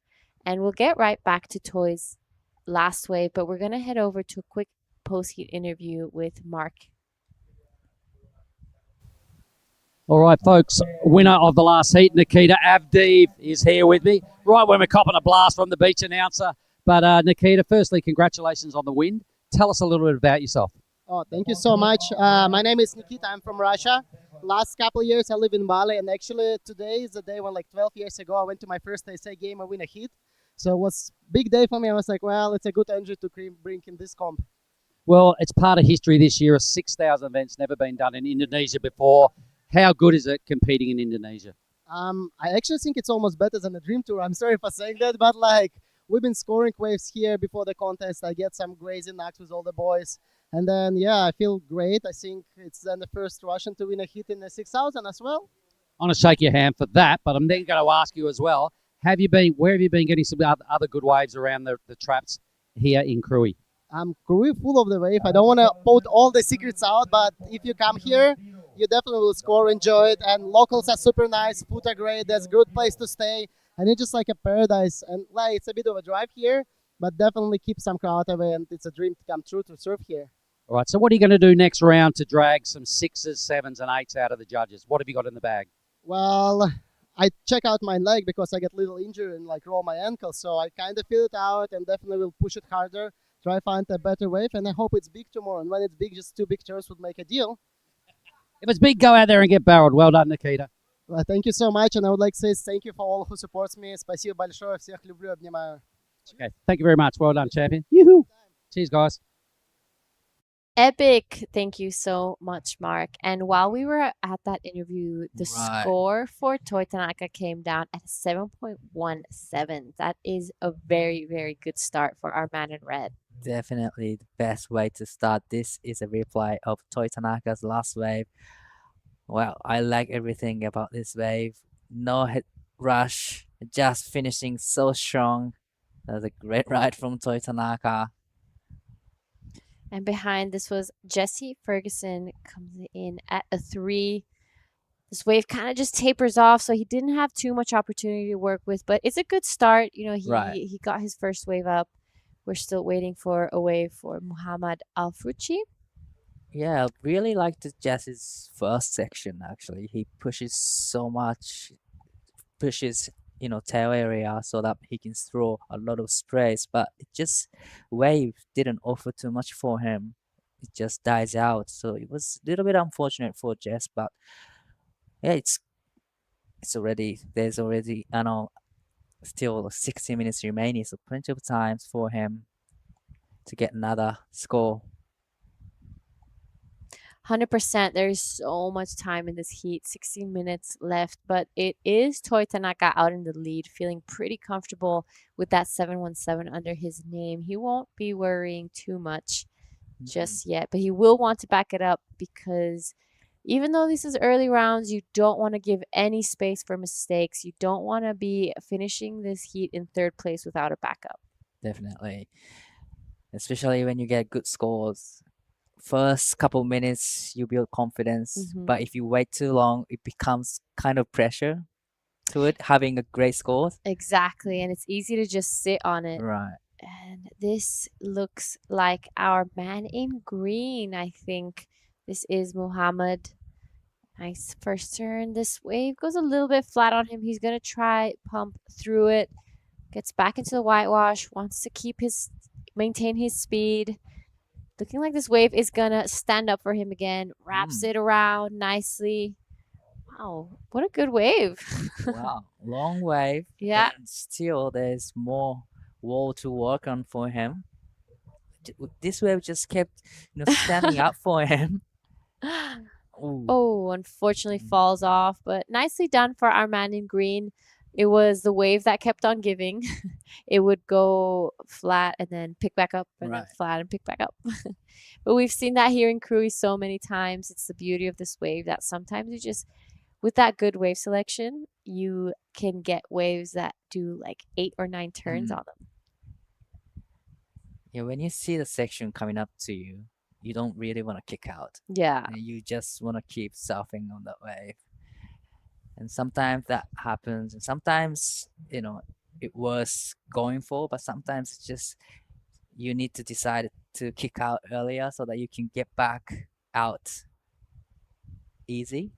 Yeah, you're totally right, because sometimes when you can take the wave all the way down to the end, but those last couple meters are probably just going to be a couple cutbacks and won't be adding too much to your scoreline. So it's about picking the right moment to kind of pull off and get back out there and back up the score. It's important to pick those waves that have really good wall in the beginning where you can just get those 2 or 3 blasts in, and then maybe 1 or 2 cutbacks to show like, I got this, I finished this wave, and then go back out and do it again. Yes, that's exactly what Toy did in the first wave. Just 3 quick maneuvers, but strong, and gets a 717. So last wave for Mohamed come in 2.40. So this is a reply of Surfer Green. Like you said, this wave kept standing up for him, but not really offering the steeper section to it. Yep, so we just saw someone pull off from a wave there. This is our current heat leader, Toy. 田中選手2歩目のライディング、これも縦の厳しいところへのアプローチをしっかりメイクしていきます。少しショルダーがなくなったところですが、2発ボーナスセクション入れてきました。1発目のセクションのターンで点が出てきそうです。At first, it looked really good wave, the last of Toy Tanaka's wave, but it just, kind of like fat out in the end. But it was great first turn though. Yeah, you're right. It was a beautiful first turn. I thought he was about to bog his rail on that one, but as we were just mentioning, that was really good reading of that wave, seeing that it wasn't going to give him too much else. So he just pulled off early to try and get a better score. He's going to be backing up the 717 and increasing his lead with the rest of the field. So it was a smart play from Toy Tanaka, but I think now he's probably going to go back out and wait for something pretty similar to the 7.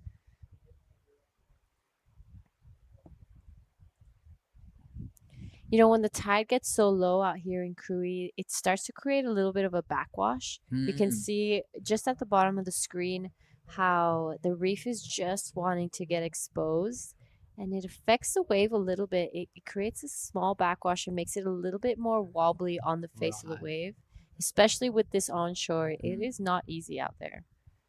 Yeah, when I surfed yesterday afternoon after the comp, it was onshore and had this similar faces, like a lot of bumps. I get caught by the bumps a lot when I do bottom turns. Yeah. It wasn't easy to surf on it. 100%, and you would see it kind of gurgling under you. So right now on screen, this is our man in blue, Jess Ferguson. Good first turn, but unfortunately gets a little bit stuck off the top there, but that was a much better second one. A lot smoother on the way down. Wraps it around again, and it's looking like this wave is going to let him finish off strongly. I reckon he pushes too much. Same mistakes as the first section. Yeah. The second turn was great. Third turn was great, and he really finished off with a strong turn there. But unfortunately, he went down.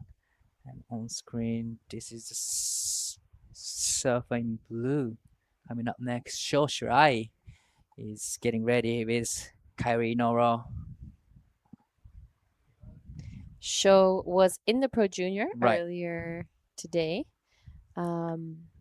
Did an incredible heat yesterday, I remember. So he's going to be feeling pretty confident. Already had a couple heats. Definitely he knows where to sit and what kind of wave he needs to pick up. This is Keanu Kamiyama. さあ、神山選手、こちらはワンターンでキックアウトしていたようです。これに 2.63 がついています。そしてこちら、田中選手3本目のライディングになります。セットの波に乗ってきました。少し難しいセクションをきれいに流しながら乗っていきます。一発目大きなカービングターン。そしてバーティカルに行きましたが、ここは肩がなくなってしまい、引っかかってしまいました。The previous wave from Toy Tanaka comes in the 4.67, which is a good backup score, and he tried to beat the 4.67 on the last one. It was actually those sets that not allow you to do, hit the critical section. It's kind of fat out in the shoulders, so it was kind of hard to surf on it. 100%, but I'll get right back to it. This is Keanu Kamiyama, currently in third, wants to get rid of 093. Looks like he's not having a great rhythm with the ocean. Yeah, he's having a bit of a shocker. Kept having this similar type of waves where, flat out and not much opportunities to hit. But there's still 8 minutes and 30 seconds remaining, so he needs to get back out and regroup and trying to get 4.87. He got back out pretty quick. 神山選手、この波でバックアップを上げていきたいところ、カービングからカットバックとインサイドにしっかりつなげていきます。ここで縦のアクション入れていきたい。さあ、スティープなセクションになってきたところで縦のアプローチ、ここをメイクできず。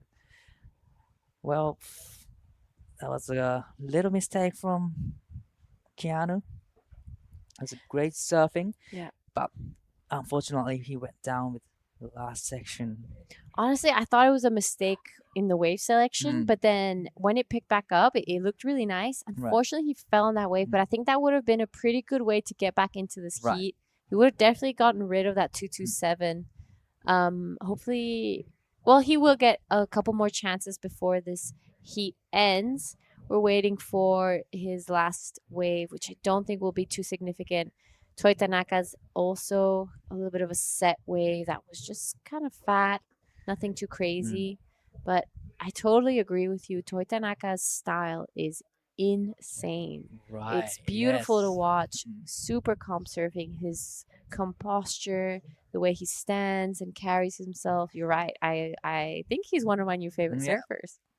I like how he put his hands up back end. That's like reminds me of Ethan Ewing style or like a parkour style. Yeah, 100%. You know, you're always making me find new surfers. I remember last year at the NIAS Pro, one of the Japanese surfers that charges. I haven't seen his name in the draw yet.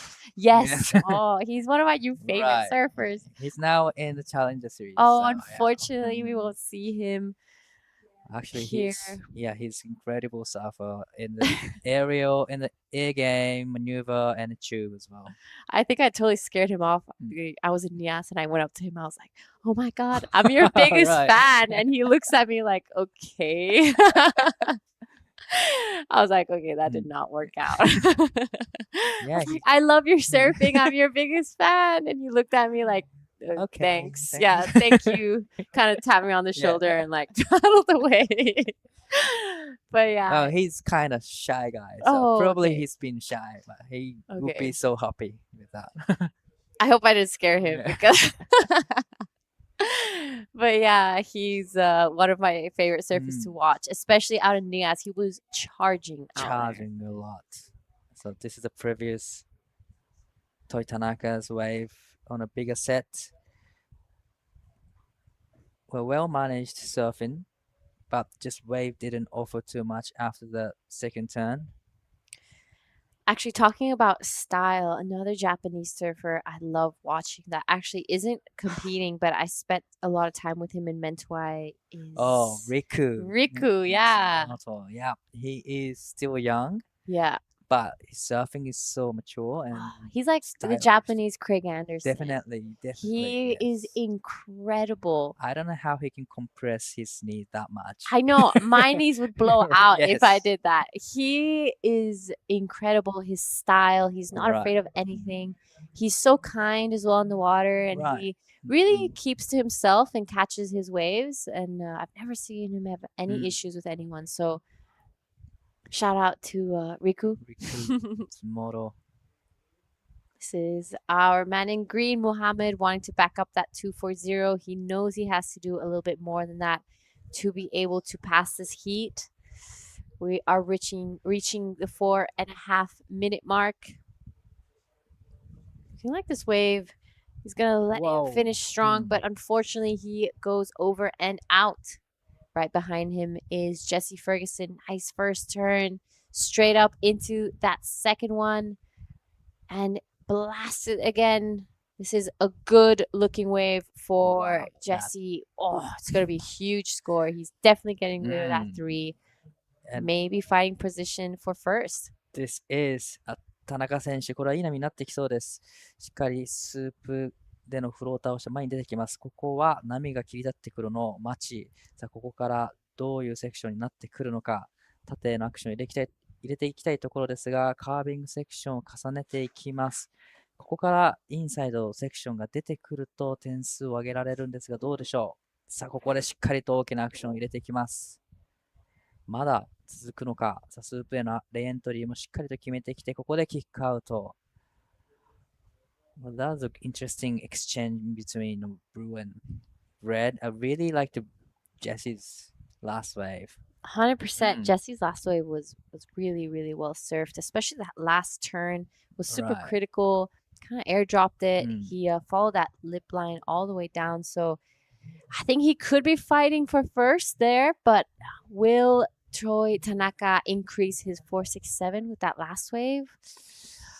Not too sure if, Troy's last wave is going to be better than 4.67. It's going to be close, but definitely Jesse's last wave will be really close to the requirement to challenge into a first place. Definitely few big turns and really like the finishing turn. So, wow.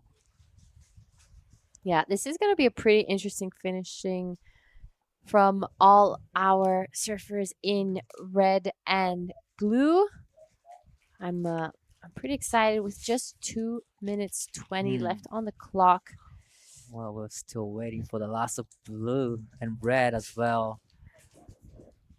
Keanu now need decent scores, but the few sets rolling through now. So is he gonna get this one? Not so this one. Keanu not convinced on that last one. We're still waiting for some scores to come through for Troy and Jesse. Both surfers are in first and second, so they're still both going to be in an advancing position, but it is Keanu Kamiyama with priority out the back. 4 now, looking for a 4.5, but I'm pretty sure Jesse, and he does. He gets a 7.67, goes straight into first. Wow. That is very, very well done. It is now Keanu Kamiyama trying to catch up. He needs an 8.84, and Muhammad looking for a 9.44. So those are some big scores that they're looking for. 7.67, that's a solid score, but here is Keanu needing 8.84. 神山選手、ここはクイックにキックアウトしてきます。Really quick in and out from Keanu Kamiyama. This is 7.67? Yeah, this is a replay of Jesse Ferguson's 7.67. I think most of the points came from this last part of the wave. From here on is some beautiful surfing from our man in blue. And this part right here. Boom. Beautiful. Finish with He's feeling it. Right. And this is 神山選手。さあ、ここで8.84 を出す必要があります。大きなターンを2つ重ねていきましたが、ここで引っかかってしまいました。Wow, that was really unfortunate for Keanu, needing 8.84. Just over 20 seconds remaining. I don't think there's going to be enough time for him to go back out. We are still waiting for the last of red as well. Yeah, so the judges really taking a long think about it. I don't think the last of white will be enough to get him into an advancing position. But it is now all down to Troy Tanaka's last wave, and if it was enough to get into first or if he is staying in second, it doesn't really matter as he's still advancing. But while we wait for that score to come through, we're going to throw to a quick break, and we'll see you guys in the next heat. On the edge of the wild South Sumatran coastline, Ujung Bocur juts out into the pristine Indian Ocean to offer long and rippable walls that are a vision of dreams come to life.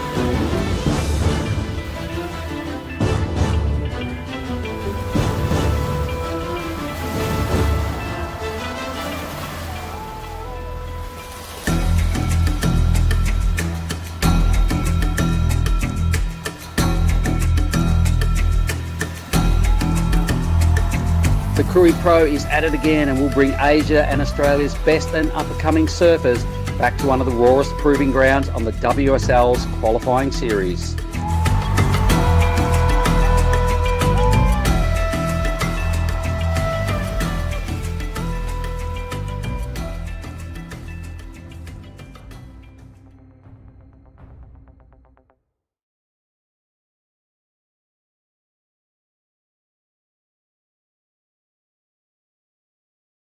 To the Krui Pro, we have moved into the men's round of 128, round 2. This is heat number 1. Out there we have Tommy Carvalho in the red, Sho Shirai in the blue, Maverick Wilson in the white, and Caleb Tancred is out there in the green.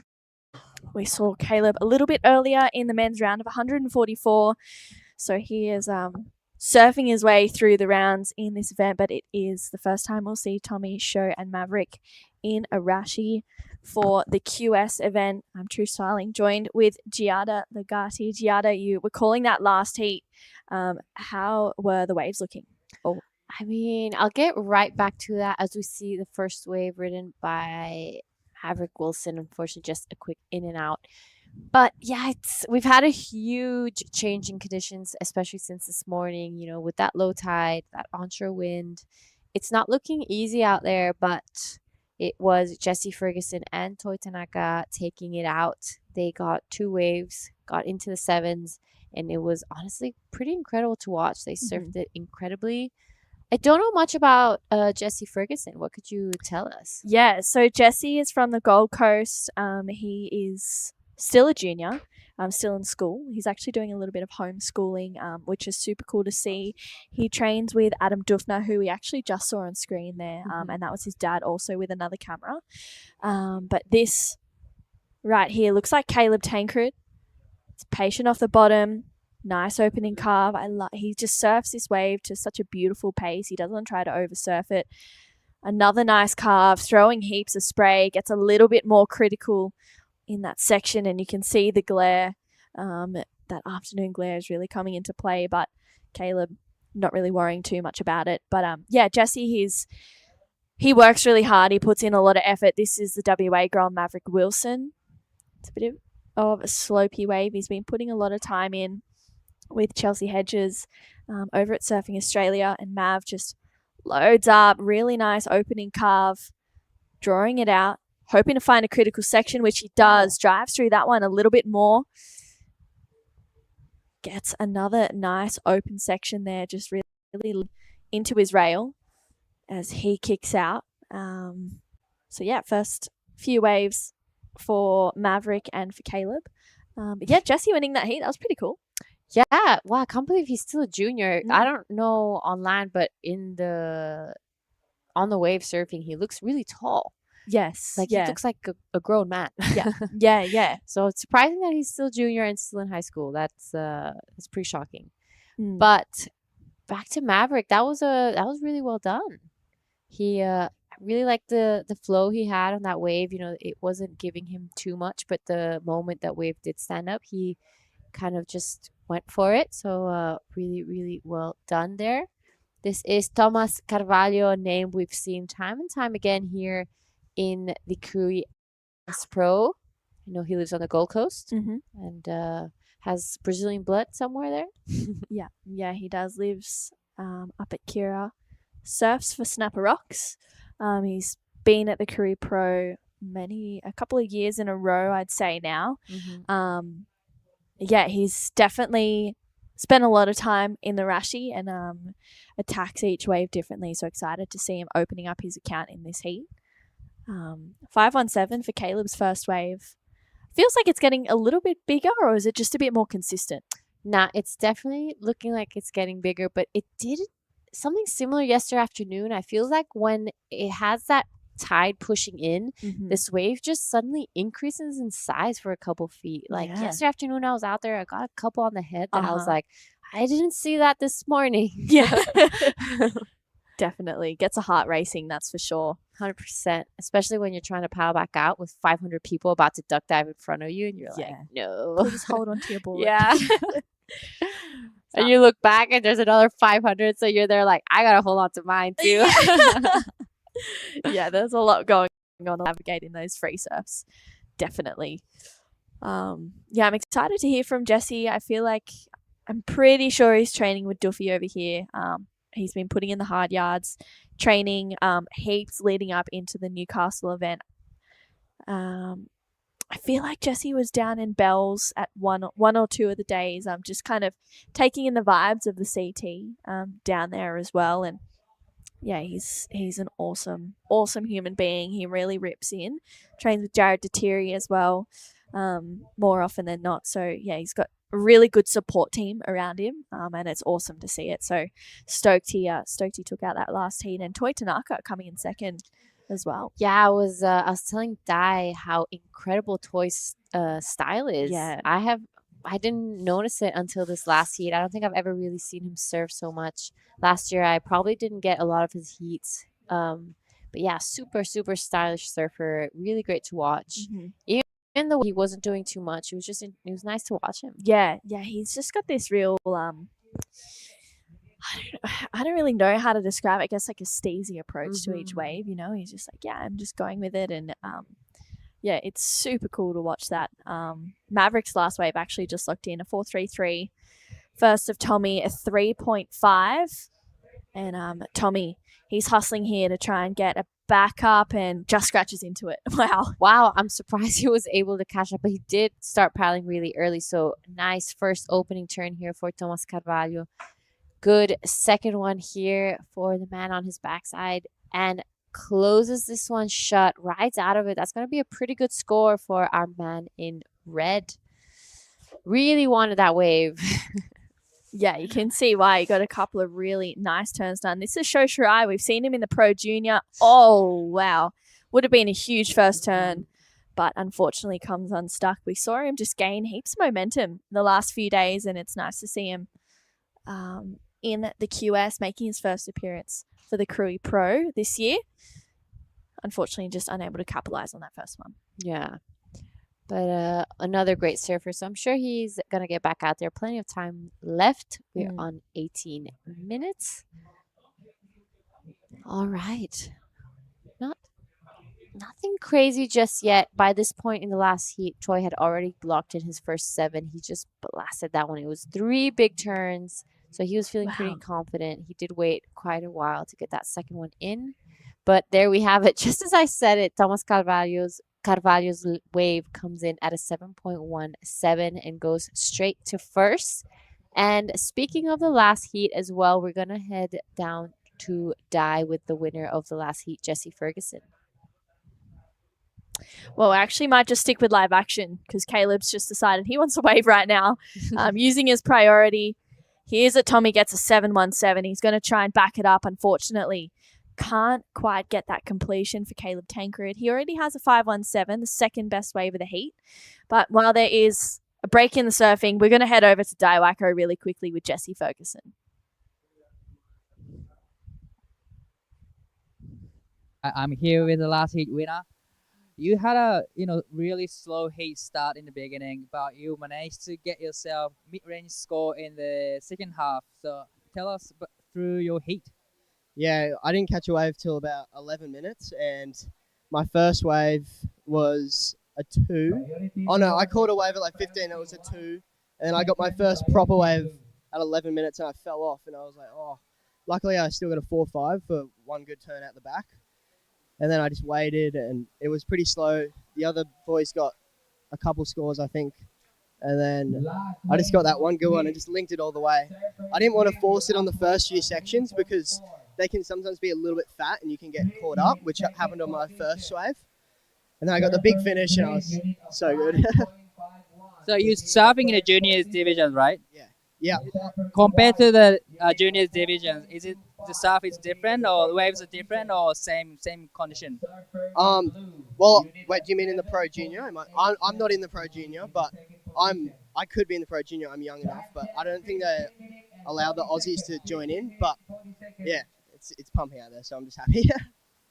So probably you've been surfing here for practice and with other 100 guys out there, and now you surf with 3 other guys. It makes it different? Yeah, it's so much better. You just have to use your priority wisely though, but it's really good. Best waves I've ever surfed in a comp by far. Yeah. Right. Probably all of your friends, families are watching your heat, and do you want to say hi to them? Oh yeah, hi to my mum and my brother, and all my friends. All right. Good luck next heat. Thank you. Back to you guys. Thank you, Di, and thank you, Jesse. Super. He's such a bubbly human being, you know. He's really happy to just be in heats and learning where he can, and he's a sponge as well. But this is that 717 to Tommy Carvalho. I mean, yeah, this was really critical surfing. Just really trusting his instincts and going to town on this one. It's nice to see him catching heaps of waves as well. I feel like the last few times that I've seen Tommy surfing heats, he's been a little bit, slower on the wave count. So keeping up that wave count's been so far really good for him. But Shoshirai, nice first turn. Bit of a foamier wave though, kind of catches a bit of rail, and you can see in that body language he wasn't super excited on that one. Yeah, he bucked the rail a little bit on that second bottom turn. There was a lot of whitewash on the face of that wave, so wasn't a great wave choice, but he's only sitting on a 0.7, so he probably just wants to get some sort of score up on the board just so he can start getting back into a little bit of rhythm. It is Thomas with that 717 sitting pretty comfortably in the lead, but I wouldn't say too much since Caleb only needs a 5.51 and he can definitely do it. And having seen Maverick on that wave, I'm pretty sure he can get up into that top 2 as well. So it's still early days and still lots of time, but it is not looking easy out there. It's looking pretty dumpy. It's low tide. The wind's onshore, but these guys are making it look easier than it actually is. Yeah, they are for sure. And here we go. Maverick Wilson needing a 4.25 to jump to second place. Leans into that rail. He's got such a smooth style. Tucks in for the tube. Just a quick cover up there. And wow, beautiful turn for Maverick. Hoping to tag it, which he does. This is the surfing that we're used to from Maverick Wilson. Wow, just stamping his authority in this heat. That was a really good wave for the WA surfer, Maverick Wilson. That's a 4.25 and then some Giada. Wow, that was pretty crazy. I mean, talk about variety. Yeah. That had like a bunch of different turns. He even got a little barrel. That was really, really well done from Maverick Wilson. You said he was a junior still as well? That's insane. Yeah, he's 17 years old. Wow. Yeah. Oh my God. The next generation is coming in hot. Yeah. Yeah, be prepared. It's exciting, you know, especially, I mean, I can only speak for the Oz because I see that region a lot, and it's kind of hard to just pinpoint 1 or 2 people because they are all so amazing. Even looking at the next heat, Benny Zanarda's out there, you know, and he is such a fierce competitor. He surfs so well. He's been at this event before. And yeah, it's just Harry O'Brien, Tommy Hinwood. Like, there's honestly so many. Sammy Lowe, he's Australian junior champion. Yeah, I feel like I'll just go through every heat and just be like, oh, here's another one. Oh, they just keep popping up because there's just so much depth of talent in the Oz region. It's exciting to see. Yeah, it's incredible and so young, already have this great maturity in competition. But I feel like Australia has always had that where already from a really young age, you guys have a lot of contests, not only from the WSL, but even from board riders and nationals and all of that. So you guys spend a lot of time in heats. Yeah, we do. And even having, like, there's under 12s division in a lot of the Grom comps. And, you know, even under 10s, I think, in a couple of board riders and things like that, which is so cute, honestly. Like the push-ins is just the best division ever because they have so much fun and it's just so, but they're also super competitive. So it's so awesome to watch. And I think, it's just, it's amazing to see the grassroots surfing for sure.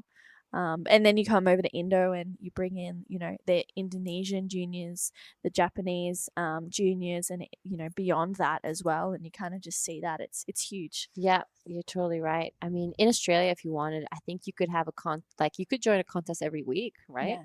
Like I'm sure there's always something happening, and I feel like that really helps the level to grow. But you're totally right. The Asian juniors are absolutely killing it as well. We saw that this morning with the juniors. There we have it. Maverick Wilson's last wave came in at 7.50. That is the best wave of the heat right now.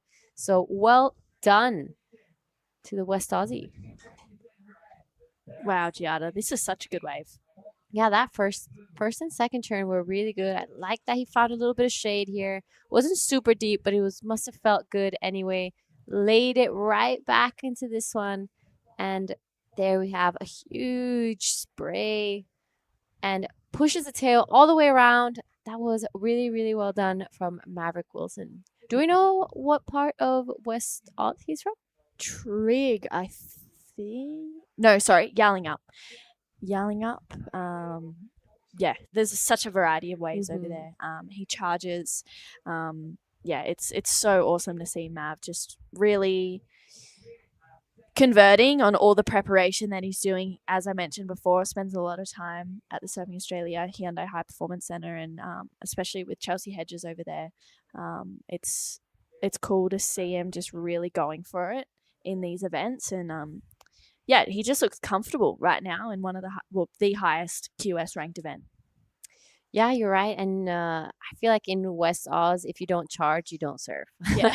Yeah. It's huge most of the time there. And there's so many slabs, so many waves. I spent some time there. I spent like a month and a half with my friend Bevo, who's from Yallingup as well. So I had an epic time. But I do have to say the waves there are so powerful. It's just so raw, so much energy.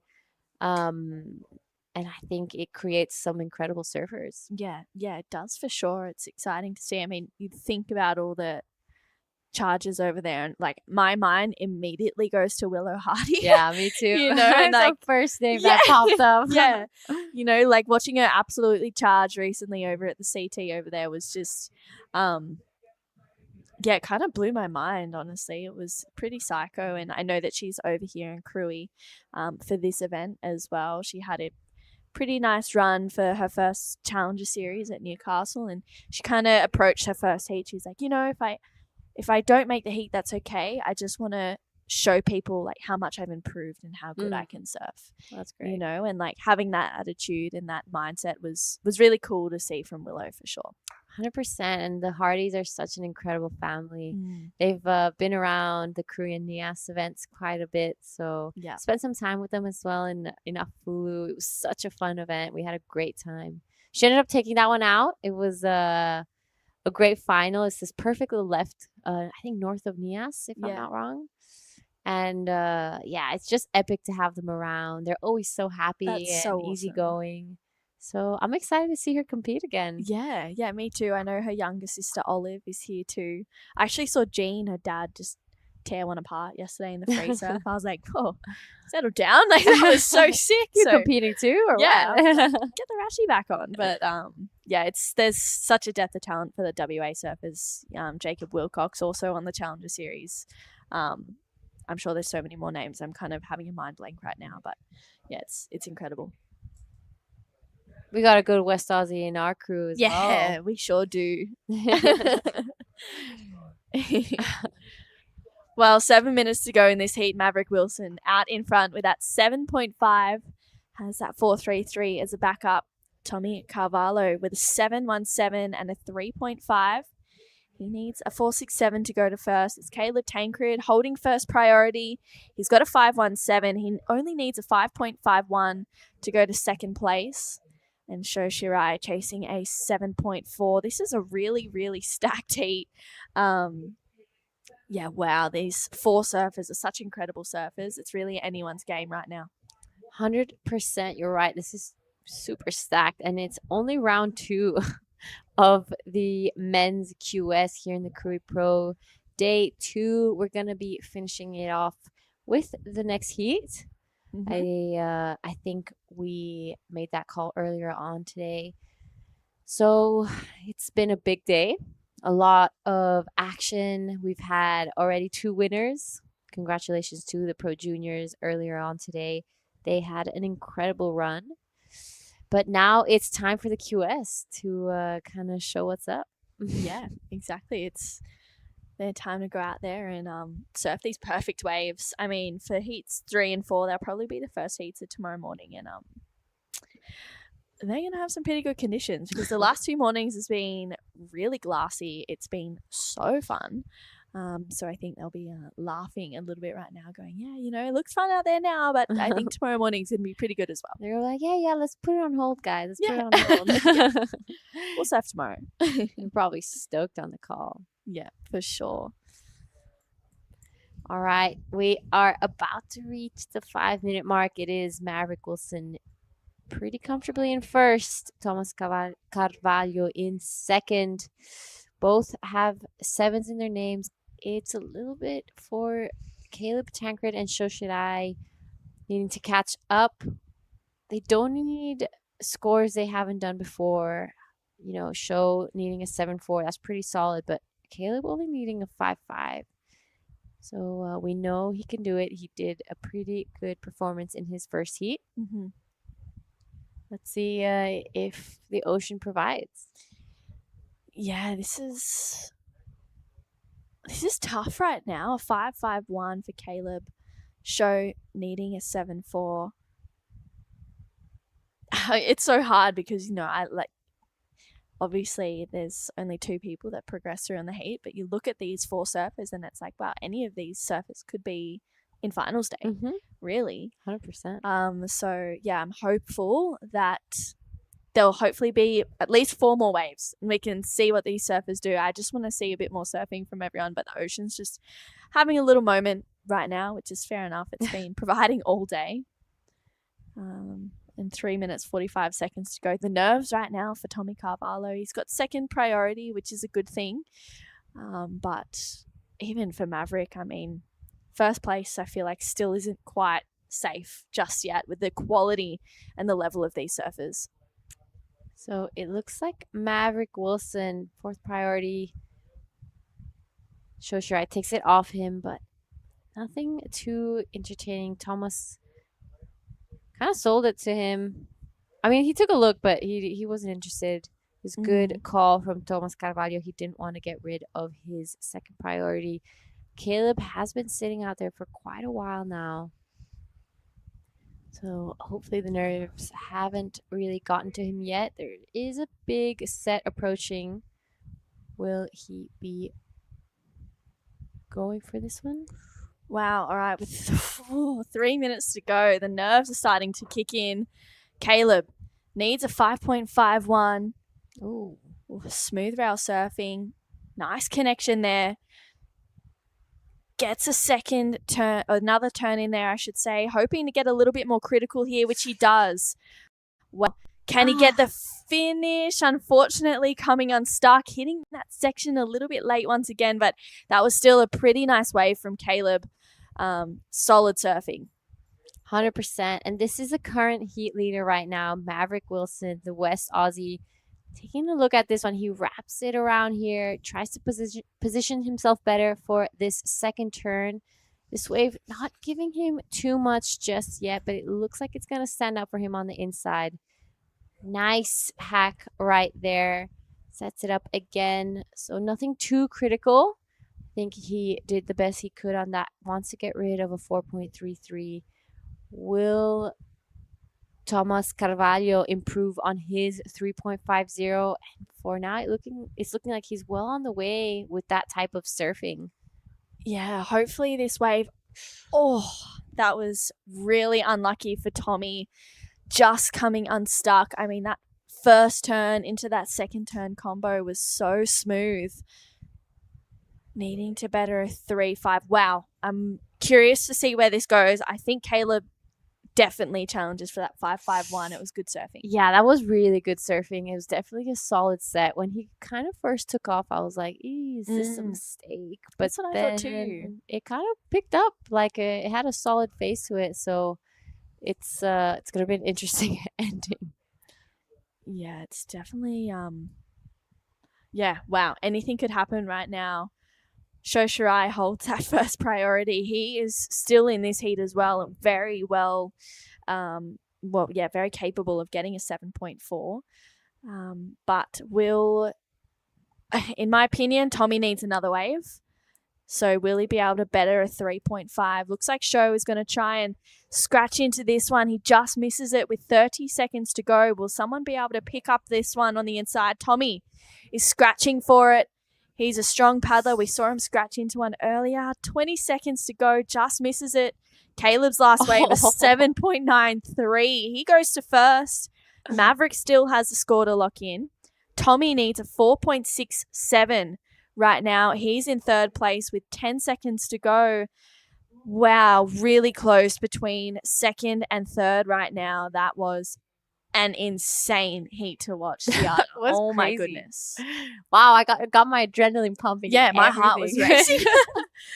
Wow. That was pretty wild. But wait, we still waiting for some scores to come through? Will Maverick go back to first? It doesn't really look like it.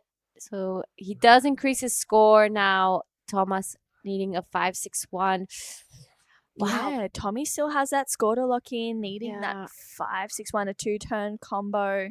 I don't think it's going to be the wave he's looking for. Yeah, I have to agree with you, Giada. It's looking like it's going to come in just under. It's a 4.17. So it's Caleb Tancred and Maverick Wilson moving on through to the next round. Don't go anywhere. We have fireworks for the last heat of the day at day 2 of the Krui Pro. We'll be right back after this quick break. On the edge of the wild South Sumatran coastline, Ujung Bocur juts out into the pristine Indian Ocean to offer long and rippable walls that are a vision of dreams come to life.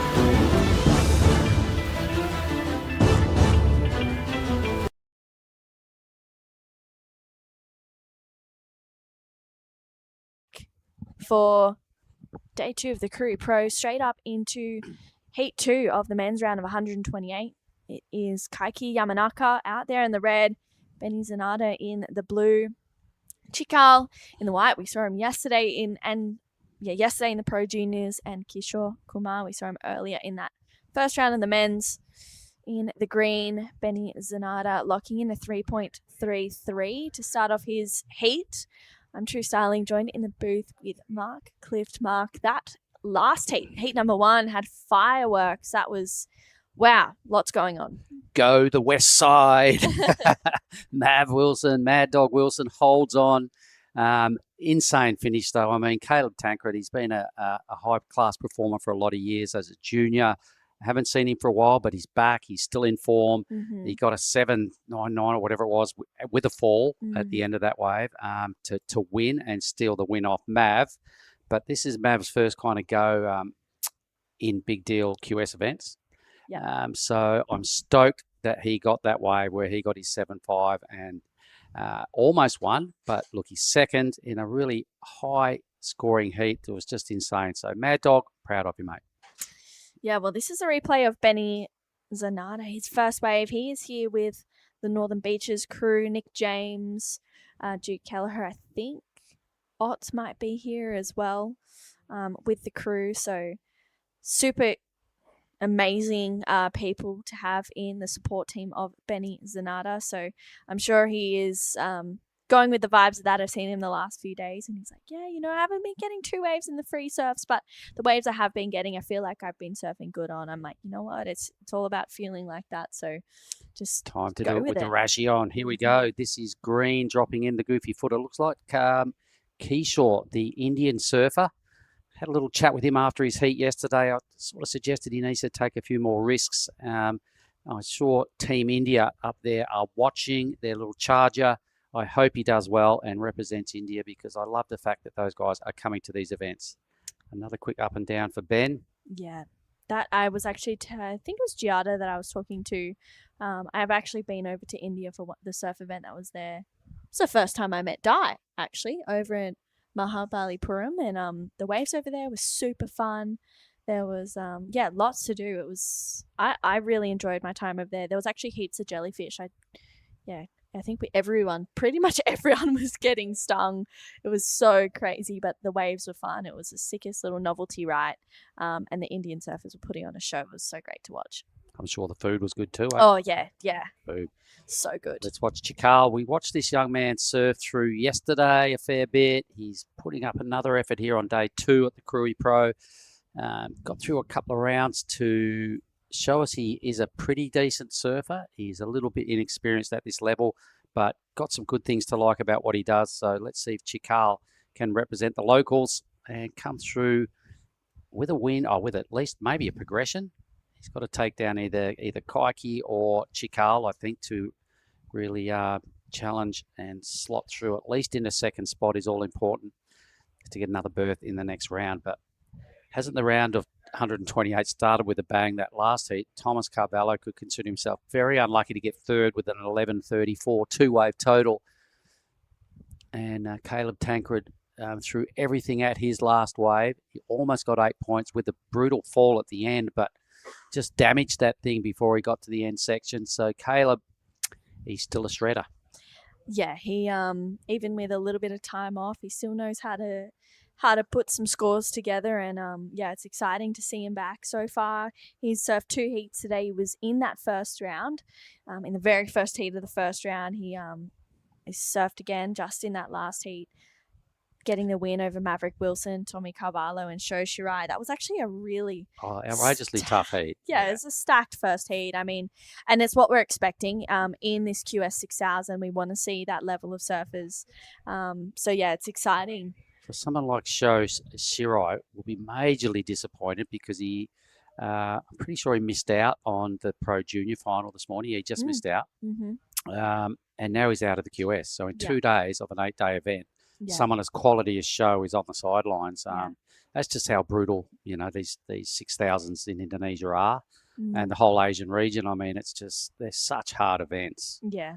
And no disrespect to any other nation, but I said it last year when I was at NIAS that I think that's the most brutal 5,000 I've ever seen. And I think this region holds up to some of the toughest 5,000 and 6,000s worldwide. Really. Oh, absolutely. The level and quality of surfing is just, insane. I mean, it's so exciting to watch. You're always on the edge of your seat in every heat. There's always a moment where it's like, whoa, that was huge, or, that was such insane commitment. Watching the free surfing, you can see how high the level is. It's just everywhere. Every wave, everywhere, every person. Yeah. And you're just like, my God, what's going on out there? There is not one semi-kookish moment amongst all the free surfs. And it was a similar story last year at NIAS. It's just blow-ups going on everywhere. And I'm like, once the rashies come on and they're down to business, it's just dog-eat-dog world in this at this level. Yeah, it really is. And it has to be like that because Challenger Series qualifications are on the line. Yeah. And that is where everyone has their sights set on qualifying for that Challenger Series. End goal would be the championship tour. And then when you look at how tough these events are, and you think, wow, out of the Asian region, I think they only take like 5 or 6 men through to the Challenger in the Asian region. So at such high-end events, over X amount of them, you've got to end up in the top 6 or 5, I think it is. It's a tough gig. Yeah. Let's watch Kaiki now. He's waited a little while for his first opportunity. He's definitely bearing some serious rail. Oh, had to think about it. Probably would have got well belted, but he just reserved the right to preserve his board and his body intact to get out there and tack away at these next 18 minutes. Yeah, and simply just get that completion. We have had a call for tomorrow as well. This is going to be the last heat of our day, but tomorrow we're going to have a 7 a.m. call for a 7:30 a.m. start with the men's QS round of 128 heats to 16, and then all other QS divisions will be on standby. I tell you what, someone who had a really great heat in that last one was Caleb Tancred. He is back for another heat interview with Giada Legati. All right, so I'm here with Caleb, the winner of the last heat. That was close. That was pretty close. You waited till the last minute to catch that score and move straight to first. So what are you feeling right now?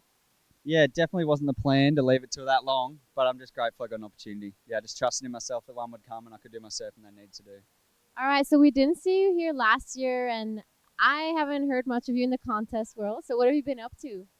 I've had a bit of a hiatus probably the last 5 years or so.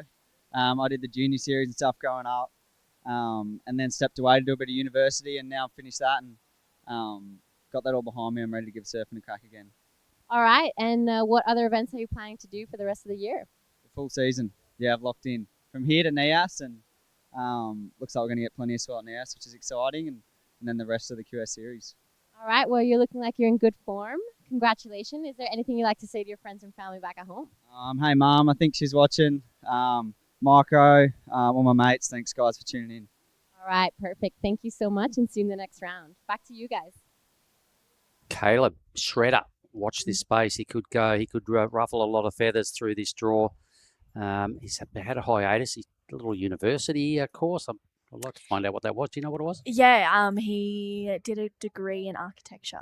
Yeah, in the last 5 Bit years. of a brainiac and to go along with a surfing skill like that. Yeah. Nice one. Yeah, super cool. So yeah, he's pretty switched on. He focused on that. And now he's back. He's ready to lock in for competitive surfing. I mean, he definitely has the talents. This is his last wave of Kaiki Yamanaka 467.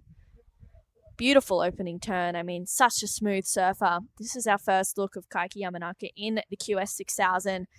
Opts out of that end section, and fair enough. This is a 5-2-3 from Benny Zanata from Long Reef, I mean. Yeah, look pretty strong. He's picked a good wave. I can see what the fuss is about. There seems to be a lot of hype on Benny Zanata. End section there, kind of goes upside down and gets out of there in a hurry to just solidly complete that wave. Chikal now in the white. Young fella eyeballs the end section, gets up there and gives a little slap. All right, not in the same sort of league as what we just saw from Ben and Kaiki, but either way, representing the locals pretty well. And he's out there just strutting his stuff in a big deal round of 128 heat. Yep. So I'm giving him a lot of kudos to get this far. It's pretty tough. Yeah, it's pretty crazy surfing. Yeah, I mean, these surfers in this draw is just absolutely insane.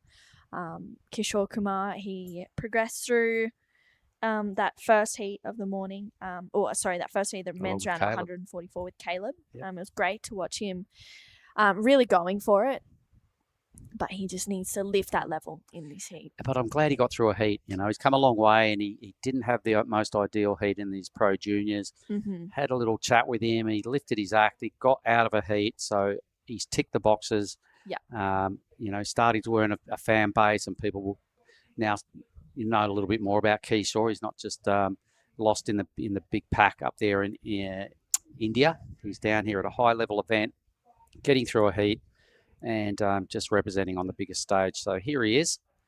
There's still plenty of time to go. At this stage, he only needs a 2.58 to jump into second, but it's only just starting to take shape, really, this heat. A couple of numbers noteworthy, the 5.23 there for Ben and the 4.67 for Kaiki. Looking like they could end up valuable numbers, and the rest of it's just 2s and 3s. So a fair bit to work on for both Chikal and Kishore, and I'm sure Kaiki and Ben can still do a fair bit better.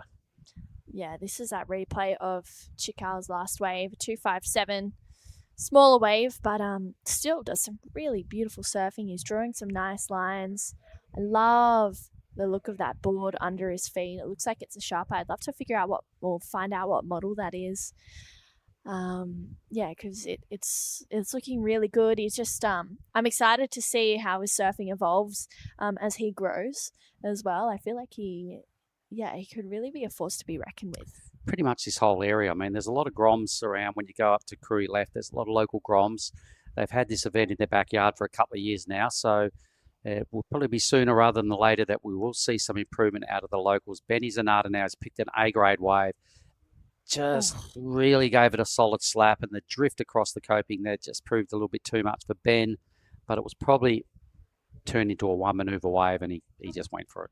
Yeah, he did. He really went for it, and I loved seeing that commitment really from Benny. I mean, it's something that we're used to seeing from him. He's still in the juniors. He was over at the Australian junior titles at the end of last year down at Wollongong, and he had a great run.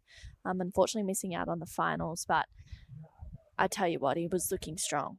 And, he really takes everything seriously, and he looks at everything within an inch of its life. He's a sponge. He listens to everything. And it's cool to see him going for it out here. And I really like the conversation you and Giada had before about Australia and that region and just how the depth of Australian surfing. We've known it for a long time. And, sure, the Team Brazil had a big charge and the focus came off Australia a little bit, but they're still there. And there's a storm brewing down under. For sure. Let's watch Kaiki. All right, a 4.67, rattling on down the line. Ooh. He gives it a pump. He's going to be late to this end section and down. Wow. No, he doesn't. Well done, young man. Jesus, I thought he was Gonski. Yeah, wow, that was really, really well done. I mean, Kaiki, he was late to that section. Rides out pretty much in front of the whitewash. I mean, disappeared. He was late to the party again. Remember his last wave? He had a look at that last section and just totally pulled away. And he's probably paddling out going, damn, did I just sort of blow an opportunity? He was late to the party then, but he made it count. So good on you, Kaiki. That was a nice rebound. Yeah, definitely. That was huge. Benny, up and riding again. He's a wave magnet right now. Look at this line. Beautiful first turn. Draws off the bottom for a nice second connection. He's putting it together a little bit better now, trying to get rid of that 3.3. Patient here as he just tags it to get a finish. Best wave I've seen for a couple of hours. That was so sick. The whip in those top turns was undeniably just excellent. It's got to be. It was so good. A really strong wave. His first three hits, I'd love to see this wave again. His first three hits just had zero downtime. Yeah. And it was just flat out attack on some really good bossy sections. So he picked an A-grade wave. He absolutely nailed the finish as well. I can see a huge number about to drop for Ben. I reckon that's the best, probably close to the best wave I've seen since Iko Watanabe teed off. Yeah, and you know what? He really liked the feeling of it. And fair enough, that was a very well-surfed wave. Didn't really put a foot wrong, honestly. Surf beyond his years on that one. He's definitely getting rid of that 3.33. We'll see where it goes compared to that 5.23, but 9.5 minutes to go. Well, it's a 7.5. We've talked it up. I reckon the score probably could have easily have been. Wouldn't have surprised me if it was an 8.5. Got a 7.5. It's still a blockbuster number, but damn, that was excellent surfing. Yeah, huge surfing from Benny Zanata. That was really good to watch. You can see the free surfers, they're hungry to get out there. And this is a replay, Mark. Yeah. Huge. Yeah. So this is, look, just how good the wave is, how rapid fire these three turns happened. Everything about his top turn hits was just golden. And then he got a real nice little completion here as well. Upside down, super fast. Geez, I could easily have seen that being out in the excellent range, easily. Yeah, for sure. That was... Either way, he's got a solid lead over Kaiki, who put together a 3.6 for his last wave. So Kaiki's probably got to go, what do I got to do to get a big number? Bit of what Benny just did would be nice. Yeah, definitely. I just think, Kaiki's waves have had a little bit of whitewash on them. They've been, he's been a little bit late to the party a few times. There has been that drama, but they haven't really had that finesse and control that we just saw on that last wave of Benny's. And I feel like that's the difference really right now. So Ben Zanata out into a, pretty demanding lead, a 7.5 and a 5.23. Kaiki needs an 8.06 to go to first. So I feel like his challenge right now is to better that 3.6 and make it harder for Chikal and Kishore to move up into second, because Chikal needs a 5.7 and Kishore is chasing a 6.17. So we'll see how the last 8 minutes or so of this heat goes. Geez, Ben just found a ripper of a wave. That was such a good wave and did not hold back. I loved it so much. Congratulations, Ben. Are we going to have a post heat with him if he wins? Are we going to do a post heat, or we generally don't on the last heat of the day, do we? Anyway. Maybe we can get him in to have a chat tomorrow. He loves to have a chin wag. Oh, beautiful. Anyway, mighty impressed with what I've seen out of Ben here. He came in sort of giving him some big raps, and I can see what the fuss is all about because, geez, if he can find 2 waves like that at every heat, he's going to be hard to beat. That was so sick. On your Ben. Here's Red just waving to us. Kaiki wants to know what's going on. Dude, you're looking pretty good. Yep, an 8.06 had put you in first, but more importantly, the other fellas have got some substantial numbers to track down second spot here. A 5.7 out of Chikal. I don't think it's beyond him, but he's probably got to do his best surfing out of the last 2 days right now to attract that number. And Keyshaw, yeah, but he's going to really have to dig deep for a 6.17. Yeah, he will. He needs to find one of those good mid-sized waves that offers more than 2 critical sections, that's for sure. And needs to lay into some really solid rail surfing. He has that first priority, so he's got that working for him. He has a first option at the next best opportunity.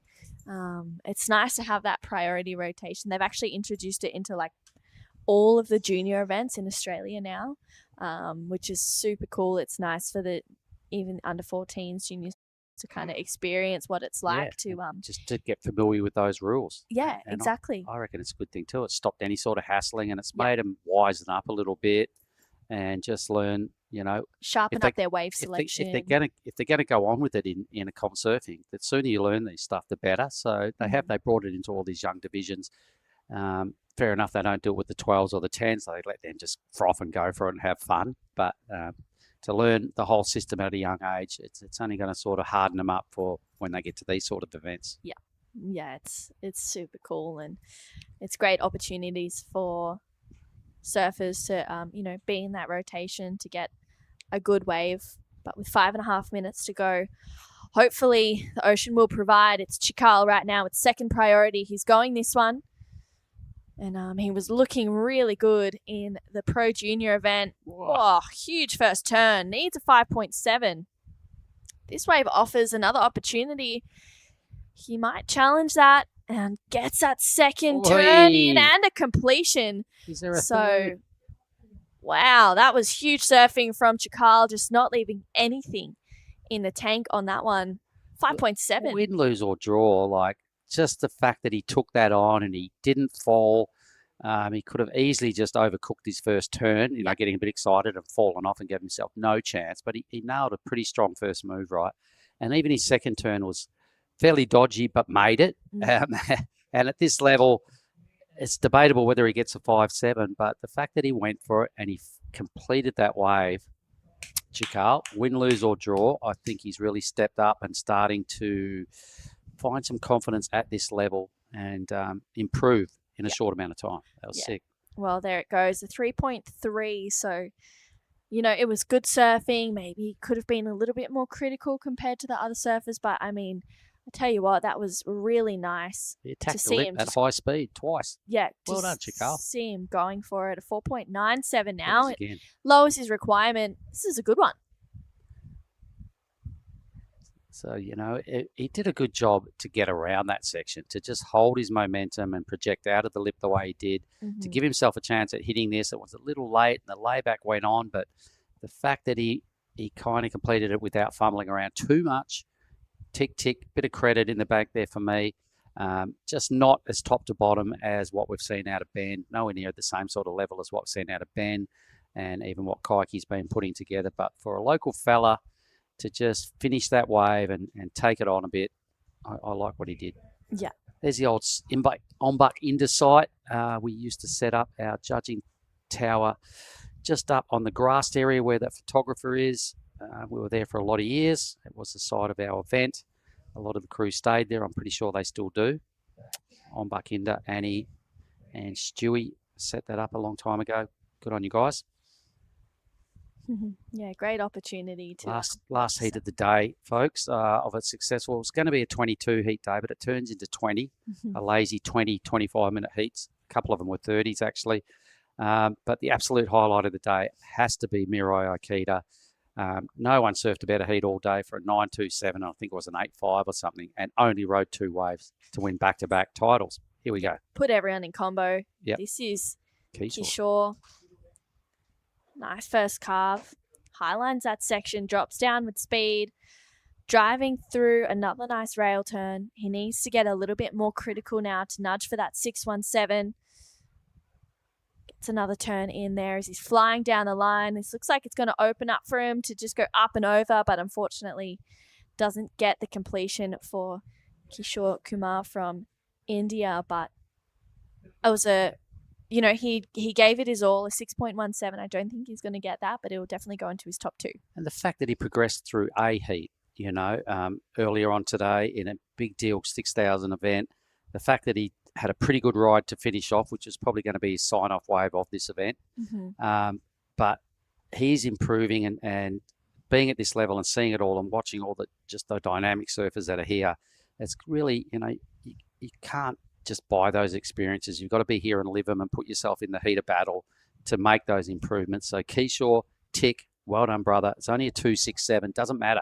He was here, he experienced it. He'll go home much better for having done that. I hope Team India get behind Kishore when he gets home, because I'm just going to give him a little salute from up here, and same with Chikal, because I like to see these underdog stories at least stepping up and having a crack. Yeah, absolutely. Let's take a look at this replay. It was a 2.67, but Chikal is looking smooth on rail, Mark. Yep, it was a pretty good wave here. So Kishore here going for it down the line. I think at times he just probably had his eye down the line a little too much, rather than really just surf and be brutal with the section that's in front of him. He always was looking at this and then fell. So little learning points again. Ben Zanata, though, ripping heat, 35 seconds, trying to improve on a 5.23 to take a little bit more momentum into the round of 96 when we get there. But the last heat of the day, great job, Ben Zanata. That 7.5 could have been a point better, but ripping either way. And Kaiki here, he's found himself a little drainer. Yeah, he's found himself a really nice one. He's going top to bottom. Not really any fumbles in between each turn with 10 seconds to go. Kaiki defending second place. Chikal, this is going to be his last wave of the heat. Gets that quick float. Trying to maintain some speed, driving through another nice carve. Look at the vultures in the background. Tags it they go. Oh, well done, Chikal. That was a nice wave. Oh, the free surfers. We were talking about people learning priority, etc. earlier. There ain't none of that going on in the lineup right now. There's about 100 people that have just swarmed the Ujung Bocur Reef. I'm going to shake your hand, True, and say we've had a great day. Thanks for being involved with us. We've got a good team here, and I've had a lot of fun. Have you? It's been a fun day. Cool. Yeah, it's been super awesome. It's been great to see some good surfing, and what a heat to finish the day off. Yeah, there's still some scores coming, so we might just pay them a little bit of credit here and just watch it all lock in. But it will be Ben and Kaiki moving through for sure. We'll be back for a 7 a.m. call tomorrow morning, everybody, for a 7:30 start. Obviously, we're going to tidy up this round and then probably just motor on into some more men's surfing, I suggest. Mm-hmm. But Kaiki and Ben Zanata, really strong effort. The underdogs in this one, Chikal and Kishore, can hold their heads high. They didn't fail. They surfed pretty well for their experience and their level. Good work, boys. Yeah, well, as we wait for this last one of Kaiki, it looks like it'll go into his top 2. It's a 4.37. Last wave of Chikal, it was an awesome wave to see him finish off his campaign in the QS 6000 here at the 2025 Krui Pro. He needs a 5.74. I'm not too sure if that's going to be the number. No, we'll not if Kaiki only gets a 4.37. Yes. So, he went out swinging. He rode a wave in. He can go and hang his Rashi up. I'm sure his buddies are there. Give him a little pat on the back. Not a bad outing. I think he surfed 5 heats in 2 days. Yeah, huge stuff. Good on you. There's our work site. That's the athlete zone. We've just gone past the judges' tower. We're just behind the athlete zone. And you know what? We're about to sign off and say from Krui, everybody, I hope you've enjoyed day 2. We've had a blast. We'll see you bright and early. 7 o'clock call tomorrow morning for day 3. Woohoo. Thanks, team.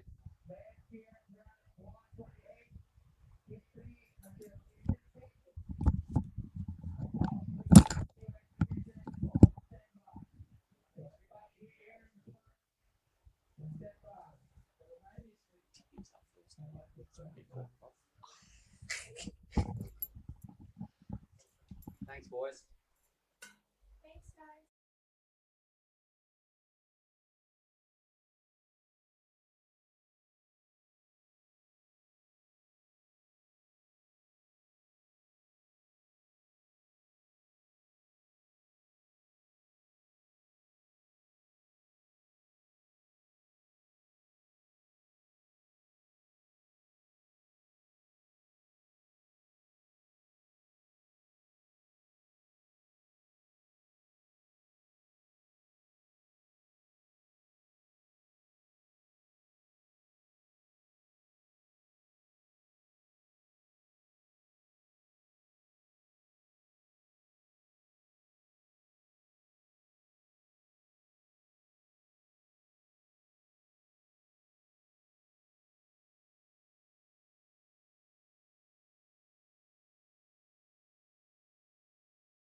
Hello, my name is Tipi Japrik. I'm from the AAC. Really proud and happy to see the Krui Pro QS 5000. What a great work from Pak Bupati, Pak Haji Agus